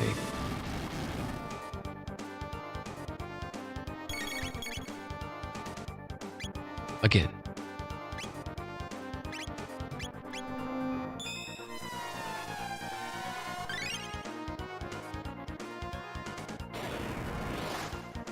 At least Luca's magic damage is pretty powerful. 158. Fucking water damage, man. I got 3 more of these in me.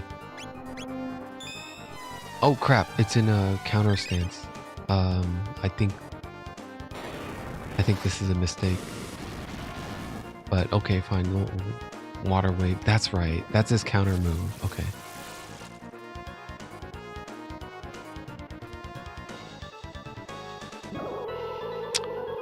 Damn. Mistake. Alright, rewind.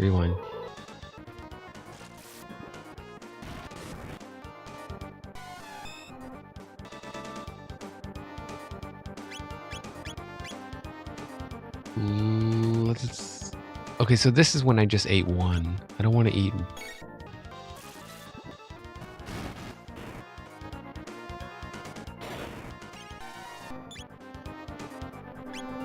Okay, just leave it here. Just leave it here, and just wait out the counter stance.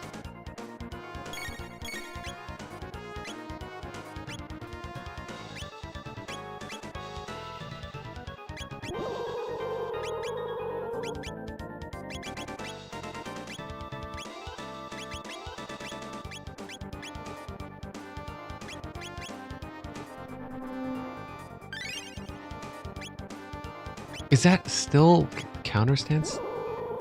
How could you keep up a counter stance when you're doing those cyclones? Yes, indeed.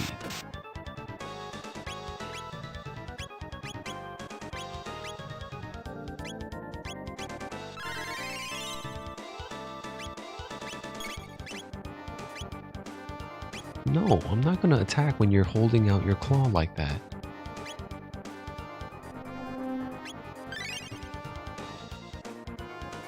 I think I'm gonna give an ether here somewhere though. I think Robo.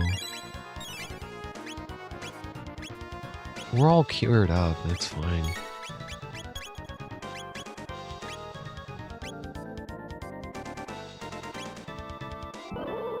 Brief counter attack break.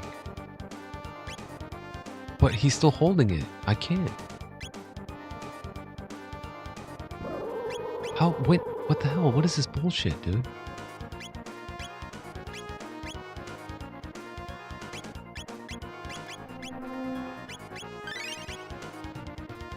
How can he attack and counter at the same time? And you just hold it and... What the fuck? This is some new... Oh my god. You gotta...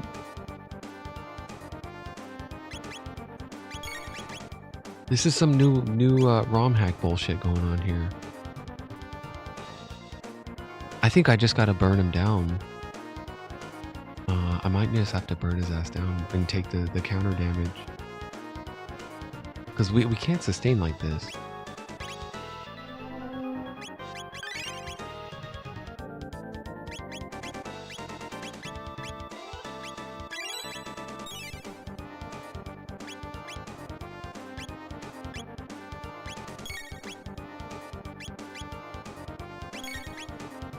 Just wait a little bit longer. Brief counterattack break. Okay, so when he does that, fuck it, let's just go. I don't care if it says. Right. Okay. So it's a misleading stance. It looks like he's in counterattack stance because he's holding his claw out like that. But it's still it's okay. It's safe to attack. At least I think so. Oh, here it goes. I guess we're gonna find out if I get water waved here. If he water waves. No, it didn't water wave. Okay. I was gonna say if it does water wave, it's a one hit.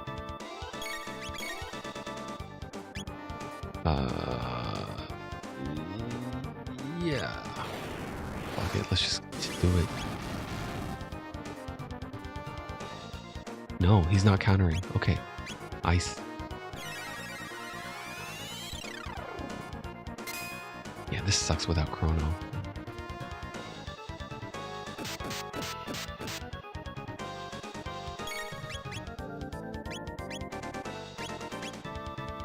Okay, so now counterattack his stance is on. Dude, I wasted so much time thinking it's in counterattack stance. The OG doesn't fuck with you like this. The OG does not make you think it's in counterattack stance when it actually isn't.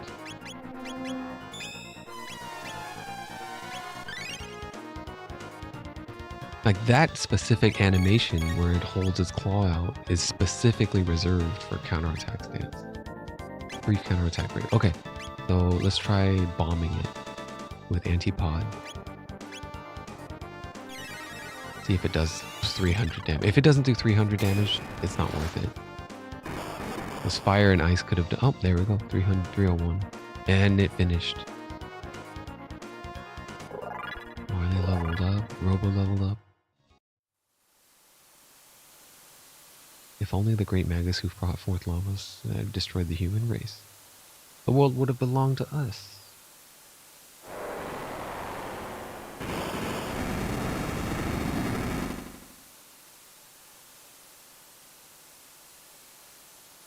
In the Middle Ages, Magus created Lavos, who was responsible for destroying this planet's future. if we go to the Middle Ages and take out Magus, can we change history? Hey, Chrono, we could use the gate at the fairgrounds. That's interesting. So the dialogue is different. I mean, the dialogue did not change. Chrono's not even in the party, but the dialogue still assumes Chrono is still in the party. Why are you telling Chrono anyway? Shouldn't you be telling Luca? She's the brains of this operation.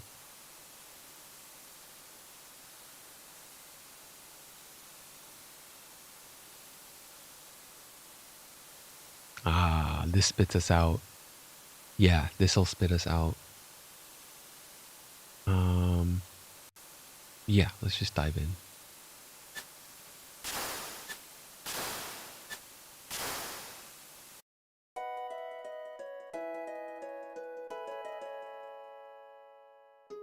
Let's go visit Luca's house. Oh, you're just in time. The Bond vest. My finest work, the ultimate in defense for my daughter.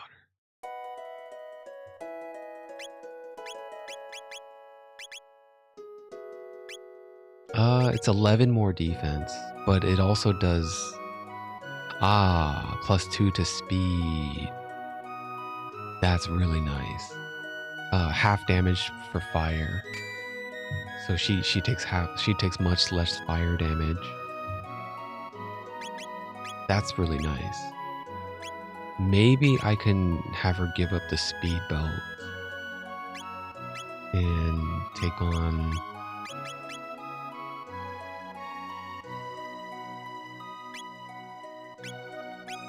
I don't know. Do it. I feel like I think he's fine with the speed. Not that big of a deal.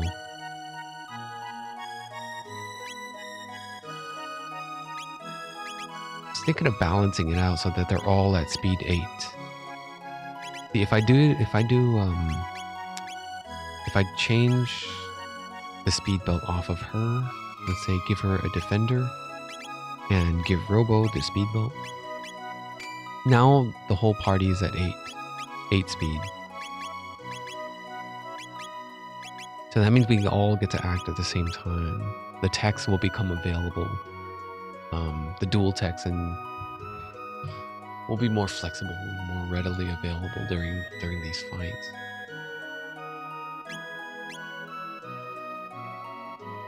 I could take off his Seraph song. I don't know. Also, I do have a speed tab, don't I? Yeah, I do have 1 speed tab. 2 magic tabs and 1 speed tab. I kind of want to pump Luca's magic.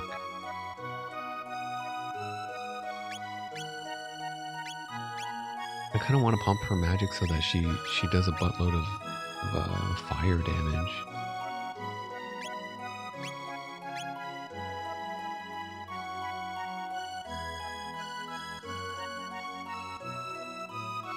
I don't know what dictates heal amounts, but if it's magic, then maybe I'll give 1 magic tab to Marley and 1 to Luca.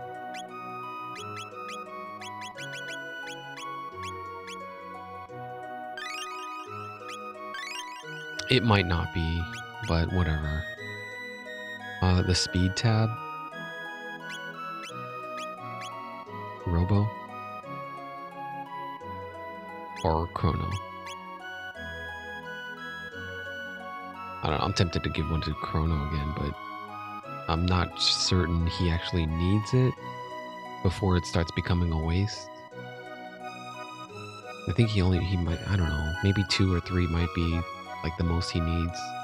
Because they get, I don't know what the growth rate is, but they do get some speed, innate speed after just leveling up.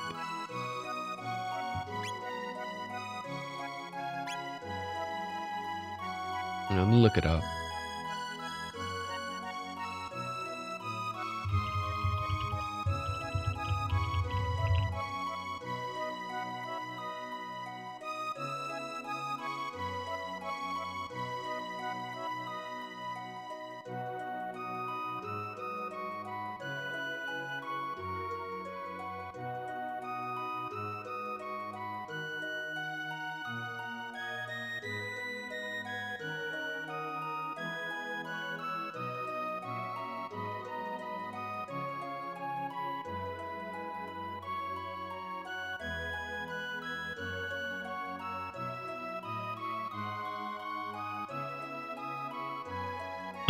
Someone here is saying, but this is not. This is the DS version, the Nintendo DS version, and it's not the ROM hack either. But they're saying Robo doesn't actually need more than 2 to 3 speed tabs. Which one is it though? 2 or 3? Why do you say both? Don't give him more than 2 or 3. Well, what if that delineation is important? What if you only have 2?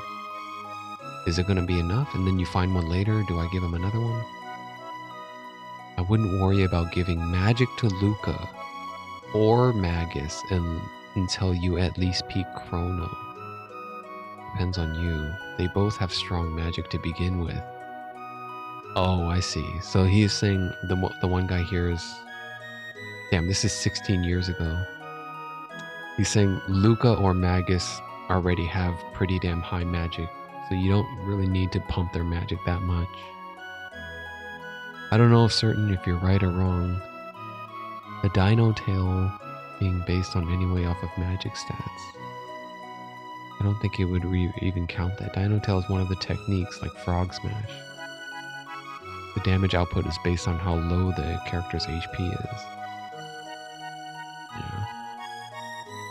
Dude, this guy came in and necroed this post 12 years later. The guy already probably grew up and had kids and started a family and moved on with his life, and some guy just comes in 12 years later. Actually, for certain, I'm not sure if you're right about that. The Dino Tail doesn't do as much damage because, see, the way it works is it scales off of the damage on how low the character's HP is. The Geotext comes back and says something like, dude, I probably am a grandfather now. No, I'm just kidding. I'm probably... Okay, sir. I'm looking at GameFAQs. I'm reading off of GameFAQs here.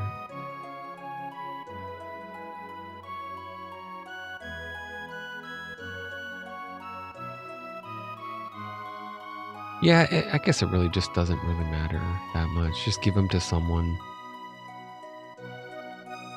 Whichever you use most. I don't have any plans for using a core party. I feel like I'm gonna switch it around for this playthrough. I've done a playthrough before where I don't even use Robo. Like he's never in the party whenever I have a choice. Okay, so, oh wow, this info is 1 year old. Crazy how someone is still... It's crazy how people are on this Reddit post 1 year ago. 1 year ago, first and foremost. So this guy is saying Robo and Isla don't really need strength because they cap out naturally at 60, level 60. Those strength capsules might be wasted. I would give it to Chrono or Frog or Magus. They take much longer to hit the max, especially Frog or Magus. Really? I thought Frog had pretty high strength growth. Luca and Magus, they're the only two that hits max magic naturally. Okay, so I didn't need to give that magic tab to Luca then. Both happen far outside the range of a regular playthrough. Oh, maybe, okay. Magic capsules are on whoever you use the most magic with. Personally, I like Robo. His healing techs have a higher multiplier based on his magic stat. He can competently heal the whole team when you shove enough magic capsules on him. Yeah, but he doesn't have AoE heals. He only has Cure Beam. You need Marley to do auras or something. AoE heals.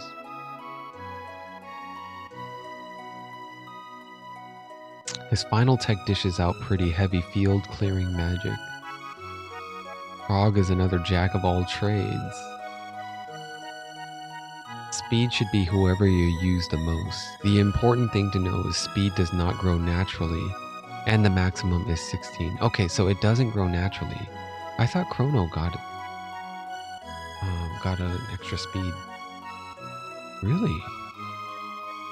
A couple characters that are pretty close to that already. So with your initially limited speed capsules, you should focus on bringing other characters up to par.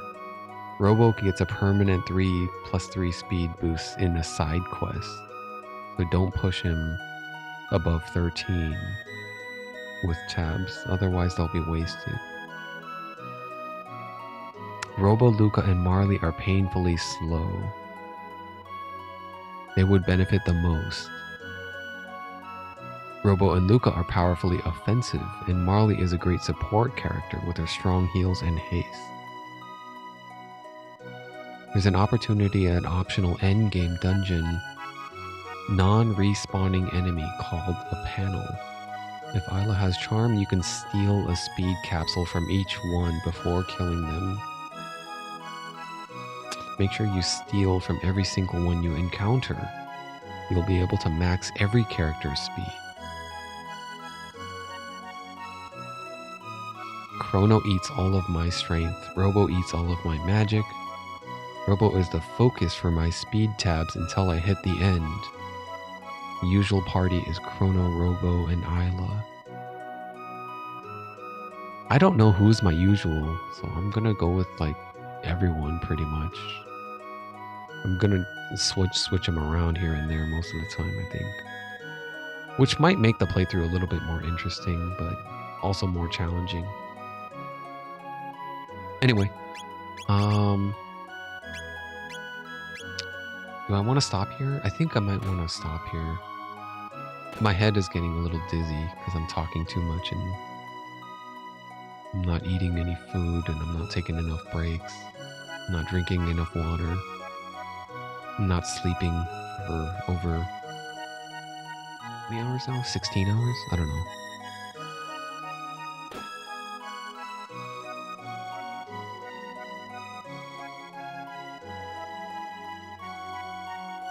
Luca and Taban only care about their silly toys.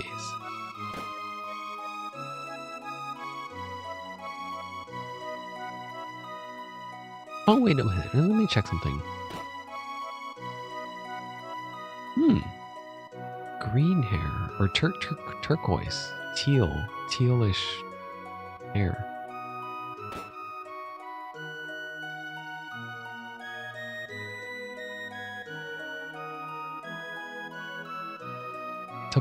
Taban has orange hair. Hey Luca, I'd like to see more of her. I've been making items she'd like.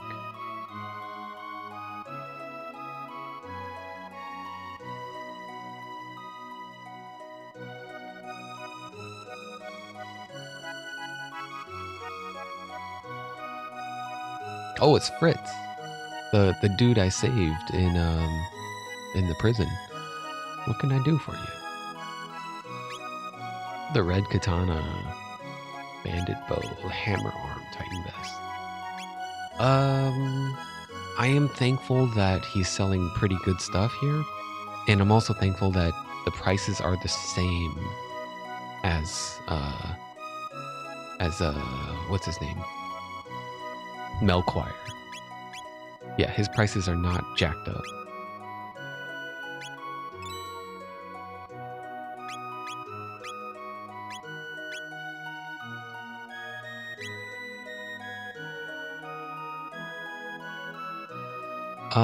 That's kind of interesting that he doesn't have any dialogue that says he recognizes me. Oh, hello, what can I do for you? Okay, maybe I gotta switch to Chrono. Come on in. Chrono, I owe you one. You saved my skin. Oh, Chrono has to be in the party. Man, I was up in the creek. I was up the creek. I went off on a buying trip and ended up getting jailed with a bunch of thieves. The officials planned to execute me without a trial. What's gotten into them? Elaine says, we're forever in your debt. Thank you again. Fritz, I hope my dad never hears about this. Huh? Hey. Dad. Working hard? But of course, right? Yes. Oh, alright. Chrono, I'm in your debt.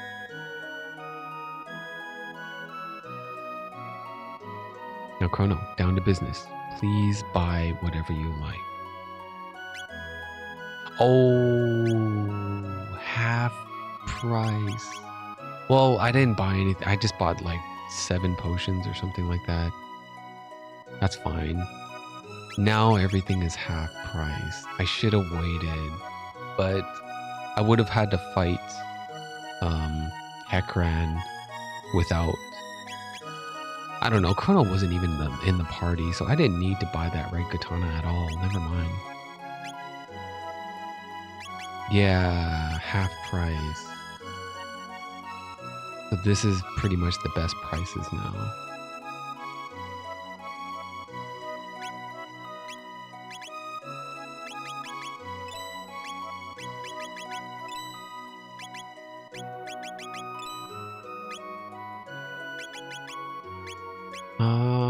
I'm okay with...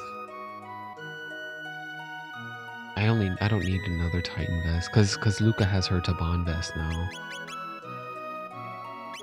Oh, but he doesn't sell revives. That sucks. Damn, I wish you could sell revives. I think they're pretty valuable. I like that this mod is making them valuable. What? I don't know what you're talking about. Those are the normal prices for a hero. Cool. I'm glad Chrono had to be in the party for that to happen. It looks like I can't buy ethers either. That's a little scary.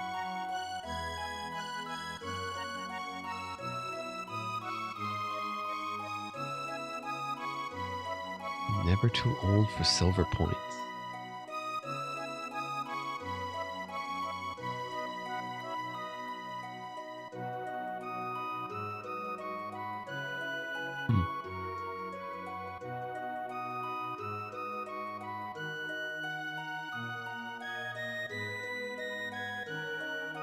Lodging is 10 gold.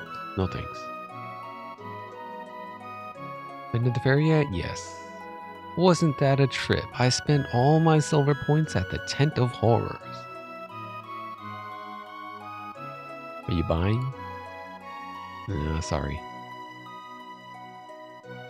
I don't know what that she means by that. Are you buying? Does that imply that I'm buying her a drink? Or does that mean I'm tipping her for the song here? Thanks. I'll play you a song. Okay, so I'm buying her a drink.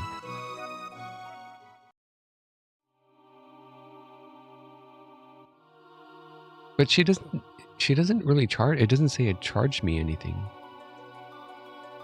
Yeah.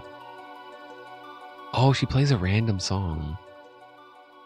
Because I think she played a different song last time. Now she's playing the Black Omen. The theme that is played on the Star Destroyer. Remember that earthquake we just had? No. Airhead, huh? Never mind. Yes. We've been having too many. Something's wrong. The big one isn't coming.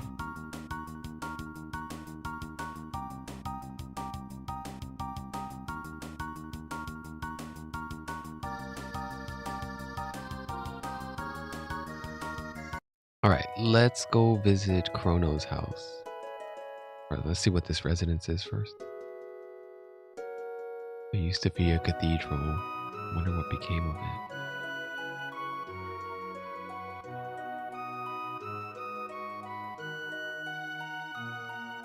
Oh, whoa. That's kind of scary. Hold on a sec.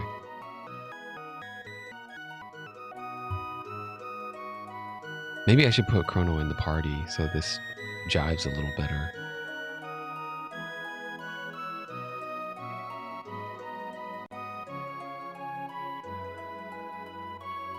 she's just sitting there at first, and then she has this really scary, scared expression. Oh no. I heard Chrono was to be executed. Where is he? Oh, nice. Okay. Oh, good, good. Her dialogue is, because she doesn't see Chrono in the party. He's fine. He'll be in shortly. Don't scare me like that.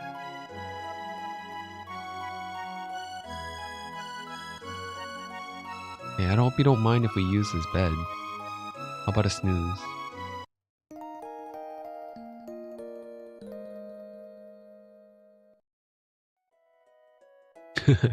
Had a nice rest at Chrono's bed. Let's put... Dude, I wonder what would it be like. Here, let's see. Oh, hello. Is Chrono okay? Is Chrono okay? Okay, hold on. Reload. What if Luca... Oh, no. Luca has to be in the party. Well, no. She doesn't have to be, but it's either Luca or Chrono. But if Chrono is out, then Luca... Yeah, I can't... Okay, what if Marley is the party leader then? Let's say that. Oh no. Where is he? Luca still speaks for him. He's fine, he'll be in shortly. Don't scare me like that.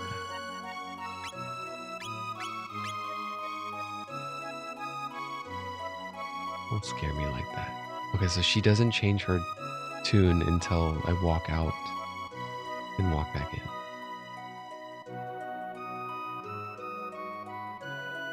Okay, hold on. Let's see how that plays out first. Luca speaks. Hi. Luca, we hardly see you these days. I've been kind of busy. Don't let life pass you by, dear, and say hi to your parents. That's it. Goodness, Luca, is this one of your inventions? Greetings, I am R66Y. Chrono is my friend. Why, how polite. Strange looking, but well behaved. Chrono, you could learn a thing or two. Okay, let's introduce her to Marley. Marley already been introduced. She's already been introduced. Let's swap out Robo. Hello, Chrono. Okay, same thing. Damn, she doesn't say anything. It sounds... I think it's probably better... The dialogue probably works better when he's not in the party and she expresses her concern.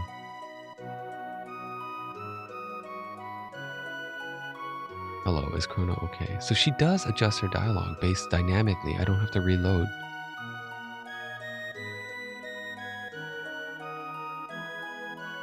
Dude, I have cat food. It just says 0.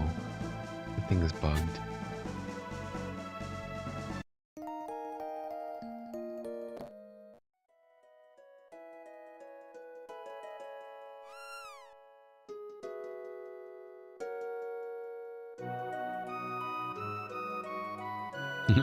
It feels different controlling Robo.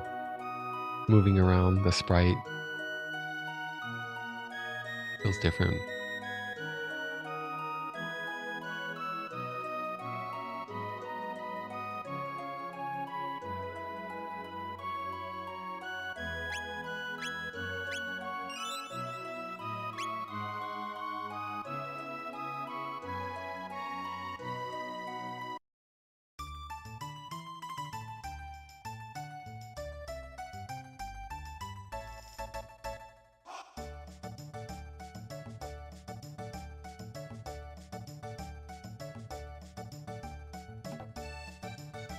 I don't think there's anything I need to do here.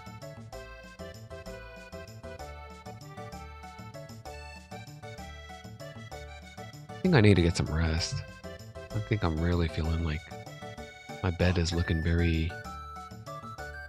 Ooh, this looks very good right now. Let's go beat up Gato once. Gato versus Robo.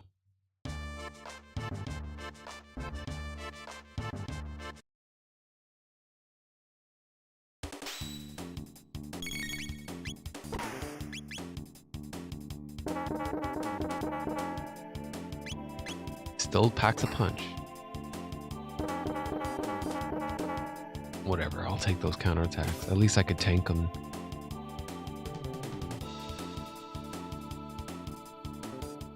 Five tech points. Not bad.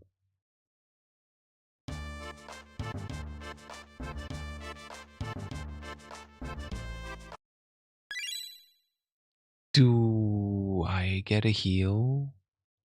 No, I don't get a heal. Okay, so it is attrition.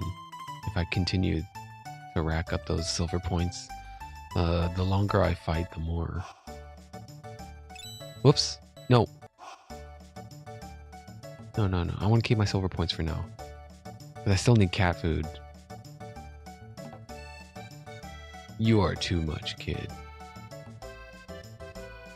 Ah. What if Chrono is in the party, but Luca... What if Robo... Let's see. What if Luca is party leader? Oh, Chrono takes over and he starts guzzling. Okay. If Chrono is not in the party, I cannot do the soda guzzle contest. Okay.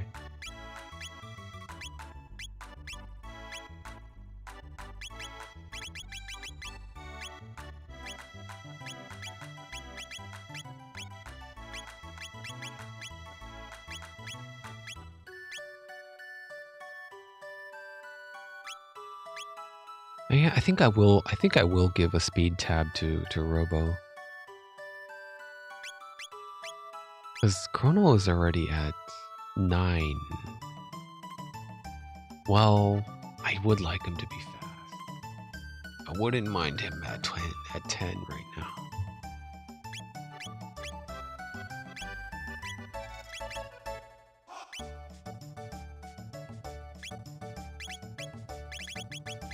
Yeah. I'll put him at 10. For the moment, these tabs are very hard to come by. Later in the game, when I get Isla and we unlock that jar, whatever that enemy type is, I can steal them. And then it's basically unlimited, but it means it has to be farmed.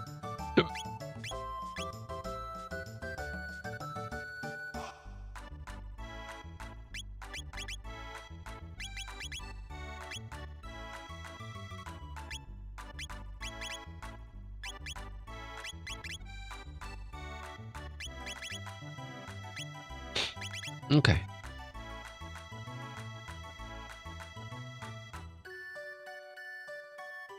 Oh, the gate is here.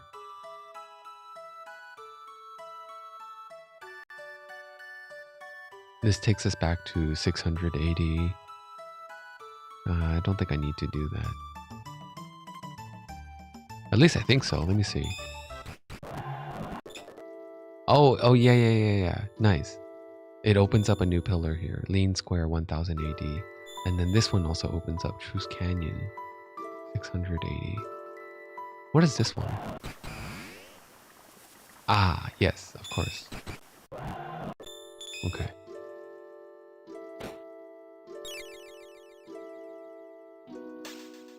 Hello, stopping by.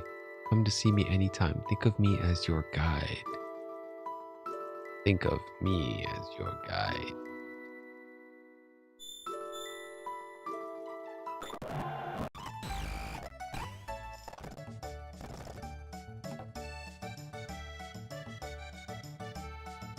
Cool. Took it rather slow. My progress has not been stellar. I've been rambling and talking a lot and getting sidetracked, chatting with AI stuff, and just rambling about other stuff as well. Listening to Rick Astley's music video, Never Gonna Give You Up. Or at least comparing his similarities with Robo's song. Browsing a few Reddits, looking at the similarities and the recencies in terms of themes that were relevant, I guess, in today's society, in today's economy and geopolitical state. Also reminiscing about the great team that made this game, the great team that was put together to make this game happen. Let's see who the key players were. I think it was Hironobu Sakaguchi, Nobuo Uematsu, Akira Toriyama, and who was the writer? I think it was Sakaguchi. Directors, Yoshinori Kitase, another big name here on the wiki here. Yoshinori Kitase, he's still with the company. I think he's heading up, he's producing FF7 Rebirth right now, isn't he? Yeah, he's been there since 1990. He never left. Right now, I think he's producing he produced FF7 Rebirth. So he's probably also doing a lot of production towards FF7, the finale, the third part of FF7 Remake. It doesn't say that here yet, but yeah, this is another big name. Akihiko Matsui, I'm not sure I'm familiar with him. He worked on several battle systems for Final Fantasy. His main work was Romancing Saga. After Romancing Saga, they hired him they recruited him for the Chrono Trigger team. Midway, responsible for planning the movements and monsters in battles. So like the whole AoE, waiting for the AoE, the AoE stuff to line up, that's because of the monsters that move around during battle. Since 2000, Matsui has been a member of the production staff of FF11, in charge of the battle system, director of the game's ongoing development in 2010, succeeded by Mizuki. Matsui switched to FF14 as lead combat designer following the unsuccessful launch. So Matsui was brought in to save FF14 after the rough launch they had.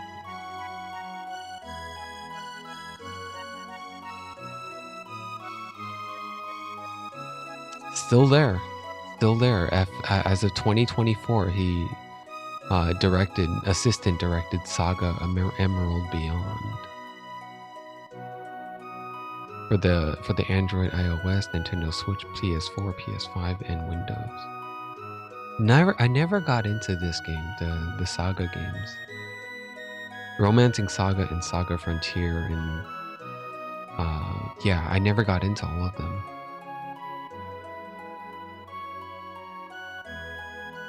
I think I played it really briefly, and I thought it didn't jive with me, with my little kid brain that I was at the time. If I was to revisit it today, I might have a deeper appreciation for it, maybe. I recall Saga Frontier games having like a big cast of characters similar to what Chrono Cross did, where you have like 40 different characters to choose from. Or maybe that was part 2 or something, I don't know. Or there really isn't like a main character. There's a lot of characters with a lot of stories. I might be wrong about that though. Free scenario system. One can play as any of 7 different protagonists. So 7 different protagonists for part 1. But what about part 2? What about Saga Frontier 2? Anyway, that's getting sidetracked here. Okay, so Chrono Trigger, also another big name. designer Sakaguchi, one of the biggest Final Fantasy designers. Toriyama, Yasuhiko Kamata, and Masanori Hoshino, Tetsuya Takahashi. Don't know any of these names, unfortunately. Only know Toriyama, but I'm sure all of these guys are on great things right now. Writers, Masato Kato.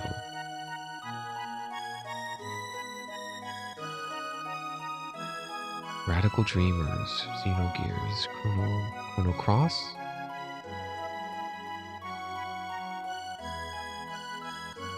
Still active. It's crazy though that he's not at okay. He's freelance, it looks like. He directed the action sequences from Ninja Gaiden 3 and Ninja Gaiden 2, the movie director. That's crazy. Ninja Gaiden 1, 2, and 3 was very innovative in terms of its cutscene sequences, its screenplay during the in-between mission battles. In between missions, you would be greeted with like a little panoramic cutscene of a story that's unfolding. Masato, the writer. Yuji Horii I'm familiar with. I've heard of that name before. Dragon Quest, visual novel. I'm not a big Dragon Quest fan, so I don't know. I don't know why that name sounds familiar to me then.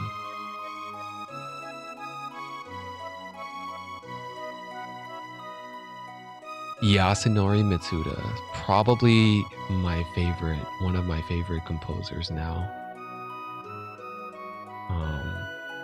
Yeah, this guy is crazy. I've got mad respect for this guy. Possibly even greater respect for Mitsuda than Uematsu. Although Mitsuda was basically Uematsu's protege, I think for the most part, I think he took a lot of influence from Uematsu. Because back in 1994, this guy was a young budding, like he was like 20 something. He was in his 20s. Uematsu was probably in his like 40s by then. Yeah, he was already 40. He was actually late 30s, early 40s. Then he was born in 70. Yeah, dude, he was way younger.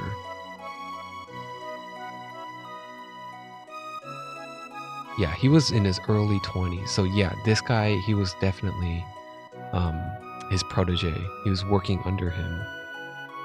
Noriko Matsuda, I don't know of his works that much. He did the bouncer in 10-2 and front mission. Or she did, sorry, Noriko. I didn't play 10-2. I skipped that game. I have the bouncer. I have played bouncer. And I like front mission 1 and 2, but I didn't finish them. But I bought and finished front mission 3 for the PlayStation. I don't remember too much about the music though in front mission games. I don't think the mission was that memorable to me. Yoko Shimomura, I definitely know. She's all-star. She's one of the goats. She did some of the soundtrack for Street Fighter 2.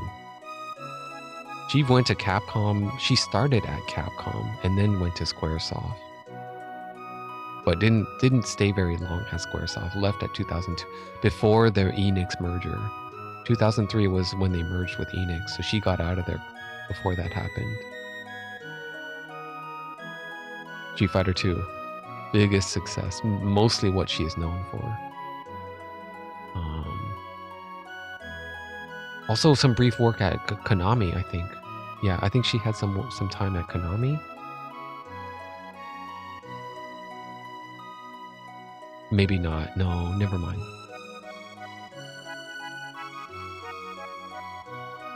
Okay. While working on the Super Mario RPG, she was asked to join Noriko Mitsuda on the music for the futuristic role-playing game Front Mission. She was already overworked, doing both scores and not in the genre she was interested in. She found herself unable to refuse. After her first attempt to do so, unexpectedly happened in the presence of the president of Square.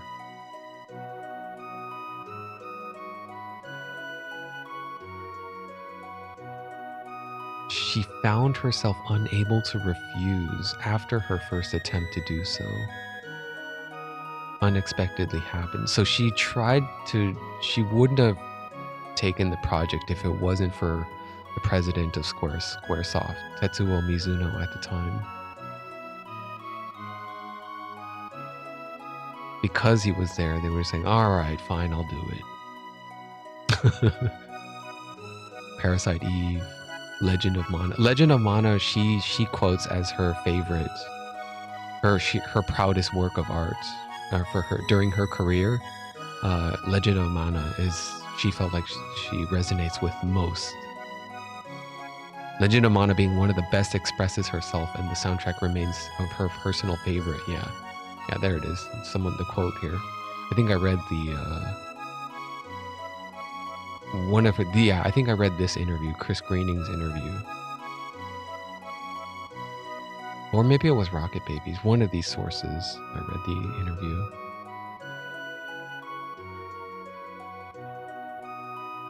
Okay.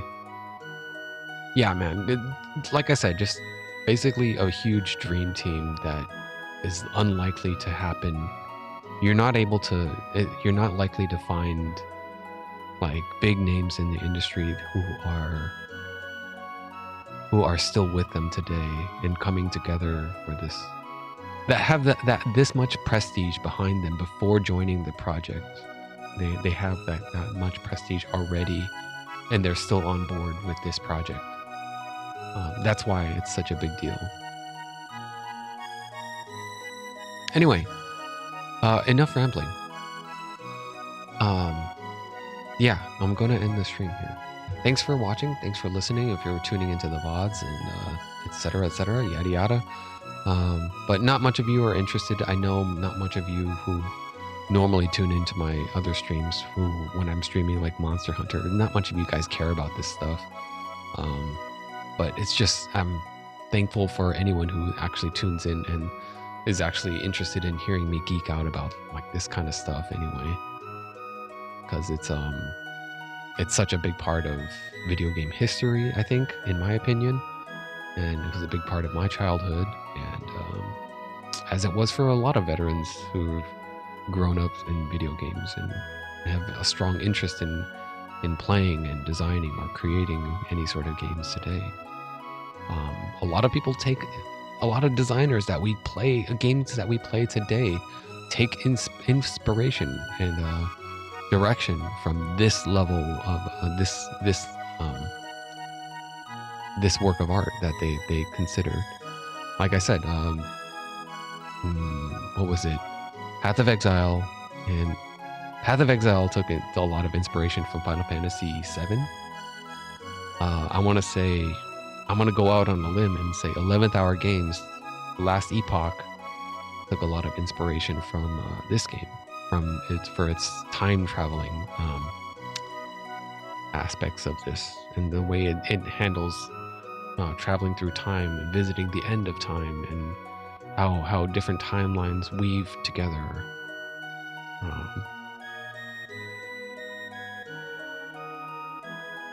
Yeah, that's enough rambling. I'm gonna stop there because I can go on and on about the similarities and how things culminate and tie together in the grand ecosystem.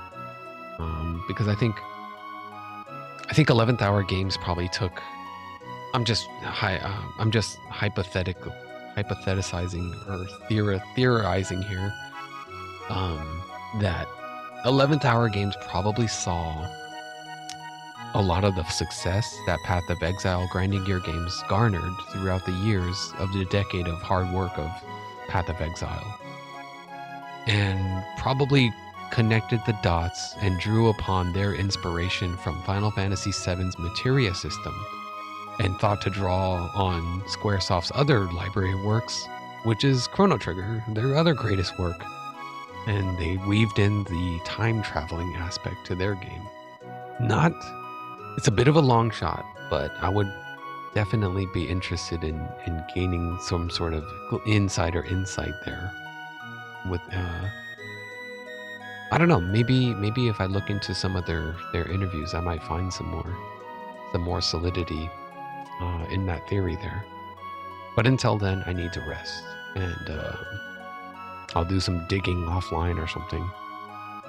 Maybe I'll just get lazy and ask an AI chatbot, an LLM, and they'll look it up for me because they scraped all that data already. But until next time, I will see you in the next stream. Maybe I don't know if I can make it back tomorrow. Yeah, I might be able to, but I'll try to at least anyway. Yeah.